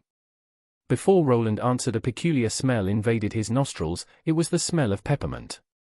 It was severely times more intense than regular peppermint, which caused him to back away. He remembered something from his old life, which prompted him to voice himself out. Think he is trying to cut off the monster ant's chemical trail. If it works, the ants that come here won't be able to follow after us. Roland looked to Selena, who nodded. He probably didn't have much of that oil and used it only now after ants were appearing from behind. They continued while stopping with the dissecting of the monster corpses. They did nab the mana stones that Roland was able to pick out though. This saved them some time while also allowing them to get something for their troubles. The elf continued to spill the strong-smelling oil here and there in the hopes of masking their smell from the monsters. It seemed to be working as no more ants appeared from the rear. They managed to get to a junction with more tunnels going in various directions. It looked to be clear on the inside, so they ventured forward while keeping vigilant of their surroundings. The time they had spent in this mine was reaching 5 hours. Do you think they will send a rescue party? Helki asked while looking at the magically lit cavern and the scattered minecarts. Probably not, unless one of you is some kind of noble or rich merchant's son, that is. Roland commented while the guys laughed. To the half-gnome girl, this was new. She thought adventurers were a tight-knit group of excitement seekers. In reality, they were more or less mercenaries that wouldn't move unless a lot of money was on the line. Unless someone made a request to save them, no one would be coming. If we hurry, we can reach the next exit in 2 or 3 hours. Helki was a bit saddened by the realization that no one gave a mole rat's ass about them. She could only steel her resolve and move forward. At least the guys that she was together with felt more genuine than her last party. Roland looked around. He could see that his team was getting tired. The tunnels were stuffy and they had been wandering through them while fighting monsters. Still, it would be better to continue towards the exit as soon as possible. Resting in this cavern could be a death sentence if more ants appeared. We need to follow that corridor. Roland pointed at the next one that they needed to use. They continued forward while Selena used up his oil behind them. If the adventurers knew beforehand what they were going against ant monsters, they could have brought more of that oil that the elf was using now. They arrived at another larger cavern. This time around they were greeted to a gruesome scene. What is this? Hey, isn't that one of ours? Orson called out while looking around. Here they saw many large and monster bodies dead on the ground. There were a lot more than what they encountered, and besides them, there were also other bodies, the dead remains of 2 adventurers. They quickly assessed the situation. The other team must have gotten into a big scuffle and suffered casualties. All teams had at least 5 people with them, so the rest must have escaped. Shit. Roland looked at the map and then at where the corridor that led to the other exit was. It had collapsed and was blocked off. It was probably safe to assume that the other adventurers set off some kind of explosion while running away. Roland was beginning to think that he made a mistake in coming here. His skills were leveling up already, but things were also looking grim. The only thing good in this situation was the sheer amount of mana stones remaining in those insect corpses. There were even some of the larger-looking acid ants sprinkled into the mix. Maybe digging back that tunnel when they had the chance would have been the better option. What are you doing? Roland asked as he spotted Orson going through the dead adventurer's belongings. He even saw him nab his storage bag and attach it to his belt. What? Not like a dead man needs this. The dead person looked like some kind of archer or scout by the light armor he was wearing.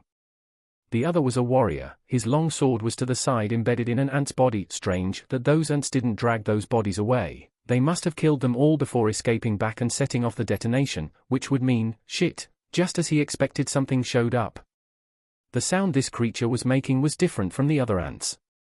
Soon it appeared out of one of the corridors. Its large head barely fit through it. This ant was larger than a horse. Its head was something that stood out the most as it was quite gigantic. The mandibles were really big and they looked like they could split an adult human in half in one bite. Roland could somehow use his identification skill to see the monster's name and HP counter.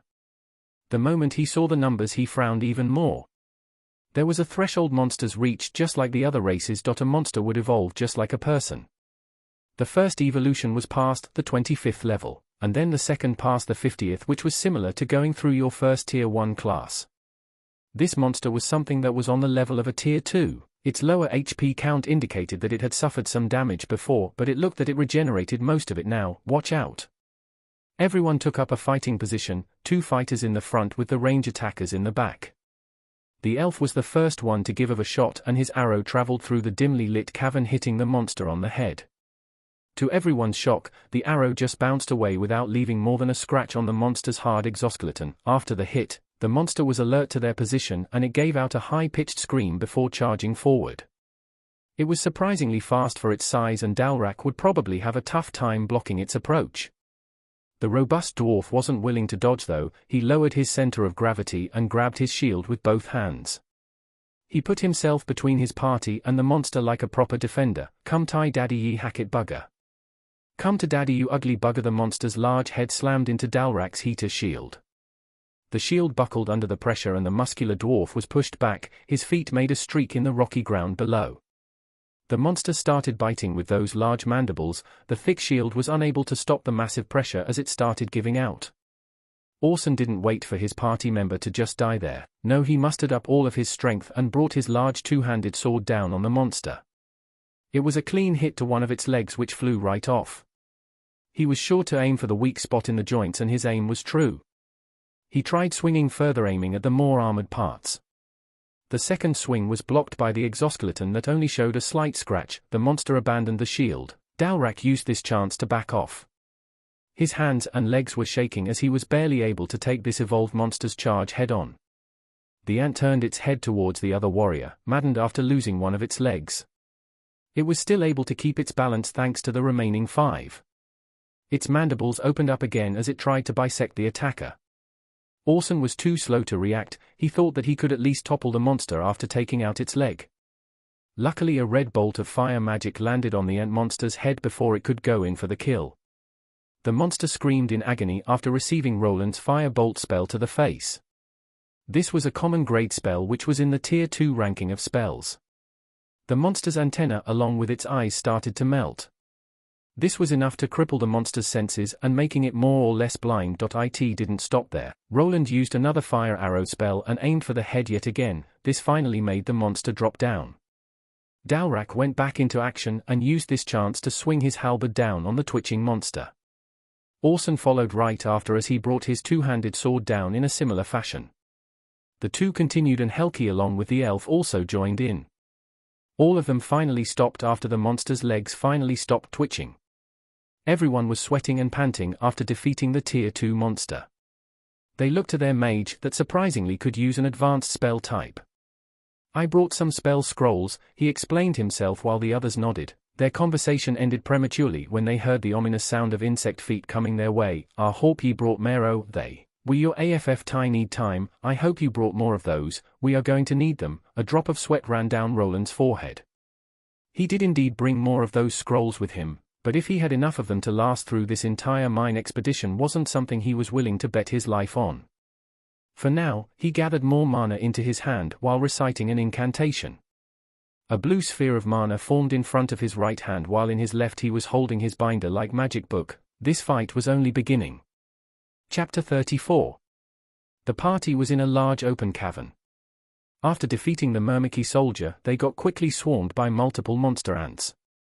There were all the 3 variations of the Myrmiki monster and that they already came across. The most dangerous were the soldiers that appeared. Luckily the party had someone with enough firepower to keep them busy. Multiple large balls of water splashed onto the approaching ant monsters. Following them were similar spheres. They radiated a slightly different kind of elemental energy. A ball of frost flew towards one of those large Myrmiki soldiers. The ant reacted by dodging to the side, but part of its large abdomen got hit. Instantly the ant's body started freezing. The frost traveled upwards and caused the large monster to stop in its tracks. These monsters were insects and were also cold-blooded. They couldn't regulate their internal heat and relied on the environment. Some species developed specialized organs to combat this, but this monster ant certainly didn't.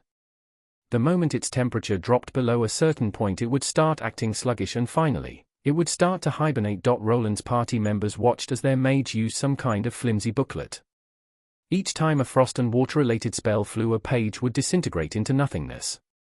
After the initial frost appeared, Roland activated a wind elemental spell scroll, which caused the area in front of him to become even colder. He had successfully simulated a sort of blizzard spell which was causing the monsters to become sluggish. Now, while they can't move, attack. They noticed that the active ants had become quite slow after the area was covered in frost and ice. They were also feeling cold, but the adrenaline and their clothes kept them awake enough for them to continue with the fight. Orson and Dalrak engaged the monster in close quarters melee. They found it surprisingly easy to finish off the lethargic ants. Even Helki moved in with her dagger.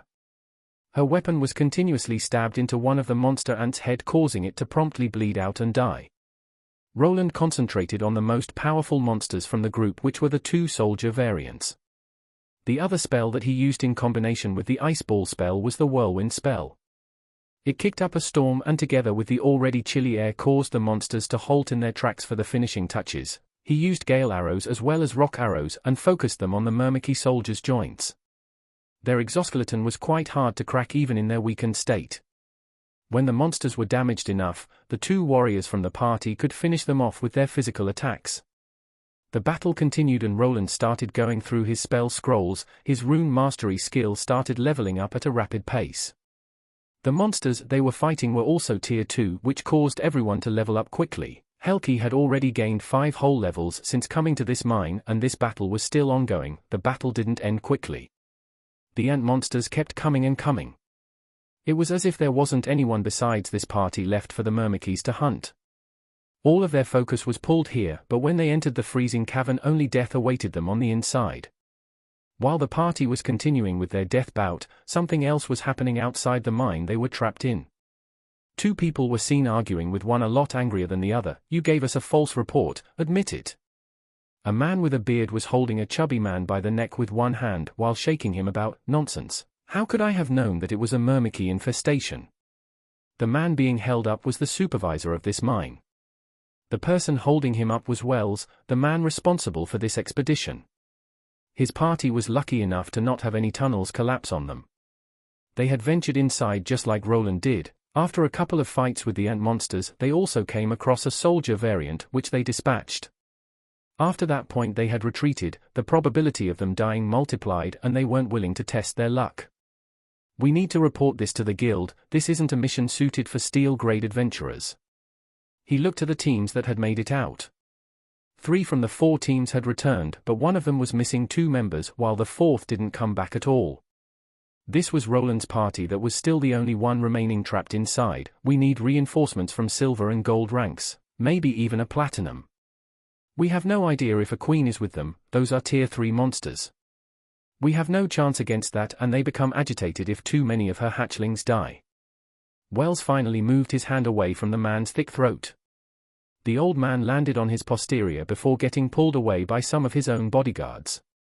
Those couldn't really do anything as the person in front of them was a gold rank adventurer. "Wells, those low ranks haven't come back and it's already been several hours. We have to presume that they are dead." The party leader looked to the woman that came over. This was a silver-ranked adventurer that was his teammate. He gave a nod. The tunnels needed to be collapsed further as they couldn't let the ant monster infestation spread outside. "Fine, do it. We will wait for reinforcements before finishing this mission. The guild shouldn't fine us anything for this." The woman nodded and went away. After a while an explosion was heard. Wells just looked with a frown on his face, as this was supposed to have been an easy mission. With maybe a few deaths from the more inexperienced adventurers, the explosions that just occurred were deliberate. The miners placed explosives further inside the mine shafts and blew them up. Everyone knew that the ants were able to burrow through hard rocks, but they still needed time to do it. After the reinforcements arrived, they could clear out the rubble and try again, this time with reinforcements. While this was happening, the team of 5 that was presumed dead was sitting down and resting. They had vanquished a large surge of monster ants. Now tired and depleted, they were resting and eating. The area around them was covered in frost, but thanks to some coal and magic, they had managed to make a fire. Morale was low, but everyone was still alive. To the side, multiple dead cadavers of large ants were scattered everywhere. I've gone through more than half of my scrolls. Most of the spells I have left are the fire ones, Roland thought while biting into some bread and jerky that he had pulled out from his storage bag. Everyone besides Helki that lacked a spatial bag had brought over some provisions with them. The half-gnome didn't go hungry, food and water were shared with everyone. Will they leave us in here to die? The girl asked while slightly shivering. She was covered with scratches and dead and blood, like everyone here she was tired and stressed.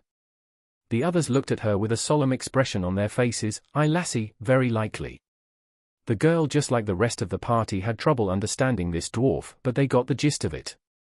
They were on their own here. Roland already looked at the map and knew where the closest exit was, but his thoughts were interrupted by another tremor. This one was a bit larger than the rest as the whole cavern shook for a moment. That came from, Roland looked at the map again. Those sounds were coming from the direction of where the exit should be. Before he could voice his concerns, the Sun Elf spoke up. Cave in the tunnels, standard procedure, seal of the nest, wait for specialized adventurers. Shitty fuckers, they couldn't have. Orson added while scrunching his forehead and kicking a dead end body. We can't know for sure before we check the exit first, Roland said while scratching the back of his neck, his eyes glued to the map as he looked for other exits. He quickly marked spots that couldn't be reached anymore. He also placed an X mark on the tunnels from where most of the ants were coming out. This gave him the idea where the original breach should be. I think the ant's nest should be around this spot. He made sure to draw a big red circle around it. It would be better to avoid these parts of the cavern. The soldier ants could only be brought down by his spell scrolls, but if anything stronger showed up they would be in deep trouble. Hope all these explosions won't flood the tunnels. Helki murmured to herself while trying to eat. This halted Roland's thinking process as he recalled that this mine was close to a large river. He recalled that the mining company sealed off the original entrance to the grotto that this mine was named after. Helki, you are a genius. I am? The girl was surprised at Roland's outburst. Everyone was being quiet while they rested and recovered their stamina. Yes, listen up. The other three male members moved their heads towards the young mage. They had already accepted that he wasn't your regular magic caster. If he wasn't here they would have probably been killed by that giant soldier ant. They had even managed to get rid of multiple ones thanks to all of his spell-slinging capabilities. Remember how this mine is close by the river? Everyone nodded. Unsure where he was going with it. The mine originally had its entrance through the grotto, but they sealed it off as it kept flooding the tunnels inside. He continued, the elf was the first one to realize what Roland had in mind. The other three were lagging a bit behind. How does that help us? Orson asked, his strengths laid in fighting and not really in making plans. Arc-riched RGIT it knew. Oh right, I get it now. Dalrak slapped his thigh as he finally realized what Roland meant. Helki and Orson strained their brain power, but none of them could figure it out by themselves. They looked at Roland to enlighten them. We just need to go to where the old tunnels were and blow them up. Those tunnels were just sealed off to keep the water out so the walls shouldn't be too thick. Aye, they likely plastered it up a wee bit, Dalrak agreed with the youth. The old tunnels were probably just patched up, the water didn't even reach that far so they didn't even need to fully fill it up. There was also another thing, and monsters were known to stay clear of the water. The probability of them tunneling there was also lower. That's fine and all, but they are still sealed off. Are we going to use these mining tools to get through? The monsters might fin us through the vibrations in the soil. Dalrak nodded, bringing up that issue. If they started hitting the walls, the vibrations and loud noises could alert the monsters to their presence. Even though the tunnels were probably sealed lightly, they still would need a lot of time to get through them. We won't need to use them, leave that to me. We will blow the wall up. Roland smirked a bit while thinking of a certain scroll that he made. It wasn't really good as an attacking spell but could be used as a bomb or explosive. You sure came prepared. Helki looked at the youth, feeling somewhat glad that he was here while also being dejected that she was so useless. If she ever got out of this place she would probably take a safer approach to this adventure lifestyle and prepare more beforehand. Thought all mags were only good at talking big, this shrimp isn't half bad. Orson nodded while giving Roland a smack on the shoulder that sent the youth stumbling forward. He had been more or less accepted as the temporary team leader. The others didn't really mind that he was the youngest from them as ability overwrote age. I've recovered some mana, we should go. If what Selena said was true, there won't be a rescue party appearing anytime soon. The travel time here was about 2 days from Edelgard. If they blew up the entrance area just now and considered the time of gathering adventurers, no help would be arriving sooner than 3 days, but a more realistic time frame was probably a week. Everyone here was already tired and Roland's spell scrolls were reaching depletion. If another large swarm of ant monsters appeared, they would be in danger of getting wiped out. Heading towards the water was the best option as it cut off the ants' chemical trails that they used to communicate with each other. They planned out their route and finally departed. Everyone was on edge as they had spent quite a bit of time in these dark corridors. The only light came from Roland's spell, which sometimes flickered on and off. Everything was silent. They weren't coming across any other ants after having dealt with the large onslaught before. They didn't know if they just annihilated most of them and there wouldn't be any more coming, or if they were still getting chased. They increased their pace, going faster and faster as they tried to reach the sealed-off tunnels as fast as possible. They finally arrived. The area was another juncture with a wider open space. Abandoned minecarts and mining equipment was left everywhere, and even some ant tracks could be seen. Still, there were no monsters to be seen. They had somehow arrived here safely. Good, it should be around here. Roland looked to the elf and the dwarf. They would probably be better fitted to find the spot where the tunnels were sealed off. The two nodded, and it didn't take the duo long to find the unnaturally looking wall. Dalrak gave the rock a hit with his polearm and nodded. Tease air. Orson looked at Helki, who also nodded. The two stood on guard while Roland prepared the explosives. The item that he pulled out didn't look anything like explosives though. It was a larger-looking scroll with a lot of runic symbols on them. Don't worry, it packs a punch. Roland moved over to the wall and looked at it, not really sure where to place this scroll. He asked Dalrak for some help. They took a thick nail from the ground and attached the scroll to the wall by hammering it in tightly. We should bring some of those mine carts over. When I activate, it'll blow within 5 seconds. The others could hide behind something, but he had to activate the scroll and then bolt to safety.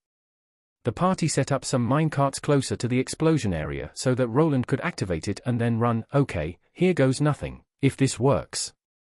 I'm not going to leave the whorehouse for at least a week, Orson mumbled while going behind the mine cart, his words bringing a frown on Helki's face. How about ye give the dwarven girls a try? Dalrak laughed while thinking about the outside and the fresh air. Selena just ignored the others as always and just continued to look at the surroundings with his bow out. His arrows were mostly depleted, but he still had a couple of shots left. Roland placed his hand on the larger scroll and activated it. He pumped some more of his mana into it and then bolted for the minecarts. The spell scroll lit up and the others could see the runic symbols glowing blue. The color then shifted to red before the whole parchment shone in a bright red light. Just as Roland vaulted over a cart, it exploded. Luckily, he got pulled down by his robe by Orson the moment the explosion occurred. The loud boom could be heard everywhere, even by the people outside. The party remained behind their hastily set up barrier and waited for the dust to settle before going out. To their dismay, the wall didn't fully go down and the path was still blocked. Is that water? Helki commented while Dalrak grabbed one of the pickaxes from the ground and quickly ran up to the blasted wall. He smacked it with the axe a couple of times and moved his head over. Arcan copper breeze, we are almost through. Roland pulled out another one of those scrolls and everyone was excited. Judging by this spell scroll's previous display of power, it should be able to blast through this already loose wall. They set it up again and quickly got back into position, the thought of safety on their minds. They all watched as Roland moved back to the scroll and activated it again. They smiled a bit as they saw the kid hastily run back behind cover while his spell scroll activated. This time around he managed to get behind the carts in time before the explosion occurred. Another loud thump made the whole mine shake. We did it. Good work. Let's get the fuck out of here. Everyone rejoiced as the opening now looked large enough for them to fit through. Some water started pouring in, but it was at most up to their waist. They should be able to get through this. Before they could get up, another tremor made the whole mine quake. They all looked behind them and spotted a strange occurrence. The ground started rising upwards and a huge ant head emerged from underneath. A monster that was several times bigger than a Myrmidon soldier started crawling out from the hard rocky ground. It was still an ant, but its abdomen was a lot longer than what you'd see on a normal ant. The monster filled out quite a bit of the cavern, and its head even hit the ceiling. It gave out a screeching scream the moment it spotted Roland's party that was still behind the mine carts. Fucking hell, quickly, run. They all bolted for the exit. There was no way that they were going to defeat that thing here. Roland brought out his binder with the rest of his spells and started pelting the monster with fire arrows. To no surprise, the fire spells didn't even leave a dent. He couldn't even burn off its antennae as he did with the soldier variant before. It's a tier 3 monster. He fired off a smoke arrow that caused some confusion before quickly turning around. He headed towards the created exit, the huge monster close in pursuit. He dived in while everyone else was already a bit further. His team members frantically pulled him inside. Everyone started running without looking back. The monster dived right in after them by slamming its giant head inside the tight corridor. It started gnashing with its huge mandibles at the adventurers while slowly forcing its large body inside. The whole corridor shook while they backed off with haste. The water inside slowed them down while the beast continued with its chase. Fuck, it's coming. Roland dove his hand into his spatial bag and pulled out something. It didn't look like a scroll, it seemed to be a hairless pelt with a lot of runes drawn on it. The monster was moving towards them faster than they were escaping. He decided to use his last lifeline even though he knew the consequences. What are you doing? Helki shouted while looking back. She saw her mage team member hold a large pelt with one hand while placing his other in the middle. The moment he did, the center part started lighting up. She could see mana traveling in 6 directions from the middle part and traveling in symmetrical directions upwards. It connected with some other runes, and then it traveled through even more glistering pathways. A bright flash of red light was created and a massive amount of fire arrows shot out from the other end of the large piece of monster skin. Roland had scribed multiple fire arrow spells onto a monster pelt that was used as the main resource for scrolls.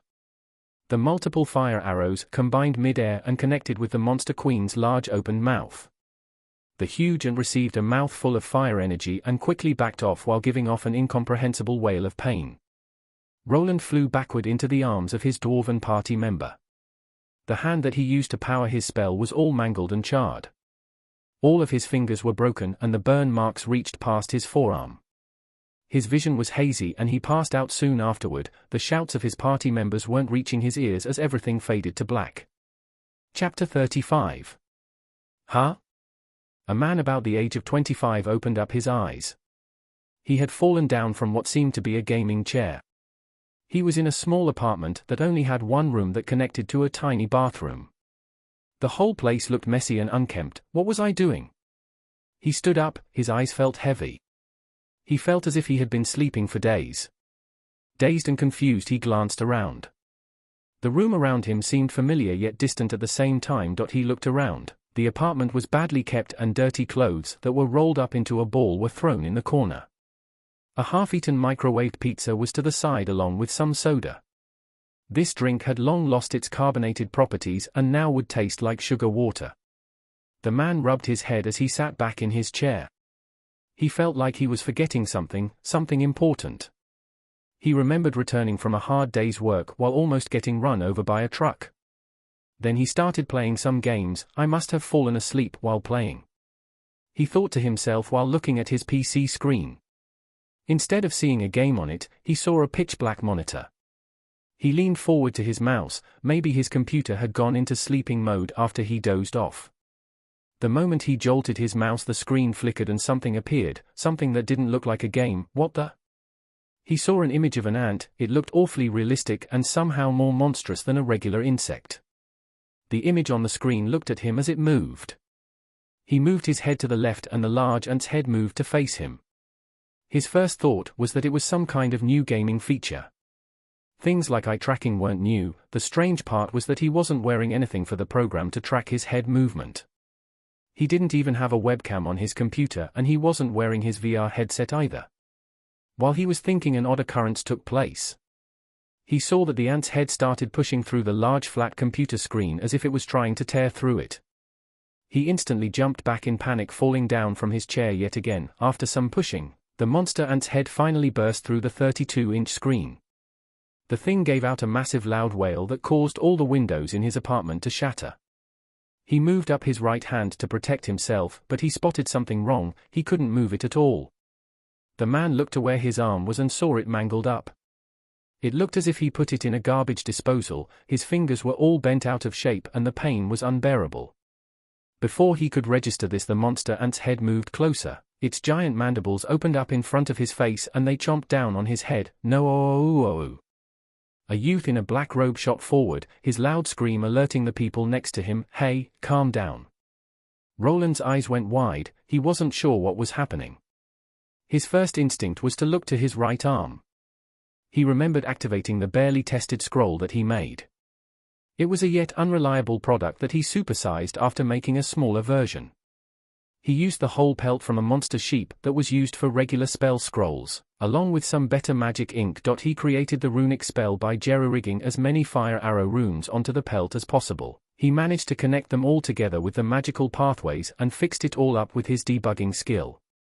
What was created was a haphazard runic spell scroll that overloaded when you tried casting it. The backlash from activating it was the reason his arm almost exploded. At least, that was what he thought had happened, but for some reason, his arm looked mostly fine now. His fingers weren't disfigured or gone and the burn scars were faint. He looked to the side and finally realized that he was in a moving carriage. His party members were sitting there and looking at him. Quite a girly scream, egit there laddie. Dalrak the dwarf laughed out loud while Orson sniggered on the side. Helki looked at the two men with narrowed eyes and even gave Orson a shove. The young man just sniggered further. Hey! Stop making fun of him, he almost died. Roland's face showed lines forming between the eyebrows while he tilted his head to the side. Helki looked to him with a slight smile on her face as she explained what happened after he had used that spell scroll of his. After you passed out the Myrmiki Queen, apparently the spell worked and the Queen ant backed away into the mine. Due to its size, the tunnel collapsed right after the monster retreated. Roland had passed out. Orson carried him to safety over his shoulder like a sack of potatoes. The adventurers outside were already waiting for them. The two explosions that they caused to blow up the wall alerted them to their presence. Wells, the expedition leader, was really surprised to see them there all alive with only Roland being injured. He was then healed by the Tier 2 priest that had tagged along on this expedition. The priest had advanced healing miracles which allowed Roland's fingers to be patched up. The reason that they were in a carriage now was that they were heading back to Edelgard. So the expedition leader ordered a retreat after realizing that there was a Tier 3 Myrmiki Queen in the mine. In short, yes. Helki nodded while relying on the information. This made sense as the Tier 2 team would probably have a hard time against a Tier 3 monster. To bring down a monster at that level, they would probably need a full party of equally strong Tier 3 classes. Monsters tended to be stronger than their human counterparts and the gap widened on the higher tiers. Well done back there laddie. Kuldni have made it back Watuchi, Dalrak said while giving Roland a manly smack to the back. This caused the youth to almost face plant into the wooden carriage floor. He was slowly getting fed up with these people smacking his back all the time. Yeah, great job kid, what was up with that spell anyway? Orson asked while everyone stared. Roland had made quite an impression on the adventurers here. Some of them were even thinking that he was a Tier 2 in disguise. It was just a spell scroll I bought. It's not like I can cast those myself. From the standpoint of these adventurers, this had to mean that Roland was someone rich. There was no way a normal person would have so many common-grade spell scrolls on him of various elemental affinities. He had to either have some kind of connections or be the son of a rich merchant, maybe even a noble in disguise. They would of course not pry into his business, but it was something they would remember. Hey, if you need advice on some of the shops in the Flower District, come find me in the guild. I can introduce you to all the best girls, they'll take care of YA, just say that Big Brother Orson sent you. Roland had a blank look on his face while he was listening to Orson talking about the Flower District. This was how the city's red light district was called. The warrior was probably thinking that he was giving the youth some sound big brotherly advice. The young boy that was actually a person over 30 wasn't as appreciative. He could only shake his head while Orson talked about his passion. The dwarf even started butting in. He tried to sell Roland on the dwarf girls yet again. These two were quite the pervy duo apparently, and they seemed to be hitting it off together. That's why men are. Helki had a big frown on her face as she listened to these idiots talking about the red light district. They were even giving the youth some insider knowledge with her right next to them. She did find it odd that Roland wasn't interested at all, he wasn't even blushing as a normal kid his age should be. Roland just ignored that horny duo and thought back to what transpired today. He had gotten himself trapped in a closed mine and even the people in his expedition were working against him. If they didn't blow up the exits he might have been able to get out of there without a mangled hand. He believed that the Queen Ant wouldn't have noticed them if they weren't blowing up the wall to the closed-off mine shafts. Somehow he managed to survive. Still, he had to rely on others to get to safety just like before. If he was alone he would have probably died in that passage, if not by the Queen's hand then by the rubble. He had prepared more this time still, it was not enough. He underestimated the danger yet again and had almost suffered the consequences. Roland knew that there wasn't enough data, like the monster type or where they were specifically located. Helki's team on the other hand did the right thing and stayed clear from this one. He would have to take things more seriously or quit being an adventurer whatsoever. This was a failure in his eyes, with only one good thing coming out of it, which was his runic mastery skill level. There were so many ants there and he had used up most of his runic spell scrolls. He didn't need to kill monsters to level up his runic mastery, hitting them was enough. He was looking at a maxed out basic rune mastery. He had killed some tier 2 monsters and also landed a devastating blow on the Myrmidon Queen with his unconventional scroll. This was apparently enough to level this tier 1 class skill up really fast. He wasn't the only one from the party that had gained a lot from this expedition. Everyone had multiple mana stones in their possessions and they killed a lot of monsters, which allowed them to get a lot of experience. Helki had the biggest jump in levels, from a measly tier 1 level 10 all the way up to level 23. She would be soon allowed to get another tier 1 class and join the Steel Adventurer ranks. Roland had gained 2 levels throughout the whole encounter. He might have even maxed out his class if it wasn't a crafting profession. The rune mastery skill it had was unconventional for the type of class it was. He was banking on it unlocking better job options in the future, them not necessarily being other tier 1 classes. Thanks for pulling me out. Roland spoke out towards his party members who were arguing about women's busts again. He at least had to thank them for getting him out of there, he wouldn't have been able to survive otherwise. The guys laughed a bit, the elf remained in his spot as he just kept looking outside the carriage. Helki blushed slightly, unused to getting thanked by others. They returned to Edelgard in one piece. The journey back always seemed faster and he also was out cold for half of it. They wouldn't be needing to make any kind of reports to the guild as Wells was responsible for that. They had to pull back due to the misreport that the mine manager gave them so they wouldn't suffer any fees for an incomplete job. If they would be getting all of the rewards from the mine owner was unknown, they might have to walk away without getting paid anything. This wasn't something Roland cared that much for though. His main profession was a crafter, he had gained some mana stones that he could sell. He also gained a lot of experience and could now evaluate where his strengths and weaknesses lay. For one, this large pelt scroll that he came up with needed some protective measures. Maybe if he attached a barrier spell to cover his body during its activation it could mitigate the damage he would potentially receive to his hand. He also realized how limited this style of combat was. If they didn't find an exit and had to wait there, his scrolls would run out eventually. He would have to rely on his regular spells that were much weaker or his own close-range fighting capabilities. He might have to train his combat skills up, most of them were stagnant after he got used to his backline support position.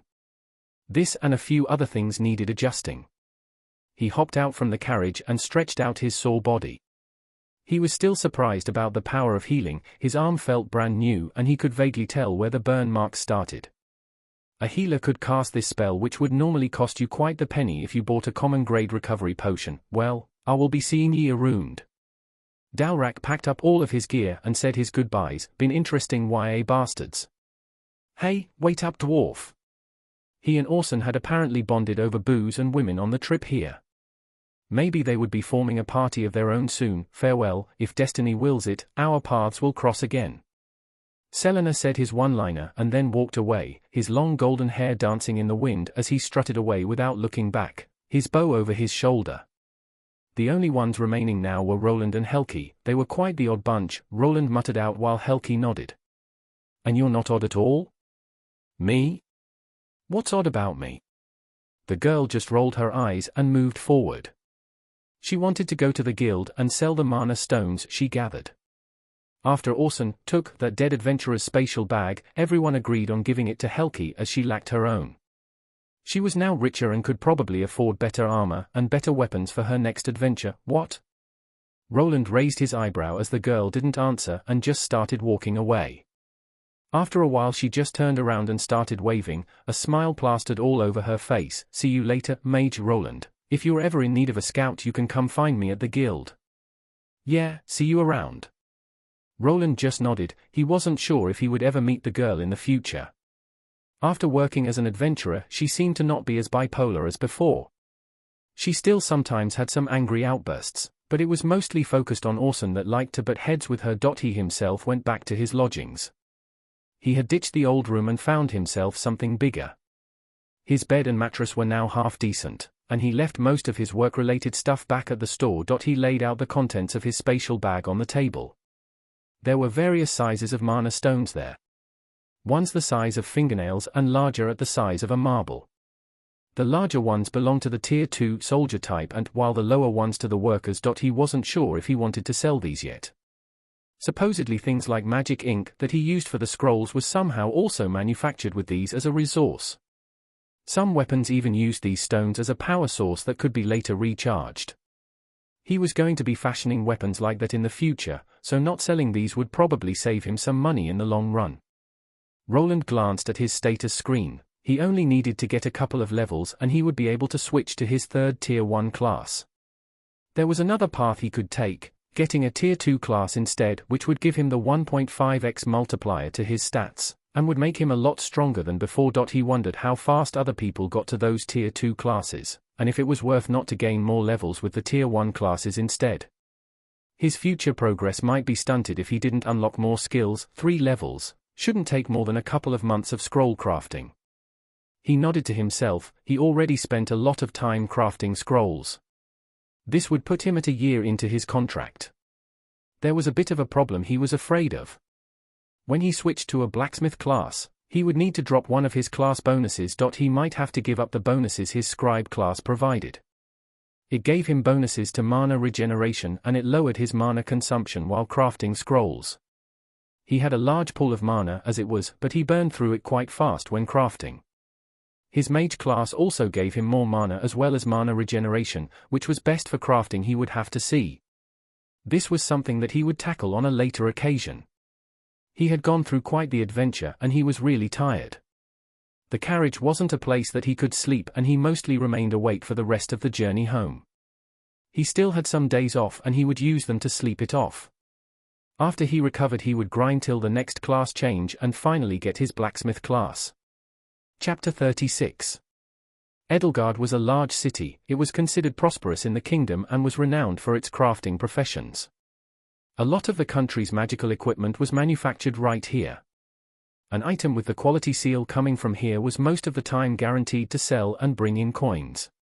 These coins were being regulated by the merchant council as well as by the noble house that was here. The nobles mostly kept their noses out of the merchant business and only required them to pay taxes. This was natural as most of the aristocrats were busy with other things, like attending parties, acquiring merits, and gaining favor with people in a higher position like the duke houses or the royal family. In a well-lit room, there were 6 people sitting around a round table. 2 chairs were empty, but this didn't stop them from speaking. This was a gathering of the rich merchants that were the largest business owners in the city. Some had others deal with things like this by sending proxies. One of those people was the gnome manager that Roland was affiliated with. Blasted mine cost me a fortune. How did a murmucky infestation spread there? This makes no sense. A large dwarf with a bit of a tummy to him was slamming his large hand on the table.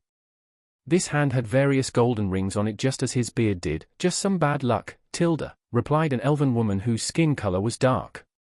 She was a moon elf. She had a cigarette holder in her right hand and some pink smoke was coming out of the end of the bud. She was squeezed into a black dress that showed quite a lot of cleavage. She looked to be a young beauty, but her age was several times above this dwarf. Clam up, Lilata. Shut up, Lilata. The angry dwarf replied while spitting out saliva in rage. You should watch that temper, Mr. Thardu. Maybe I should reserve a night with one of my girls for you, I'll be sure to give you a good price, Tilda. The woman smirked while leaning over to show off some more of that cleavage. The dwarf clicked with his tongue and leaned back in his chair as he started to calm down. This doesn't make any sense. Ye know that those monsters don't wander near places close to water. Our mines has a large river next to it, someone missed her load time there. The dwarf voiced his concerns. The mine was far too close to a large body of water. The ants should have reacted to the moisture in the ground and evaded the area like the plague. Yes, this does feel fishy. The one answering was the gnome manager that Roland was working for. Haven't strange things been happening lately? The people quieted down and started mumbling. The mine disaster that caused the big headache for this dwarf wasn't the only thing that was out of place. Yes, my convoys have been getting attacked lately, more than usually. I even had to pay out of hand for more bodyguards. Another member of the council answered, someone put poison in one of the dishes in my restaurant when one of the nobles was visiting. They almost tore down the whole place. Another person that owned a lot of food-related businesses voiced his concerns. There had been a lot of irregularities happening in this city since half a year ago. The mine incident was the most high-profile one as it left a big body count and the Adventurer Guild even had to get involved. Someone trying to muscle in own or turf? Possibly, but who would be so shameless?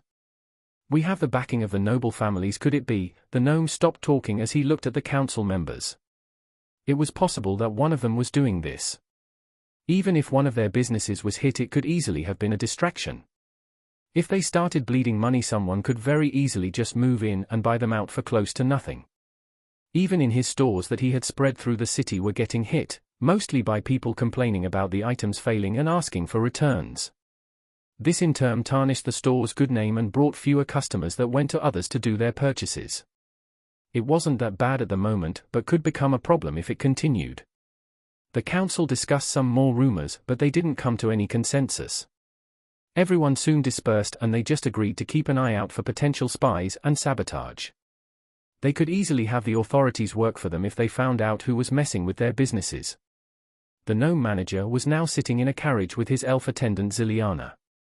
The gnome continued speculating about the real mastermind behind this. After some time, Roland's involvement in the mine expedition was mentioned and the conversation switched to him. The boy's work has been selling well, it was a good thing that he signed up with us. It's going to take a while till he develops further, the scrolls he makes are a hot commodity. The elf woman that worked at the store was here as well. She praised Roland's work, mentioning the great sales. The only problem was that the scrolls were still only a common grade item and the stock was very limited. The number he could make in a month's time brought in some money, but it wasn't really that much in the grand scheme of things. The gnome nodded as the elf spoke. Since the youth returned from the mine expedition about 5 months ago, he had been working tirelessly. He unloaded quite the sizable number of spell scrolls onto him. He was clearly some kind of prodigy, as he was able to craft the highest quality common spell scrolls. He had thought that he would be a one-trick pony, and continue making runic fire arrows, but he was wrong. He could scribe all of the elemental arrow types. He even gave him scrolls to sell as a bundle and explained how they worked together. One of them was the combination of wind, water, and ice that could simulate a tier 3 blizzard spell quite well and freeze opponents in a wide area. The profits from the runic scrolls were sizable, but at most, he outworked 5 regular mana scribes. He wasn't a runesmith quite yet, and the real money was in creating reusable gear for adventurers or the country's soldiers. If you managed to fetch a good commission from the noble lords to outfit their army, you could make more than by selling 2 sparse adventurers. The brat is working hard. He even requested smithing books from me, the gnome said while the elf woman smiled. He is going to change classes again already. The two were baffled by Roland's progress. They figured that he couldn't be an ordinary person just by the fact that he already had his 2nd class when he was 11. There were certain ways to increase your experience besides killing monsters and crafting. You think he used blood crystals, manager? He doesn't seem like the type. Didn't have the telltale signs of using them, probably not. The gnome replied while lighting up his pipe. The elven woman cringed a bit as she saw her boss do this, not being a fan of smokers to say the least. We have him for another 2 years, so we can watch him closely. Don't think he is a security risk. Ziliana said with a resounding nod. Should I do some digging? The people that complained at our shop were a dead end. They didn't seem to know much even when I asked them nicely. The elf woman smirked a bit as she recounted how she investigated the people that were trying to return their items back to the store. They were unusually loud while doing it as if they were told to make a scene. They haven't been hit that hard like the rest, nothing as a poisoning incident or a monster attack at the mine happened just yet. Tighten the security, whoever this is, they are being careful. Might be one of the council members or even the nobles, could also be an unknown third party that is trying to move in. Have our people report any major buyouts happening. The two continued talking while riding the carriage back towards their residence. Edelgard was considered a large city of 500,000 people. The meeting place was on the other side of the city, so they would need half an hour to get back. Well then, I'll be off first. Another little mouse appeared again, Ziliana said while grinning. Her body started turning dark and it soon turned into black smoke. She vanished from within the carriage that she occupied with the gnome. He just continued to smoke. There was no reaction on his face to the strange occurrence, as if it was something that he saw many times before. The faint screams that were heard afterward didn't garner a reaction either. Wished she didn't always leave such a mess behind. Tired of paying off the guards all the time, the manager blew out some smoke through his nose while the moon shone brightly in the night. In another place, a different scene was playing out. A certain human youth was reading a large book. A large pile of them was to the side. He was going through the pages quite fast and his eyes were moving through the letters at a rapid pace. He finally placed it down on the table where the stack of the others was. Think that's all. Roland rubbed his eyes that were slightly tired and glanced at his status screen. Name: Roland Arden, L50 classes, T1 Mage L25, Secondary, T1 Runic Mana Scribe L25, Main, HP 413, 413 MP 2144 2144 SP 496. 496 Strength 29 Agility 33 Dexterity 72 Vitality 32 Endurance 31 Intelligence 10 80 Charisma 14 Luck 7. He went through his stats and skills. He had gathered quite a lot of them through these years. He wasn't able to rise all of them to level 9, there was just not enough time for all of that. He had to focus on his main skills like the ones for mana manipulation and crafting. He had managed to get his runic mastery up to the limit as well as both his mana scribing and runic scribing skill. He was now ready for the next step. He was only worried that there could be something more. When he wanted to change into the mana scribe, a variation of the class appeared. This was his current runic mana scribe class. He had read up in the blacksmith class. There wasn't much to get past the class change trial. Normally you just needed to craft something. It would be something easy at first, like a horseshoe or some of the basic blacksmithing tools like an S-hook. It was a simple tool for hanging your other tools and for various other things around the smithy. Making those basic things wouldn't be much of a problem for Roland. His stats were already above what a beginner level 1 blacksmith should have. This class required a lot of strength though. This was one of the attributes that he lacked the most. In contrast, if he went for a more artisan-like class that made smaller parts, his high dexterity would be quite useful. He wasn't planning to be a goldsmith to make gold rings and necklaces though. The only slight fear that he had was that there would be a different class option like the last time. This would be good news, but he still could fail his class change quest and waste 2 small gold coins while at it. He gave out a sigh and looked at the crystal that activated the strange dimension that had his old apartment in it. Well, if I fail I'll just do it again. He nodded to himself. He had read all the smithing-related books that he could find. There were also some basic rune smithing books there, but they didn't go into much detail about how runecrafting or runic inscriptions. Roland grasped the class-changing stone and stared at it before activating it as he did before. He arrived in the usual spot, at the bottom of the apartment building. The outside looked dead as always. He just turned around and walked slowly upstairs. His room was the same and he went straight to the computer. He heard the fans turning on and the system asking him for his password the same as before. There are a lot of them this time. After going straight to the program that showed him the possible classes, he started looking through them. There were the usual tier 1 classes like Archer, Warrior, Scout there, but just as he expected there were some tier 2 classes available now. Advanced Mana Scribe, Advanced Runic Mana Scribe are there. He leveled up both of his scribing skills to the max and along with the skills that he had from his mage class. He reasoned that this was enough to allow him to change to these classes. He felt like going with the tier 2 Advanced Runic Mana Scribe class wouldn't be such a bad idea. He looked through the side of the window. That should have the more magical classes and frowned. There really weren't any tier 2 mage classes available. He was hoping that something like a rune mage class would appear, but apparently, that wasn't the case. He turned his gaze to the other side where the blacksmith class was. The last time he went through a class change. To no surprise it was still there. It showed an icon of a pixelated version of him. The pixel art was wearing the usual blacksmith apparel along with a large hammer. Instead of the walking animation, it was showing him sitting down and hammering a large anvil. He started looking to the sides just as he suspected it was there. Roland's mouth curled up slightly. The name of the class that he was hoping to get was similar to the one he currently had, Runic Blacksmith. He gave out a sigh. He wasn't sure what he would be able to craft with this class in his position, but he should at least be able to inscribe some runes on metal. Wait, does that mean there is a Runic Runesmith class after this? He paused a bit before thinking, would a Runic Runesmith add something to a class that was already working with runes? He might have been overthinking this. Maybe he wouldn't even need to take that class to forge runes. What if there are runic variations of all the smithing classes and I can skip the tier 2 one altogether? He thought to himself. He had a theory that if he would be getting certain rune-related skills now that the Runesmith class only had, then he might be able to skip it. There could also be a better version of this class waiting for him. He continued thinking before finally snapping out of it. He needed to first finish this class change quest before he could think about the tier 2 classes. He scanned the other classes with his eyes that could become available to him, and to his surprise there were others. Runic Archer, Runic Warrior all littered the interface and could be taken by him.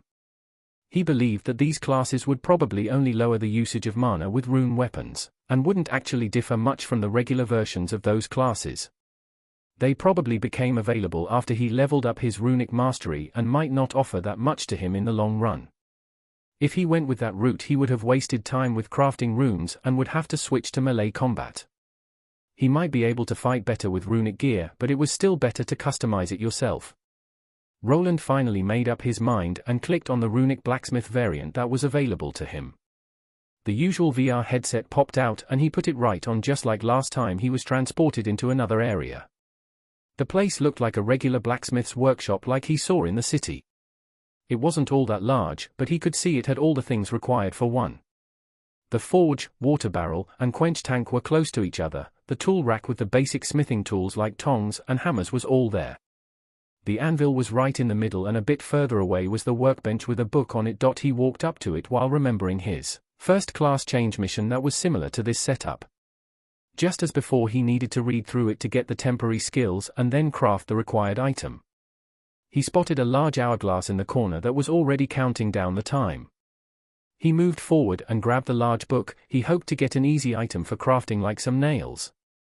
He received an unexpected thing instead. This even prompted him to raise an eyebrow. How to forge a ladle of lesser fire resistance. Chapter 37. Basic forging, temporary, basic smithing mastery, temporary, basic runecraft, temporary. Gained. Roland put the crafting instructions to the side. He had gained the knowledge about how to craft a blacksmith's ladle that was used in forging. He didn't think that something like this would be his first piece of work. He also needed to inscribe a rune on the metal tool before he could consider it finished. He looked at the tool rack and started picking out the tools and resources that he would need for this task. He didn't come unprepared. He had gone through many crafting textbooks. He even examined how the other smiths were doing their work while out in the city. He even tried paying a few to give him some lessons, but they weren't willing to show him their trade secrets. They mistakenly thought that he was someone spying from another smithy. Roland didn't want to ask the manager for help, so he settled for only watching from afar. That didn't last for long, as he was removed after being spotted after a couple of days. He nodded to himself while he started placing the items and tools that he would require to forge this ladle. First came the blacksmith's hammers, which were the staple of the craft. Next came a pair of shears meant for cutting thinner pieces of metal. A punch to make the holes that he could then attach the round ladle end with, rivets and some other things. He managed to find everything in this small smithy. He gazed at the tools on the table one more time. It was time to get to work. First, he needed a thinner piece of sheet metal. He grabbed the resource from the side and started cutting. He realized why strength was such an important stat for a blacksmith. Even cutting this was quite strenuous, as the metal sheet wasn't all that thin. He managed to make an almost perfect circle, but it wasn't quite there. He placed it into a vise, then he took out a large file to smooth it out. After he was finished, he placed it to the side. Next, he grabbed a swage block. This tool was mostly a heavy block made from iron or steel. It had various holes in different shapes and sizes. The one that he grabbed was already prepared beforehand, as it was a cupping swage design used for spoons and ladles. He also grasped tongs as the forge would finally be going to be used. The previously cut out circle needed to be heated up. He had to concentrate now as fire was involved. Keeping it controlled was a must. Too little heat and the metal would be too hard to forge and more prone to cracking. Too much heat and he would burn or melt the metal, making it useless in the process. The amount of oxygen in the fire was also important, as too much air lead to increase oxide, which was also known as scale. This he needed to avoid. The fire temperature and oxygen control played a huge role in how easily a blacksmith could forge. The type of fire a blacksmith got also relied on the type of fuel he was using. Charcoal, wood, and even magic fire, which was considered the best as it burned at a more stable rate. Luckily the fire he was working with here was magical and he didn't need to light it up himself. He opened up the forge, and made sure to hold the metal piece with the tongs snugly. If the tongs didn't hold the metal tightly, the metal could become a very hot, very dangerous projectile when hammering it. He placed the heated metal on the cupping swage that was on the anvil and got to work. Roland held the round piece of metal with his tongs. His other hand was now holding a rounding hammer and he began dishing out hammer blows. He started from the center of the circle and continued working his way out in a spiral pattern. He worked with overlapping hammer blows as he smoothed the base of the ladle into a rounder shape. This took him some time. This was the first time he was crafting as a smith. Luckily his dexterity also played a moderate role in this, so he was able to land the blows in all the correct places. The blacksmithing skills were also helping him out with what he was supposed to be doing. He managed to finish up with this part and moved on to the next one. For the next step he needed an iron rod. This would be the handle and would probably require the most hammering work. He heated it up once again in the furnace and began tapering one of the ends on the far side of the anvil with full-face hammer blows, until the taper was at the length that he wanted it. One of the basics of blacksmithing were the types of hammer blows. They varied based on how a blacksmith was hammering the metal in relation to the anvil: full-faced, half-faced, and shearing. All of these blows could be done on any part or edge of the anvil as well as at any angle to isolate and fuller the metal. With a full-faced blow, the metal is fully pinched between the hammer and anvil. Such a blow was used to taper, draw, and smooth the steel. With a half-faced blow, the metal was forged only partially on the anvil to either create a shoulder in the metal or to protect another area from being forged. A half-faced blow could also be used to fuller and isolate metal more efficiently. With a shearing blow, the hammer does not hit the anvil at all. It is used to bend steel and could be done over the edge of the anvil, the horn, or on some other tool. He started curling the end of the handle's taper over the rounded far edge of the anvil. Then he began shaping it, which was also called scrolling. He did it by holding the rod flat on the anvil and continued hammering back towards himself. This would give the handle a nice curved shape and was apparently a requirement for this type of ladle. His hand started to get tired and his stamina points were going down. He continued bending the handle until it managed to turn into a proper scroll. He then continued by bending the end further approximately 45 degrees to one side over the far side of the anvil to create a ring at the end. He placed the little loop in the anvil spike and finished up the handle shape with some more hammer strikes before quenching it. With the handle now finished, he moved on to the other end to which the oval ladle would be attached to. The sounds of a hammer hitting on metal continued while Roland sweated. After some time he managed to finally get the other end into a somewhat good shape. Now he needed to punch some holes through it. The tool for this was also called a punch, and it did just that. It was just something that looked like a larger nail but was more spherical and with a flat or round spot to hammer at the end. With a couple of well-placed blows, he had two nicely shaped holes for the rivets he was going to use. He also needed to do the same for the ladle part, as he needed the rivets to go through both of those parts. He assembled the ladle and handle together as they were now ready for the rivets. This was the most common way to fasten two parts together as a regular blacksmith. Welding was possible with some runic equipment, but it drained a lot of mana, so it was limited to high-level people. He was lucky enough that this virtual smithing workshop came with pre-made rivets, so he wouldn't have to make them himself. He placed the ladle head on the outside of the anvil with the handle resting over it.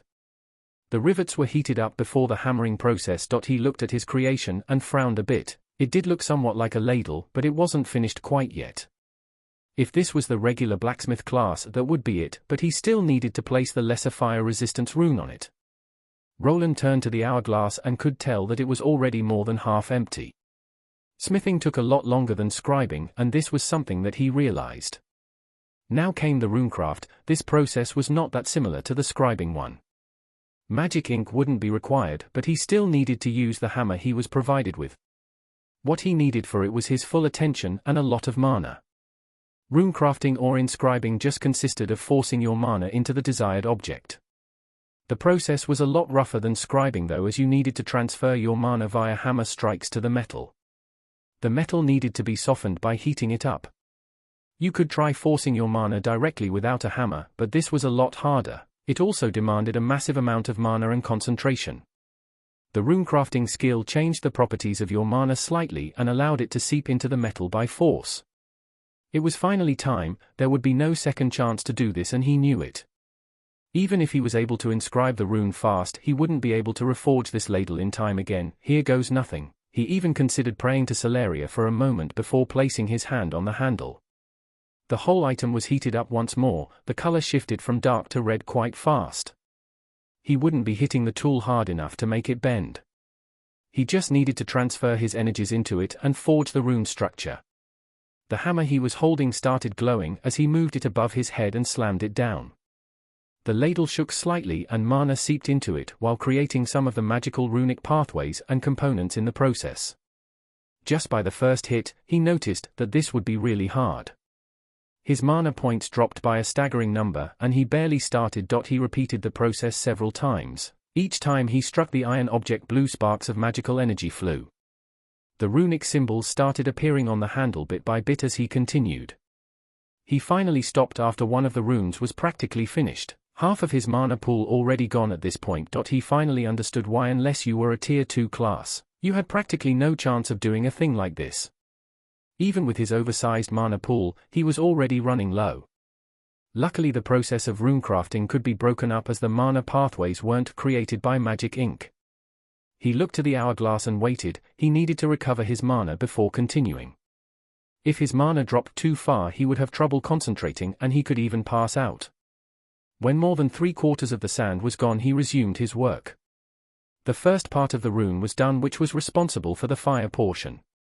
He still needed to inscribe the one that was meant for resistance and also cover the whole ladle with thin magical pathways. Unless he placed the traces over the whole length, the item would not function correctly. The sand continued to run out and he started feeling dizzy.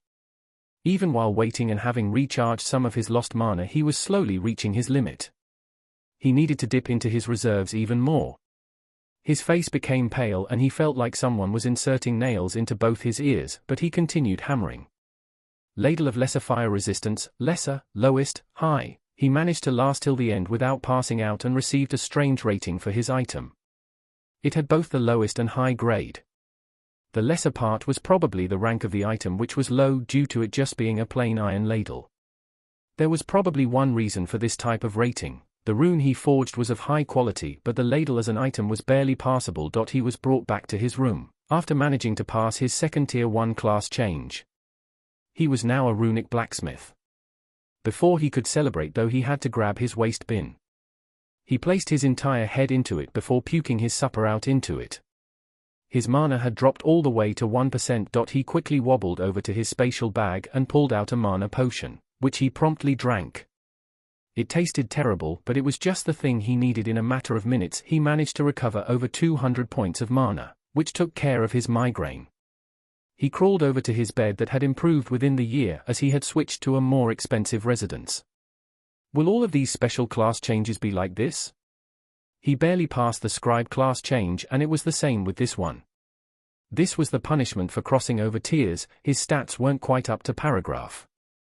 He already was fearing what a tier 2 class change would have in store for him, as he was barely making it through tier 1's. Basic forging, passive skill, unlocks the basics of forging to the blacksmith class. Aids in managing the forge, crafting, and spotting imperfections in created items. Basic smithing mastery, passive skill, increases the proficiency with all basic blacksmithing tools like hammers. Basic runecraft skill, unlocks basic runecraft, which allows inscription of magical runes on various items. Runic blacksmith class, increases stamina by 15% and mana by 10%. Lowers mana consumption while inscribing runes. He checked out his skills. and what the bonus for the runic variant of the blacksmith class would be.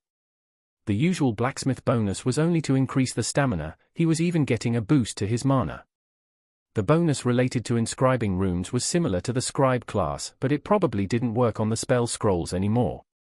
He also lost the mana regeneration bonus that class was giving him. Roland would have to test out which class was better for crafting later, as he could switch his secondary class once a day. He was tired, he barely made it through this class change. If he didn't have both of his classes and his large mana pool, he would never have made it through. The only thing he wanted to do now was sleep. In the morning he would go talk to his boss and ask for a place to train his craft. He was a bit dejected about how bad he was barely able to make a crude spoon. What, already? Yeah, don't worry, I'll keep making scrolls just like the contract stated. It was the next day and Roland was looking at a surprised gnome. Not a day after he talked with his elven worker about this youth's quick progress, he had already managed to change classes. He wanted to examine him with his skill, but the trinket that he lent him even worked on someone of his caliber. Give me a few days. I'll see what I can do.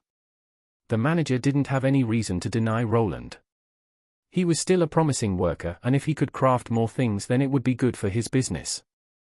Still, it was a shame that he was going to take time off scribing to create crude blacksmith tools. He was still unaware of Roland's special class, think there was an unused small warehouse, could give it to the kid, the manager thought to himself. He had promised in the contract to provide Roland a place to work, but it didn't say how well equipped it had to be. The kid could just spend his own money to get the more expensive stuff or just buy the materials from his store. He would just provide the bare minimum iron tools. While the new place was being prepared, Roland headed out. He knew how this gnome operated, as he wouldn't even give him a good deal on the materials. The thing he was mostly interested in now was runic equipment. He needed to get some rune diagrams designed for wearable gear instead of the runic spells this time around. Finally, his life as a smith had begun. He just needed to stick with it and work hard. With time he would probably be able to match the newbie runesmiths. If he could earn money making flame-resistant spoons was still out for debate. Chapter 38. Roland gave out a yawn and moved his head to the side. His dome was sticking out from under a blanket and he could feel a cold breeze coming in through the window. He rose up and stretched while yawning, his eyes still a bit sluggish. He had gained some form of freedom through the years, but he still was somehow used to getting up early in the morning. This day was going to be slightly different than the rest. The new workshop that he was promised was going to be open today. He was going to work there now instead of going to Exia's Magic Emporium.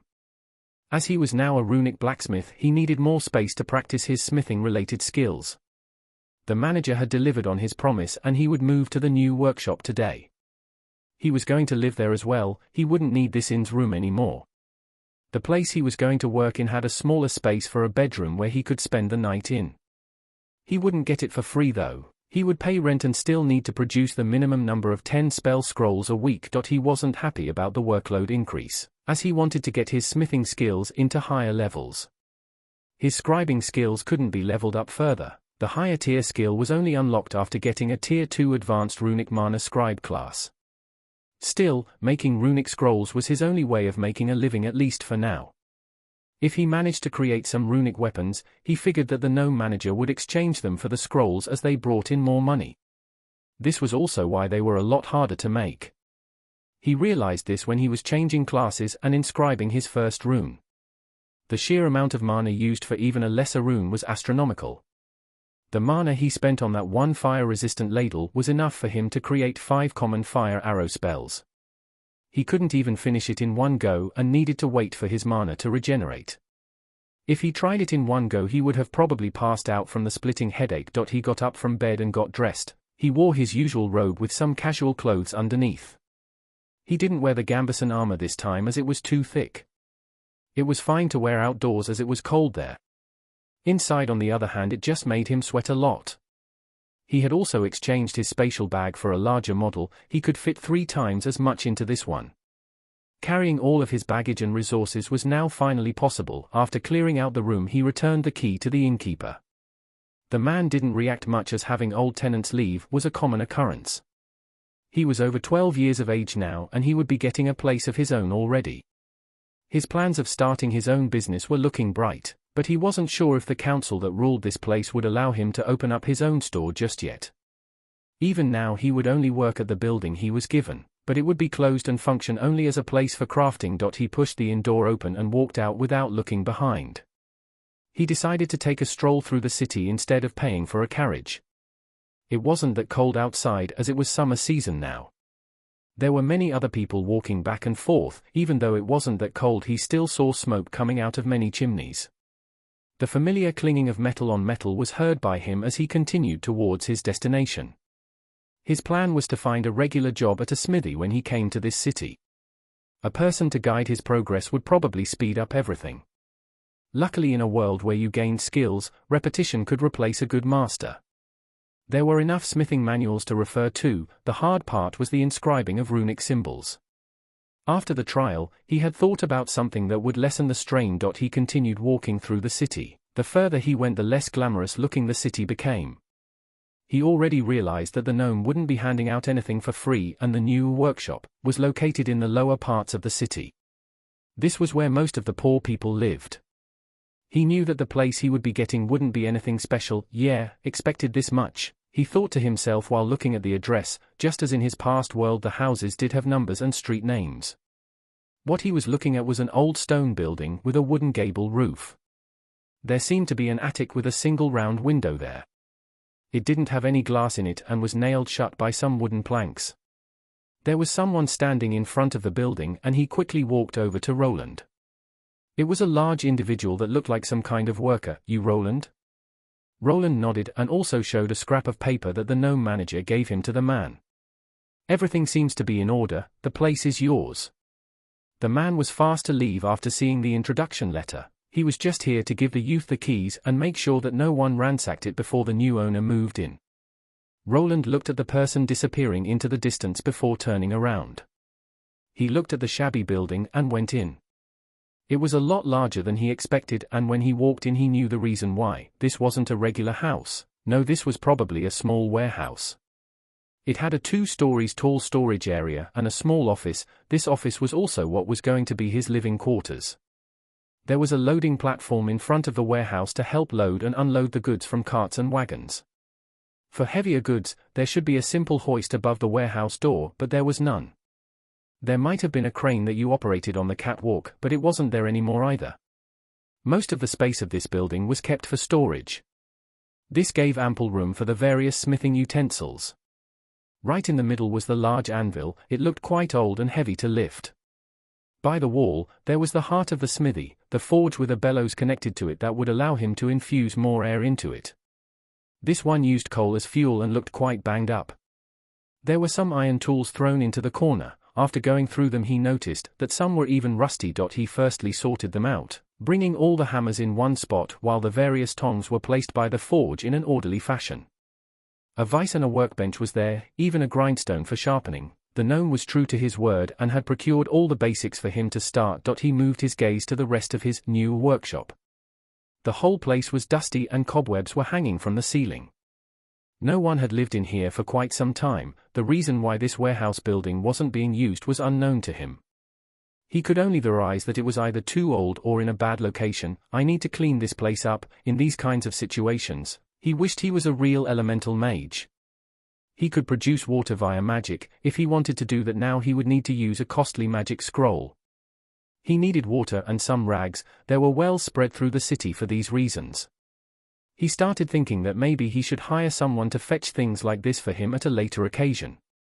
The manager had said something about an assistant, but after getting the smithy, he didn't want to ask for more, at least not yet. It took him 15 minutes to come back with 2 buckets of water, and then the cleaning started. It took him quite a bit of time to get his sleeping quarters cleaned first. Scrubbing old uneven wood that wasn't painted was quite a hassle. Mold was everywhere. The shabby windows were letting the cold air in, and going up onto that catwalk seemed like an accident waiting to happen. Roland dropped dead on his new bed after cleaning the whole place and somehow getting everything in order. He was already rethinking his approach of starting a solo career. Maybe working in someone else's workshop would be less of a hassle. Then the memories of his old life where he was forced by his old boss to work overtime each day resurfaced. This brought back his stubborn side and he quickly decided to power through this small setback. Luckily it was a warmer part of the year and the night went past without much of a problem. A new bed that he wasn't used had caused him not to be well rested. This was still a marked building under the umbrella of Exia, so he didn't fear that he would be ransacked in the future. The thieves and bandits in this city mostly evaded the businesses run by the council members. On the next day, he was finally ready to work. He had bought some bronze ingots for this occasion along with some iron ones, besides those he also had other materials. There was an old smelter here, he just needed to make some molds for it. He would mostly use bronze and iron for the time being. Even though iron was still a bit hard to inscribe runes on, it was good to train his smithing skills on. The bronze would be used for the next phase, which was runecraft. Bronze had a lower melting point than iron. He believed that it would also be easier to inscribe runes onto it. He finally started up the forge. He wasn't planning on doing anything out of the ordinary, just some nails. He had read from the books and just making those would count as experience, and towards his tool-related skills. He would be making these nails from iron this time around. He had a 1 centimeter wide iron stock for this, which was just a plain long iron rod. He also had a slightly rusty nail header. This tool had a small hook on one side and a rounder flat end on the other with a hole going through it. It was also used for riveting. The last tool was a hardy hot cut tool with which he would use to cut the heated rod. First, he used his ember spell to start a fire and waited for the coals to reach a high enough temperature. The rod he was using was long enough for him to hold it with his hands, but he still used some gloves for added safety. When the metal turned red, he brought it over to the anvil and started hammering it. Only the tip of the rod was on the anvil, as he only needed to taper a small length that would be the nail. After getting the tip into the correct nail shape, he firstly put it through the nail header to see if it fit. After this, he placed the hardy tool on the anvil and the hot part of the rod against it. He started hammering it over and over again while twisting it around. He left a small part intact and didn't fully cut through it, as the nail header would be used to twist it off. He placed the rounded part of the nail header onto the anvil where a special circular hole was. With the almost complete nail now in the nail header and on the anvil, he started hammering the top. Soon the nail took its final shape and he dropped it to the side. He raised an eyebrow at the amount of experience that he got from this. This was the minimum you could get for any kind of action. With this being his third tier 1 class, this probably wasn't the best way to level up. Glad that I haven't really made that many schematics of the item-related runes. He gave out a sigh after seeing the meager experience that he received. He was happy that he managed to make something that wasn't graded as lowest at least. He continued making those nails until there was no more stock to work with. He didn't manage to level up any of his blacksmith skills just yet. If he did after making some crude nails, then it would have been far too easy. He continued practicing making nails while taking some downtime and creating some spell scrolls. He still needed to keep the minimum up or even more. He now had a workshop and he would need to spend money on new materials. The nails that he was making were too small for rune inscribing, at least for the time being. He would either smelt them down into something else or use them to hang out more tools on the walls. After a full day of making tools, his basic smithing mastery reached level 2, he even received a bonus point in strength for it. His basic forging didn't go up quite yet, he would probably need to start smelting and working the forge more for that. Before the day ended, he decided to perform one more test. He had gotten himself a slightly thicker metal plate that was made from bronze and one also made from iron. He brought them over to the workbench. He placed his hand on the bronze plate first and activated his runecrafting skill. He wanted to test if he could do this without heating the metal up and without a hammer. His fingers glowed blue and his mana seeped into the bronze. He could instantly tell that this wouldn't be going his way. He continued for a whole minute but then stopped and glanced at the piece of metal with a frown on his face. Even on something like bronze, this would take forever. His mana points were halved, and maybe 1/10 of the first lesser rune was there. He could regenerate this lost mana, but the less of it he had, the slower the regeneration process became. If he dipped into his reserves and burned through 90% of his mana, it would take him about 2 hours to regenerate it. At 50% the time would be halved, and above 70% it was even faster. This was also why most mags didn't cast many spells if they didn't have to and tried keeping their mana high at all times. He stopped himself from dumping more than 50% of his mana into this bronze plate. He sat down and meditated a bit to get his mana regeneration churning. After getting back to 100% he resumed, but this time with a hammer. His hammer blows struck the heated-up bronze plate and seeped inside its structure. He felt that this was already a lot easier than working with iron. The mana usage was lowered as there was less resistance in the material for him to work with. He looked at his creation. He wasn't able to create the highest rating for the rune quite yet. As a scribe, making this lesser spell would have been a cakewalk. Here on the other hand he was barely able to make one at the high grade while using most of his mana. This wasn't the purpose of this test though. He grabbed the bronze plate with the long name and poured some of his remaining mana into it. The moment he activated the runic spell structure, an orb of red light appeared above it.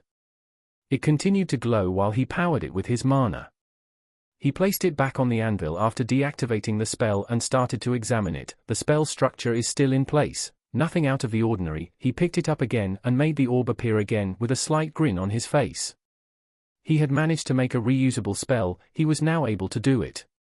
This opened up new possibilities. He wouldn't be limited to one-use spell scrolls anymore. I need to perform more tests.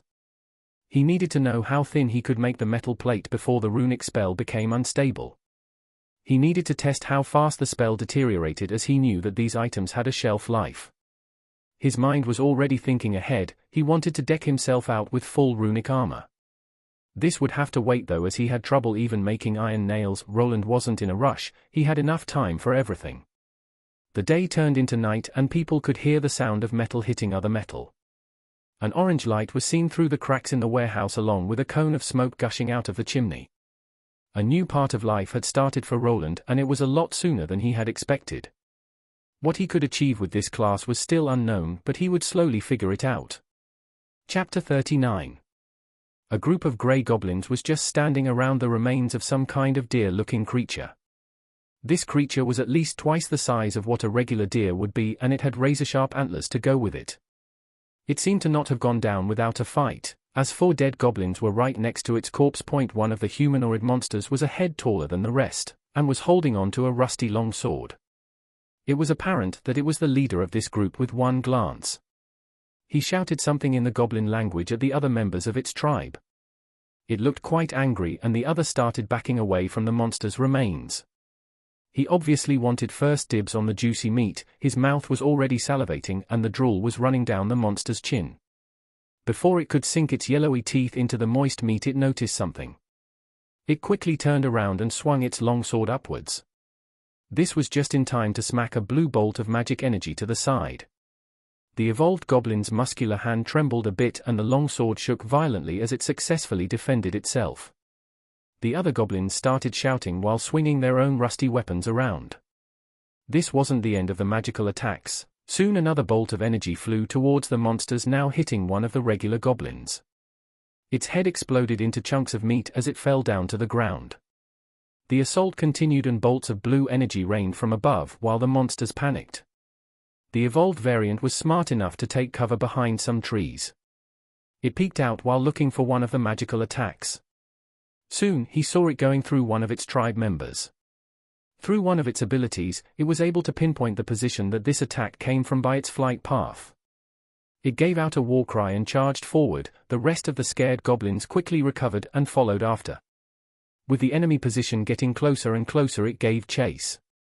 It had fought many ranged opponents before. It knew that it needed to close the distance before it could gain victory. It used the trees and the other goblins as shields and pushed towards from where these blue orbs of light were shooting from. Soon enough it finally spotted its prey. It was a single person in a black robe standing up on a ledge that was looking down into the forest. The being looked human and it had 2 strange items in its hand. The goblin leader saw the human point one of the things he was holding towards him. The moment he did, it gave off blue light and one of those energy missiles flew out. He quickly dodged to the side to evade it, but it grazed past his shoulder and produced a wound. The goblin monster's eyes turned red after it felt pain and it gave out a massive war cry. The human moved his other hand forward and shot off another spell. The magic bolt connected with the rusty sword yet again, causing it to finally snap. But it couldn't stop the goblin's rage-filled charge. It bolted forward, activating some kind of skill that increased its speed, and turned its skin blood red. The human in the robe above the ledge flinched slightly before firing off another magic spell that connected with the enraged monster. It didn't manage to slow it down at all as it bounced off its now red skin. The goblin bolted forward with large strides. The steep ledge didn't seem like it would be able to stop its approach. The moment it started climbing, the human started moving back into the forest. The goblin wouldn't let this enemy flee. It felt like it had it cornered and just needed to get closer for the kill. It arrived on the top of the ledge in a matter of seconds. The skill it used had boosted its stats by a staggering amount. When it got to the top, it could see the human backing away against a tree. It had him cornered. There was no escape for its prey. The human brought out some other item, and while the goblin was charging, created some kind of barrier. The monster didn't care. It would rip a flimsy magic shield like that with its bare hands. At least that's what was supposed to happen. Instead, while charging forward, it stepped onto something. It felt like recently dug up ground with something soft underneath it. Soon after, an explosion occurred. The blast shot upwards while concentrating mostly on the creature's foot. It was blown clean off while the monster tumbled. The shield that the human put up was enough to protect him from the blast. The monster was missing a foot along with the part of its leg. It couldn't move, and its skin returned to the usual grey color. The human, without approaching, took out some kind of parchment and pointed it at the monster. It couldn't react or move with the missing leg as a sizzling hot arrow of fire energy connected with its body. The mage continued using the scrolls on the evolved monster till it drew its last breath. Roland looked at the dead monster in front of him while panting. He came to this goblin-infested forest yet again to test out his new weapons. He didn't expect to find a Tier 2 monster here though. After killing the hobgoblin, his goblin-killing title evolved into Goblin Slaughterer. This forest was still dangerous and left alone by the city lord and his army. There weren't any farms in these mountains, so people didn't bother with clearing up the goblin infestation unless someone complained. This mostly came from traveling merchants that sometimes got attacked while traveling towards the city. Most of the time the monsters didn't leave the forest, and just hunted other monsters or animals for food. He was quite far on the ledge before he fired off his spell. He thought that it might have been just an evolved Tier 1 variant of the goblin from way over here. Instead, it turned out to be a hobgoblin. Luckily it was still low-leveled for a Tier 2, so he managed to somehow defeat it. He did this by preparing traps around his casting area, as he was afraid that some other monsters might try sneaking upon him. He placed spell scrolls on the ground and covered them with a small amount of dirt. This special scroll, when activated, lay dormant until pressure was applied to it. This was an improved version of his explosion rune that he used to detonate the mine wall back when he was stuck in it. There were peculiar spells that could be triggered like this. He just needed to isolate the components responsible and then add it to other runes. He couldn't actually pre-program them yet. This wasn't the item he was here to test though. The hobgoblin saw those items as he was using them from afar. This weapon looked a bit peculiar. It had a regular-looking handle with a flat, almost rectangular shaft above it. It looked similar to a hand paddle. Yes, this was a sort of wand that Roland had created. It more or less looked like a paddle meant for spanking, with intricate rune designs on the shaft part. He had inscribed the mana bolt spell on 2 of these weapons to test how much they would last. They were made from bronze as it was easier to work with. He had fired tens of mana bolts towards the goblins, and he was now down to about 30% of his mana. The makeshift bronze magic wands worked, but at a price. This was the easiest attacking spell that was out there, but it needed a massive amount of mana to be cast. He needed 75 mana points to perform this spell through this wand he made. The spell couldn't be spammed too fast, but if he had 2 wands he could use them interchangeably. He had fired off about 10 mana bolts with each wand and killed over 10 of the normal goblins along with this hobgoblin. For the leader, he needed some of his runic scrolls. This new weapon already saved him a lot of money. He would need to use up 20 scrolls to get a similar effect. Thanks to this he saved a lot of money and resources. Bronze was also quite cheap compared to magic ink and special scroll paper. The remaining goblins had run away after their leader had been slain, and none of them even tried climbing up to where Roland was standing now. He used this time to examine one of his mana bolt weapons. He could see some deterioration to the runic inscriptions already, and he knew that after 10 more the wand would stop working. This was normal for runic equipment made from regular metal. If he made them from iron, he would only slightly increase the uses up to a 30. A weapon like this could be repaired and the runecrafting process would use up less mana. I need to lower the mana usage on these. Roland rubbed his chin and then attached both of the paddle wands to his belt. He was still in the forest, so he needed to be vigilant. He went through the hobgoblin and took the broken longsword hilt from its remains. He could smelt it down for parts. He also removed quite a large marble-sized mana stone. It would fetch a nice price if he sold it. There was also another use for it. He held the shiny gem between his thumb and pointing finger. He could see the mana crystal slowly absorbing the ambient mana in the surroundings even now. He knew that there was some kind of way of embedding these mana stones into runic or enchanted weapons. An item with a mana crystal in it would be far stronger than one without it. It would also act as a battery, allowing people with low mana to activate any inscribed spells more and at a lower cost. The problem was that he had no idea how to do this. He would need to either find an instruction manual or get a weapon with a monster core in it, and examine it. He peeked to the forest where the other goblins were. Their small bloodied bodies were everywhere. Soon some other monsters would probably smell all this fresh meat and come on over. He didn't feel like going down there to take a couple of mana stones was worth the hassle. His agility wasn't that high and he didn't think he could outrun a pack of monster hounds either. The goblins weren't the only creatures living in this forest and he had other ways of earning money. Roland had already activated the detonating scrolls and he couldn't defuse them. They would stop working after an hour, but he couldn't just leave them there. He stepped away and grabbed a couple of rocks. He just threw them at the spots the mines were in and detonated each one of them before finally leaving the forest. The hobgoblin body was tossed into his spatial bag that was now large enough to hold it. There were several parts of this body that could be used as medicine or alchemy ingredients. He could just sell it to his gnome boss and they would take care of the rest. He departed back to the city and was back before dawn. He was really on the fence about being in a city with no dungeon. He thought that he would be done with hunting monsters after getting his blacksmith class. But there he was, making weapons and killing monsters with them himself. These ones that he made wouldn't be that great for mags or other classes.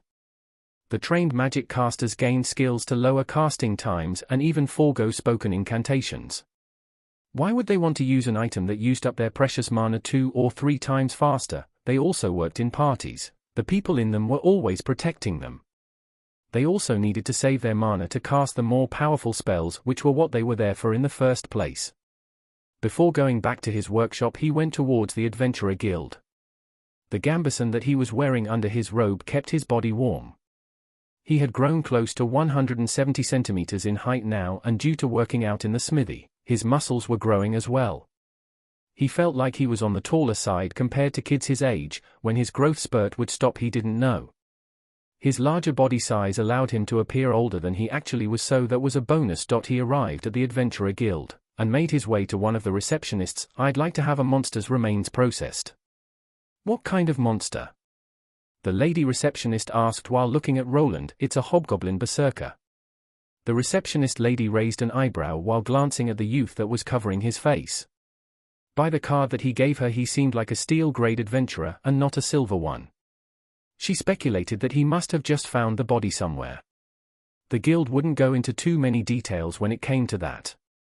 Other adventurers sometimes left untouched bodies behind and others were free to pick up the scraps. "One hobgoblin berserker. Are you familiar with our rates? After the body is processed by our employee, you will receive your coin. It shouldn't take more than 3 days." "Yes, that's fine. I'll come back later." Roland nodded and the receptionist told him to go into one of the back rooms. She also gave him a small metal plaque with a number along with a tag with the same number on it. On the inside, there was a corridor that led to a certain door. When he entered, he felt the temperature drop by several degrees. He could see some frozen cut-up bodies of monsters hanging off hooks. "Got a body? Just drop it there." He heard a man's voice. It belonged to a bearded man that seemed to be human. He was working on some kind of spider-looking monster. He was just in time to see him pull out its fangs with some large dentist-looking pliers. He didn't remain here for long. He just dropped the hobgoblin on the ground. The man just gave it a side glance while continuing his work. "Here is the tag number." Roland dropped the item that the receptionist gave him on the body while the man just nodded. The man would attach the tag to this monster, and when Roland came back he just needed to show the plaque to receive his money. This was a common thing around here. You could process the monster remains on your own to save some money or give it to a professional. He would cut up the body and the guild would sell the parts for profit. Roland would get 70% from this transaction, which was fine, as he didn't really want to play around with the monster bodies himself. Even though the man looked disinterested, Roland knew that the guild wouldn't try to play him. He left the cold room soon after and went back to his workshop. He wanted to repair his paddle wands as he did get experience from it. The more destroyed the item was, the more he got. While the sun was starting to go down, another scene was playing out in a different location. A group of people was standing in a dimly lit room while talking. They looked like your average riffraff. They seemed quite shady, all of them were wearing hoods and some even had masks to cover their mouths. "Listen up, we have a new job," one of the men said while the others listened in. "New job? Hope the pay is good." Another man chimed in while the others nodded. "Don't worry, the client has deep pockets." The man grinned while tossing a full sack of coins on the table. The other men in the room looked at it with greed in their eyes. They started grinning and laughing while at the same having a hard time keeping their hands from the silver coins. "This is just a down payment. We will get more after the job is done." "Just a down payment? Are we robbing or killing someone?" One of the ruffians asked, as this was far too much money for a simple job of thievery. "That's the thing, we don't really need to do much. There is an old warehouse that reopened in South Town, we just need to trash the place. What of the people working there?" The man looked up to one of the thugs that asked and pulled out a knife. There was a map on a table with the position of this warehouse. He plunged this bent dagger into the location of their target before replying, "What do you think?" All of them nodded as they started to prepare for the night. When the moon reached the zenith they would strike. Chapter 40. Roland closed the door behind him after he entered his workshop. On the inside, there were many tools hung up on the walls. Using his new class he had cleaned up the place and even set up some shelves. He started segregating every resource he had, like iron, bronze, and copper. Even during his work, he was sure to even pick up the metal shavings. He had a working smelter which he could use to melt these leftover metals into ingots. He also was thinking about making clay molds. With them, he was planning to make his first sword from bronze. This would hasten the process by quite a bit, as he wouldn't need to hammer it into shape that much. He already had spent some time practicing his craft, but he had only reached the second level of his blacksmith class. This was already showing him that he would be spending a lot more time with this third one. Only after this, he would finally be getting into the Tier 2 smith territory. He wasn't sure if there would be a prestige class waiting for him then. He had to level up his runecrafting and all the smithing-related skills to the maximum before the job class quest, to be sure. All of those smithing skills that he received, runecraft included, were at level 2 now. He could already feel that he was getting better at his new craft. The strain that runecrafting put on him was slightly lower now. He still needed to go through all of his mana to finish a lesser rune within a day though. This was when working with a soft material like bronze. Iron would double or triple the time spent, and one of the rare metals would make it impossible.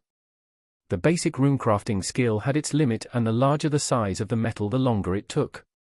Inscribing the traces wasn't that easy, and they had to be placed through most of the weapon. He placed the two paddle-like wands on his workbench, and glanced at them. There was a reason he made them like this. Due to his runecraft skill being so low, he couldn't compress the runes as much. His creations had to be large just for the entire room to fit in. He had decided on the Mana Bolt spell as it was the smallest one from his repertoire. With his high mana pool and his runic mastery that was lowering the casting costs, this weapon was very usable. He wanted to move on to the next step and inscribe a common rune, but there was a problem. First, a common rune was many times harder to make. He would probably need from 4 days to a week for it. The second problem was the size. He barely got the lesser mana bolt on this large paddle-shaped mass of bronze. He calculated that if he wanted to create a similar weapon while keeping the shape, he would end up with something like a tennis racket instead. It would be made from bronze or iron, and the balance would be a real problem. He could try to make the handle from wood, but then another problem arose. mixing two different materials with each other and connecting runic pathways through those. It was somewhat easy to scribe a rune on one large piece of metal. The traces flowed into each other without a hitch. But even adding a wooden handle or cloth on top would make things difficult. There just needed to be direct contact. The mana a person injected into the item dissipated really fast unless you had the runic pathways close by. The only way he had to go around this was somehow riveting the parts together while not using the wood as part of the rune. Wood was also a lot worse for runecrafting as it just didn't cope with the mana pathways well. You needed certain magical wood for something like that, which made runic bows a lot more costly and harder to make. Roland thought that there had to be some kind of way to connect armor and weapon parts with each other. Even some swords had a hilt, pommel, and guard that were inserted separately. There had to be some kind of way to connect these parts without them having to be one solid piece of metal. There might have been a skill that a Tier 2 runesmith achieved or one that could be learned from a skill book. He would need to go ask around or buy some information later. For now, he had to repair his magical paddles. He started up the forge with the help of his ember spell and some coal. This coal had a high enough temperature to work with bronze and iron. If he wanted to move over to the better magical metals, he would need a better fuel source. This also meant that he could work with regular steel in the future with this basic forging equipment. There was a version of iron ore that had absorbed mana called deep iron. It was found deep inside the earth closer to its core and gave runic equipment more spell usage. You could make black steel from it that improved upon its qualities even more. This was one of the better metals that wasn't all that pricey. It was cheaper than merthil. That material was mostly used by people of Tier 3 and above. They were mostly the only ones rich enough to afford something like that. There was also a limit on the materials. Common bronze wouldn't be able to contain a grand rune structure. The mana required to craft it would burn through the metal, making the pathways unusable. Even if a runesmith inscribed them, a weapon like that would probably only last once before melting. This was also a reason why he decided to go with lesser runes for now. He used tongs to slowly heat up the metal before placing it back onto the anvil. He grasped one of the hammers and infused his mana into it. He then started slowly hammering the magical weapon. With each hit, parts of the runic inscriptions were reconstructed back into their previous shape. Before going to the other paddle, he looked at the blacksmith's hammer that he was using. There was a frown on his face as this item was also wearing down really fast. Runesmithing worked by forcing mana into the smith's hammer. This would slowly damage the integrity of the tool, and with time the metal would start crumbling. The hammer he was using was a new one that he created himself. Making your own smithing tools was good training, but the products that he was making were barely passable. This was a lot harder than scribing that mostly only required good mana control. His high dexterity aided him slightly with the creation process, but his low strength was holding him back. He ran out of stamina fast and his hands began shaking if he hammered for too long, just like now. His stamina was drained, but he managed to repair his magical weapon. Luckily, stamina recovered a lot faster than mana did, so after 5 or 10 minutes he was ready to go. The clinging sounds continued into the night, and Roland had to speed this up as his neighbors would come complaining again if he continued for much longer. While the youth was working on his weapons and items, the rest of the city was silent. After dark, most of the people were either drinking in a tavern or back home resting. There was another type of person out now though, the type that a regular citizen feared to cross paths with. They were all wearing cloth armor along with some hardened leather here and there. Their faces were covered by hoods and they had masks hiding their mouths. Everyone here had the class of thief and could move silently in the night. They moved quietly while evading the guards that weren't really paying that much attention to their tasks. The city was large and there weren't that many soldiers. The city lord mostly used his men to protect the richer districts. This left places like Southtown unprotected. This district was where the lower-income commoners lived and also where the city slums were. Most city guards didn't wander here much unless they got ordered by the higher-ups. These 4 men were slowly making their way there. They were members of the Thieves' Guild. This was a hidden organization that most of the larger cities had. The people that were members of it took on jobs that the Adventurers Guild deemed unethical or just too dangerous. Some members were even adventurers themselves, working in both guilds at the same time. There were various requirements for getting into this guild, but one of the main ones was having a thievery-related class. This was either a thief or a bandit class, which showed the guild masters that you were one of them. They arrived just in time to hear Roland hammering on some metal. It was about 9 p.m. at night. The four spread out to examine the warehouse while keeping themselves hidden. They had to see all the entrance and escape points that this old building had before deciding on the course of action. After they were finished, they moved back into the shadows to discuss further actions. Large door at the front, locked from the inside. Probably won't just go down easy. Windows behind are closed, but just wooden flimsy locks, one door leading probably into the office or bedroom of whoever is living here. The thieves started formulating a plan. They could either burst through the front door and destroy the whole place or sneak in. They decided on the latter. The windows that were at the back of this warehouse looked the easiest. They could just climb through them and then slit the throat of whoever lived here. We will wait for the target to go to sleep. Remember what the job said. The thieves nodded while slowly moving to their own hiding places. The request stated that they should take whatever the person on the inside was working on. They would receive a bonus if they brought something worthwhile. After ransacking the warehouse, they were planning on burning the place with the owner's body inside. They just needed to wait until he went to bed. With time, the hitting of metal against metal stopped and the chimney that was connected to the furnace went out. They could see movement on the inside, and after a few hours of waiting, the person on the inside finally went to bed at 12 a.m. The thieves were slightly angry that it took him so long. This was quite late for this world's standards. They waited another 30 or so minutes before deciding to strike. 2 people stayed outside to keep watch and would alert their companions if something happened. The other 2 sneaked around to the back of the warehouse. Each one of them decided to use a different window to sneak in. They would not use any of the windows that placed them directly in Roland's living quarters. The possibility of him waking up was too high if they tried that. The windows were wooden and thick and the glass was matte. The locks were simple hooked latches that could be easily opened by these thieves from the outside. They just needed to insert something thin between them to lift the lock up before climbing inside. This appeared to be quite the easy job for the burglars. The owner was supposedly just a 13-year-old brat. Such a young person couldn't be high-leveled either, so even if he woke up they would easily overpower him. The man slowly opened up the windows and climbed into the building. He found himself on a narrow catwalk that was above the main storage area. The wood was old, but thanks to his advanced sneaking skill he wasn't making a sound. The other thief managed to make it on the inside as well, and the 2 met up. They could see iron tools and items everywhere, but they were all crude and unusable to them. They thought that maybe there would be something worth stealing, but the craftsman on the inside was apparently a newbie. They nodded to themselves and moved towards the smaller living space together. The man in charge of this small band of thieves was here. He gave his party member a sign indicating that he should go in first. The man just nodded and went towards the room that their target was staying at. The door wasn't locked, so he just grabbed the handle and gently opened it up. The thieving skills that they had somehow made things like doors and windows produce less sound while their sneaking was activated. On the inside, they spotted a bed and what looked like to be a sleeping person. The thief that was in the front took out a dagger that had a slight curve to it. The leader just waited by the door in case somehow his companion didn't land a killing blow and the target tried fleeing. He didn't feel like that would be the case as the person was already in striking distance. The burglar didn't hesitate at all. His dagger moved down and embedded itself in the target's body.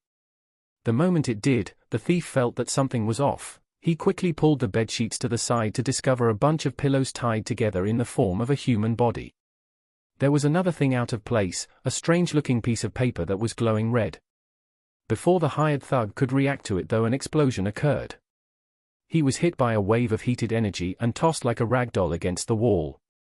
The thief leader that was watching everything play out quickly ducked back inside the warehouse to evade the rest of the blast. He didn't know what was happening. How could an explosion have occurred? Before he could think about the reason, he felt something. His body jerked to the side, but he wasn't fast enough as he felt something going through his shoulder. He heard someone clicking their tongue behind him. He wanted to turn around and retaliate, but before he could do that, his whole shoulder exploded. The man grasped the gushing wound. His body had suffered a crippling blow and he was going into shock. From the shadows he saw someone walk out. It was a young man with a heavy rapier in his hand. His blood was running down the tip that was slightly glowing red. The man didn't want to believe this. How could a Tier 2 rogue not have noticed someone behind him? this didn't make any sense. He was losing a lot of blood and he decided to make a run for it. The room in which the explosion happened also had a window, so with much pain he stood up and took off. He covered his head with his good arm as he charged. The window was closed, but he knew that he could force his way through it while not suffering too much damage. He needed to get outside to where his two other companions were. With their help, he could probably make a getaway or even kill this brat. Things wouldn't be going his way though, as the moment he jumped he felt something moving behind him.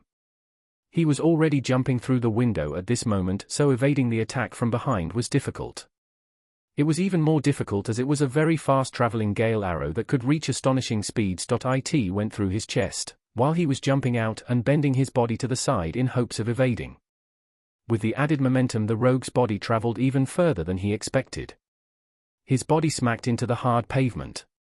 One of the thieves that was waiting outside arrived to watch the spectacle. He was shocked. Their team leader was a Tier 2 class holder. He was even over level 60 and now he was a mangled mess on the ground. Even without checking he knew that he was dead. There was a decision to be made. He did what any thief in this situation would do and abandoned this mission.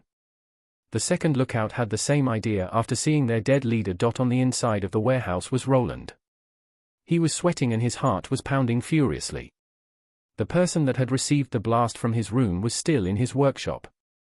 He wasn't dead quite yet, so Roland decided to incapacitate him. Not killing him would probably be the better option, as he might get some answers. He also saw some movement outside. The other thieves luckily decided to flee and the explosion was loud enough so the guards would be coming. He sat down on one of the wooden chairs while calming down. He had made some preparations for a thing like this. He knew that this was a dangerous neighborhood he was living in. He didn't expect to be part of a home invasion so soon though. Roland had other spells besides the attacking ones. After noticing that he was really bad at detecting danger, he asked the manager to help him find an item with such a spell. He had acquired a Detect Life spell.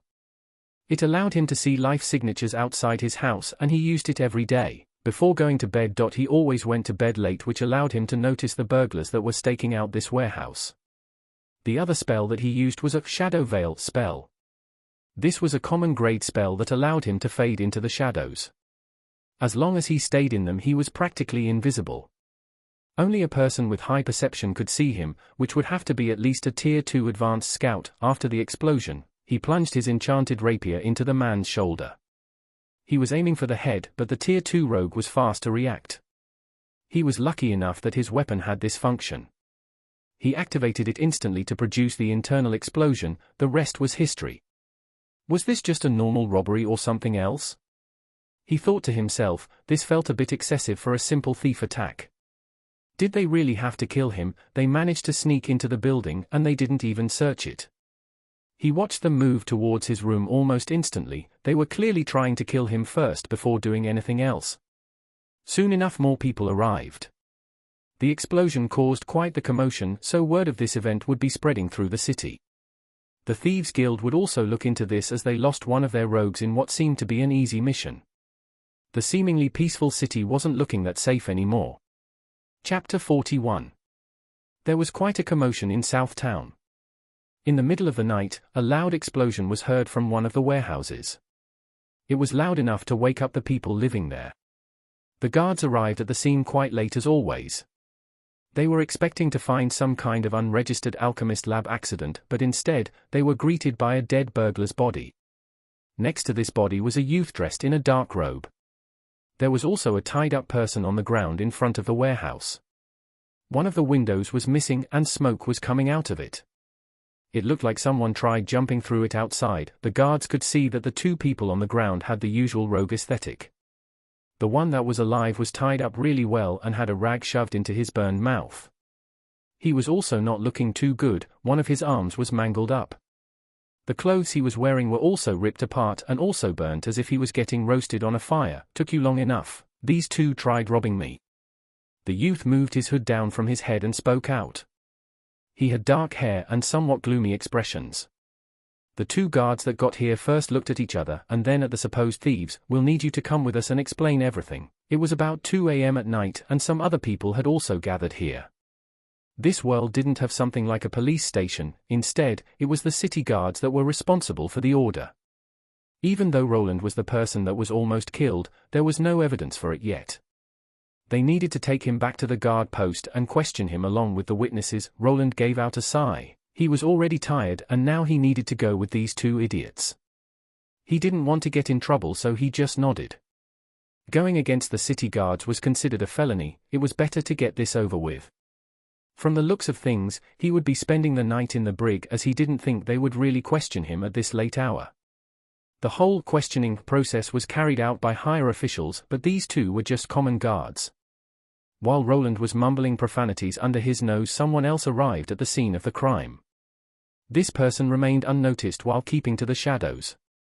The guards couldn't even see as the person sneaked into the building. The intruder blended into the shadows as if they were a part of it. There was no one else inside. The figure of the person emerged from the shadows. It looked like a cloud of pitch-black smoke. The smoke took shape into the figure of a woman. The woman was wearing black cloth armor that covered all of her body that was quite curvaceous. She was standing in the room where everything happened. The blood was still fresh.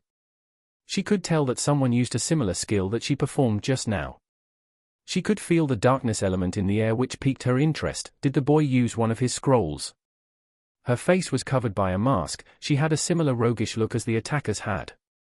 The only thing that could be seen under her hood were her bright silver eyes. She started quickly going through the warehouse. With her enhanced skills, she could tell through where the thieves came inside. She could also tell more or less that the thieves were caught off guard. The woman faded back into the shadows and left soon afterward. While traveling through the night, her stats were enhanced, which let her reach her destination fast. The place she was going towards was the richest district in this town, called Hightown. From the outside, this building looked very elegant. It was built with grey stones and had yellow pine wood decorations. Tall, large windows allowed enough light to enter the home and had been added to the house in a very symmetric way. The building had a rounded shape and a small garden outside of it. The roof was high, triangular, and was covered with brown roof tiles. One small chimney sat at the side of the house and some smoke was coming out from it. One of the windows was slightly opened, and a dim light was coming out from it. The woman, with the use of her shadow traveling ability, made her way inside. The moment she entered, she could see a shadow bouncing off from that light. It was a figure of a person. This person was sitting at a desk and looking through some parchments. Ziliana, is that you? Told you not to sneak up on me like that. You can use the door like a normal person. The voice of the gnome that Roland worked sounded in the residence. The woman's form emerged from the shadows as she made herself noticeable. She looked slightly different from what she normally did. Her golden hair was now pure white and her skin color was dark brown. This was the usual appearance that a moon elf possessed, but it's more fun this way, Tilda. She giggled while the manager stopped writing. He fixed his glasses and pushed the stack of papers to the side before asking, "Did you find anything?" He was curious as his assistant rarely returned in the middle of the night without a good reason. Something must have happened, perhaps. It's a bit complicated. The gnome's eyebrow rose, but he remained silent, waiting for her to continue. There was a small incident in Southtown. In Southtown? We don't really have many assets there. The manager interrupted Ziliana. His store mostly operated in the better parts of the city.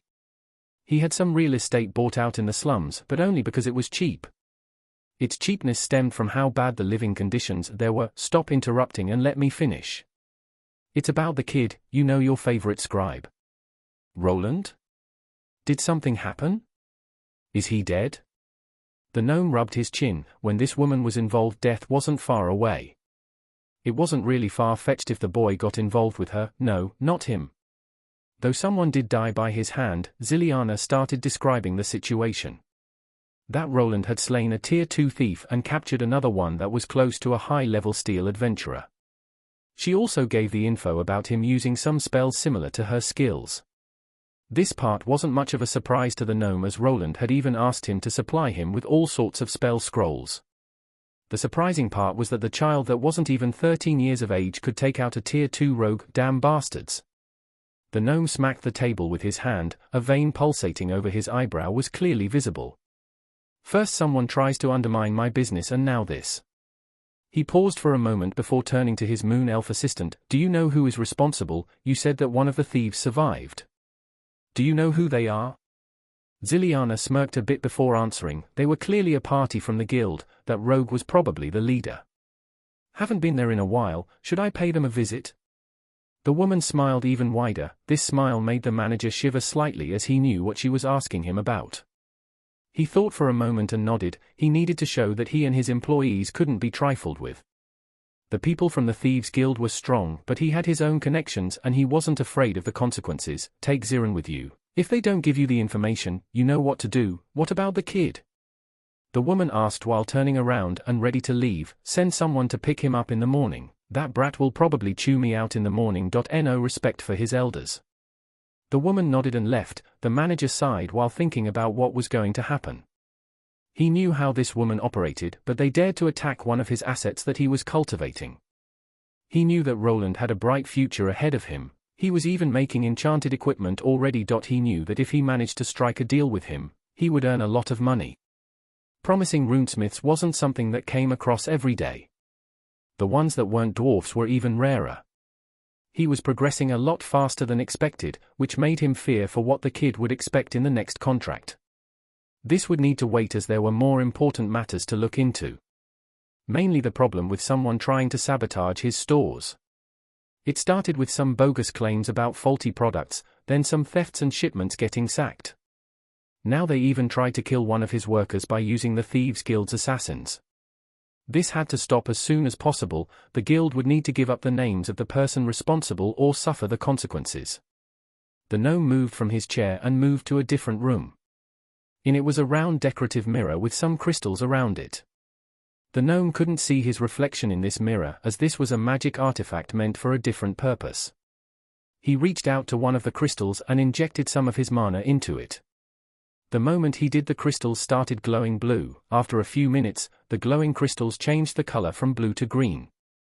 The moment they did, a vague outline of a figure appeared in the mirror. The figure's appearance was blurry at first, but it slowly became sharper. Did something happen? You rarely call. The person that was on the other end of the magical device asked.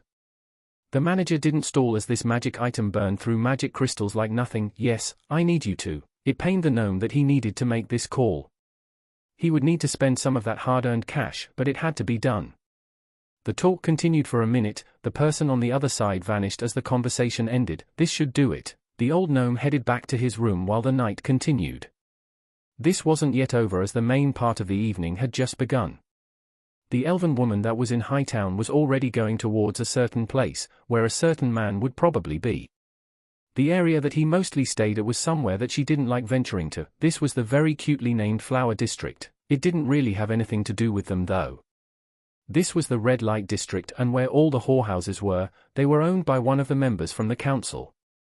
Ziliana appeared at one of the brothels that her co-worker frequented and was lucky enough to find him. As always, he was naked, with two ladies from different races around his neck. She barged into the room while they were already doing the deed, to the brothel owner's dismay. The moon elf woman was well known in these parts, so they didn't stop her. The moment the man saw her enter, he greeted her with a smile. Welcome, did you finally change your mind? The man named Zirin asked while not doing much to cover his nether regions. He even sensually pointed his spear towards the dark-skinned elven woman that just furrowed her brows. Get dressed, we have a job to do. I'll wait outside, you have 1 minute. She wasn't in the mood to argue with this guy as he would just tease her as always. She didn't like working with him, but she knew that his skill was comparable to her own. Back on the outside, Zirin finally showed up. His shirt was unbuttoned and you could see some lipstick marks over his toned body. The man had a similar appearance to Ziliana as he was also a moon elf. Just like her, he had long silver hair and dark skin. Some people sometimes mistook them for siblings. Lady, did I keep you waiting? He did a courteous bow while sniggering to himself. The man was slightly above 180 centimeters in height and had a slimmer toned build. He was also a moon elf with silver hair and brownish skin, but it was slightly lighter than Ziliana's. His eyes were golden in contrast to the female silver ones. We have work, we are going to pay the guild a visit, so get dressed and take this seriously. She narrowed her eyes at the man who didn't have his battle gear on. Zirin nodded and his smile changed into a frown. There was time for pleasure, but now it was the time for work, cold as always. Give me a minute, the two walked away from the brothel and moved towards one of the dark alleys. Just as the man's figure turned blacker as it faded into the shadows. Soon the two were running next to each other. Ziren's face was now covered by a hood and a lower mask. His gear was similar to his female companions. His armor looked to be some kind of black leather. Some intricate inscriptions were visible and indicated that this was enchanted armor of the runic kind. His weapons of choice were two long curved short swords that he held in his hands. The two continued towards their destination at high speeds. The place they were going towards wasn't in any of the districts in the city. No, it was located beneath it, somewhere where normal residents wouldn't even want to venture to. I hate going to the Rat Plaza. It always smells like shit there, the man complained while looking at the entrance to the so-called plaza. It was a large sewer opening that would take them to the city sewers. The sewers were composed of a large array of corridors filled with various waste products. They weren't going there for the rats and bad smell though. There was another place that you could only access through these passages. The two dove inside and could quickly make their way through the dark corridors thanks to their shadow walking skills. They followed the usual path and ended up at a certain wall. If someone didn't know any better, he would think that this was just your everyday piece of rock. The two on the other hand knew what they needed to do. Will the beautiful lady do the honors? Ziren smiled while grinning. The elven woman just rolled her eyes and squatted down. She moved her hand into the sewage water and after a moment managed to find the lever. The moment she shifted it, the wall started moving. The mechanism was slow and it made the whole wall go in a circle. One day I'll kill the bastard that placed that damn lever in a spot like that. Ziliana pulled out a bottle of water from her storage bag and started rinsing her hand with it. The two then stepped through the now opened-up passage. The slow-moving wall didn't stop until it was sealed. On the other side, they were greeted by another corridor, this time with magical torches leading the way. They could already hear some people talking inside as they had arrived in the hidden part of the city of Edelgard. This was the place where all the thieves and bandits spent their time. Some of them even lived here while rarely coming outside. The Thieves' Guild that they were going after was also here. The two walked inside. Past the torchlit corridor was a large open space. There were various merchant stands here. The people here weren't selling food though. This was what most people would call a black market. Various stolen items were placed on display. People could even get body parts of humans and monsters that were forbidden for various reasons. The two walked past those merchants. Everyone was covering their faces in one way or another. The whole Rat Plaza spread through the city's underground like a spider web. There were various larger junctions and pockets like this black market. Those larger areas were occupied by separate shady organizations. Ones dealt in slaves, others in assassinations, and then there was the Thieves' Guild. It operated in a similar way to the Adventurers' Guild, and also had other branches in different cities. It was a group that wasn't very tightly knit like the Adventurers though. Fights for the guild master position broke out occasionally. The guilds from other cities wouldn't really get involved with each other unless the payment was good. This also meant that they wouldn't help other guilds retaliate if something happened. Unless someone made it worthwhile. This was also why these two elves were quite confident in the task that was given to them. They vanished from the large underground space into one of the many underground corridors. Their destination, the zone where the guild had their headquarters. It was time to get blood on their hands. Chapter 42. Edelgard's Thieves' Guild. It was hidden underground along with all the other unconventional businesses. The only way of reaching it was having a thievery-related class. This was mostly considered to be either a thief class or a bandit class. The first one was your usual pickpocket and someone primed for stealthy operations. The second one was more of a thug, closer to a warrior in stat distribution. The only difference was mostly in some passives while fighting in a less honorable way.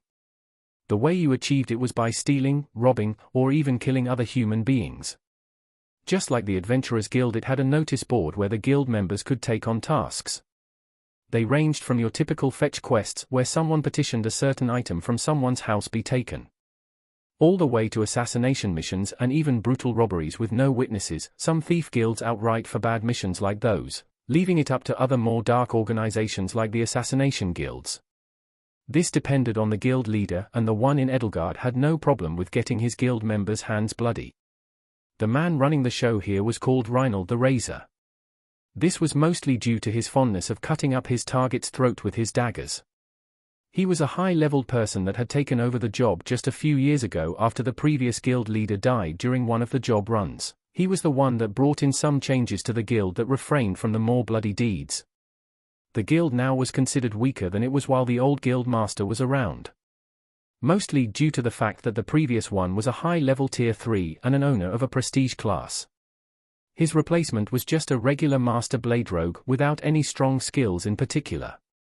Still, he was the strongest person here and no one could go against his daggers.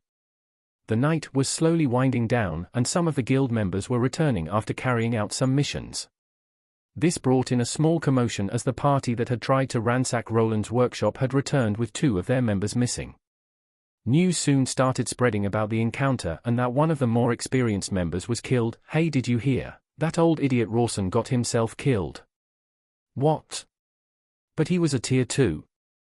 Did he try to fuck the Count's wife or something?" One of the talking thieves laughed while the other took things a bit more seriously. "It's even worse, they even caught that idiot Brian. I bet old Reinald will skin the rest of their party alive." The thieves knew that getting caught was close to a death sentence.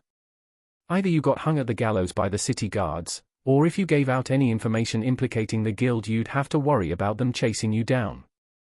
Anyone betraying the guild would be marked for death, depending on the guild master. The one that was here liked to put out hits on people like handing out cookies. Maybe he will be in a good mood today? "We have been getting a lot of work for the past few months.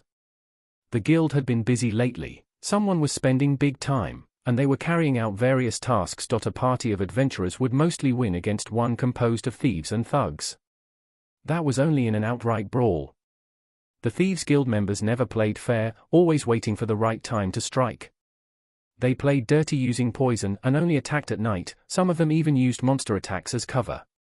There had been a couple of blunders through this period, but the people outside couldn't really distinguish between a guild member and a regular person. No one would talk about it out of fear of retaliation either. The event that happened today was quite a problem as an assassination attempt was considered a big deal. The 2 thieves that returned here after escaping out of fear were now getting questioned by the guild master. They were now kneeling down in a dim-lit room. The guild master was sitting behind his desk while playing around with a sharp crimson knife. The 2 men had their hoods down and their faces were clearly revealed. They both were regular humans as the party was very uniform in their race. They weren't alone in this room with only the guild master. There were 4 other people here. 2 were beast men from an undisclosed feline tribe. Another one was a halfling that was leaning up against a wall and skillfully playing around with some throwing knives. The 4th one was quite large and his skin was pale green. He didn't have the look of a rogue and clearly followed more of the bandit route with his class. He belonged to the half-orc race. "So you are trying to tell me that that idiot got killed by some brat blacksmith?" The 2 nodded in panic as they didn't hide any details from the operation. They were sure to not leave out any details. The only problem was that they didn't really see what really happened as they were the lookouts. None of them expected their experienced leader to be killed by an underage blacksmith. They even knew that he was only a steel adventurer. How could he go against a tier 2 rogue at night? Did that idiot step into some magic trap? The guild master had a hard time believing this report. The man that died wasn't much, but he still was a tier 2 class holder. He smelled a conspiracy. Did someone snitch? These 2 escaped the moment their leader's dead body shot out from the window impaled on the gale arrow. Reinald didn't think that these 2 were lying. The spell that did their party leader in was apparently a green arrow.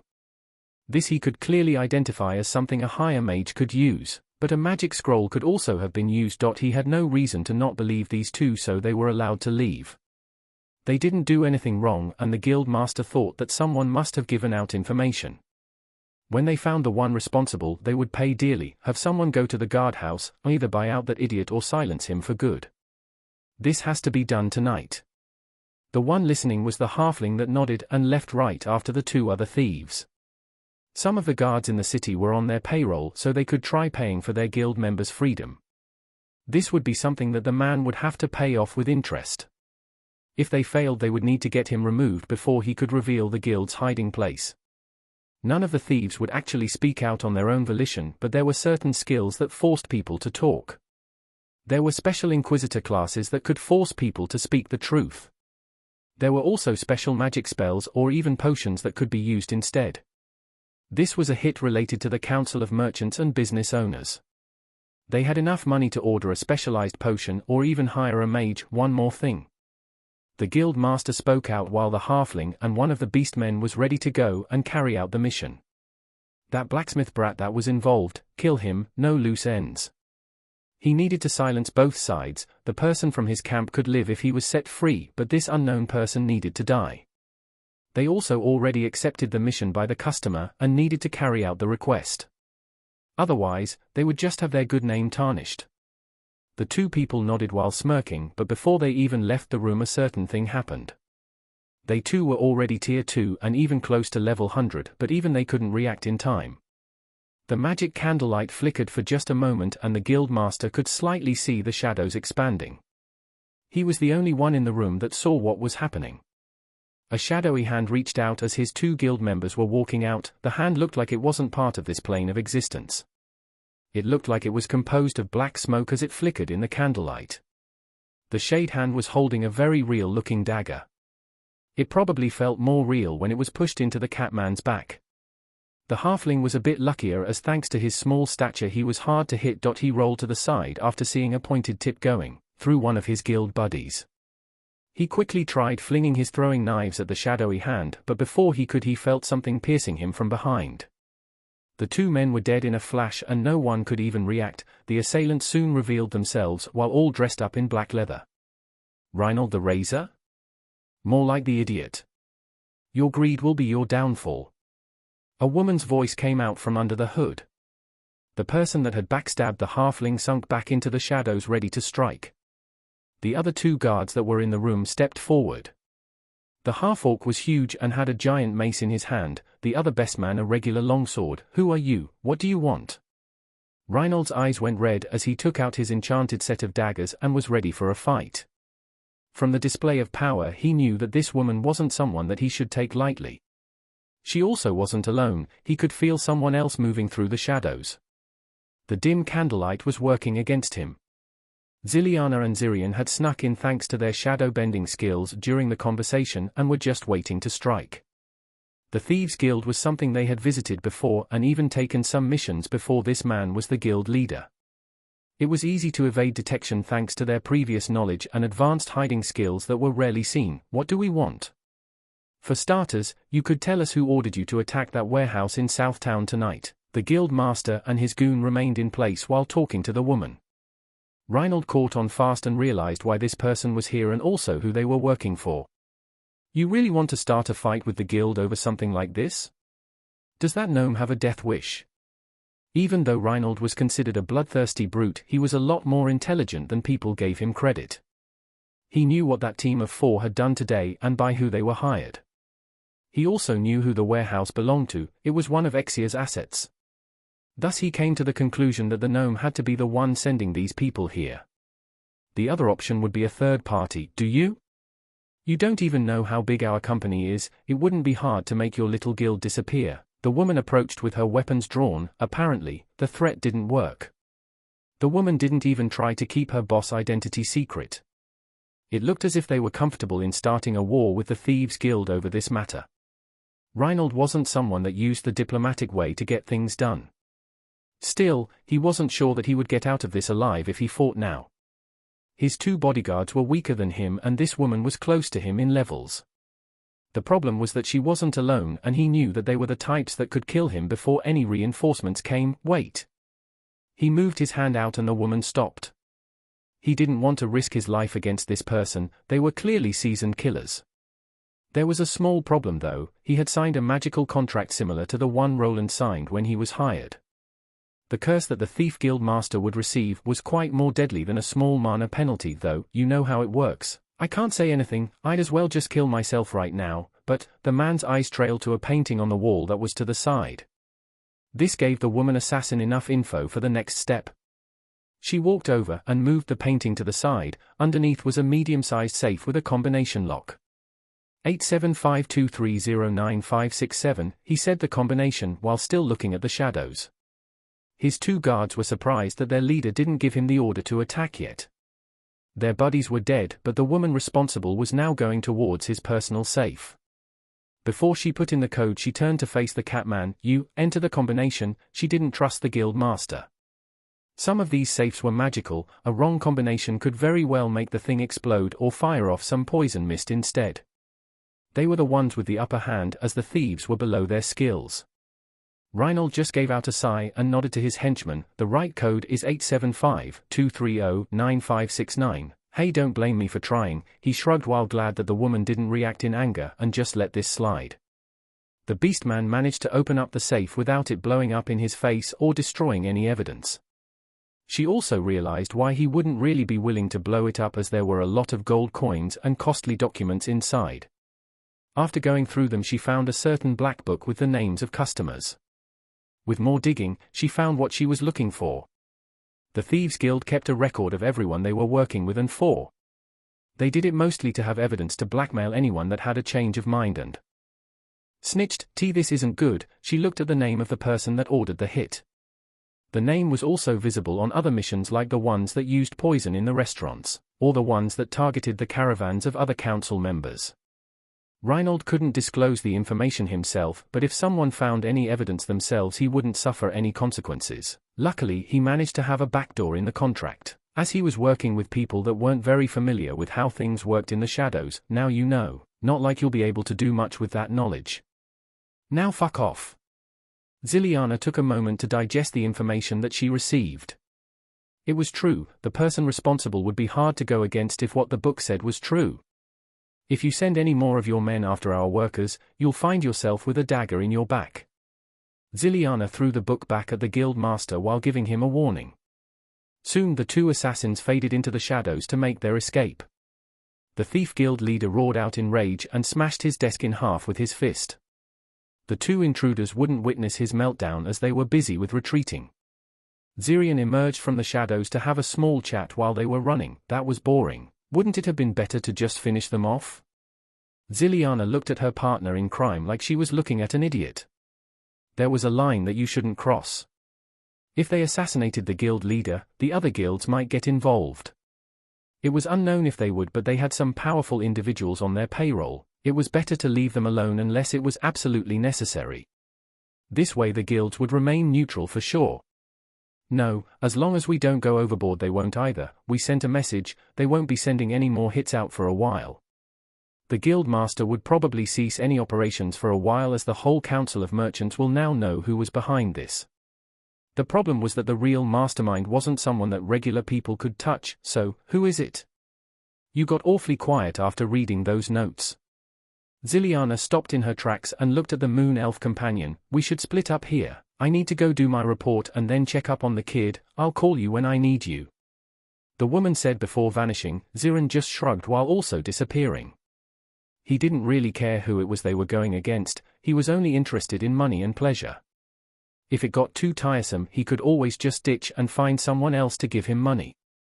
There were many rich people in this world happy to hire someone with his unique set of skills. The night was finally coming to an end. The ending wasn't as bloody as expected, as Ziliana handled it with only 2 people getting killed.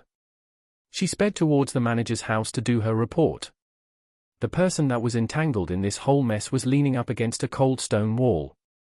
He was cold and couldn't sleep. The guards had pushed him inside one of the prison cells like a common criminal. He was awaiting someone that would be here at 8 a.m. He hoped that he could explain himself and go back to his workshop. He needed to also contact his boss, as he had a sinking suspicion that the company that he was working for was the real target of this attack and not he. He would still need to wait a few hours, as it was only 4 in the morning. There were a myriad of thoughts going through this head, mostly about how he could prepare his workshop against forced entry in the future. He felt like he could have done better, but it wasn't a total disaster. He managed to get away without an injury and slew a Tier 2 burglar. He had also gained a title that he would rather not have, namely the Manslayer. This was something you got after killing a human being. He took part in slaying the fencer that was after him that one time, but he wasn't the one that performed the last hit. He wasn't sure if it was because of him already having killed so many humanoid monsters like goblins that he wasn't feeling bad about it. Did he get used to killing already? After thinking about new contingencies and what went wrong, he finally managed to get tired enough to doze off. What transpired in the shadows would remain unknown to him for some time. Chapter 43. Roland spent the rest of the night in a cold cell. The people in this world apparently didn't care much about their prisoners. The place he had to be was infested with rats, was cold and uncomfortable. There wasn't even a bed or a chair to sit on, he had to lean against the wall. Luckily they let him keep his clothes that were thick enough to get him through this chilly night. He wondered if these guards would be punished, if it came to light that he was an actual noble's son. There were laws in place that forbid imprisonment of nobles in places like this before a trial. Even then, most sentences would at most strip some of the noble's status, or they just had to pay a fine and take a blow to their reputation. The aristocrats took things like this very seriously here. Some would even rather die than be stripped of their titles and lands. They would fight with all their might against things like that ever happening, even if it got bloody. He couldn't really sleep, so he had some time to think. He was worried that someone would ransack his workshop and even steal his money. He had most of his possessions in his spatial bag that was confiscated on the way here. He had to give it away as he didn't really have any other option. He didn't think anyone would want this magic paddle design. The magic scrolls that he had were another thing, he even had some that were meant for the store. Roland frowned at his lack of power. He needed to improve himself faster if he ever wished to be self-sufficient. He was lucky that the assassin didn't take him seriously, otherwise, he would probably be dead. The person he was going against was a tier 2 and probably proficient at assassination. Hiding his true abilities was apparently the smart choice. Until he reached a certain threshold, it would probably be unwise to show off more of his skills. The night continued, and in the morning someone finally decided to shop up. It was another guard that came to pick him up, and he looked a bit apprehensive while opening his cell. "You may leave," he said while prompting Roland to go outside. This was a surprise. The other guards told him that he would be questioned in the morning. For some reason he was free to go. Could they really have figured out his true identity? Roland's heart rate increased at that thought, as he really didn't want to go back to his cozy family. "I'm free to go? Why?" he asked while hoping for the best. "Yes, someone vouched for you," the guard replied while the two started going out. He didn't look like a person that would know much, so Roland decided to leave it at this. He was brought to another room and was handed his bag of holding. He instantly checked if nothing was taken and if all of the coins, items, and scrolls were there. Only after doing this, he decided to leave. Outside he received the answer to why he was allowed to leave without much hassle. There was a co-worker from the Exia company there to greet him. The store he was working for was called Exia's Magic Emporium, but the whole company was just named by the owner. There were various other chain stores, you could even find some restaurants in some other cities. This company was even a notch above the other merchant council members. The person he was looking at wasn't someone that he was particularly familiar with. He had seen him around the store, and he mostly took care of some odd jobs. He was of the halfling race, and he was also an aspiring alchemist working in the store. Their ages were similar, but the halfling here was just in his first tier 1 class. This was also why he needed to do cumbersome work. He was one of those people that signed one of the less stellar contracts. "Fosco, was it? Why are you here?" Roland asked while walking out of the guard post he was imprisoned in. Buildings like this were spread throughout the city and used as temporary holding for criminals. The person would await the decision of an officer before getting transferred to a larger jail or let go. Things like trials weren't a thing for common people with no money. An officer had enough power to take care of such things instead of a judge. The city lords would only care if the person getting accused was someone with money or friends in high places. Fosco looked up to Roland with a slight frown on his face. The two started work at about the same time, but the human was getting a lot more attention. This made the halfling youth a bit jealous. "Not like I wanted to come here. The boss just told me to give the guard captain a letter in the morning." "Is that so? Anything else?" Roland replied while asking. No, Fosco was also ordered to wait for Roland and tend to any of his needs. He didn't want to reveal that part though. Roland figured this out as the youth remained in place even though he should be done with his assignment. "You can leave. I don't need anything else from you. I'll go talk to the manager myself." The halfling flinched after Roland somehow found out about his ploy. He was now slightly worried that the human would tell this to his boss and he would be punished. Roland on the other hand didn't care and didn't want the halfling to bother him anymore. After some back and forth, Fosco and Roland finally went their own ways. The human youth needed to go talk with his supervisor. He had a suspicion that the thieves weren't there to rob him but just to assassinate him instead. He didn't recall offending anyone in the city, he mostly kept to himself for the time he spent here. The only person who could be after his life would be someone from his own family that he left behind. Though it was a bit far-fetched that he was found here or that they would risk making moves in the territory of a count. The possibility was still there, but the probability was quite low. The more plausible theory was that it was related to Exia. They suspiciously bailed him out from the prison without him even having to ask for it. He also knew that there were some shady things happening in the background. He heard rumors about shipments getting robbed and increased thief activity. He needed more information. The gnome manager was probably informed about what was happening here. Before that, he returned to his humble workshop. When he arrived, he spotted a guard. He was also a worker from Exia's Emporium. This was a bit surprising. Either the company cherished him as a worker or they were just defending their asset. There were even some men checking out the blown-up window and the trashed room. He didn't really talk with them much before going inside. He was sure to hide the runic equipment he was making in his spatial bag, but he didn't have enough time to hide every little thing yesterday night. Some information leaks could have happened and his boss might already know that he could craft runes. That is if he didn't already know the moment he changed classes. Just like last time, Roland needed to make another decision. His life was at stake yet again. He could either run away or somehow work it through. The only people that he could realistically rely on here were the people from the company that hired him. It at least seemed that they were willing to help him by the fact that they bailed him out of jail. They were even fixing his workshop. He also hoped it was free of charge. He wasn't sure if he wanted to live there anymore after what happened. Before making a final decision, he needed to have a talk with the gnome manager. He didn't really want to leave the city. Everything he needed to train his smithing class was already here. Starting from the bottom in a new place would be tiring, but if he needed to leave, then he wouldn't hesitate. He had done it successfully before and he could do it once more. There was one thing he thought about making now: a bicycle. After going back and forth so many times, he was thinking about crafting one. With his current skills, it would be difficult. The hardest thing would probably be the chain along with the chain ring.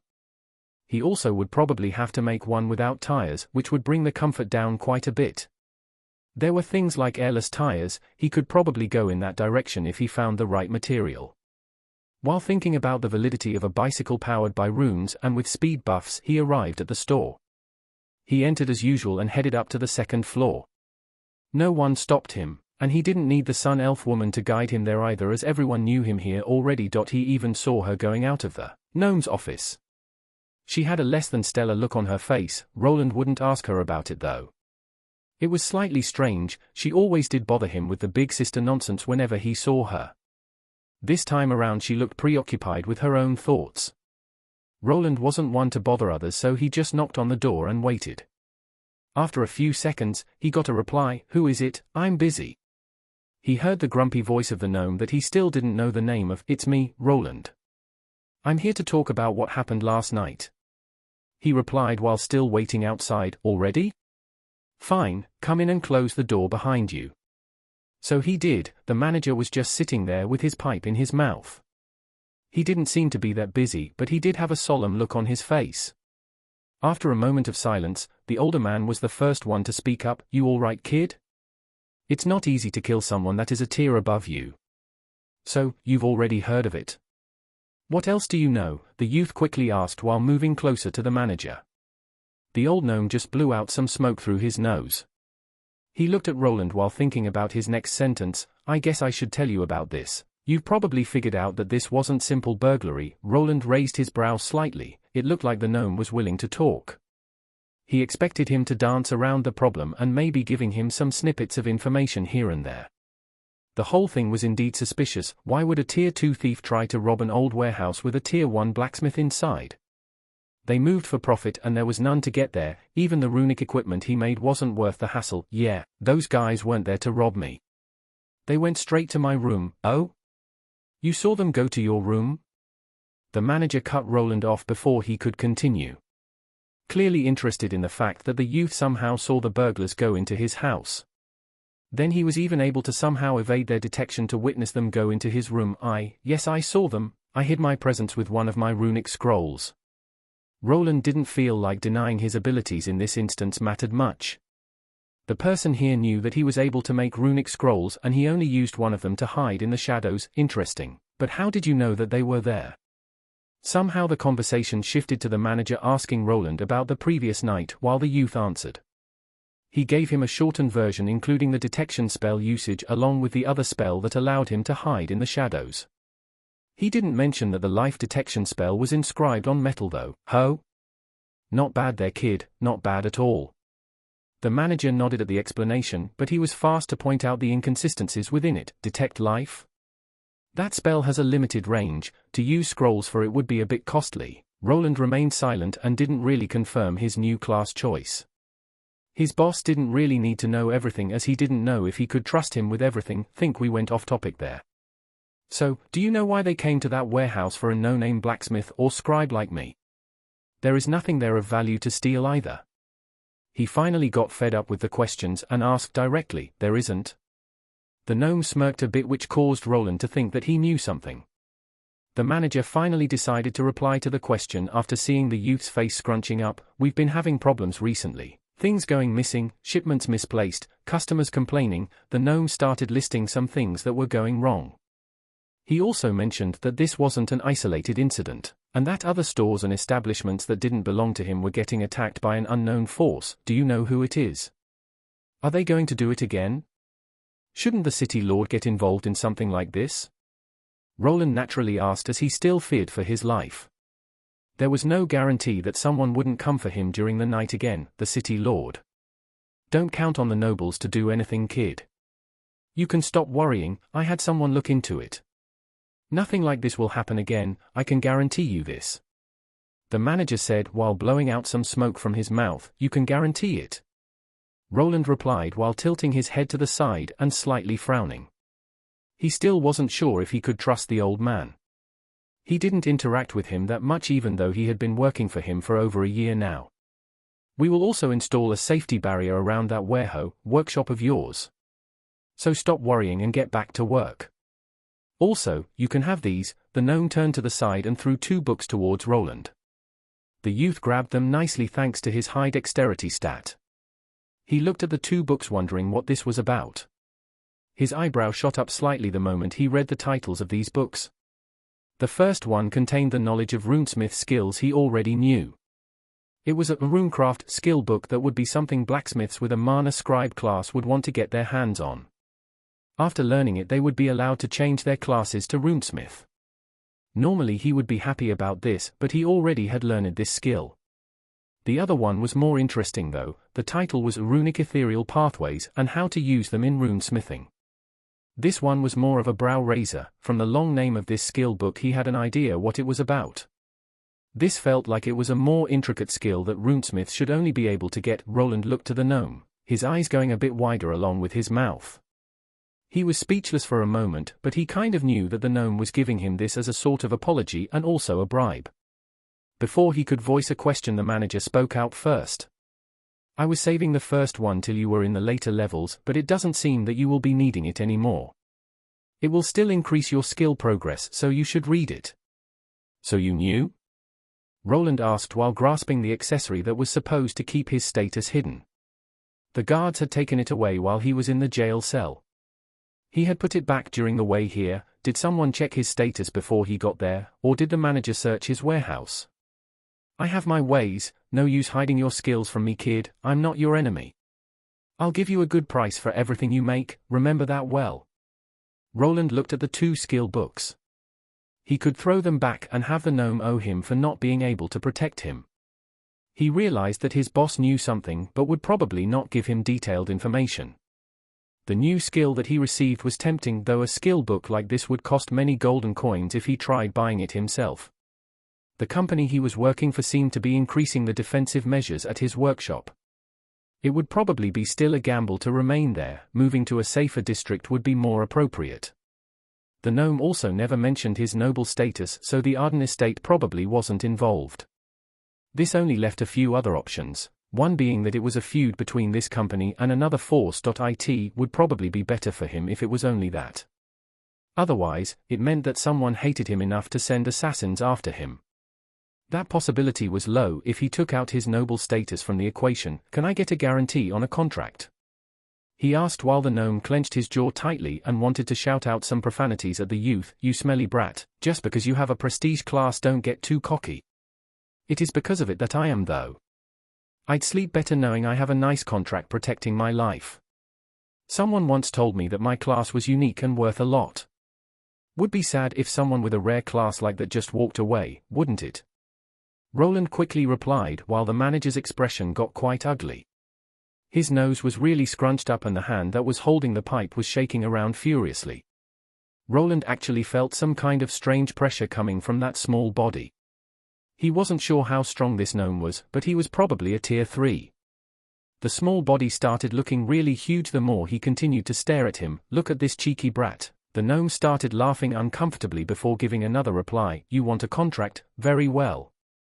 But it won't be as one-sided as you want it to be. The manager's eyes showed a strange glint as he busted out some paper and a pen. A strenuous re-evaluation of his old contract awaited him. He knew he was in for a different kind of battle. He needed to see if the new contract clauses didn't screw him over in the long run. Luckily he had gone through a lot of books and knew how to handle these types of situations. He at least had to get a new location for his workshop that wasn't so close to the slums. Chapter 44. 2 pale crescent moons shone like silvery claws in the night sky. The sky was free of clouds which let everyone see a blanket of bright stars that seemed to stretch into infinity. A certain person was sitting in a room. The candlelight danced in a gentle wind making the person's shadow sway. The person looked to be a man in his 20s and he was wearing an exquisite tunic. There were various precious gems sewed into it, and the person was also wearing a costly-looking necklace. He wore a kind of large padded shoes of black leather. The toes were round and gored over the foot with colored material. The sleeves on his tunic were puffed and there was a kind of cap to the side with a white feather in it. On one of the man's hands, a large ring was worn with what looked to be an insignia. It was clear from the man's appearance that he was some kind of noble. He was busy reading a long letter and was already on the last page. The moment he finished he crumbled it up and pointed his finger at it. The parchment quickly went up in flames after a surge of fire mana assaulted it. The Thieves' Guild won't cooperate anymore. Damn idiots got caught. Those peasants dare resist?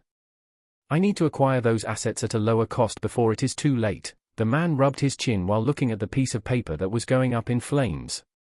He continued to stare at it till it finally turned into dust. The moment it did, a knock was heard on the door. Enter. The man that entered was wearing a shiny suit of armor. The candlelight was bouncing off the chest plate that had some intricate designs on it. The person that was wearing the armor put his hand on his chest as a greeting.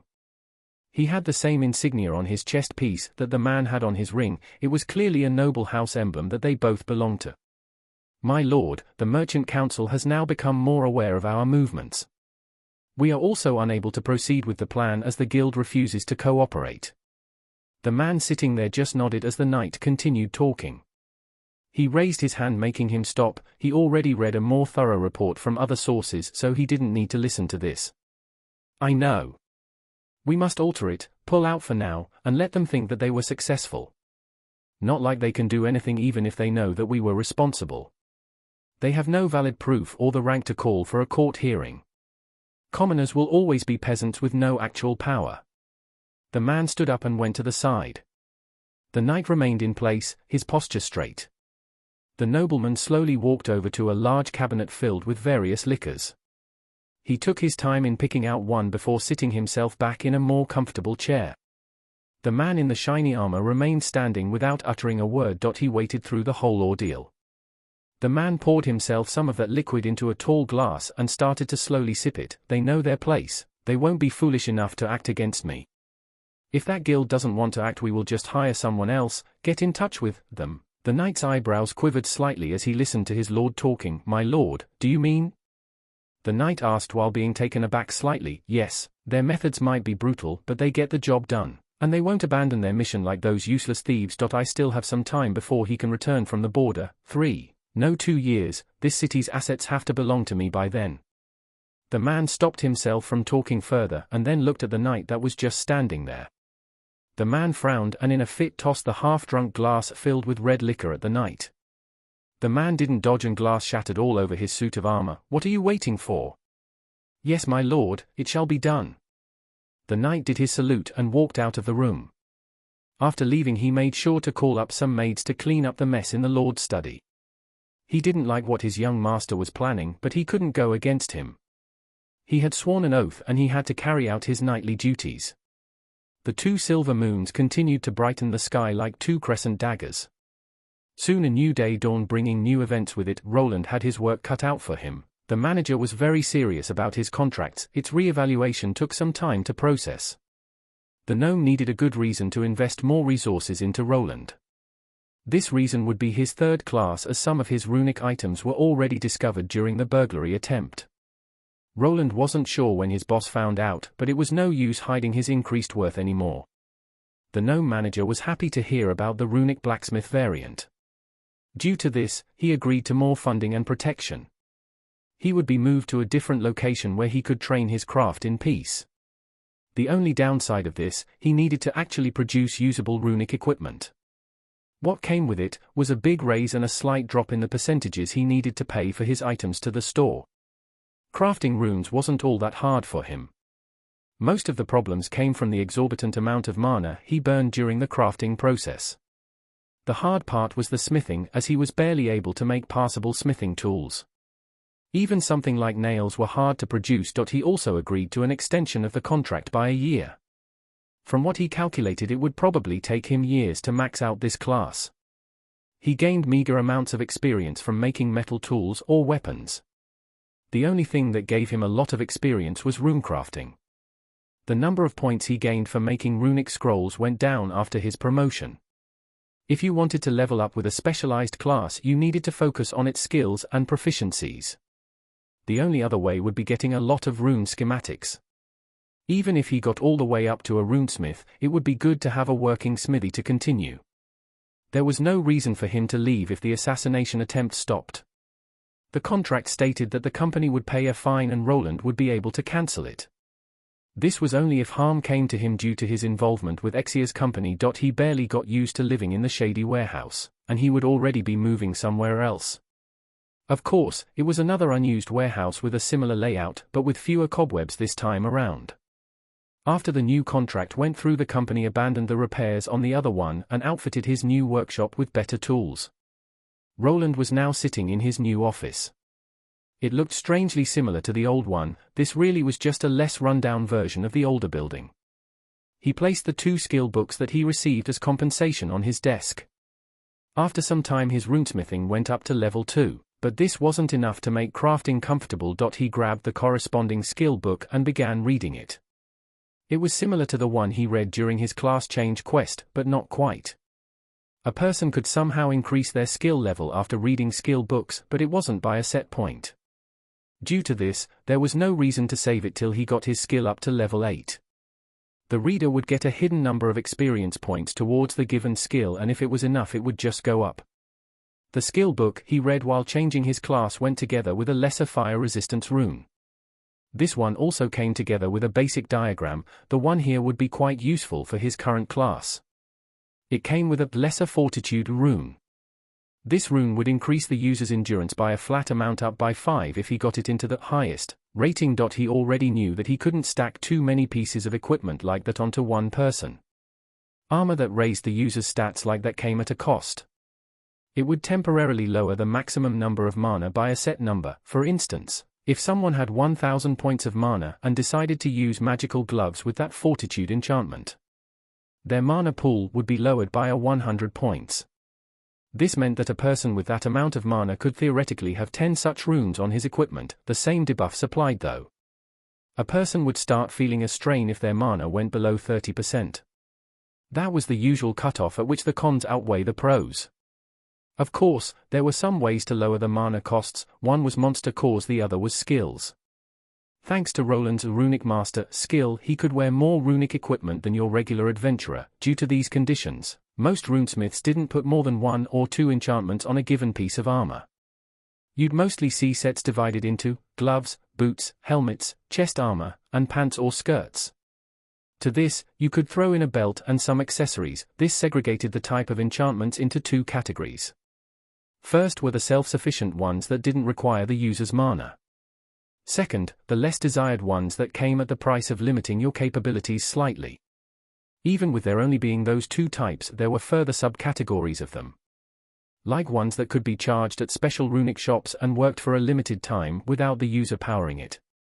The type that cost the most was the one that could recharge themselves with the ambient mana in the air. They were also the hardest to make. From what Roland knew, you somehow had to integrate a sufficiently large mana core into the item. Such a process was kept secret by the more advanced runesmiths.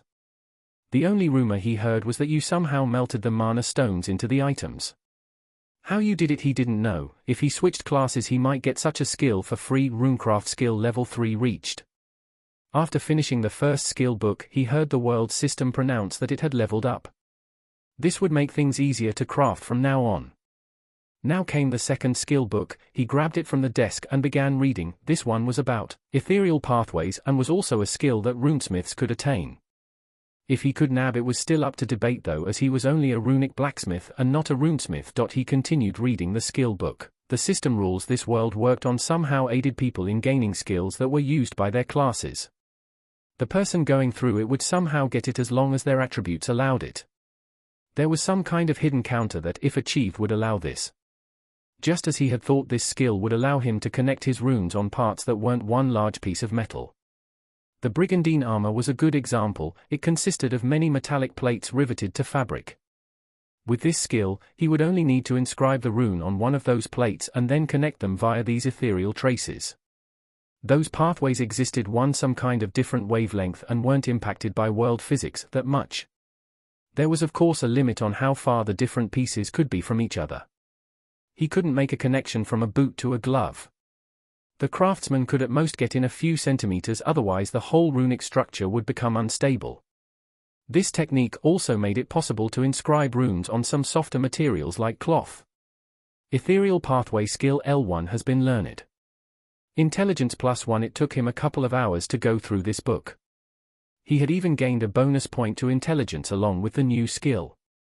He had all the requirements to produce runic weapons and armor. The only problem was that he still sucked at making anything besides the runes. He thought about one way to go around this issue, and make a large sum of money in the process.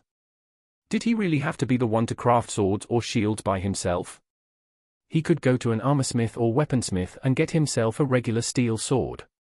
He could then put his runes on it and sell it for a good amount of money. He wasn't sure if there were any copyright or trademark laws against things like that though. Would a weaponsmith come knocking on his door if they spotted their sword being resold with an attached rune to it? There was a way for a craftsman to identify his own weapon. He knew this as he could easily identify his own creations.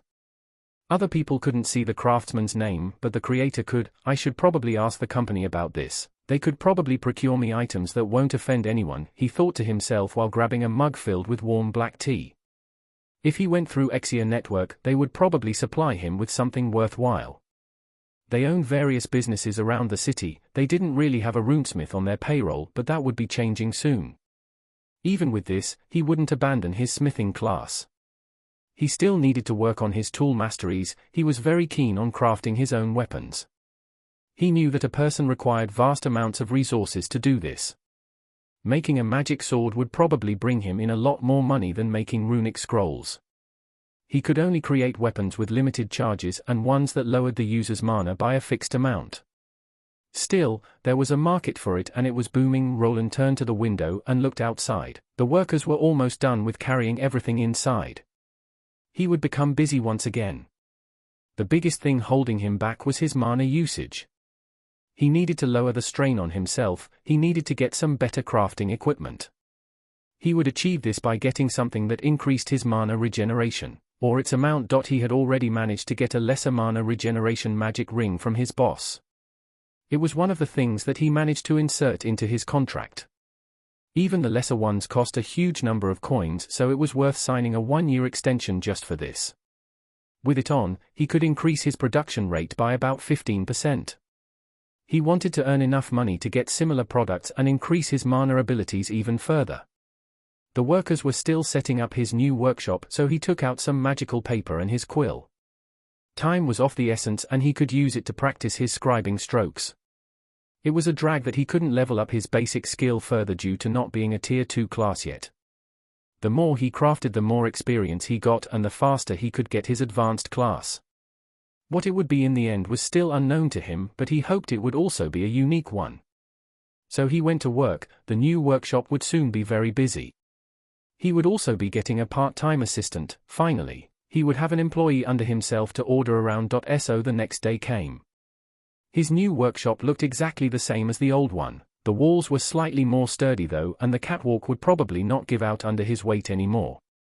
The person that was going to help him out with some chores was supposed to be here now. They were already late, which didn't bode well. "Hello? I'm from the guild. I'm here to work part-time," he heard someone call out from outside. The voice sounded familiar and high-pitched, which indicated that the person was probably a woman. This wasn't much of a problem as spatial bags existed and he only needed someone to help him clean, and do some odd jobs here and there. "Yes, could you start by clean? What are you doing here?" Roland opened the door and saw a familiar half-gnome girl standing before him. She was wearing better adventurer gear and looked less pouty. "Roland?" It was one of his old party members, Helki, and she was apparently going to be his new assistant. Chapter 45. "You were a blacksmith? But, aren't you a mage? Why would you? Did I get the wrong house?" Helki was standing in front of Roland and her mouth was moving fast. She had examined the inside of this workshop and was now barraging him with questions. She had picked up this quest as a side job. She was back to doing the transport missions with her old party and taking a safer approach to the whole adventurer life. This left time for her to pick up part-time work like this.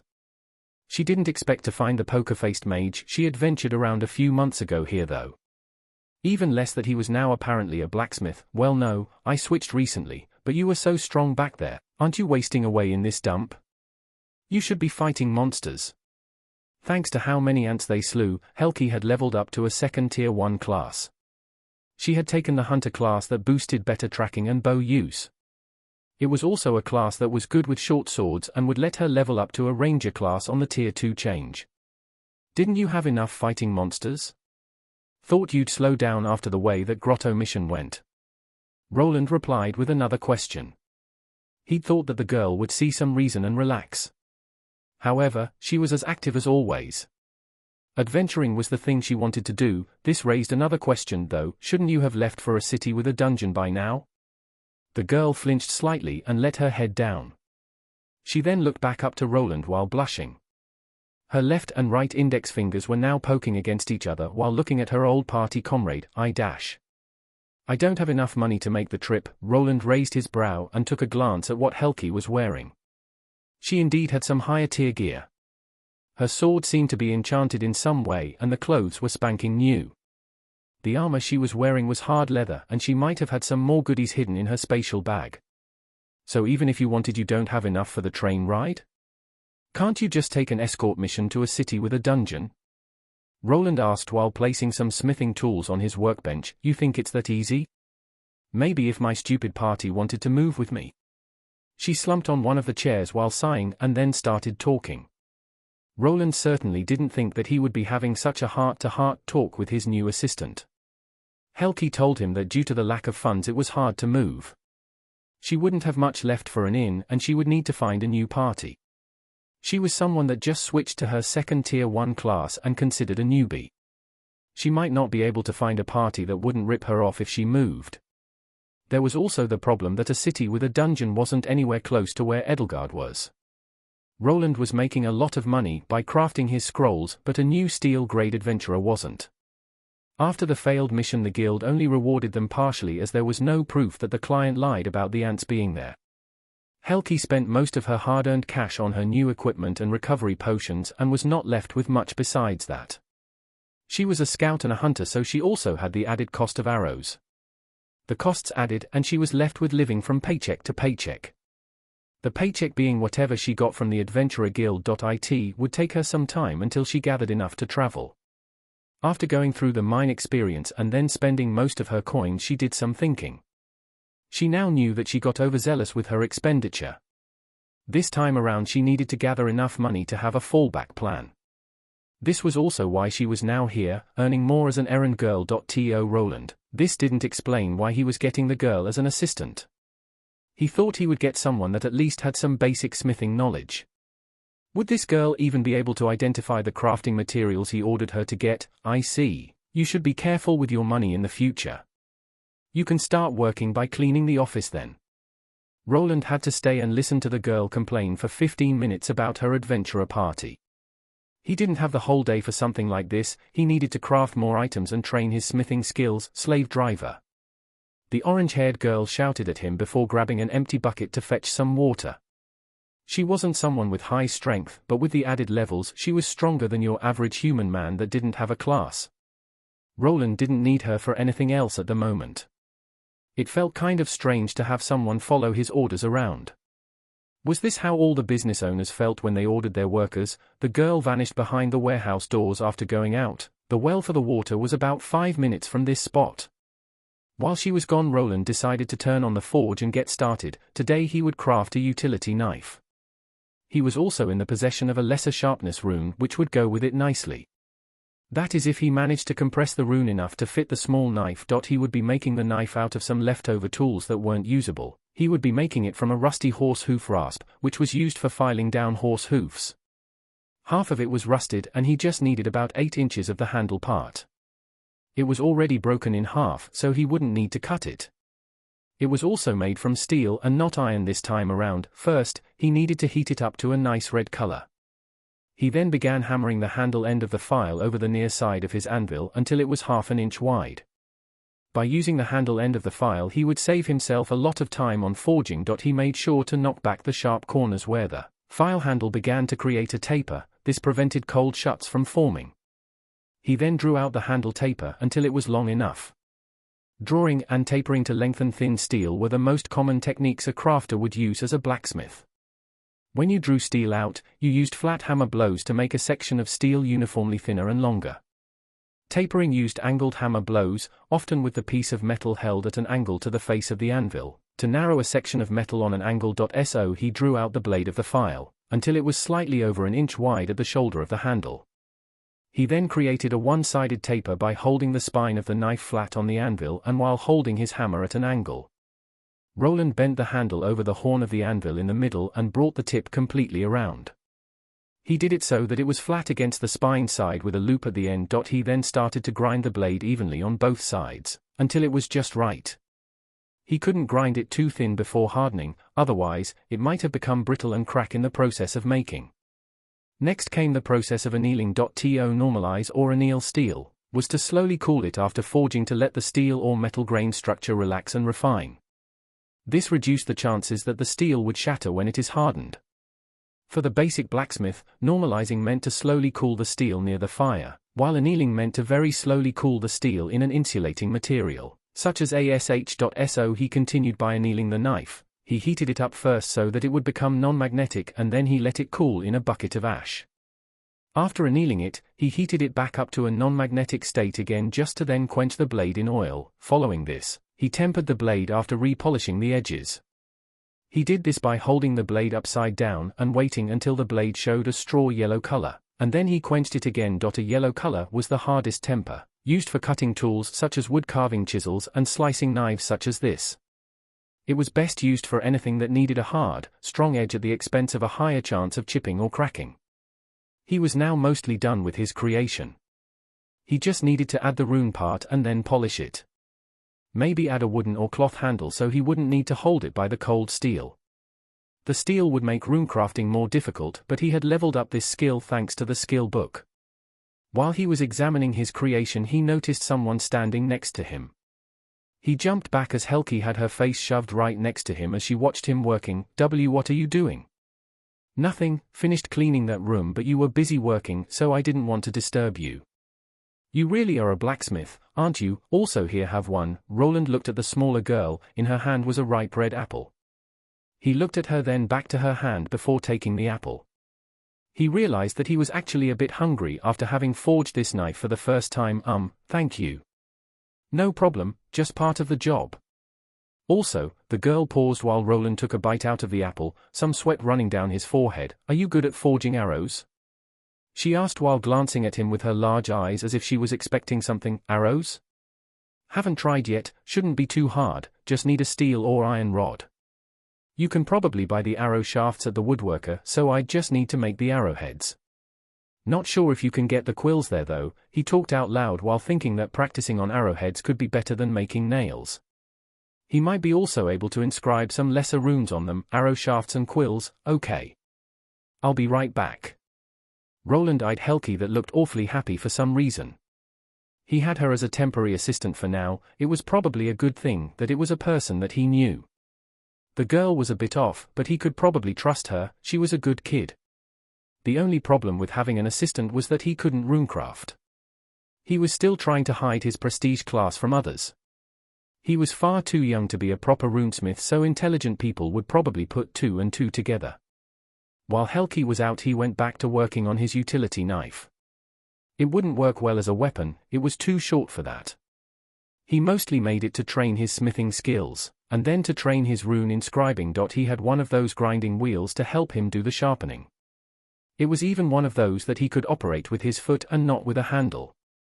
He gave it a spin and sharpened his newly produced tool and then gave it a nice polish, crude steel utility knife, intermediate. His skills increased a bit, so he managed to finally get an intermediate ranking. The more he worked on something, the easier it became. He also knew that the smithing skills were somehow helping him out. He didn't even need to concentrate that much while shaping tools that he previously made. His body would shift into automatic gear and recreate what he already did. The more his skills went up, the higher the rating on the items became. While Roland was happy about his new creation, his assistant showed up again. She was holding 10 wooden sticks that looked like arrow shafts and quills. She placed the items that she brought on the table and looked to her new kid boss with a smile on her face. Here you go. I saw some iron bars here, so I didn't get those. Now you can make some arrowheads. Leave the quills to your lovely assistant. The girl nodded and started attaching the quills to the pre-made arrow shafts. The procedure wouldn't really be hard as everything was already prepared for her. The girl was really chipper about him making some arrowheads, and he already realized why. They probably won't be that good. He took one of the wooden arrow shafts that Helki graciously brought over. He aligned it with some of the thinner iron rods that he had in the smithy and picked one that was the closest in thickness. Luckily, he had a point mandrel that was close enough in width. This was just a pointy tool that allowed making consistent sockets for arrowheads. It was about 6 inches in length, and when he aligned it with the arrow shaft, it looked to fit the size nicely. He wouldn't need to grind it down any further thanks to this. The forge was activated again and the piece of iron was placed inside to heat up. He left it there till it glowed a bright orange, similar to when he was working with the nails. He took the hot piece of metal to the anvil and started hammering the heated end. He was aiming for a rough spoon shape that was a little bit over 3 times as wide as the rest of the iron rod. He made sure to flatten it out nicely and to taper the ends thin. He then started folding the socket by placing it over the horn and hammering gently. After folding it a bit, he placed it back on the face of the anvil and started to gently round it out. He made sure to not overdo it, otherwise it could collapse onto itself or have sharp creases. After it was nicely rounded out, he grabbed the point mandrel from the side and inserted it into the created socket. He then proceeded to hammer it in so that the inside would fit the wooden arrow shaft. Later on, he needed to hammer it a few times from the sides so that it fit the tool better before it was done. He then used his hardy tool that was meant for cutting to cut away the partially done arrowhead from the iron stock. He grabbed his pliers from the side and grabbed the soon-to-be arrowhead with them by the socket side. He placed it back on the anvil and started to draw the arrowhead out into a 4-sided point. After he was done, he inserted the point mandrel back into the socket and did some finishing touches on the arrowhead. If he had a better grindstone, he could skip some of the hammerings to the tip and just sharpen it with it instead. It wasn't fast enough for such a thing, and he could only add some sharp edges instead. After about 20 minutes, he was mostly done with it, and it was actually quite pointy at the end. After he used the grindstone to get rid of some uneven parts, he heated up the arrowhead once more. This was just so he could place it into some oil. This was to cool it off and give it a nice oxide finish to keep the point from rusting. He handed the finished arrowhead to his lovely assistant and told her to use some sandpaper on the inside of the socket, and then to attach it to the arrow shaft while he worked on the rest. He had 9 to go, and the more he worked, the faster he could finish. His high dexterity allowed him to better work with smaller parts like this, and he didn't fail even once. It took him about 3 hours to finish these up. In the end, he had 6 low and 4 intermediate iron bodkin arrowheads. He was actually happy with his work. The only problem was that these wouldn't sell for all that much, and he would probably earn more by scribing more scrolls in the night. Here, you can take them, just pay me for the iron. Helki grinned widely after Roland gave the arrows to her for close to nothing. He knew what she was planning, but he didn't really care. He just used this as practice. If he ever made a runic version of the arrow, he would charge her normally. You're the best boss in the whole wide world. Don't worry, I'll be sure to cook you some good food. I bet you've been only eating out in those cheap restaurants. She wasn't wrong. Roland mostly just went to the closest place in the neighborhood and didn't even care if the food was bland. He even received a nicely cooked stew for his work that almost brought a smile on his face. So his life as a blacksmith continued. His levels were rising slowly, but he knew that if he continued he would finally be able to craft something special. Chapter 46. Days went by and Roland continued to practice his craft. He created regular tools most of the day, which he then melted down for crafting materials. They were far too crude to sell, and any responsible blacksmith made his or her own tools, with the help of his temporary assistant. He didn't need to go to restaurants every day.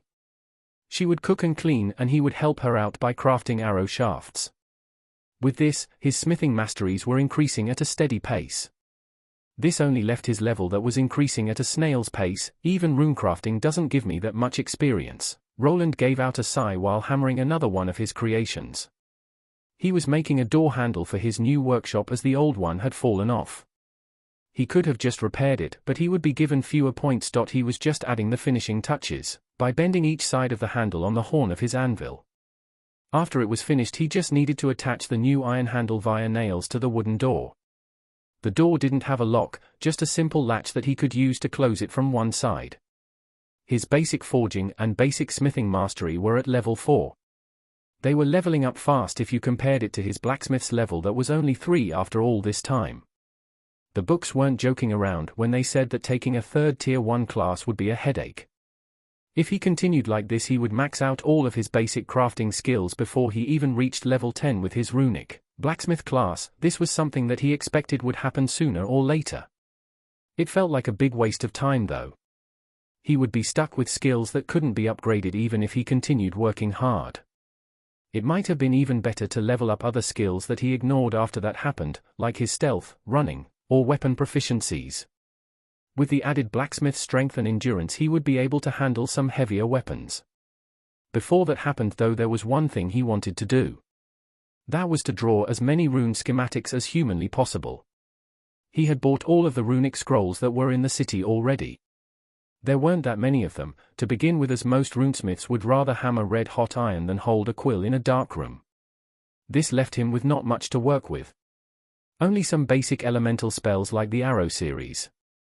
There were also some situational ones like the Lesser Shadow Veil, and the Life Detection spell. He needed to get more armor and weapon-related spells like the Impact Rune or Detonation Rune he received. The problem was that even the cheapest piece of armor cost at least a few small gold coins. He didn't have enough gold to go around and buy enchanted armor to level up. One option was to buy an enchanted sword with a popular rune. Learn how to craft it himself thanks to his debugging skill.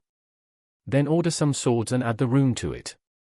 This would probably be one of the better options, and he could ask the gnome manager to sell his items without people knowing that it was him.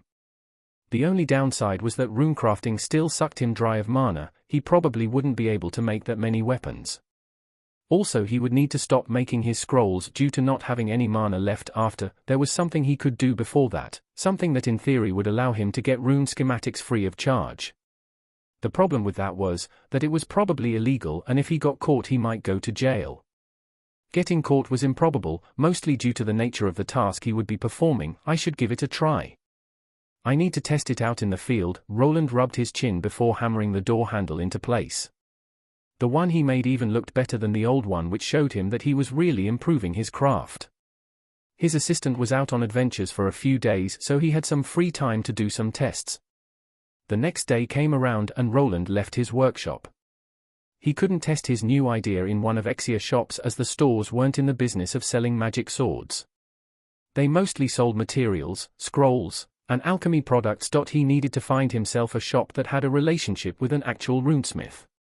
These were weapon shops and armor shops, and they looked very similar to the ones a person could find in games. After some walking, he was now in front of one. It was one of the bigger shops in the city, and there were already some adventurers inside looking over the items. The person that owned this was a runesmith that took the weaponsmith path. Getting a runesmith class was quite hard, and he already knew this. Most of them would specialize in only one of the fields, either armors or weapons. The effort they would need to put to level up both would be astronomical. Still, some people like that existed, and they were the true grandmasters of the craft. The shop was named Barmer's Weapons, and it had a sword and axe symbol by the entrance. He was wearing his usual robe and covered most of his face as he didn't want to be spotted. The part of the store the regular customers were allowed to walk on was on the first floor. On this floor, you had various weapons of the regular variety. They were mostly made of steel or iron, and you could even pick them up and examine them. The second floor wasn't accessible for just everyone. You had to be a silver-grade adventurer or have some connections. On that floor, the more pricey enchanted weapons that were from the common grade and above were placed. Due to how much they cost, they were well protected, and you had to jump through some hoops to even examine them. He wasn't here for those though, no. He walked over to where some of the rune-enchanted items were, the ones with lesser runes. There were a lot of them around behind glass cases. A person just needed to call over one of the clerks to examine it or to purchase it. He on the other hand just wanted to examine them through the glass. He moved closer to one of those display cases. He saw some steel swords there. All of them were looking better than what he was able to produce. Steel axe of lesser sharpness, steel dagger of lesser sharpness. He started looking through them. Most of them had the sharpness enchantment on it, as it was one of the more popular ones. He needed to find an item with a rune that he didn't yet know, and it didn't take him long to find one. Steel longsword of lesser scorching. There we go, Roland murmured to himself. That was one rune that he wasn't familiar with just yet. From his knowledge, he knew that this enchantment would imbue the weapon with flames. The flames wouldn't harm the weapon or the user. The magical fire would add a bit more damage to a person's attack, but it wasn't all that great as some people might think. He moved in closer, as now was the time to carry out his dubious plan. He moved over to the glass case and was lucky enough that no one was close by. He carried out his plan by sticking his face as close to the glass as possible and then staring at the sword. Yes, he just came here to stare at the weapons. His debugging skill was activated, and he could see the runic spell structure of the lesser scorching rune. He wouldn't be sketching a diagram here though, no. He was using one of his traits, mainly the knowledge retention one that he was blessed with. His memory wasn't perfect, but he figured to give this a try. He already knew the runic structures after scribing so many schematics and spell scrolls. He didn't even need to remember all of the magical pathways. The most important thing were the separate components. He already knew the ones that were used for fire and flames. This lesser scorching rune had similar elements as the fire spells. He was used to scribing. He remained there for 10 minutes just staring at the sword. Some of the workers gave him side glances as they didn't know what this person was doing. He had his head squished into the glass and was intently looking at one of the swords. Roland finally pulled his face away and quickly ran out of the store. This left the clerks even more surprised. The sword was there, so there was no stealing involved. The youth ran back to his workshop with haste and grabbed his paper and pencil. He quickly started drawing everything down. Within 15 minutes he had all of the components on the paper and only the traces remained. With the help of the drawing skill, he didn't even need a ruler to draw a straight line, so he finished up everything within half an hour. You have created the schematic for the lesser scorch rune. He gained some experience for creating the schematic. It wasn't of the highest rating as he had made some mistakes here and there, but it was a working lesser scorching rune. With his debugging skill, he could easily increase it to the highest grade. Roland sat down while looking at the paper he just drew the schematic on and chuckled. He had just managed to borrow a yet unknown rune diagram for himself. He saved himself some small gold coins thanks to this, and it didn't seem that anyone noticed. He wanted to run back to that store and do it again. He knew that if he went through with that, someone could notice. He now had a way to get some free rune schematics, but he couldn't overdo it. He was scared that someone would notice him using an unknown skill, and if he went to jail they would have ways to identify it. Yeah, no need to be hasty, Roland thought to himself. He was still stuck in this city for some years. He could slowly go to the weapon and armor shops and examine the wares. If he did it once or twice a week, no one should be any wiser. He couldn't do it again now, so he decided to move forward with one of his experiments. He would try making a Bronze Age sword. He would be using some pre-made items that he had bought previously. One of them was the mold box that went together with special sand that would go into it.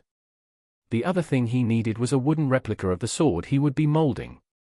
Luckily he had done this strenuous task previously. He had gotten himself a piece of wood that was more or less a thicker plank. He first drew the shape of the sword on it. Roland went for a leaf-shaped sword design that would be on the shorter side. After drawing the shape on the wood, he had cut it into a rough shape, then filed it down to perfection. Now he just had to insert the sand into the mold along with the wooden sword replica. So he did, and luckily it left a nice sword imprint. He now needed to carve out a channel for the bronze to go in that was at the handle part.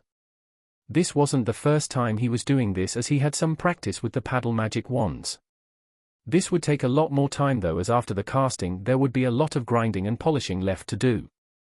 The mold that was in a wooden holder and had some latches on it to close it together. He also hammered in some nails to keep it tightly shut. The smelter was already running hot and the bronze was already in it. He wasn't doing his own mix of adding tin to copper, as he just got some working materials from another store. After everything was nicely melted, he took out the melting crucible with the heated metal, and began pouring it into the small opening of the mold. Smoke started coming out, but luckily he didn't see anything spilling outside. The top of the wooden mold began catching on fire after it was filled up, but that wasn't a problem. The casting process was now over, and after the mold had cooled off it was time to open it. The latches and nails were removed and the inside was revealed. A very rough-looking piece of bronze covered in some sand was seen by him. After cleaning it up from the sand, the dreaded grinding process would begin. This would probably take him over a day to finish. Roland continued. His grinding stone and sandpaper were used. Luckily there was sandpaper in this world, otherwise this would take even longer. It was impossible to polish the blade without any blemishes, as the casting process in the mold just wasn't good enough. On the next day, he managed to get done with polishing and it was time to attach a wooden handle. He used the base wooden sword replica to draw out a handle on 2 smaller blocks of wood. He then used some tools to shave it down to size. Attaching it to the sword would be done with rivets. Bronze leaf-shaped sword, intermediate. He looked at the shiny sword. He had polished the surface and he could very vaguely see his reflection in it. There were some scratches on the surface of the blade shaft from the sandpaper and grindstone left behind. If he wanted to get a highest rating, he would probably need to have a blade with no blemishes. This was enough. It was nice and sharp and was now ready for the runecrafting process. He grabbed a better steel hammer from the side. He still needed to get himself one that was at least made from dark steel in the future. There were even special ones with enchantments that boosted a smith's mana control. Though they cost an arm and a leg, as other runesmiths were unwilling to hand over good crafting tools to the competition. He pushed his magical energy into the hammer handle. It traveled upwards into the head and then went towards the face. It started glowing in blue light and crackled slightly the moment he delivered a blow to his bronze sword. The sound of gentle hammering resounded through the workshop and his work continued. He needed to take a couple of breaks and even meditated to get back his mana. Even with this, he wasn't able to inscribe the Lesser Scorch rune in one day. The whole runecrafting process took him a whole 3 days to finish, and he was left with a working product. Bronze leaf-shaped sword of Lesser Scorching, intermediate, high. Roland looked at his new creation. This was a lot harder to make than one of the previous paddles. This was also his first working weapon, though making it bronze probably meant that it wouldn't last for too long. He examined his reflection in the blade, and then moved it up into the air before exclaiming, "Flame on!" He then injected mana through the wooden hilt. With the ethereal pathways skill in place, this was finally a possibility. The runes in the blade shone, and he could vaguely see the runic pathways lighting up as the magic structure was activated. A flame sword was thus created, which made Roland grin slightly. He was finally able to make a working weapon. Even though it wasn't that usable, it was a proof of concept. He laughed out loud while forgetting himself and waving the fire sword around as a kid would when playing with a toy. His momentary outburst of happiness was interrupted the moment someone called out to him from the back, "Hey, are you really just a regular blacksmith?" He turned around and saw Helki standing there and looking at his runic sword. She was out on adventures, so he didn't bother hiding his runecrafting.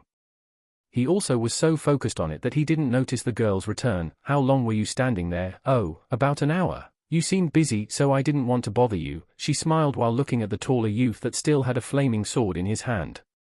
But I locked the door. He looked at the door and it was still closed. Oh, yeah. It was locked, so I climbed through the opened window. Climbing is nothing for a scout. Helki grinned as if she did well. She had climbed through the second-floor window that he left open for some ventilation. It was still day, so he also didn't leave any traps for thieves behind. That's not the important thing. How did you do that? Helki pointed at the glowing sword that Roland finally turned off. Her eyes were sparkling as if she was a kid in a candy store.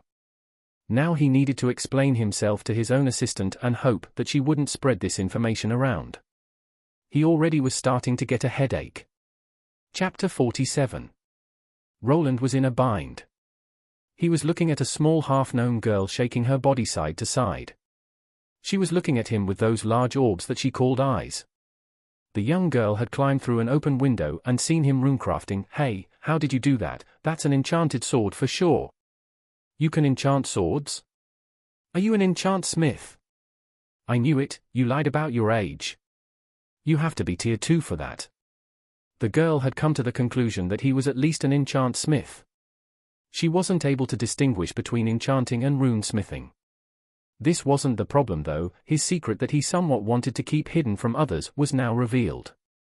I'm not old, you idiot, and this isn't a regular enchanted sword. To be honest, Roland was a bit tired of hiding here in this town. He had to wear that black robe and had to avoid people. He feared that either assassins would find him or someone related to his noble house would recognize him. If they reported it to his father, he would probably get yanked back home, though at this point he had already used up 2 class slots. There wasn't really a way for him to go back to being a soldier. At most his dear father would probably stick him in the army's smithy to make magical swords for them. Roland wasn't sure how forceful he would be in his methods. Maybe he was overthinking it and he would be fine. Still, he was paranoid after the first assassination attempt, and now there was even a second one. For now, he looked at the cute girl that was stomping her little feet on the ground. Who are you calling an idiot? You are the idiot. You idiot. The girl puffed out her cheeks and started acting out by shaking her hands around widely. Helki was behaving below her age bracket, but he wasn't sure. Not like he knew many 17-year-olds. The only reference to them were his old party members. He wasn't that good with people, so this was giving him a headache. I'm going to have a brain aneurysm. An aneurysm. Is that an enchantment? The pouting girl tipped her head to the side and asked, not really knowing what Roland was talking about. The younger male placed the freshly made runic sword on his workbench. He didn't have time to enjoy his new creation. He even wanted to try inscribing some pre-made steel weapons to then sell them to his boss. Now on the other hand he had this to worry about. He looked at the not-so-smart-looking girl and raised his eyebrow. Was he worrying too much? Would anyone even believe what she was saying? Who would she even give this information to? She was only a simple adventurer with no real pull in this city. He could also try a different approach by just asking her to stay quiet about this. He didn't feel like this girl had an ulterior motive. Hey Helki, can I ask you something? Sure. She nodded. Do you think a tier 2 enchantsmith that is close to 13 years old is a common thing? The girl looked at Roland, not really sure where he was going with this question. She was someone that had just recently started her adventuring. Her life was mostly spent at the orphanage with the church or at the inn. This didn't mean that she was ignorant of her environment. She had already gone through some experience. 13-year-old tier 2 enchantsmith, probably not? That's right, and do you know what people do to uncommon things? Helki rubbed her chin and then pointed at Roland. They want to have it. Oh. She realized where Roland was going with it and quickly shouted, don't worry, I won't tell anyone. Your secret is safe with me. Roland blinked. Would it be that easy? There were ways of making people talk even if they didn't want to. He wasn't sure, but Helki might have already signed a contract with his company. The gnome manager might have had foresight to sign something like a non-disclosure agreement. Not like he could do anything about this now though. He wouldn't actually hurt the girl.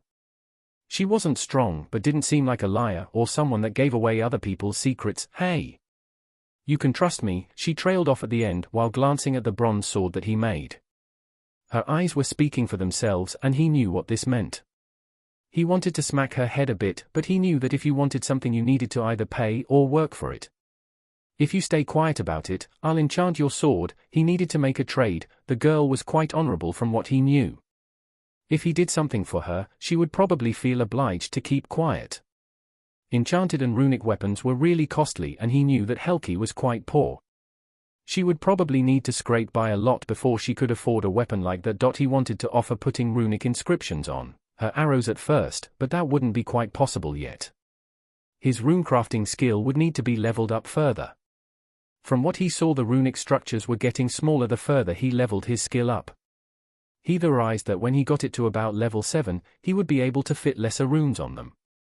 Common ones were out of the question. He would probably only be able to do that after achieving a tier 2 class, an enchanted sword. The girl took a step back. She knew well that magic weapons were what a true adventurer desired. It was also a sign of wealth and prosperity. Only when you started wearing magical armor and weapons could you call yourself a true adventurer. It was a sign of prestige and a first step towards the top. Enchanted armor, enchanted bow. Roland raised an eyebrow as he saw the girl mumbling to herself. He could have sworn that she even started drooling for a while. He had underestimated how poor Helki actually was. Her life consisted of scraping by. She didn't even have a large silver coin in her pouch. She was more or less just living day to day and spending whatever she earned. Whenever she came here she would eat with him, from the rations that the company supplied to save. Stop, an enchanted sword is the most I can do for now. I'm still just an apprentice. I never even tried enchanting a bow either. He didn't even have any bow enchantments. Making a sharp bow or one that started flaming wouldn't really work. You actually needed to enchant the arrows and not the bow to empower them with magic. A good enchantment for a bow was something that made it lighter to pull, silent or hard to break. There were some powerful runes that could produce a bow that didn't need arrows and exchanged them for magical ones. This was something far too advanced for someone like him though. He also couldn't make the superior runic weapons that had mana stones in them either. Roland theorized that he might be able to learn that skill from a skill book like the one the manager gave him. He wasn't sure if it was a tier 2 or tier 3 skill though. Probably at most he could get a basic version of it. This would probably lengthen the crafting process extensively. The girl looked a bit saddened by the fact that she wouldn't be getting an enchanted bow. Still, she recovered quickly while pulling out her short sword. She was of a smaller stature compared to a human, so this was almost a long sword to her. Roland looked at the sword to identify it. Considering he was a blacksmith now, he was able to identify basic weapons made from regular metals. He had a whole list of various stats now. He couldn't see some of the subcategories quite yet though. For instance, the damage type that showed up. If he leveled up his skills he would be able to see a letter next to it, ranging from F to S. The information varied. The sharpness was indicated by a percentage, but other statics could be counted by a letter or some kind of word instead. It was quite confusing and there was no uniform grading system there. Roland looked over the short sword. It was slightly banged up. If the weapon's sharpness went below 40% the weapon would get a dull debuff. The damage it could output would also go down. At 0% it would lose its slashing damage and turn to blunt damage that was lower. Helki looked at the taller youth that was eyeing her short sword strangely. He waved it around and even poked it with his finger a bit. His eyebrows went from squinting to furrowing and he even started to scoff while examining the short sword. Is it that bad? The girl was slightly disheartened that the weapon she had spent a large chunk of her coins on was getting scrutinized. This and her bow was the only thing she could afford. She was already saving a bit on the arrows as Roland was making them almost for free. She only needed to supply the raw materials like the iron or steel stocks and the pre-made arrow quills. Bad? No, it's fine, but it needs some sharpening. What kind of enchantment would you like to put on it? Mind you, I can only put lesser ones on this and it will probably take over a week or two to make. How about a sharpness one? Those are quite popular, Roland replied, hoping that she would go for the easy sharpness rune. He wasn't quite sure what the adventurers liked to have on their enchanted swords. The sharpness enchantment when activated didn't actually change the sword's structure. Instead, it surrounded the blade part with a thin layer of mana that smoothed things out and made it sharper. After mana stopped being injected, the blade went back to being a regular piece of metal. This type of enchantment drained mana slowly by the second. It was similar to the Scorching rune and differed from the spell runes that took a chunk of a user's mana when activated. What kind of enchantment? I can choose? The girl's big eyes sparkled and she started to bounce about the room. This also made Roland's eyes momentarily wander down to a certain bouncy body part. He quickly shook his head. The hormones in this body were starting to make things difficult for the old man on the inside. After Helki posed the question, he felt like he had made a big mistake. He probably should have taken the blade and inscribed the rune of his choosing. Now he left the choice up to a girl that was in a perpetual state of poverty. Would she go for the cheapest option when someone offered something for free? Enchantment? It must be one of those sword attacks. The sharpness enchantment isn't even that good. She crossed her hands over her chest and started nodding. Apparently, she wanted something else, an attack-type enchantment. Just like Mags had magic spells like the fire arrow spell that he frequently used. There were special skills and magical attacks that magical warriors utilized. These magical skills like the Scorching ability were mostly something from the Mana Warrior's repertoire. It was also a Tier 1 class, similar to the Mana Scribe class. The Scorching enchantment was a lesser version of the Flame Sword enchantment that was accessible for a Tier 2 Flame Warrior. Similar to the Tier 2 Elemental Mage variants, the magical warriors specialized in their own set of elements. Scorching only made the blade heat up and produce a flame. It wasn't much better than having a torch. The Tier 2 version actually heated it up to the point of letting the user cut and scorch monster flesh. Then a Tier 3 version that was called the Blazing Sword enchantment would even allow the user to melt through other metals. When it came to Tier 1 Mana Warrior skills that could be put on swords, there were two main ones. The Mana Slash and the Mana Thrust. The first one produced a sharp condensed blade of blue mana that could be used as a ranged attack. The other produced a similar effect, just with the thrusting motion, and would punch a hole in the enemy from further away. I want a Mana Slash enchantment, but maybe the thrust is better. The girl did actually want one of those. This meant that he would need to make a visit to one of the weapon shops and get it. He could also just put a Mana Arrow spell on it instead. But such spells didn't really work well with warriors' specialized movements. They worked best with things like the wands he made. Aiming magic with heavy weapons was less than optimal. The Mana Slash attack could be easily timed and activated during a fight.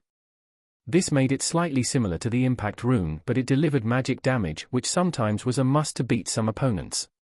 The Impact rune only increased the weight of your weapon, but didn't add any magical properties. There were some monsters out there that were immune to physical attacks.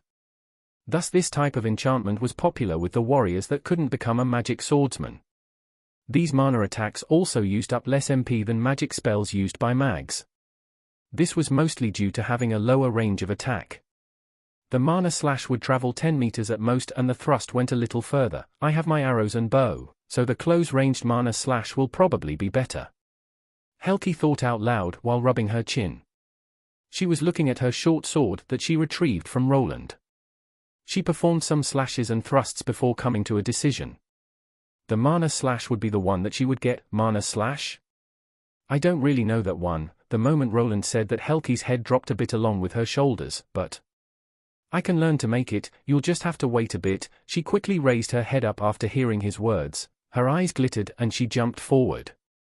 Roland was surprised. The girl was really quick as she gave him a big hug. He wasn't really used to shows of affection, so both his hands were hovering in the air as he wasn't sure what to do with them. You're the best, Roland. I'll be sure to cook you up something great. Roland coughed a bit into his hand after the two separated. Various thoughts were going through his head, mostly ones that were affected by his teenage hormones. The girl looked up to the youth and noticed him acting strange. This brought a little smile on her face. So, you can make that kind of face? She giggled to herself while Roland turned around. He wasn't sure what kind of face he was making, but he felt defeated after getting teased by a kid. I don't know what you are talking about. Shouldn't you be working? Helki gave Roland a salute before skipping to the side. He actually had a stove where the girl could cook in the warehouse portion. It was far enough from the smelter and the anvil so that no hot metal or iron shavings got into the food. Roland gave out a sigh before grabbing a sword from the side. It was a pre-made product that he got from his company. With Helki already knowing his true skills, he could just work normally. This might have actually been a good thing. Now he didn't need to hide his class from his assistant. The sword he would be crafting a rune on was a regular steel longsword. He would be adding a basic sharpness rune on it. It would probably take him a while to do this, after which he could go to one of the stores to borrow a mana/schematic. He had a lot of work on his hands, and now even an eager half-gnome that would probably bug him for the item he promised her. Chapter 48. A young man about the age of 20 was walking through the forest. He was holding onto a piece of parchment that had a drawing on it. He had been going through the instructions on this piece of paper towards a supposed meet-up point. Is that the tree? There was a large dead tree in the middle of nowhere. The grass around here was thin and lacked color. The man walked up to it and pulled out a white envelope. The envelope was sealed by a red seal that had a certain insignia on it. The crest on it had a knight on a horse that was standing upon it, and it was in the shape of a shield. The man moved forward and looked at the ugly-looking tree. He started feeling out the wide trunk with his fingers and finally found what he was looking for. Here it is. He injected mana while pushing his fingers into a certain spot. The dark trunk lit up and he could see some intricate runic symbols showing. The man's hands started shaking slightly as he had a bad premonition. He looked at the piece of paper and moistened up his lips before speaking out. Master of the Abyss, I abandon myself wholly to thy power. You are the darkness behind and beneath the shadows. You are the absence of air that awaits at the bottom of every breath. The man continued to read the lengthy chant. The more words he said, the more the dead tree reacted to his presence, and when he finished it started humming. He took a step back, afraid that he had messed up. Just as he was about to retreat back out of fright, the tree's wide trunk started opening. A previously unseen hole revealed itself as the branches and bark shifted. The man looked at the head-sized hole and then quickly threw the letter in. The piece of paper that he was previously reading caught on fire the moment he did. He tossed it to the side while it burned in a dark flame. Nothing was left of the parchment but ashes. The hole that he threw the parchment in sealed itself up almost instantly after the message was delivered. The man quickly turned away and started running. He was given a set of instructions to deliver this letter. He had no idea what was in it or who the people behind this strange tree were. From the sound of it, they were worshippers of some kind of evil god. Which one he had no idea, as there were more than one. He wouldn't remain here for the worshippers of this god to return. He had gotten the letter from a noble's knight. He knew to what house he belonged to. If the noble behind this knight was an evil god worshipper, it would be better to leave this area. Nothing ever good came from involving yourself with people like that. There were even fallen cities that were run over by demons. People would make contracts with these demonic beings to gain power.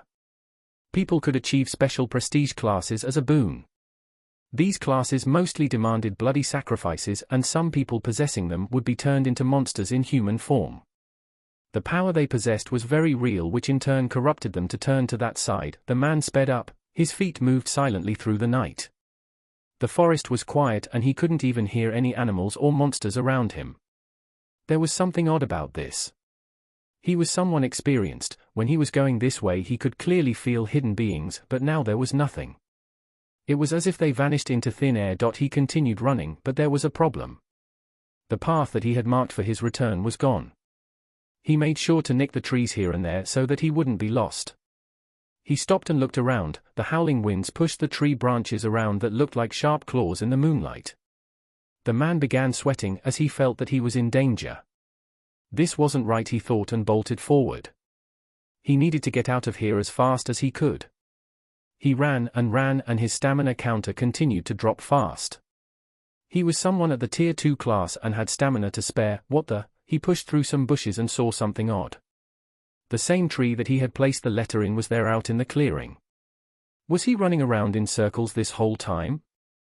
Something was off. He knew that he didn't have such a bad sense of direction. He tried finding the place that he came through the first time, and started running again. There were still no signs of his old path as before. No, how is this possible? After another hour of running he ended up at the large dead tree once again. It was as if it was mocking him. He looked up into the night sky and noticed another thing. The moons didn't seem to be changing. He had already spent 2 hours in this forest, but the night wasn't passing. It should be 4 in the morning now, but it looked like time had frozen. His eyes went bloodshot as the nightmare continued. He continuously ran through the forest trying to find his way home. 1 day, 2 days, And then a whole week had passed, but he still ended up by the tree. He started cutting the tree in a fit of rage, but whenever he left and came back, it was as if nothing happened. No matter how much damage he delivered to the tree, when he came back it was as if he was never there, to begin with. When he was in his second week into this nightmare, something suddenly happened. He looked down at his chest. He moved his trembling hand to the right side and felt horrible pain. It was as if someone was stabbing something sharp right through his heart. "Oh, did you have to do that?" He didn't even fully fall to the curse. The man blinked and the scenery changed slightly. He was still next to the dead tree, but he wasn't alone. This time around he noticed two people standing over him while he was down on the ground. One of the people was pushing a glowing red dagger through his chest where his heart was. He couldn't really make out their facial features as his life soon faded and he dropped dead. "We don't have time for this." The man that was holding the knife scoffed at the person next to him. From their figures, you could make out that the one with the dagger was a man and the other person was a woman. The dagger that was plunged into the dead man's chest started glowing even more as it got pulled out. The veins in his body started glowing bright orange and then turned to red.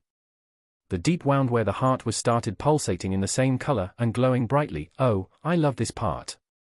The woman laughed while looking at the twitching body. The skin sizzled and started fading away and soon the whole body burned away into ashes.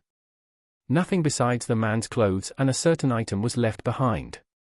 The man moved his hand into the spot where the dead man's heart was and he pulled out a blood-colored crystal, so shiny, but it's only a tier 2, not really worth using. Stop fooling around and get the letter, we had spent too much time here already. The man scoffed while removing the man's gear from the ground. He was sure to wipe away all the traces while the woman moved over to the tree. She placed her hand on the trunk but didn't recite the chant. The tree opened up in a similar fashion to reveal the letter on the inside. "Got it, Tilda?" She waved at her partner that was already moving away from the scene of the crime. Soon both of them vanished into the night. What was left of the man were only his ashes that would soon become fertilizer for the grass and plants. Life continued, and at the dawn of the next day, Roland was looking over his first creation, sharp runic steel longsword, intermediate. High, he had inscribed the sharpness rune on the first longsword that he received. He didn't put his red comet calling card on this item. It didn't feel right unless he created everything himself. He also didn't want his mark being associated with anything else than high and highest graded items. The materials for the runic scrolls didn't matter that much as they were one use only. But when it came to swords he didn't want them to be anything less than high. He could very well sell this item without his calling card, so it didn't matter that much. He took the sword for a test run by activating the rune. The sword started to faint glow in blue light and the inscribed rune started glowing. He examined it closely and could feel his MP slowly going down. While the magic effect was active. He placed the sword that he upgraded into a magical one into a nice box, and then tied it together with some string. He would earn some nice cash by selling this thing and he didn't actually lose any money while making it. The company provided the blade and they also provided the crafting hammer. The only thing he needed to put into this was his time and mana. "Helki, could you take this and carry it back to Exia's Magic Emporium?" The girl peeked her head into the workshop and grabbed the box with the sword inside. She looked over it for a moment before placing it into her own spatial bag. "So, will you be making my sword now?" She leaned over closer to Roland and gave his side a poke with her finger. His body reacted in an odd fashion as he twitched uncontrollably. It had taken him 5 days to finish this product. Making runic inscriptions on steel weapons was a lot harder than on bronze. This also meant that his assistant bothered him every day for the whole week. She was clearly the impatient type, but a promise was a promise. Yeah. "I'll be making yours next, I just need to go to the store to go get something."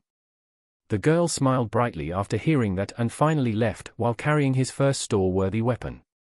Roland gave out a sigh and put on his robe, the one he used to hide his appearance. He didn't have time to scout out the next schematic. This time around he would have to remember a more difficult one. It was for the mana/rune that allowed other people to use a mana warrior's skill. "Wish I had time to go make that bike," he thought to himself while going towards his next destination. He was worried about standing out, so he decided to go to a different weapon shop this time around. This one was quite a distance away from his workshop though, so it took him a while to walk there. On the inside it had a similar layout to the other shop he was in before. The difference was that instead of the better items being upstairs, they were down in the lower levels instead. He walked around it and was lucky enough to discover a blade with the enchantment he was looking for. There were some guards and clerks loitering around as always. The glass case this weapon was placed in was a bit more problematic. In the other store, the case was in a more secluded spot.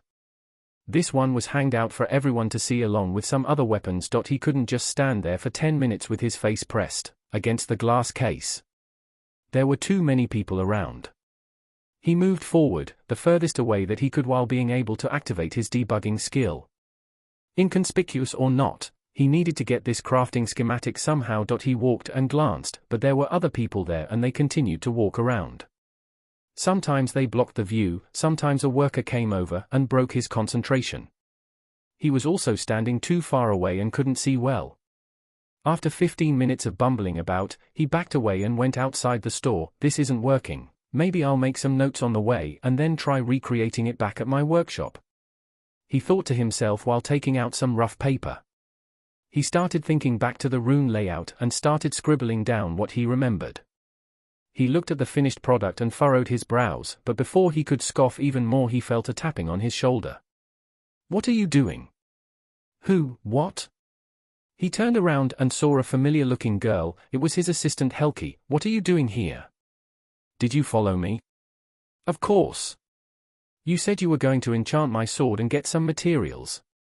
"I'm here to help." She smiled. She was a scout and a tracker, so following Roland's trail with one of her skills was quite easy. While using such a skill, she had a nice trail of his footprints to follow that glowed. "You really want to get that enchantment, don't you?" She just nodded while looking at him. Roland just wanted to facepalm. He didn't even get the rune schematics and now she was even here. There were just too many people inside looking around. Maybe he needed to find another store or give up. He then looked to Helki, who was just humming to herself some kind of tune. He then got a not-so-good idea. "Hey, Helki," he walked up to the girl and then started whispering his plan into her ear. The girl just looked at him and nodded, not really sure where he was going with it. Back inside the store, Roland walked back to where the sword was hanging and went back to work. This time around he got a lot closer and stopped moving. There were still other people here, but the moment someone else moved to the larger display case, they were blocked by a cute-looking half-gnome girl. "Hey, have you heard about Our Lady and Savior Goddess Celeria?" The person looked at the girl while flinching and instantly backed away. The zealots around the city were well known, so most people didn't like talking to them. This was more or less the plan that Roland hastily came up with. While he was trying to remember the schematic, Helki would try to somehow get the people away. She just needed to stall them for 10 minutes or get their attention away from him. The Celeria bit was just one of the easiest ways of keeping people away from you. It would also get you removed from the store sooner or later, as store owners didn't allow such things inside. The girl switched it up, but actually shoulder tackling one person that started getting too close to where Roland was. She also started singing and dancing, which finally brought the store clerk over to check the situation. She was finally thrown out of the store, but it was enough time for Roland to go through the whole runic diagram in his head. With the previously drawn notes, he was sure that he would be able to draw a working schematic. Helki was really a good worker when her enchanted sword was on the line. Roland just needed to tell her a half-truth. He explained that he needed to examine the sword from the store that had her enchantment on it for some reference. The people were getting in his way and he couldn't concentrate. She was very eager to help. After the explanation, the two were now back at the workshop. Helki handed Roland a bag of coins that was filled with gold and silver. This was part of his earnings from the past month, and it looked like the sword that he just made was also counted in. "Okay, Helki, I need to concentrate now, so you are free to go. I should have your sword ready within a week. You can take one of those in the meantime, though they aren't really that good." In the corner of the workshop were some steel swords that were meant for runic enchanting. He would lend her one of them, but she would need to return it. He was able to repair swords like that, but not that confident in making one. At the same intermediate rank, Roland's life as a runic blacksmith continued, and he was slowly building up his monetary empire. He spent most of his time focusing on enhancing the pre-made swords that his company was giving him and training his runecraft. He didn't even need to bother with the scribing skill that wasn't even leveling up. His boss even allowed him to make the switch as the swords would bring in more money. So the days continued. Soon they turned into weeks and then into months. His life slowly continued without much happening until about the 1.5-year mark, which brought some changes. Chapter 49. A tall young man of about 183 centimeters of height was standing next to a large anvil. He was wearing a cotton shirt and had a large thick blacksmith's apron over it. The shirt was quite loose, which allowed for more airflow and better ventilation. Still, there was some sweat forming on his brow. His build wasn't very bulky, but you could see quite a lot of tone on his arms and chest. It looked like the youth's body didn't have a chance to build enough muscle to go with his growth spurt. The youth was standing in a blacksmith's workshop and had a flat piece of steel in his hand. It was already heated up and red after he took it out of his forge. This was obviously the material he was working on. He placed it on the anvil and started delivering hard hammer blows to it. The piece of steel started to slowly take shape. The blows were delivered consistently over the whole length at high precision. His hand didn't shake and he never missed the correct spot. From time to time you would see his hand stopping and an ethereal glow filling his eyes. Which after the hammering process continued, the previously angular piece of metal started getting stretched out. There was a lot of back and forth in this forging process. The piece of metal needed to be reheated multiple times and hammered into the correct blade shape. Soon it was noticeable that the young smith was making a long-bladed weapon. There was nothing more to it, just consistent hammer strikes were enough to get the piece of metal into a sword shape. One end was pointed while the other one was left smaller for the handle and the crossguard. This end was called the tang and he needed to make it thinner at the end to fit it through the pommel. Before the crossguard and pommel would be made, the rough-looking sword needed a lot of grinding. The whole piece of metal needed to be filed down and sharpened to the utmost perfection before the next process. There were no power tools in this world, but the youth had something similar. It allowed him to make the process of polishing and grinding faster but at a small cost. After that task was finished, the hammering of a piece of steel that would be the crossguard started. The shape that was hammered looked cruciform at a slight bent that would be going outwards from the sword grip. The young blacksmith punched a hole through the middle that would be used to attach the crossguard to the blade. He made sure to first test if it fit before continuing with the hammering so that it would take the desired shape. After the blade and the crossguard were ready, only the pommel remained. It would be placed below the grip and would have a circular shape. After this was done, the process of normalizing the steel remained. Forging created stresses and normalizing relieved that stresses. After completing that process, he only needed to attach all the parts and polish everything to perfection. Without drills in this world, the swords were held in place by a certain technique that was called peening. This was done by hammering the steel part that was poking out through the hollow pommel. Thanks to this, the sword hilt wouldn't slip anymore and everything would be nice and tight. If he managed to create a drill, he could just attach the round sword pommel by just screwing it into place. After some time, the youth was left with a working product. He looked at it while nodding, but this wasn't over yet. He grabbed another hammer from the side. This one looked different from the rest and it had a strange runic pattern on the face side. The process of runecrafting had started. The youth hammered away, this time with much less force. The strikes were slow and precise, and each time one landed, a part of a rune was formed. This process took almost as long as the whole forging did. The youth had a couple of accessories helping him out with managing his mana, so it sped things up a bit. Still, it took him a week to get this sword done. This was already a big improvement considering that he was creating a special kind of rune. An older-looking Roland glanced at the stats of his creation. He was slightly disheartened that he only managed to make an intermediate ranked steel sword. Though his runecrafting had taken off and he was now able to produce the highest tier runes of the lesser rank. This was the culmination of the last 1.5 years of work. A weapon with a double rune inscription. He had managed to take the two popular runes of Mana Slash and Mana Thrust and combine it into an interchangeable spell structure. The trick to using this kind of weapon was with the user's mana control. It took some time to learn, but with time a person would be able to interchange between the two skills. This wasn't a new skill but depended on the rune schematic. The biggest problem was in planning and producing a working dual rune that could house two spells at once. There were a couple of techniques that a runesmith could work with here. The one he used required the runes to be similar and share most of their components. Both Mana Slash and Mana Thrust were similar in their runic spell structure. He just needed to combine them and connect them in the right place so that they could be activated separately. The activation nodes for each one were in a slightly different place. The user would need to remember where exactly and be able to correctly inject their mana there. This was the biggest weakness of this design, as it was troublesome for people that didn't possess any mana-related skills. They would find it hard to control such items, which lowered the market value a bit. Another way to do it would be to have separate moving parts, for instance, a sort of movable ring. The user could then turn it around and connect the rune they wanted to use.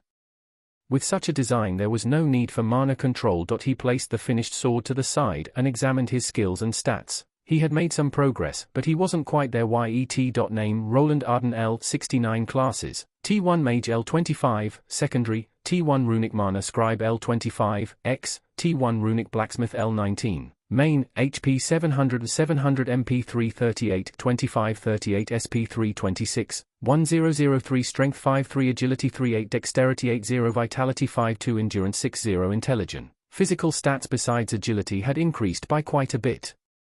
This class was one of the better ones if it came to that. His previous Runic Scribe class didn't really give him anything besides intelligence, dexterity, and willpower. The Runic Blacksmith class was endurance and strength reliant, so he saw a big increase in those two skills as well as in his health. It was also a runic variant, so it increased his willpower and intelligence by a large margin. Though it was heavier on the willpower, probably due to the rune smithing skill that required a lot of concentration. With his increased stats he could actually produce this type of combination rune in less than a week. Previously he had a hard time with easier runes on bronze materials. He had indeed made a lot of progress this past year. He was now an actual blacksmith. His basic smithing skills were all close to maxing out. Luckily he had the schematic trick so his level could keep up with his skills. Still, he was slowly reaching an impasse. His leveling was now at an all-time low and he was already running low on schematics. Without them, he would probably need another 2 years of crafting to max his level out.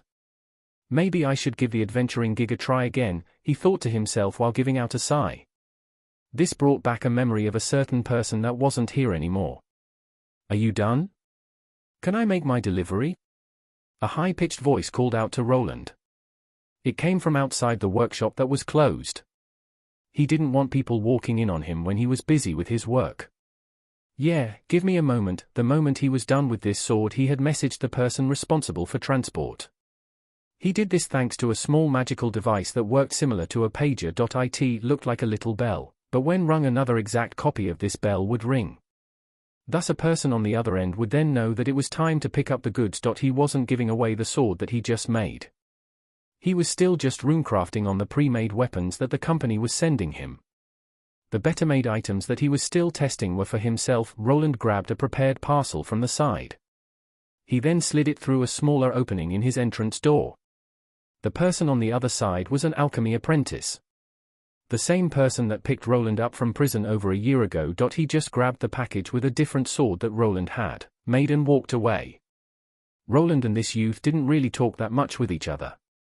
The halfling youth was still mad that he needed to be an errand boy.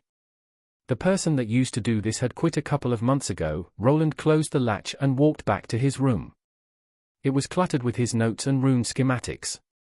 Since his old assistant decided to finally leave for a city with a dungeon in it, yes, Helki had left Edelgard about 2 months ago and he was still getting used to living in more silence again.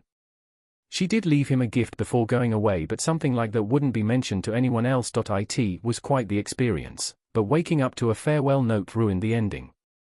Not like he blamed her for anything. Both of them had clearly different life goals. He wanted to stay in one place and practice his crafting. In the near future, he wanted to open his own shop and live a quiet life. Helki on the other hand wanted to adventure. She only stayed in the city due to a lack of funds and equipment. When the time was right she began her journey towards a place that had a dungeon near it. This was the best option for an aspiring adventurer. There wasn't much of that in this city. Dungeons and adventuring, huh? He said while grabbing one of the more clean-looking mugs. After each successful craft, he liked to drink some hot black tea. It tasted similar to Earl Grey tea from his old world and went down well with some honey. He looked at some old banged-up iron swords that were tossed in the corner. While the girl was still here he did act as a sparring partner. his battle skills did go up a bit from that. Even though he didn't see adventuring as anything else than a means to an end. He knew that gaining levels and getting stronger would help him out in this life. He didn't feel like venturing deeper into the monster-infested forest would be a good idea though. He always kept to the edges of it. The hobgoblin he met was already a big surprise. There were tier 2 and probably some tier 3 monsters in there. Luckily they didn't venture out of the forest. The creatures were wary of the humans living behind the large stone walls. They also had no leader to gather them up against a common enemy. Unless the beasts caused trouble outside the forest areas, the city lord or the guild wouldn't get involved. Sometimes large-scale eradication missions took place to thin the population. It wasn't quite time for that just yet. After finishing up the tea, he walked over to a large metallic box. It had a handle, and after opening it up, a small wave of chilled air hit his face. This was his version of a refrigerator that he came up with. It was more or less a big black box made of iron with a latch on it. Inside, a person could see some runic inscriptions of similar-looking runes. These were runes that had the job of chilling the inside of this large box. The runes didn't use up much mana as they didn't even reach freezing temperatures. Compared to something like a frozen arrow spell, they didn't really need much mana to run.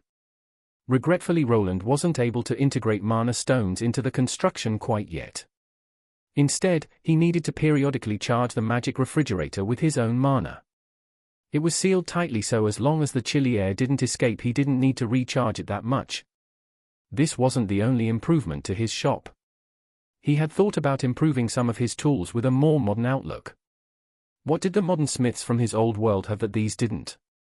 It was mainly power tools, things like drills that were used instead of punches for holes. He had managed to emulate one of those tools, mainly an automatic grinder. He would have liked to make a belt grinder, but he went with an easier option. He just modified the foot-powered grindstone to be powered with runes. The speed it could reach with the added rune was far greater than before and sped up the process of grinding exponentially. The downside was the use of mana, but luckily it didn't burn that much of it down when activated. The rune wasn't very intricate and didn't require that much force, as it just needed to spin the wheel around. He also hoped to improve on the design in the future when he got the mana stone problem sorted out. He had gotten more info about the later Runesmith skills, and he had also bought a skill book that cost him almost half a year's worth of work. The one he bought had the name Basic Rune Compression. Just as its name stated, it was a skill that allowed a user to condense their runes into smaller ones without losing any power. Besides this purchased skill, he also gained some with his own class naturally. One of them he even used during the crafting of his sword, and it was called Runic Blacksmith's Eyes. It allowed him to see cracks and fissures in the items that he crafted in real time. With it, he had an idea of where to deliver his next hammer strike to fix a broken structure during the creation procedure. It was also an enhanced version of a similar skill that was called Blacksmith's Eyes and helped him guide his runic inscription during the runecrafting process. Only when he got that skill was he able to break through from high into the highest grade. Another skill was called Blacksmith's Heat Sense, and it was used to help a smith with measuring the right heat. Thanks to this, he always knew when the metal was ready for normalizing or for hammering. These were all nice and helpful skills, but the one he really wanted to find was related to mana stones. He had asked the gnome manager about it, but apparently, the runesmiths kept that one a secret. There were very few skill books out there with it, and it cost a lot more than what he was making. The only way the gnome would sponsor that skill for him was through a contract extension. There was also the way of earning skills yourself or unlocking it with your class. He could very well receive it the moment he reached the Tier 2 crafting class of his choice or down the line. There was no reason to put himself in debt quite yet. He was still young and could already produce weapons above most regular runesmiths. All thanks to those schematics and his debugging skill that showed him the way. The only real problem at this point was producing common grade equipment. Even with his improved level and skills, it wasn't that easy. There was also the problem with the materials. Regular steel weapons degraded really fast with any runes above the lesser grade. The natural step up would be deep iron and deep steel that was an alloy from it. What came with better material were higher costs, and increased difficulty in runecrafting. He glanced at his skills once more before thinking about the future. Debugger L6, Circuitry L7, Tinkerer L8, Identify L8, Basic Mana Shaping L9, Basic Mana Regulation L9, Mana Sense L9, Basic Rune Mastery L9, Basic Rune Scribing L9, Basic Smithing Mastery L8, Basic Runecraft L7, Runic Blacksmith's Eyes L5, Blacksmith's Heat Sense L6, Basic Rune Compression L3, Ethereal Pathways L6 he received the Heat Sense skill at level 7 and the Blacksmith's Eyes skill at level 13. He had been a blacksmith for about 2 years now. His progress was slightly faster than of other smiths, but not by that much. The basic skills leveled up fairly quickly. He mostly suffered by having too many skills to focus on. Runecrafting did keep him away from regular smithing. He felt that in a year or two he should have all these skills maxed and ready for the Tier 2 class change. The more interesting things were his debugger, circuitry, and tinkerer skills that he had from day one. They had also leveled up. The tinkerer won the most as he was probably gaining experience to it thanks to smithing. The other two probably ranked up thanks to runecrafting or runescribing. It took quite a long time to level them up though, almost a whole 4 years to be exact.